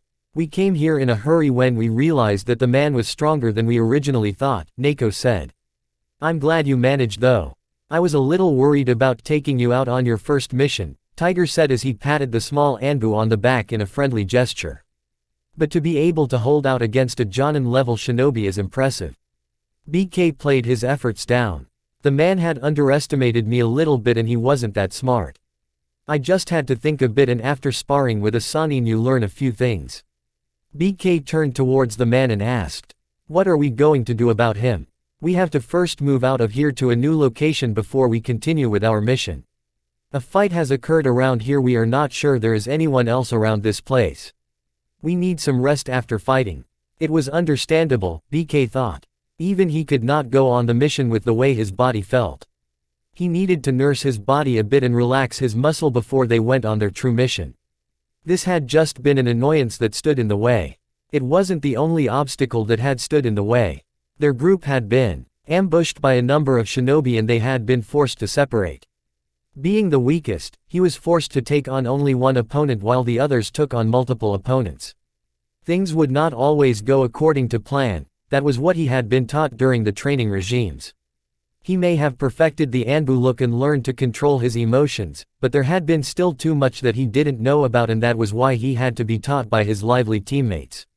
Well, the others were, the captain wasn't all lively as the other two. You can run for about any hour, yes. We need to make as much distance as we can with this place. Some people might be after us again and we can't afford to be held back from reaching the rendezvous place with the other team. BK looked back to the captain who had spoken. I can go on, he said calmly. Naoko nodded. She had Tiger write a letter and summoned a messenger bird. The bird was sent back to Konoha with the location of where they would camp. Once that was done, the squad disappeared from the trees along with the man they had subdued.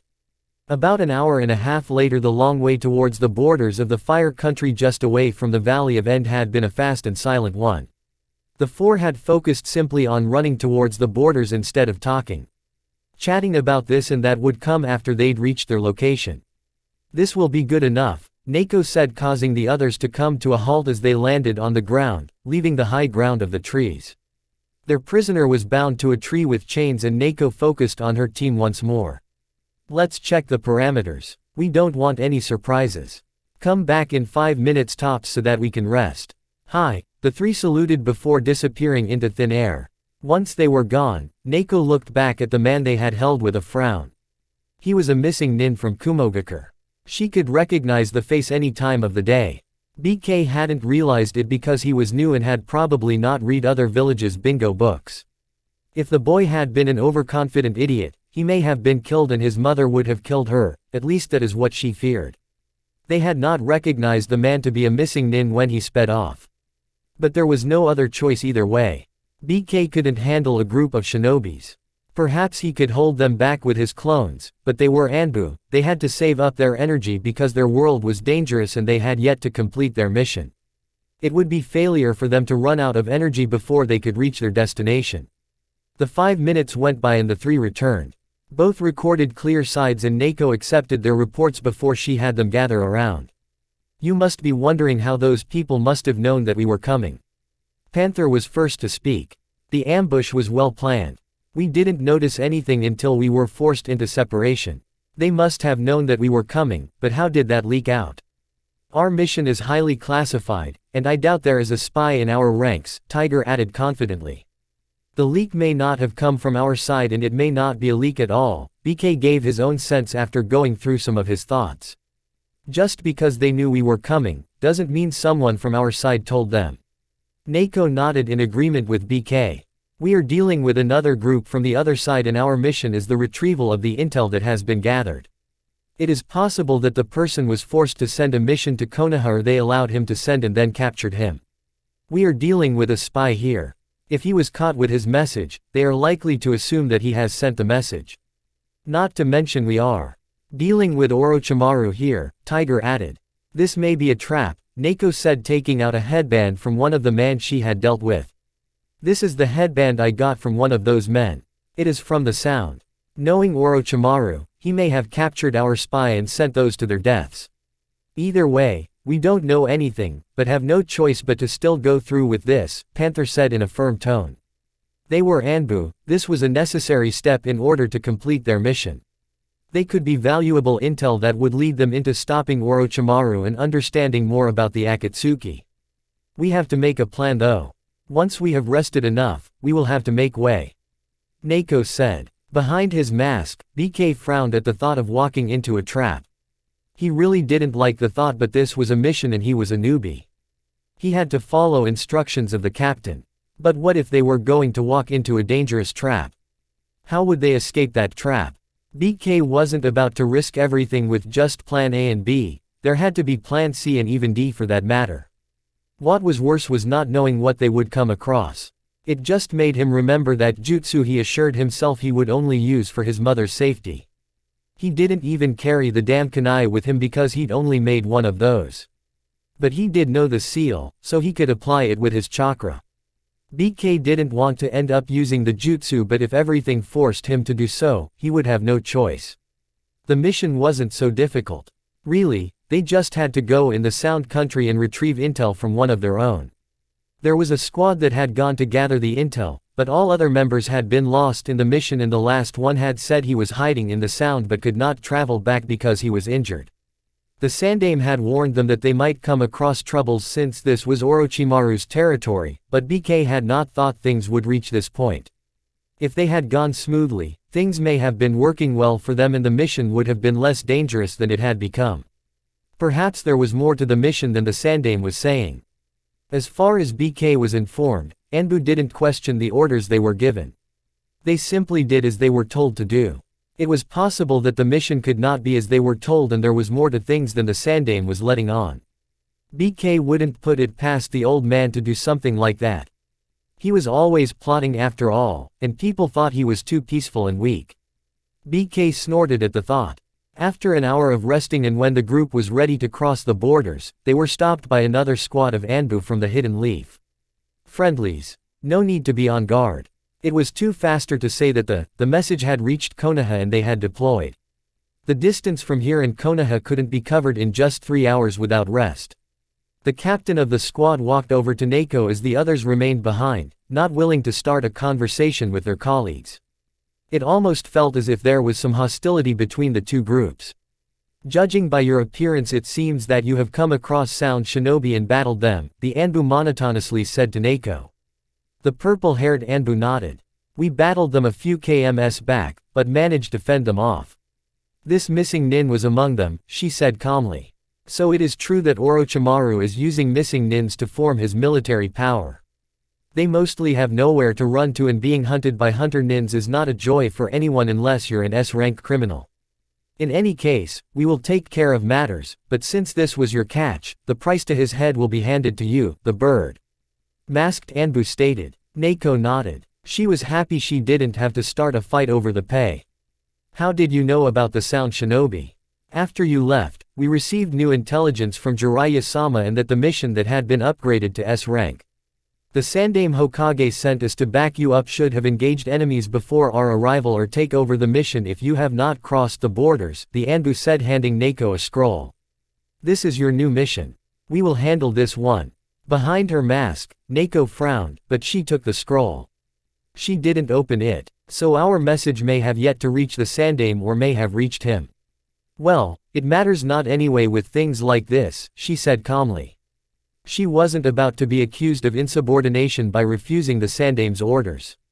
She was going to handle the new mission they had been given. She figured the mission was just the Sandaime's way of making it up to them for taking this mission after giving it to them. They had made the start, it would be cruel to send them back home just like that. Neko shook her head when the man before her just motioned for his team to untie the man they had tied to a tree and disappeared without leaving a trace. How did they manage to track us so quickly? Panther asked. If they didn't get that message, then it must mean that they didn't know about our location and had just tracked us down. So quickly? BK asked with a raised brow behind his mask. If it had been easy, they would have found us before we even engaged the sound shinobi. They received the message after we left. It couldn't have been too long after we left. An hour at most. Neko nodded. They must have been traveling faster than us because their mission was to catch us before we crossed the borders. We were not traveling at our fastest speeds and were spent time fighting and resting here, she said before adding. They have an Inuzuka in their group anyway. Their noses are rather sharp, especially for one who has been in Anbu for a little too long. What is the new mission, though? Panther asked, his eyes looking at the scroll on Neko's right hand. The woman opened the scroll and read it before speaking. There is a group of bandits who kidnapped women from the Fire Capital. They are suspected to be linked to a mercenary group and someone from the Fire Country's council. Their last movements were sighted towards Tanzaku town. Our mission isn't to take them out but to find out if they really have a connection with the man from the council. Good place. Tanzaku that is, Panther said in a dreamy tone. It would make sense why they would go to that town. It would be easy to pick up stray cats. The masked Anbu looked at Neko waving his hands. I don't mean you, he said quickly. Neko merely shook her head. We should set out now so that we can be there by evening. I will relay further details once we reach the town, the captain said. Let us head out. Hi. The four disappeared after that salute. Tanzaku town only one room had been booked for their stay. It was a room for one person that would accommodate all four. They were not planning on staying for too long and this room was to be used as their little meeting room. BK had a complaint about this though. Why do I have to pay for this room? Money was not unlimited to him. Senju riches were not that much and they were disappearing although his mother has failed to mention it. Soon enough, they would have to depend on his earnings as a shinobi, and so he could not afford to be wasting money. We didn't have something like this planned, Neko said. And none of us came here with enough money. She managed to keep her tone flat as she said those words. So, if I didn't have any money, we'd be camping out in the forest, BK said with a shake of his head. Well, this was not planned. What now? We will all hit different places around the town and meet back here at 11 p.m. sharp, Neko said looking at BK. You have been taught the basics about gathering intel, can you handle this? There might be some shinobi involved. And given that this involves a member of the government, we have to be careful and our information has to be concrete or they might be a political scandal if our information proves to be false. Our information confirms that they are indeed in this town. So we have to search for who is leading the charges. If they are here, they will be scouting all the places this time and will strike at midnight. If we find who and where, we will be able to send a report to Konoha, Tiger said, sounding all too serious. Can I suspect that we were sent here because someone from the council will also be in this town? Yes, Neko said. You guys go on your own, BK and I will find this official and tail him, she said taking out a picture. If you see him before we do, tail him. Avoid using chakra and revealing anything. We don't want to tip them off. Hi, Panther and Tiger saluted before both vanished. Neko audibly sighed as she sat down on the edge of the bed. While I know they won't do anything to risk the mission, I know those two will no doubt try to have fun while they are at it. Well, as long as they get the job done. Is it wrong to have fun? BK asked, looking straight at the woman. Neko shook her head. No, she said. But not while on a mission. A mission is a mission. They can have their fun back at Konoha. There are no shortages of fun places, she said with a shake of her head, as if she was trying to shake off some thoughts. BK seemed to think for a few moments before speaking. I heard that the job of Black Ops can be stressing, and that people have many ways of coping with the experiences of the things that they have to do and see. He paused, tilting his head to the side. Is going all out for fun their way of coping with the difficulties of Anbu? Neko stared at BK for a few moments, thinking. Within the time she has been spending with the young Anbu, she has learned that his file was not exaggerating when it said he was really smart. He was very perceptive even and did really well to hide his emotions. He fitted in well with the way of the Anbu perfectly and didn't seem to object to what came with the life of an Anbu. Don't you want to rest? We can continue with this conversation once darkness has descended. I prefer to work with a clear head, Neko said. There will be hardly any activities now, BK said looking through the window. I can force myself to sleep until the night reaches us. It won't be long though. The sun is already setting, he said looking back into the room. The young Anbu climbed into the bed with Neko looking at him strangely. He picked his side and lay facing up, mask still on with his hands on his chest. What are you doing? Neko asked. She was going to take the bed. He was still a kid, but she was conscious of the fact that he was a shinobi, male and most of all in Anbu. He had gone through some Anbu lessons. Age hardly mattered at this stage. BK raised an eyebrow behind his mask. Preparing to take a nap, he said calmly. I paid for this room, it's only logical that I take the bed. He turned his head towards Neko. You've been Anbu for too long, should you have a problem with taking a nap with me? Neko blinked. He would suggest that she sleep in the same bed with her. Did he not know anything? What was she even thinking anyway? Naruto was still just a kid. She shook her head. If it will make you comfortable, you can put a wall between us and tie me with a chain. I won't mind, BK said. Calmly. I'm taking my nap. He went silent after saying those words. Neko stared for a few moments. She shook her head, at least those two were not watching. It would be troublesome if they were watching and she would never hear the end of it.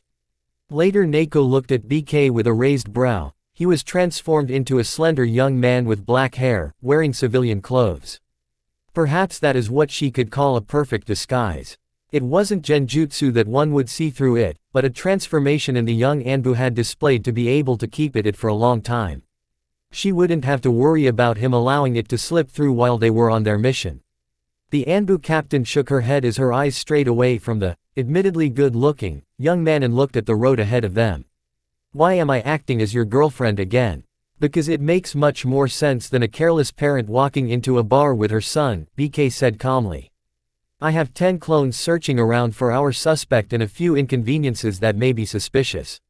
We can sit at a bar and enjoy ourselves. Neko was silent for a few moments. Naruto either didn't notice or didn't care about her discomfort at the idea. He may have transformed into an adult, but underneath, he was still a kid. The woman sighed. This was a mission. This was at least better than being hooked up a drug old fart while searching for information. No funny moves, she said to BK. The young man looked at her with a raised eyebrow. I will make moves when I'm drunk. You should know better than anyone that when you try to say no and I'm being forceful, some people will come in to save the day. From the intel we got from Tiger, one of the abductors will be in the bar. It's likely that he will be the first to make a move to save you from this drunk fool and act nicely to take you back to your room. Neko stared at the young Anbu for a minute or so. You thought that by yourself. I feel like I'm not the captain anymore. BK smiled. You may be afraid to take the measures you'd normally take with others because I'm still a kid, but I'm showing that this kid has the mind of an adult. The body lacks growth, but the mind is mature. I understand things fully, but this is a mission. Neko sighed. I'd considered the thought, but since you don't have a problem with it we can go on with it, she said calmly. Shall we? She asked with a smile, holding out her right hand. BK smiled beautifully and took the hand. Call me Shiro, he said to the woman.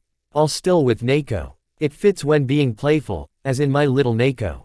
The fact that she actually agreed with that, made Neko thank the gods that both Tiger and Panther were not with them. The two walked into the crowded bar. Noisy was the first that came into Naruto's mind, but he would have to bear with it for the success of the mission. The two made their way towards the counter and paid for a few drinks before settling out to a corner. Neko did a silencing seal as the two settled down. Found him, she said. Left from the entrance, past 4 tables, he isn't alone. BK didn't look, he merely nodded. Panther is also here, he said. I'm guessing those others are associates of his. How were those two able to find them so quickly anywhere? Their camp, when they left us, they went on to do a clean sweep in the outskirts of the town and found the camp. With Panther here, we will just have to sit here and wait for your clones to find our target and we will move out. No more acting, Neko said. Disappointing, BK said. I was looking forward to it. The experience would have been worth it. He said, picking up a bottle of beer and then opened it. I was wondering why the Sandame said not to shield you from anything, Neko said. You seem ready to do anything, she said. BK put the bottle back on the table after putting it on his mouth. He didn't drink, just made it look like he was drinking. His mother had said no sake until he was 18. He had to hold on until then. 6 blocks from here, a small dumpling stand. Let us not wait here anymore. Panther will handle things here, Neko said as she stood up holding one bottle. Your camera ready. It will be needed to take the pictures that will be our proof. BK nodded. It is ready, he said calmly as he stood up as well. The two made their way out of the bar and disappeared. They appeared a block away from the stand, the target they were looking for. Neko decided it was best they stayed there. As long as they could get some pictures to prove their case, then it was all right. Their mission was to get the proof and report back to the Hokage, nothing more and nothing less. Is it often that high-ranking officials do something like this? BK asked as he sat atop of a building with Neko by his side. They already have money and power. What more do they want? Even a millionaire will tell you it is not enough. These people are always looking for more, and with their positions, it is really easy to do it and hide it, Neko said. We have had missions in which we had to get rid of corrupt officials and make it look like it was a paid assassin. These kind of scumbags are the worst though. Some just steal money, but these are the worst. BK looked at Neko for a moment. At least we can confirm that he is connected with the bandits. He looked thoughtful for a moment. Why don't we just capture him and interrogate him? That man he is with is in the pictures Tiger gave us. Not our orders, Neko said. We just have to gather information. I'm assuming the Sandame Hokage has been looking at this for some time, and with high-ranking officials, you have to be careful.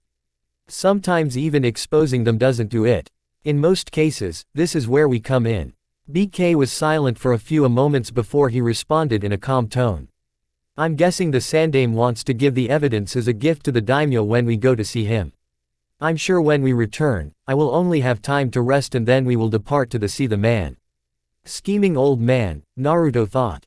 You're really smart for someone your age. Ridiculously so, Neko said quietly. Yet from what I hear, you don't appear to have any goals. When I was your age, I had dreams. Everyone has dreams. We all do. That is true, BK said calmly. We all have dreams. I'm guessing the Sandame has also given you another mission to keep watch of me during missions. In Anbu, there must be an S-rank file about Uzumaki Naruto. Neko said nothing. It is nothing to worry about. When I joined Anbu, I knew he would do something like this. I'm not just his successor's son, but I'm also a Jinchuriki. It's only logical that he would like to keep an eye on me, especially when I have little regard to human life, the young Anbu stated. Can you do something for me? What? We never had this conversation in keep. He trailed off when his camera lenses showed him that the man was now moving. Are we going to follow him? Yes, Neko said. We will keep tailing him for 2 days at least. We will have to know more about the connection with the bandits and other illegal business he is conducting. We will however send the location of the bandit camp to Konoha before midnight. By morning, the Sandame should be sending a team to handle it. 2 days later Konoha, the mission was done and dusted, and the team had returned to Konoha. Neko alone had gone to report to the Hokage while the others went to Anbu HQ to change and sign off for some time off. Naruto looked into his mask for a few moments. Before placing everything in his locker, having changed back into his favored clothing. If you were old enough, we'd invite you for some drinks, Tiger said walking past Naruto. Well, see you next mission, Black Knight. When did that name even come from? He preferred it over Fox. The code name was just literal with him.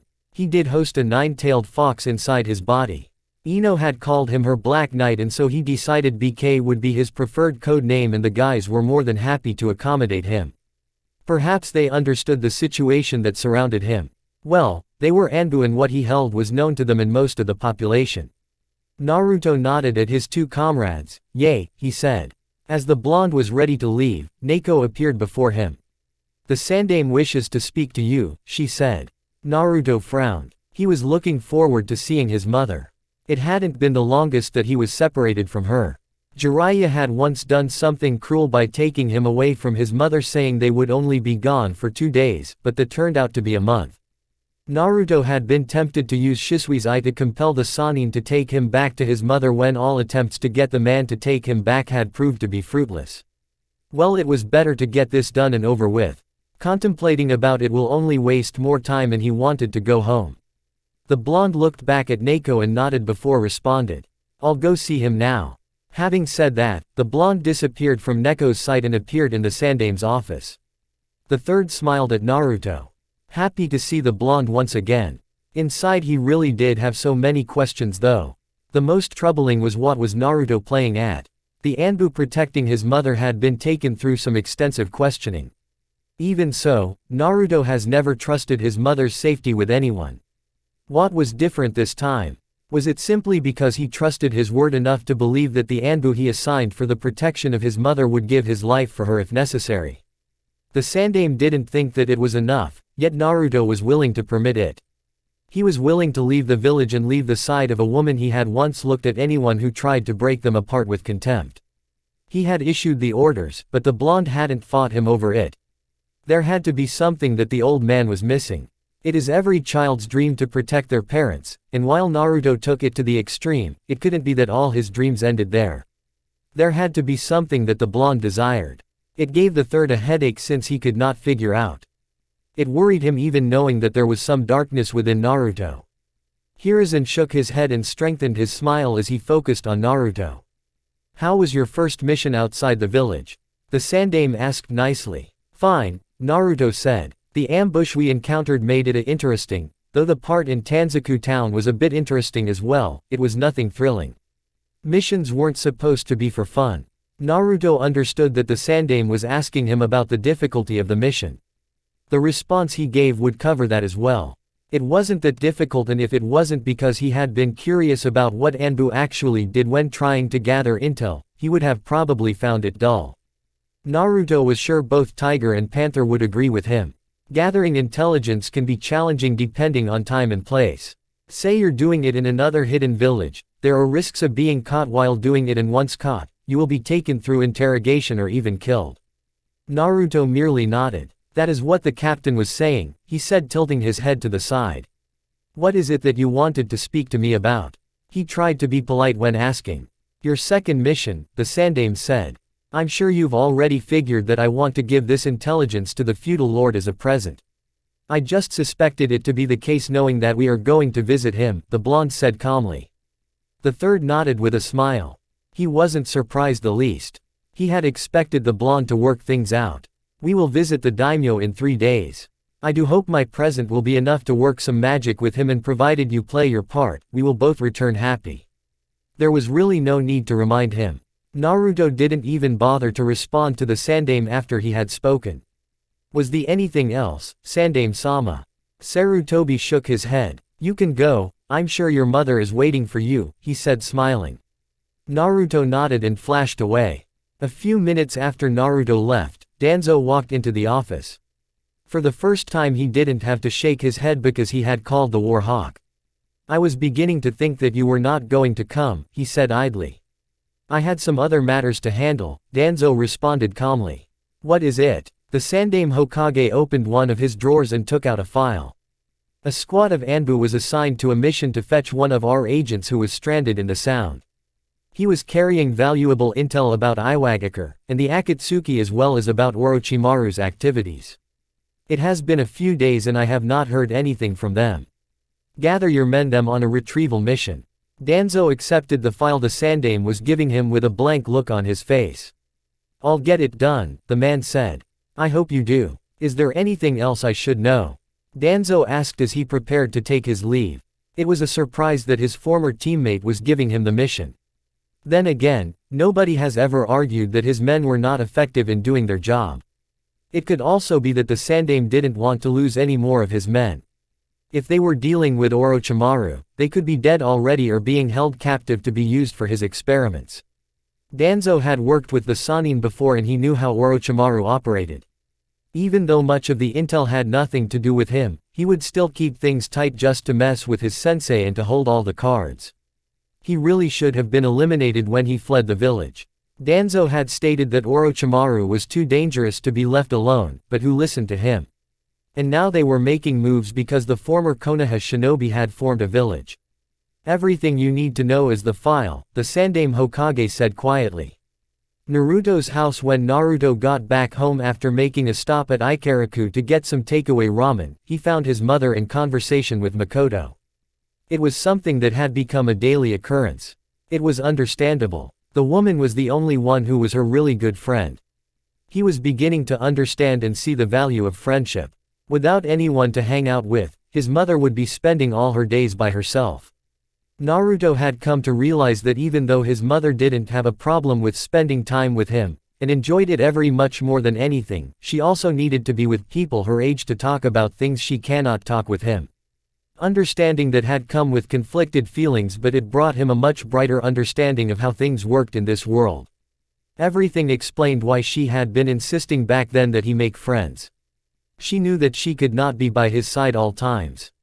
There would be times she had to go out and be with other women. Without friends, he would be home alone bored, and if that was the case, she could not really enjoy her life if knew he was home alone, bored. Naruto didn't want that for his mother. Hence he had come to understand that friends were necessary. He didn't know how to make them, but he would try to make friends, for his sake and his mother's happiness. He was a little cold to be caring about his happiness even though his mother continuously tells him to make his life enjoyable and have fun. Naruto, Kushina said happily as Naruto walked in the living room, holding his hot ramen. When did you get back? Although she sounded happy and looked happy to see him, she didn't walk up to him to give him a hug or anything like that. She just stayed on the couch, with the smiling Makoto by her side. Naruto wondered if something was wrong. Perhaps she was resisting because Makoto was present. He shook his head. It wasn't like that. It was probably one of those tough love treatments. She had been working to get him to learn to be away from her and break away some attachment. It didn't make Naruto happy, but a rational sense in him reasoned that it had to be done because now that he was growing up and he wouldn't always be in his mother's presence. When he grew up, affection wouldn't be shown in the same way as when he was just a child. Naruto looked at his mother, pushing his thoughts to the back of his head. Not too long ago, he said smiling before greeting Makoto. How was the mission? It went fine, Naruto said as he sat down. There wasn't anything that proved to be bothersome and we didn't do much fighting, the blonde said to Makoto who had asked the question. You both seem good. We are, both said simultaneously. Naruto raised an eyebrow. That was a first. He placed his ramen on the small coffee table and looked between his mother and Makoto. I'm glad, he said smiling. Makoto looked at Kushina for a moment before she stood up. It was Kushina who spoke. Naruto, walk her out. She wants to speak to you, the redhead Uzumaki said calmly. Naruto stared at his mother. He had just returned from a mission and he wanted to spend some time with her and this was how things were going to go. He thought she would be more than happy to make up for lost time, but this was normal for other people but abnormal for this family. Things didn't work out like that. It is important that I do, Makoto said quietly. Before Naruto could say anything, Kushina stood up as well and spoke. I'll be taking my leave. I have a date with Ino's mother at the hot springs. I might return home a little while later, the woman said smiling. She waved her hand and walked away. Staring at his mother's back with an expressionless mask on his face, Naruto spoke. This is just wrong, he said. Makoto looked amused. Your mother does have a life, you know. She is your beloved mother and nothing will change that, but she does have to do things that make her happy without you. Being with friends and enjoying her time away can also be relaxing. Naruto frowned at that. It was still wrong. To think that his mother would do something like this. Naruto had never thought of the possibility, but it was happening and he had to deal with it in a way that wouldn't ruin her happiness. He did want to see his mother after all. He should be happy that she was enjoying her life and would return to him in the end of the day because he was her family. What is it that you wish to talk to me about? Naruto asked. He suspected it had something to do with both her sons. The woman did know about Itachi's mission and that he knew. It has never been a secret to them and they had talked about it. It was the reason the woman called him her hero. The thought still made Naruto happy till this day, to be called a hero even though he hadn't done much. He had merely talked Itachi into making a rational decision. Walk with me. Naruto looked at his ramen for a moment before looking back at Makoto. He nodded at her request and followed her as they exited the house. I never did ask your mother, why do you keep changing places? Sometimes you're here, sometimes you're at the Senju compound. Naruto didn't need to think about the answer. The compound is too big for just two people and although it is home, it can never replace this house. This has been our home for a long time and it has so many memories. Besides, in terms of security, it has the best. Makoto nodded in understanding. That makes sense, she said. But it will still be useful when you do start working on reviving the Uzumaki clan. She paused and looked at the blonde, who was walking on her right side. Wouldn't it be better to make the move permanent when you do try to do that? Naruto appeared to think for a moment before he responded. I have never given that much of a thought, he said quietly. The thought to revive the clan was still there. He could not get away from that. Think about it, Makoto said. When was the last time you spoke to Itachi? Naruto looked into the sky as he walked for a few moments before looking at the road ahead. At least I know no one keeps surveillance on us while in the village. It would be dangerous to speak of this matter as Anbu can read lips, the blonde said quietly. He was Anbu, he knew how those people operated and since they didn't know about Itachi's mission, it was better they did not learn it from him. Anbu could keep secrets but having them know means risking the truth to come out in the open. I forget that you're also Anbu, Makoto said. If it's not safe, we can talk at my house. Sasuke is still at the academy. Naruto shook his head. It is alright. Although the Sandaime has a tendency to spy with his crystal ball, he doesn't hear words and from this angle, he can't read our lips. I don't think he is watching us even. Makoto looked at Naruto once again. It was obvious from that statement that he had yet to speak to the Sandaime about the matter, but she was sure that even though they don't speak about it, both knew the truth. She had yet to thoroughly speak about it with the old man either. It was just best with things kept this way. There was an agreement and it was better they didn't break it. Talking about it wouldn't change anything either way. I last spoke to Itachi a couple of months ago, but I do send him images of Sasuke. Pictures. Naruto shook his head. Itachi gave me Shisui's Sharingan to keep it safe and use it when it is necessary, but that isn't the only Sharingan he gave me to keep safe. Recently, Orochimaru attacked him and tried to take his body for the Sharingan, and he has been reluctant to keep it to himself, so he gave it to me since no enemy knows of our connection. Makoto seemed to think about what Naruto had just said before she responded. Fugaku's eyes. Naruto nodded. Danzo took one of Shisui's eyes, and knowing that his father also possessed the Mangekyo Sharingan, he took them in fear that Danzo would take them for his uses. I have them both, implanted 2 crows, just in case something happens. What do you plan to do with them? Itachi plans to die by Sasuke's hand to redeem the Uchiha and also help awaken Sasuke's Mangekyo. If something happens to Itachi's eyes before his fight with Sasuke and after, and in both cases Sasuke manages to awaken the Mangekyo, he will go blind. The eyes I have are to prevent that from happening. And, Naruto sighed, use them against Sasuke in case he allows his hatred to consume him and ends up walking the wrong path. There is possibility that someone can manipulate him after learning the truth. If that happens, he can hate Konoha and seek its destruction. Well, if Sasuke was going to play in someone's palm, it would be his. He wasn't going to allow the Uchiha to be manipulated by anyone. It has proved to be a little difficult though, but Naruto would get it done. He had learned a lot from the Sandaime for someone like Sasuke to be beyond him. I see, Makoto said quietly. So you use the Sharingan to send images to Itachi. Next time you write to him, tell him that I wish to speak to him. You're doing fine helping Sasuke, but I don't want him to grow up hating his brother in the way he does. Naruto merely nodded. I will get that done, he said. I guess I can also wait for Sasuke until he gets back from the academy. My mother is away, so there is nothing for me to do. Chapter 10. Naruto was standing atop of a tree branch, overlooking around 10 shinobi who were gathered around. It was nothing but a bunch of monkeys going through the count of their latest planned conquest. Humans really did disgust him. Pathetic low-life creatures that preyed on the weak and only sought nothing but pain and destruction to those they got their hands on. Humans had plenty of masks they could wear. If it was not the monkeys of Konoha, it was the demons that paraded around the elemental nations, enjoying their lives by violating others.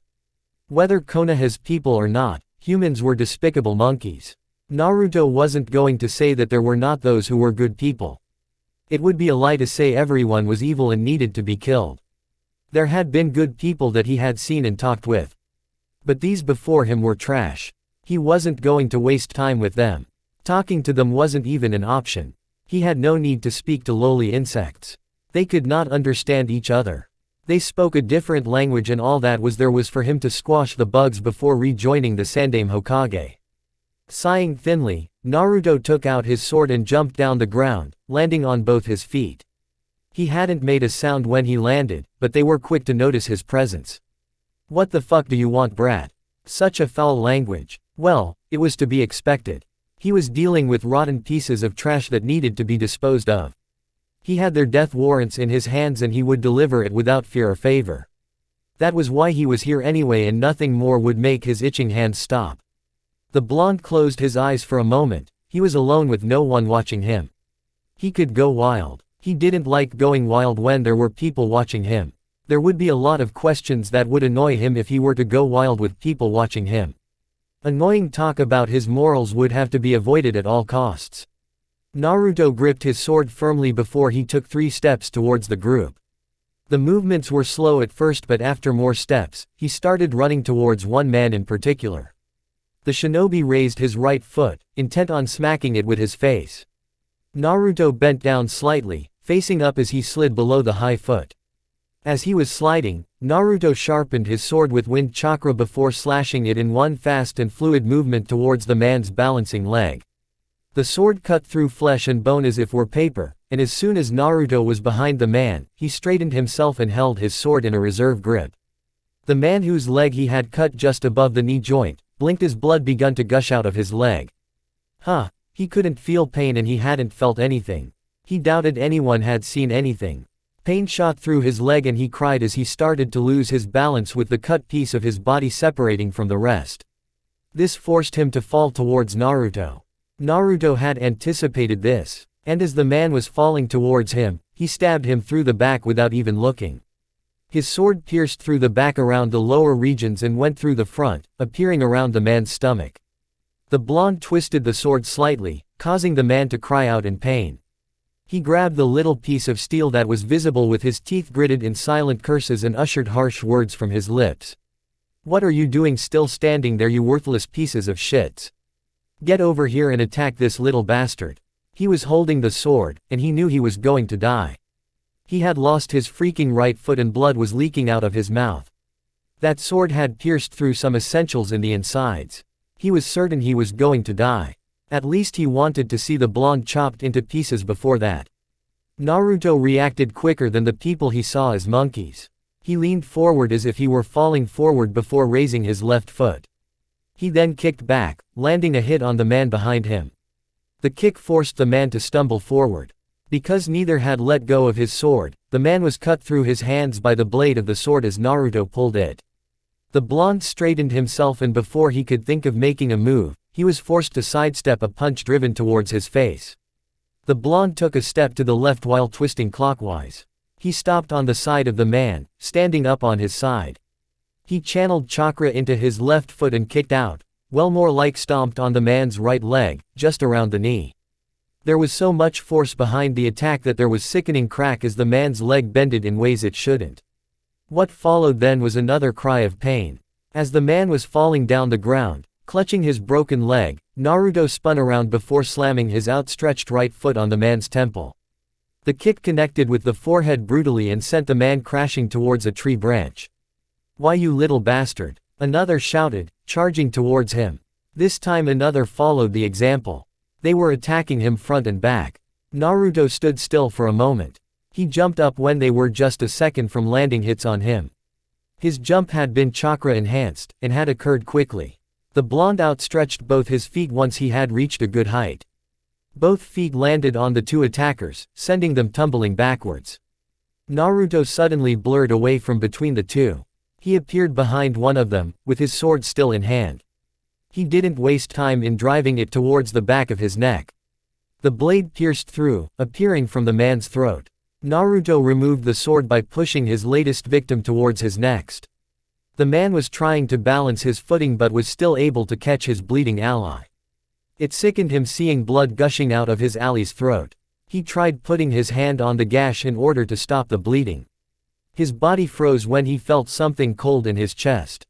He pushed his ally away and looked down, and as he did, blood began to drop out of his mouth. He saw a sword, sticking out of his chest.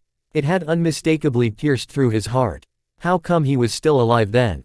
Naruto removed the sword and walked a couple of feet away from the falling man before flicking his sword to get rid of the blood on it.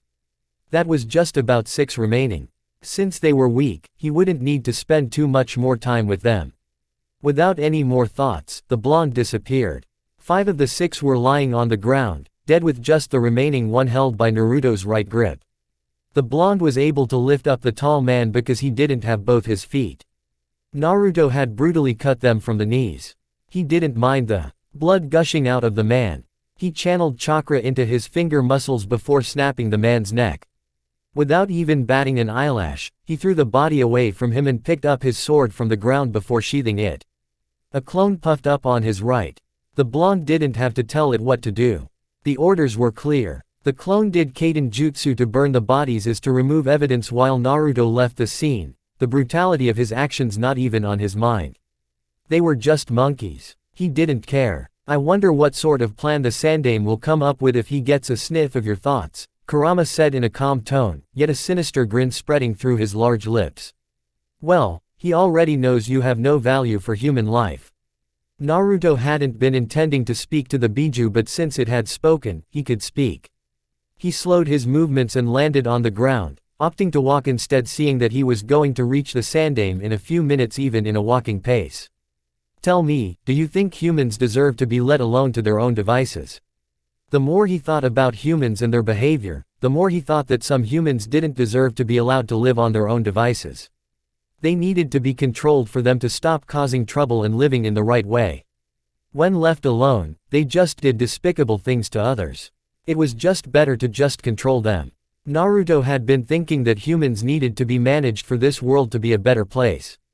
Left alone and they would just be doing the same thing over and over again regardless of how much the truth slapped them on their faces and how much they were led towards the correct path. That repetition of the same mistakes troubled Naruto greatly.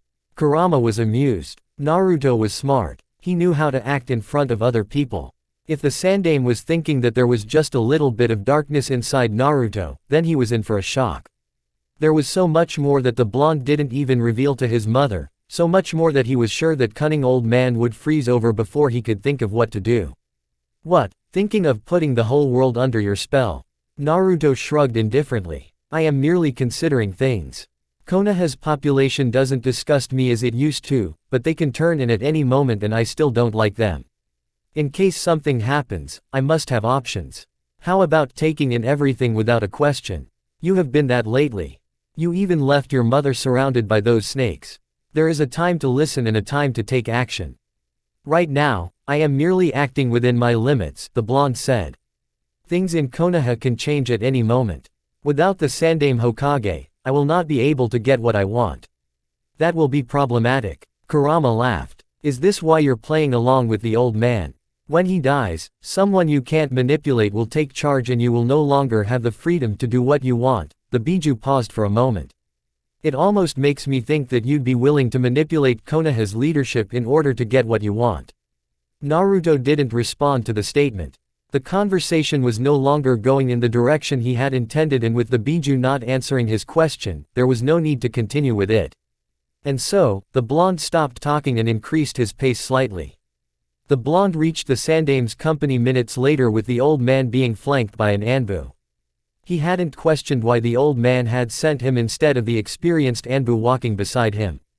Being that he was given an order, he had simply followed it without question. He could make out the Sandaime's reasons later on. The Sandaime Hokage smiled at Naruto, seeing him return in one piece. He was relieved that the blonde was okay, even though he had sent him knowing that he would return just fine. Naruto wasn't some weak shinobi who could be taken out just by anyone.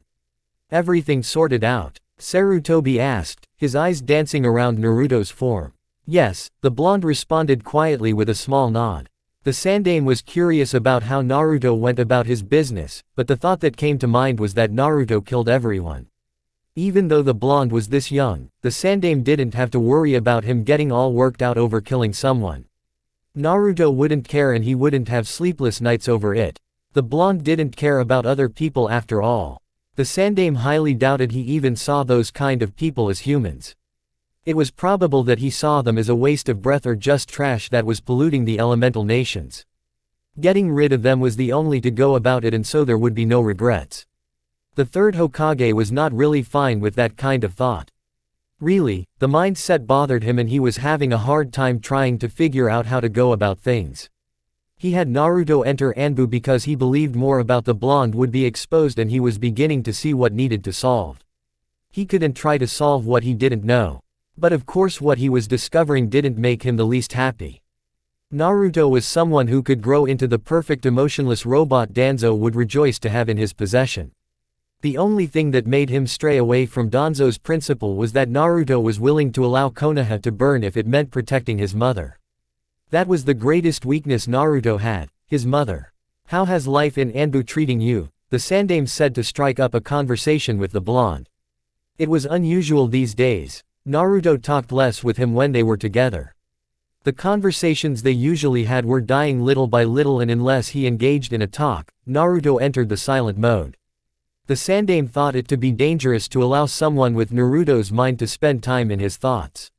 The Sandaime was willing to go as far as to say that the boy was a genius. Rasa had been nothing but full of praises for the blonde. But of course he did note if things were not handled carefully, the blonde would turn out to be dangerous. The Sandaime knew that firsthand before anyone. Perhaps the other person who knew this was Itachi. The Uchiha had had an understanding with Naruto and they had worked well together. Still, that didn't hide the dangers that Naruto posed. Fine, Naruto said. He merely responded out of respect of the Sandaime Hokage. It was a waste of time for the old man to ask him the question when he knew he had people watching his movements. If he was struggling, then the old man would know. Well, that is if he allows something to slip. The possibilities of something like that happening were as rare as rain falling down in the village hidden in sand. Just fine, huh? The Sandaime Hokage paused for a moment before speaking again. Well, I am glad you're doing well. I have been meaning to ask, Jiraiya says your skills are low jonin at best, why is that? Naruto raised an eyebrow at the question. I don't follow, he said.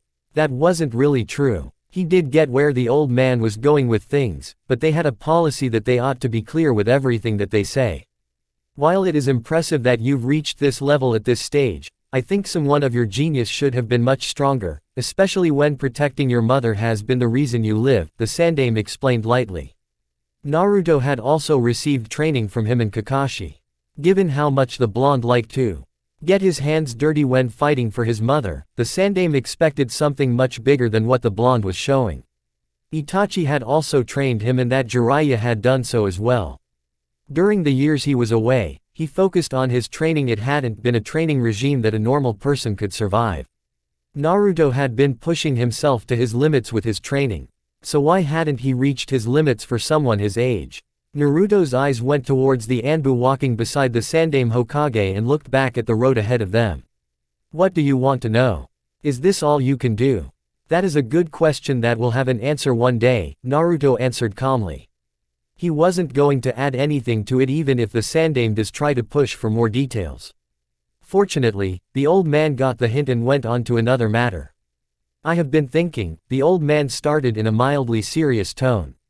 You have been highly tolerant of my requests lately and seem to just accept everything that is ordered for you to do. The aged eyes of the god of shinobi turned towards the young boy on his right. Their eyes met. Naruto was looking back at him with calculating eyes.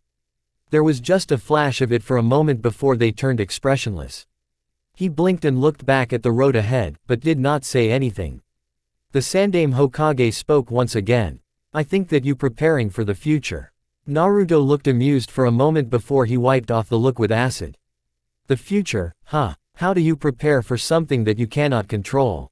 We certainly do make plans for our futures, but time doesn't always favor us and life often drags surprises in a bundle.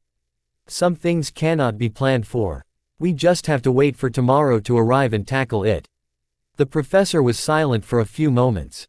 It is certainly true that there are things that are beyond our control, but there are things that are not. When you observe people keenly, you will be able to predict what they will do tomorrow and how they will react when something happens. With that information, you're able to make your own plans, having taken into account the possibilities that may or may not occur.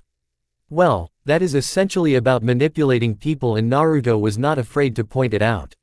You're talking about manipulating people, the blonde said. If you cannot get what you want, you will try to push things to get in your favor. The old man merely smiled. Don't we all try to push things to work in the way we like? If we allowed things to just go the way life wants, nothing in life would really please us. Every one of us has a desire we will pull and push in order for that desire to be fulfilled. He paused for a moment, as he looked up. I'm saying that even you have your desires and will do what you can to make sure they are realized. Naruto said nothing. It wasn't because he agreed or disagreed with the Sandaime's statement, he just didn't have anything he could add. No, he could add something. The old man just hadn't asked him anything. He had merely made a statement and Naruto had the freedom to choose whether he could respond to it or not. You have not made it a secret that your mother comes first before Konoha, and those elders as well as clan heads know very well that you'd forsake the village in the blink of an eye if it meant protecting your mother. Naruto showed no emotion to it, but he did respond. A foolish mistake on my part, he said. The wisest thing to do had been to keep it to himself, not broadcast it for all to see. He really hoped that it doesn't come back to haunt him in the days to come. Well, he had been young back then. It couldn't be helped. The Sandaime was very much aware that the foolish part Naruto was referring to wasn't that he didn't care about Konoha, it was that he hadn't bothered to hide it in the eyes of those people that he didn't care about the village. Granted his position, it had been a risky move, but one that had allowed the old man to make his movements. You can say that, the old man said calmly. He really wished that there could be a day that the blonde would say he cared for Konoha, but the reality was that Naruto had no attachment to Konoha, and that would prove to be a problem in the future. No one would want a Jinchuriki who would rather have his village destroyed than save it. There haven't been movements to try to educate you to love Konoha because I have been firm on my stance with you, the old man continued. If it were really up to some people, they would have had you taken up by Danzo to be raised by him. With the early signs of indifference towards Konoha you showed, they would have done so if I had been weak. But since your return from your time away, you haven't been bluntly showing that you don't care about Konoha. Really, you have been doing nothing but work for the village. Of course that will not convince some people, but it might convince some. Loyalty is a very important thing in a shinobi's life. Towards Konoha, you do not have that, and that makes some people nervous. You have discovered this, haven't you, Naruto? I have, Naruto said without going into detail about it. And you have realized that you have been safe because of my efforts. But should I disappear, everything will change. I will no longer be able to stop anyone from doing anything to you. Jiraiya will definitely be on your side, but that doesn't guarantee anything. This is why you're taking corrective measures now. The Sandaime paused, as he put on a serious mask on his face. What would you do if they turned on you, Naruto? Naruto's answer didn't need to be searched, it was right at the tip of his tongue. Whatever is necessary, that was his response. The Sandaime Hokage frowned. He had feared something like that. Naruto would do anything to protect himself and his mother. That old man had no doubt about that. He needed to play his cards right to ensure that Naruto learned a few things and that no one had any plans to do something towards Naruto in case something happens to him. Sarutobi had no doubt that if someone tried something, there would be hell to pay. Naruto was willing to let some things slide, but he was sure betrayal was not one of them, especially if it would have an effect on his mother. He had little doubt that Konoha would see a vengeful Naruto in that moment, and given how much of player the blonde was, nothing good would come out of it. His job was really troublesome. When were things just going to come easy for him? When faced by situations like this, he had to make troublesome decisions that would end up making him look like a cold monster. But that came with the job. Sometimes the only choice he had to make was one that would leave him looking like he had stolen an idea from Danzo's playbook. Let us hope that things will not take us to the extreme, the Sandaime said in a tired tone. If it came to making a choice, the Hokage would make a choice. That is what he took the job for. Naruto didn't offer a response, but he really hoped that things would not lead him to make some choices of his own. He was not about to walk into that kind of tomorrow without making plans to counter things.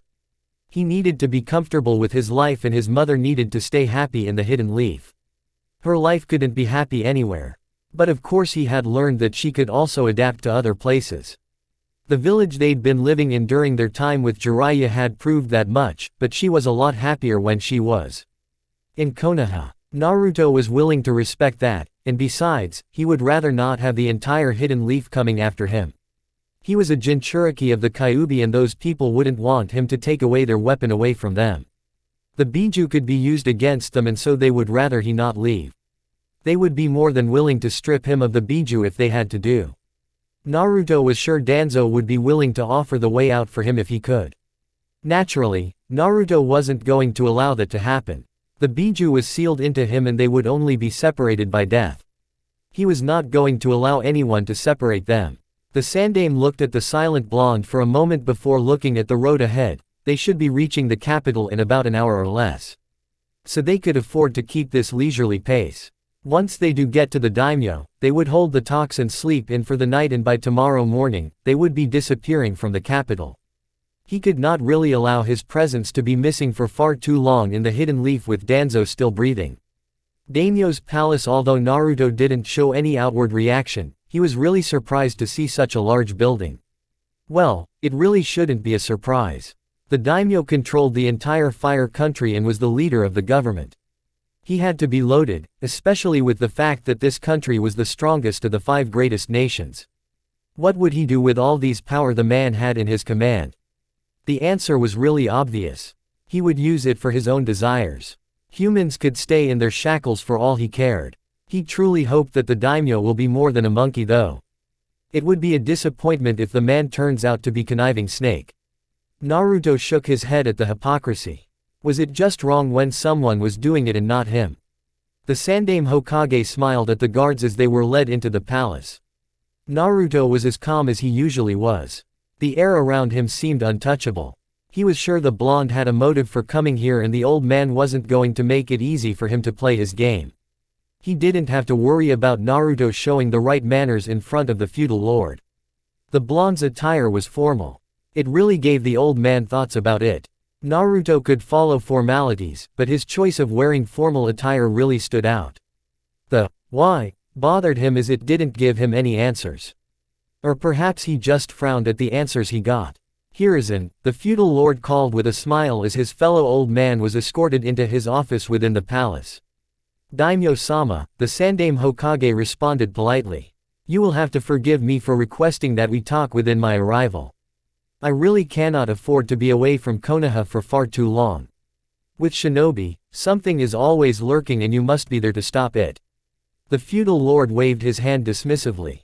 It is quite all right, but I do expect you to stay the night. Of course, the Sandaime Hokage said.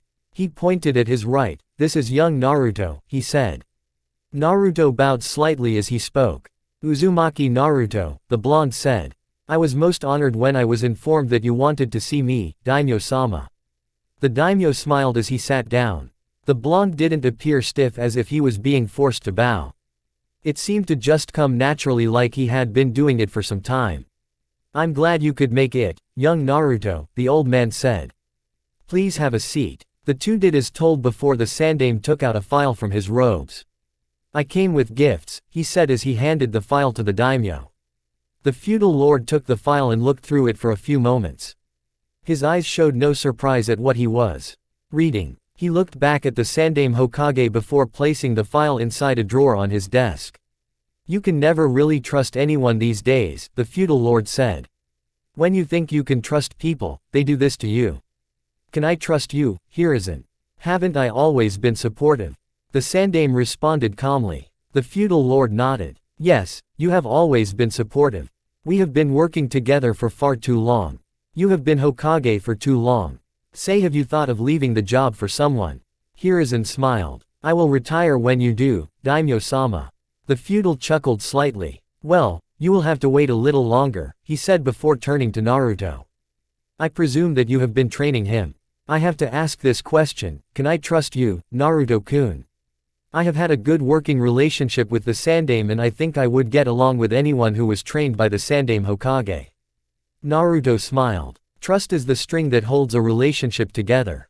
Without trust, a relationship cannot be fruitful. There will always be second-guessing and suspicious assumptions. Having said that, I know that trust isn't something that can be gained just like that. He paused for a moment, bowing his head slightly.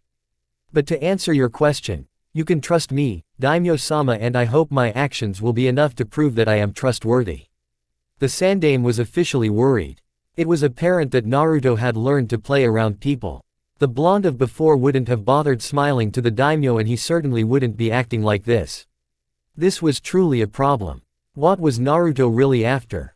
Did he want to get in the good books of the daimyo just so he could have a safe passage in case something happens in Konoha? That was the only thing the Sandaime Hokage could think of, and it was the only scenario that seemed likely, especially given the kind of person Naruto was. The feudal lord did not have the same thoughts as the Sandaime Hokage. He merely smiled at Naruto. You're a shinobi, correct? Naruto nodded. Yes, he said. Have you killed someone before? Yes, Naruto said. Killing worthless monkeys wasn't all that difficult. He had done it before and he wouldn't be against doing it again. Well, he was a shinobi and death came with the job. Excellent, the daimyo said happily. I'm sure the Sandaime knows everything about the matter he just brought to me. I want you to handle it this night. He will brief you. The people in my council are here in my palace because tomorrow we will be discussing your budget proposal. If Naruto solves this little problem without any troubles, I will make sure that by tomorrow night, the new budget is signed. Consider it done, Daimyo-sama, Naruto responded calmly. The Sandaime was not too pleased by this development, but he wasn't all worried about Naruto. On their way to this place, Naruto had been killing some people. But he didn't like the thought that killing was becoming a regular thing in Naruto's life, that he didn't even think twice when the task was put before him. On the other hand, he was glad that Konoha would get some improvements on the budget. That would really lessen the burden a bit. Konoha Danzo looked at the Uchiha before him. He could call it luck that the Sandaime was away from the village. This meant that he could turn his eyes on the Uchiha. If things had gone his way, the boy would have become the last remaining Uchiha. Well, he wasn't complaining. The remaining Uchiha were a bit harmless and the clan needed to be rebuilt. He figured that process will never be completed until Sasuke steps into his mother's shoes. Danzo cursed that woman for being stubborn. She refused to allow him to train her son, but was willing to forget that he approached her because she didn't want trouble. It was apparent that she wasn't fond of him. The Warhawk didn't give a damn about that. He just wanted to have the young Uchiha under his control. If he could do that, then in the future he would have the Uchiha clan under control. Because of her stubbornness, Danzo had contemplated in having her removed. It was without doubt that it was her presence that was making the boy to grow some attachments. He needed something bigger to motivate him. Losing his mother would be a big motivation. For now, the thought was out of the window though. He wanted to play it safe. Uchiha Sasuke, the Warhawk stated, his eyes looking down at the young Uchiha. Who are you? Sasuke more or less demanded, eyes firmly glaring back at the crippled Warhawk. He had been abducted from his training by some goons because he had simply refused to go with them. He wasn't about to just be ordered around by just anyone. It was enough that Naruto ordered him around, but having someone else he didn't know try to boss him wasn't acceptable. He hated it and would not allow for it. Shimura Danzo, an elder in this village, Danzo responded calmly. He could allow the disrespectful tone to slide for now. What do you want? I wish to offer you the power you require. I am in charge of an elite organization that is better than Konoha's Anbu. I can train you to become strong enough to kill Itachi. He was after all one of my agents at some point, Danzo stated calmly. Sasuke narrowed his eyes. What kind of power are you talking about? You can only see it if you agree to my offer. But I do assure you, if you accept it, I can help you get the same eyes as Itachi in no time. Danzo snapped his fingers. Let me show you what my trained children can do. Later security within the palace was really lax, well, just around his target's quarters. The feudal lord had done his part to ensure that things went up easy. He really didn't need his palace in scream mode should someone discover this during the night. The old man wanted to have his good night's sleep and he would deal with everything tomorrow. If things are discovered in the morning, he would have the time and energy to hide things. Well, since he was planning it, he would be able to handle things without too much fuss. Of course there would be a demand for some investigation, and since the old man didn't want it to look as if he was the one who ordered the assassination, he would have people do an investigation. This just meant that Naruto had to be careful as he goes about his duty. He didn't have to make a mess of things like leaving a trace of his presence behind or anything that would be traced back to him. He needed to do this cleanly and return to the Sandaime without anyone noticing him. He had to be quiet about it even since there were guards outside the quarters. Naruto had used the ceiling to sneak into the place of his target as it was safe and he could get in and out without anyone noticing his presence. The blonde jumped down on the floor silently and followed the layout of the place within his head as he moved towards the man's room. He calmed his breathing standing next to the door. How was he going to go about this?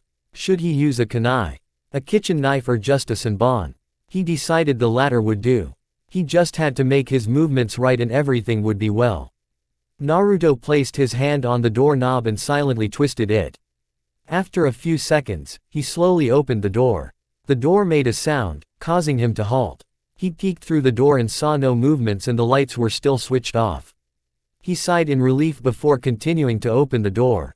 Once there was enough space for him to slip in, Naruto went inside the room. The bed was clearly visible. It was a large bed that was housing two people. One was a young lady and the other was fat old man who had his hands all over the young lady. Naruto stared with disgust. How could a young lady defile herself by sharing a bed with such trash? It was really disgusting. But he was not here for that. He just had to kill the fat scumbag and get out of the place. But of course, he would have to do something about the young lady. It would be a disaster if she wakes up in the middle of the night and finds her partner dead. The loud scream that would cause trouble would certainly fill the palace. The blonde snaked towards the left side of the bed. There was a stinking smell and the blankets were kicked all over the bed. Filthy pigs. Naruto's index finger glowed with chakra before he placed it on the lady's head. It was a technique he learned with becoming Anbu. It would make sure that the woman remained sleeping throughout the night regardless of what happened beside her. Of course she would wake up with a major migraine, but Naruto wasn't worried about that. With the partner silently down, Naruto moved to the other side of the bed and slowly climbed with a senbon on his right hand. As he was doing so, the fat big didn't move a muscle. Naruto was forced to turn him over because he wanted the forehead. The eyes of the target suddenly snapped open. Naruto didn't make a sound. He just froze his body and whispered a few words with his eyes staring at the target. He used genjutsu before adding wind chakra into the senbon on his hand. In a fluid movement, he flung the senbon straight into the man's forehead. The projectile pierced through the head, causing the man to come out of his genjutsu. Naruto quickly placed his hand on his mouth, covering it, and then drove his left hand towards the man's throat. The silent struggle only occurred for a few seconds before the man stopped struggling.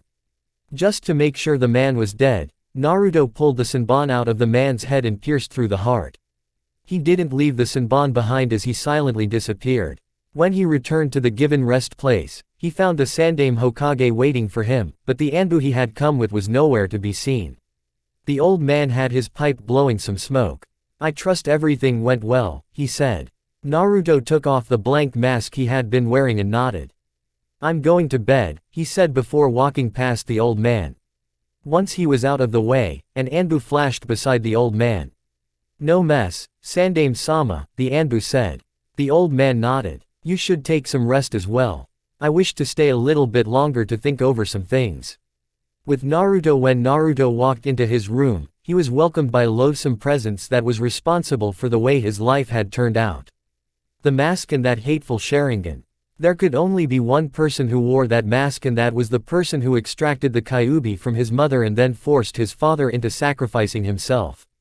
This was the man who called himself Uchiha Madara, and a person Naruto didn't like very much. Perhaps that was an understatement, but this was still the man who was responsible for the pain his mother experienced. Even so, when faced by the masked man, Naruto's expression was just blank. There was not even a raise of the eyebrow or a slight twitch on his face. He just stared at the man before him as the door shut behind him. There was not even a thought of charging towards the man. It would be a foolish move, and Naruto had graduated from the Fool's Academy to be making such amateurish decisions. The man wore that cloak, Akatsuki cloak. He was the same person Itachi feared, but Naruto did not. He wasn't like Itachi. "Uzumaki Naruto," Obito started, looking at the young boy before him. "Itachi speaks highly of you with his partner. I can see that he has not been exaggerating." The blonde didn't look like he was going to attack, and his presence hadn't drawn the slightest of reactions from him. The blonde looked calm, as if before him wasn't the man who was responsible for the Kyuubi's rampage. "What a curious child. What do you want?" Obito looked on for a few moments before he responded. "I don't really know what you talked to Itachi about, but I know that there is a lot more happening, and I know the truth about the Uchiha incident that had Itachi named as an S-rank criminal." If Obito was looking for a reaction from Naruto, he did not get it. In fact, Naruto's response was a simple, "So." Obito had to blink at that baffling response. That wasn't expected. "Really? I'd come to see if Itachi has been talking to you about with regards to our organization. I know he still has connection with you." Naruto stared at the man for a long minute. "I'm not at liberty to discuss anything with you, and really, I don't like you very much to be talking to you in this kind of position." Obito took slow and purposeful steps towards the blonde. Still, there wasn't that reaction from Naruto that would make him happy. The blonde just stared back at him with that expressionless face of his. Really, he could not tell if the blonde really hated him or not. He could not begin to figure out what was going inside that small head. The blonde was just completely unreadable. "There will be a time that I will request what is inside of you, and if you really do love your mother, you will give it." Naruto's flickered into a cold generator for a split second. "I see," he said. "If you become obedient, perhaps you can be of some use. You hate the people of this world, and I want to create a world that will not have those kind of people you hate." The world I wish to create is one that is gentle and one that you can actually be happy, and not even for a second will you have to worry about your mother, Obito stated. Not even for a second. If you want your father back, you can even have him back. It will be a world where even your deepest desires can exist. Why are you telling me this? Itachi won't stop telling you things, but he also won't refuse doing what we order him to do. I need his power for my dream. That means I must accommodate you as well as you're a precious Jinchuriki. Having said that, Obito disappeared. Naruto's expression was replaced by a really deep scowl as the man disappeared. He had 3 Mangekyo Sharingans in his possession, he could work something out. Itachi had given him Shisui's eye. He could reprogram it to do what he wanted. It didn't matter who the person was and how powerful the person was. That Sharingan could enslave anyone. Not even Itachi, who was a genjutsu master, could escape from its power. It had the ultimate genjutsu after all. Naruto had found his first target. I really like you when you think like this, Kurama said. For the first time I will be happy at the use of the cursed Dujutsu. The Uchihas use it to manipulate others, it will be a joy to see them being manipulated by their own Dujutsu. I will be more than willing to give you my power to make it happen. How do we go about that? Implant the Sharingan into your eye socket. You don't have to be good at it, I will heal any damage incurred. When that human comes to you again, you will use it, and to make it effective, I will give you my chakra. You can even drag him to my domain and use that other Sharingan as backup, Kurama offered. I can make it happen, but only on one condition. What? After the deed is done, you will remove that cursed eye.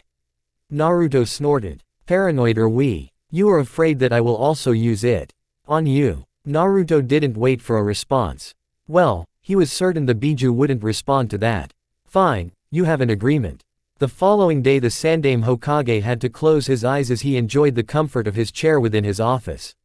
It had just been a day, but for how long had he been waking to stare into these walls? It had been too long. Very long, and yet he was still looking forward to many more years in this chair. For now, there was no one who could take the position, and so he had to stay in the game. Really, he didn't need anyone who would be taking over from him just to bend to the demands of his former teammates and Danzo's schemes. At least the War Hawk was staying away from Naruto for now. He had been very serious about hanging the War Hawk's head at the Hokage monument if he made a move on Naruto. Speaking of the blonde, the third looked at Naruto before speaking. You have the next 2 days off. You can spend the time with your mother and reacquaint yourself with Ino-chan. The old man paused for a moment. When was the last time you spoke to her? Some days ago, Naruto said a bit indifferently. You shouldn't forget your friends, Naruto, the old man said firmly. Well, it isn't like that girl will allow you to forget her. She has a rather strong personality, the old man with a smile. She does, Naruto said with a nod. I will take my leave now, Naruto said before disappearing from the office. The Sandaime Hokage just blinked before shaking his head. He stared at the stacks of paper that were on his desk and frowned.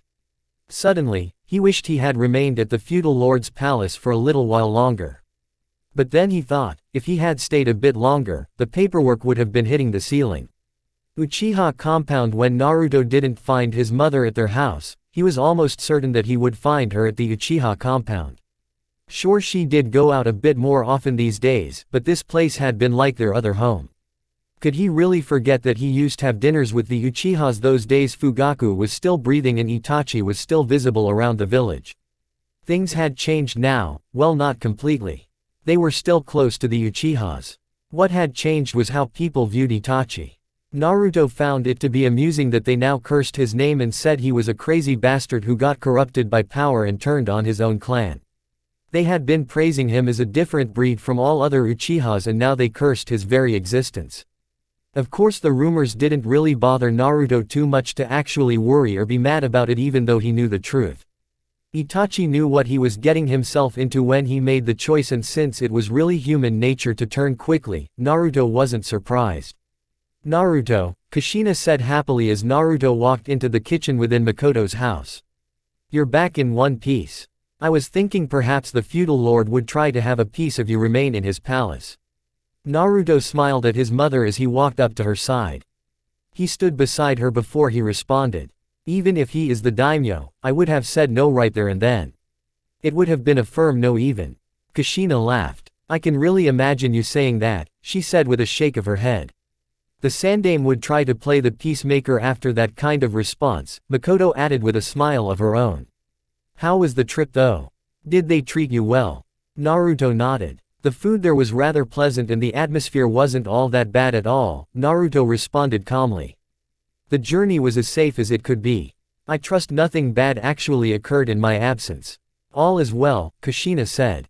Naruto nodded. He was conflicted right now as he didn't know which choice to make. He could choose to stay here and join in the ladies in their conversation, but he really didn't want to intrude.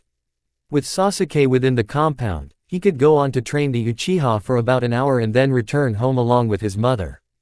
That could work. He still had the rest of tomorrow all free. He could do something with his mother together tomorrow. Naruto nodded to himself. Other than dinner and a few conversations, he hasn't been doing anything with his mother like he used to and he was missing those days. He could make it possible. Sasuke is at the training ground, Makoto said to Naruto. The blonde nodded and looked at his mother. Don't leave without me. I won't take much time with Sasuke. So we can leave together later on. Kushina smiled. Just go. I wasn't planning on leaving you behind anyway, she said calmly.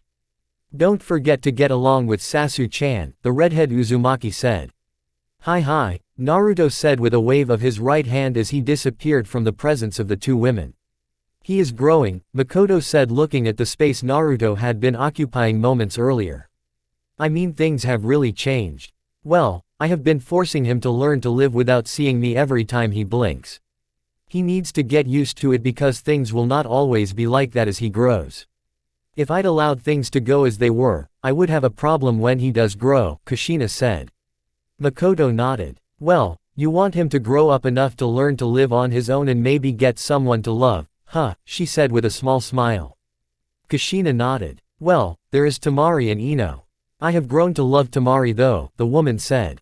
I must meet her one these days, Makoto said. I wish to approve of anyone who wishes to take my Naruto away from me, the woman added with a smile. We both have problems though. I have mine that is called Sasuke and his obsession with his brother, she added with a frown. He is getting better, Kushina offered. Yes, Makoto said with a nod. He is, but I still worry. Well, at least he doesn't snap when someone mentions Itachi and he does smile a bit more these days. Having a mother really does help. I can't really imagine how he would have turned out if I wasn't here. Well, let us be happy that you are alive to raise him, Kushina said. Raising both Naruto and Sasuke would have been the death of me. I can't help but agree with that, Makoto said with a nod. Training ground Sasuke stopped his exercises as he looked at the incoming blonde.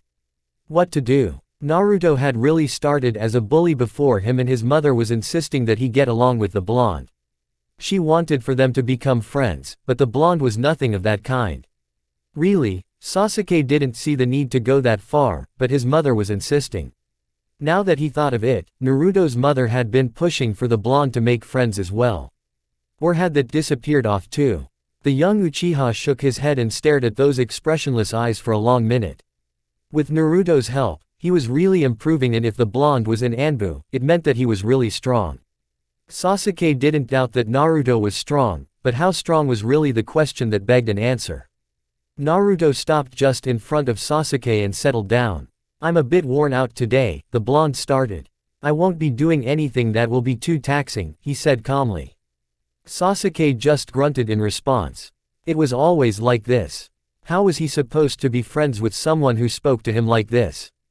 Obviously, the blonde saw him as just the Uchiha he needed to bully in the pretense of training.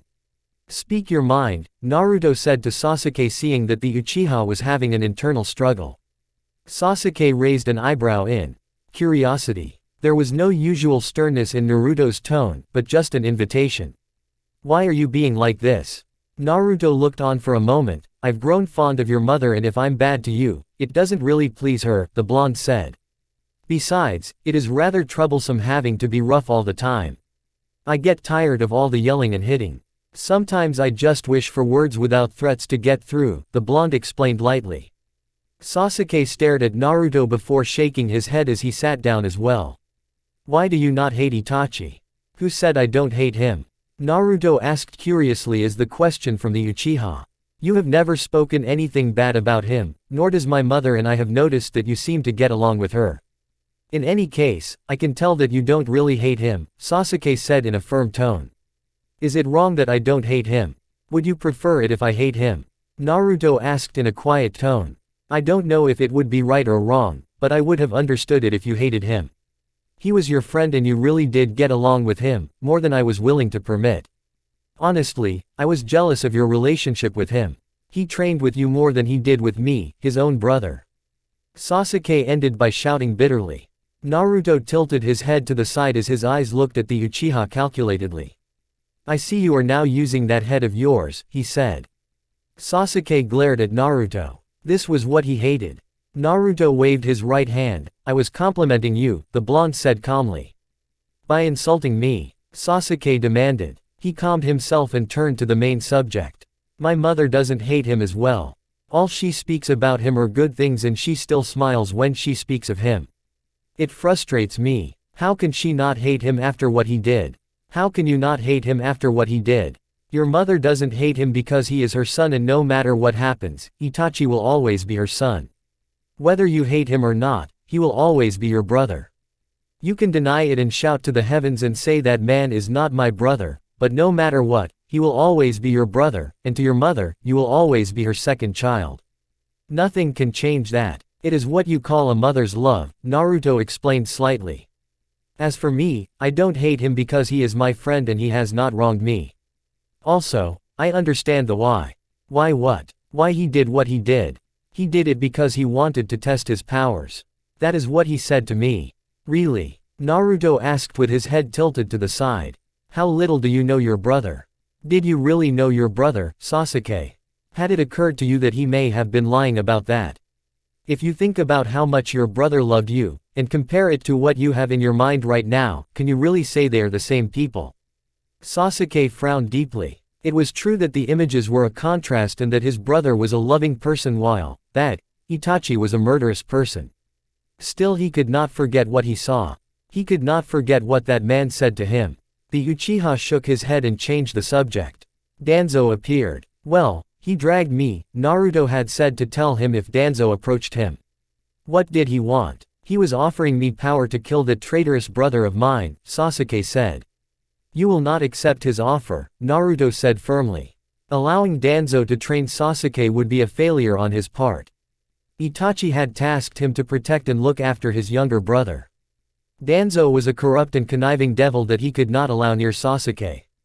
The War Hawk would certainly fill the Uchiha's head with some nonsense and that would undo all his work. This meant that he had to have a talk with that man. A serious talk. Naruto stood up. Let us see how you have come, he said, inviting Sasuke to attack him.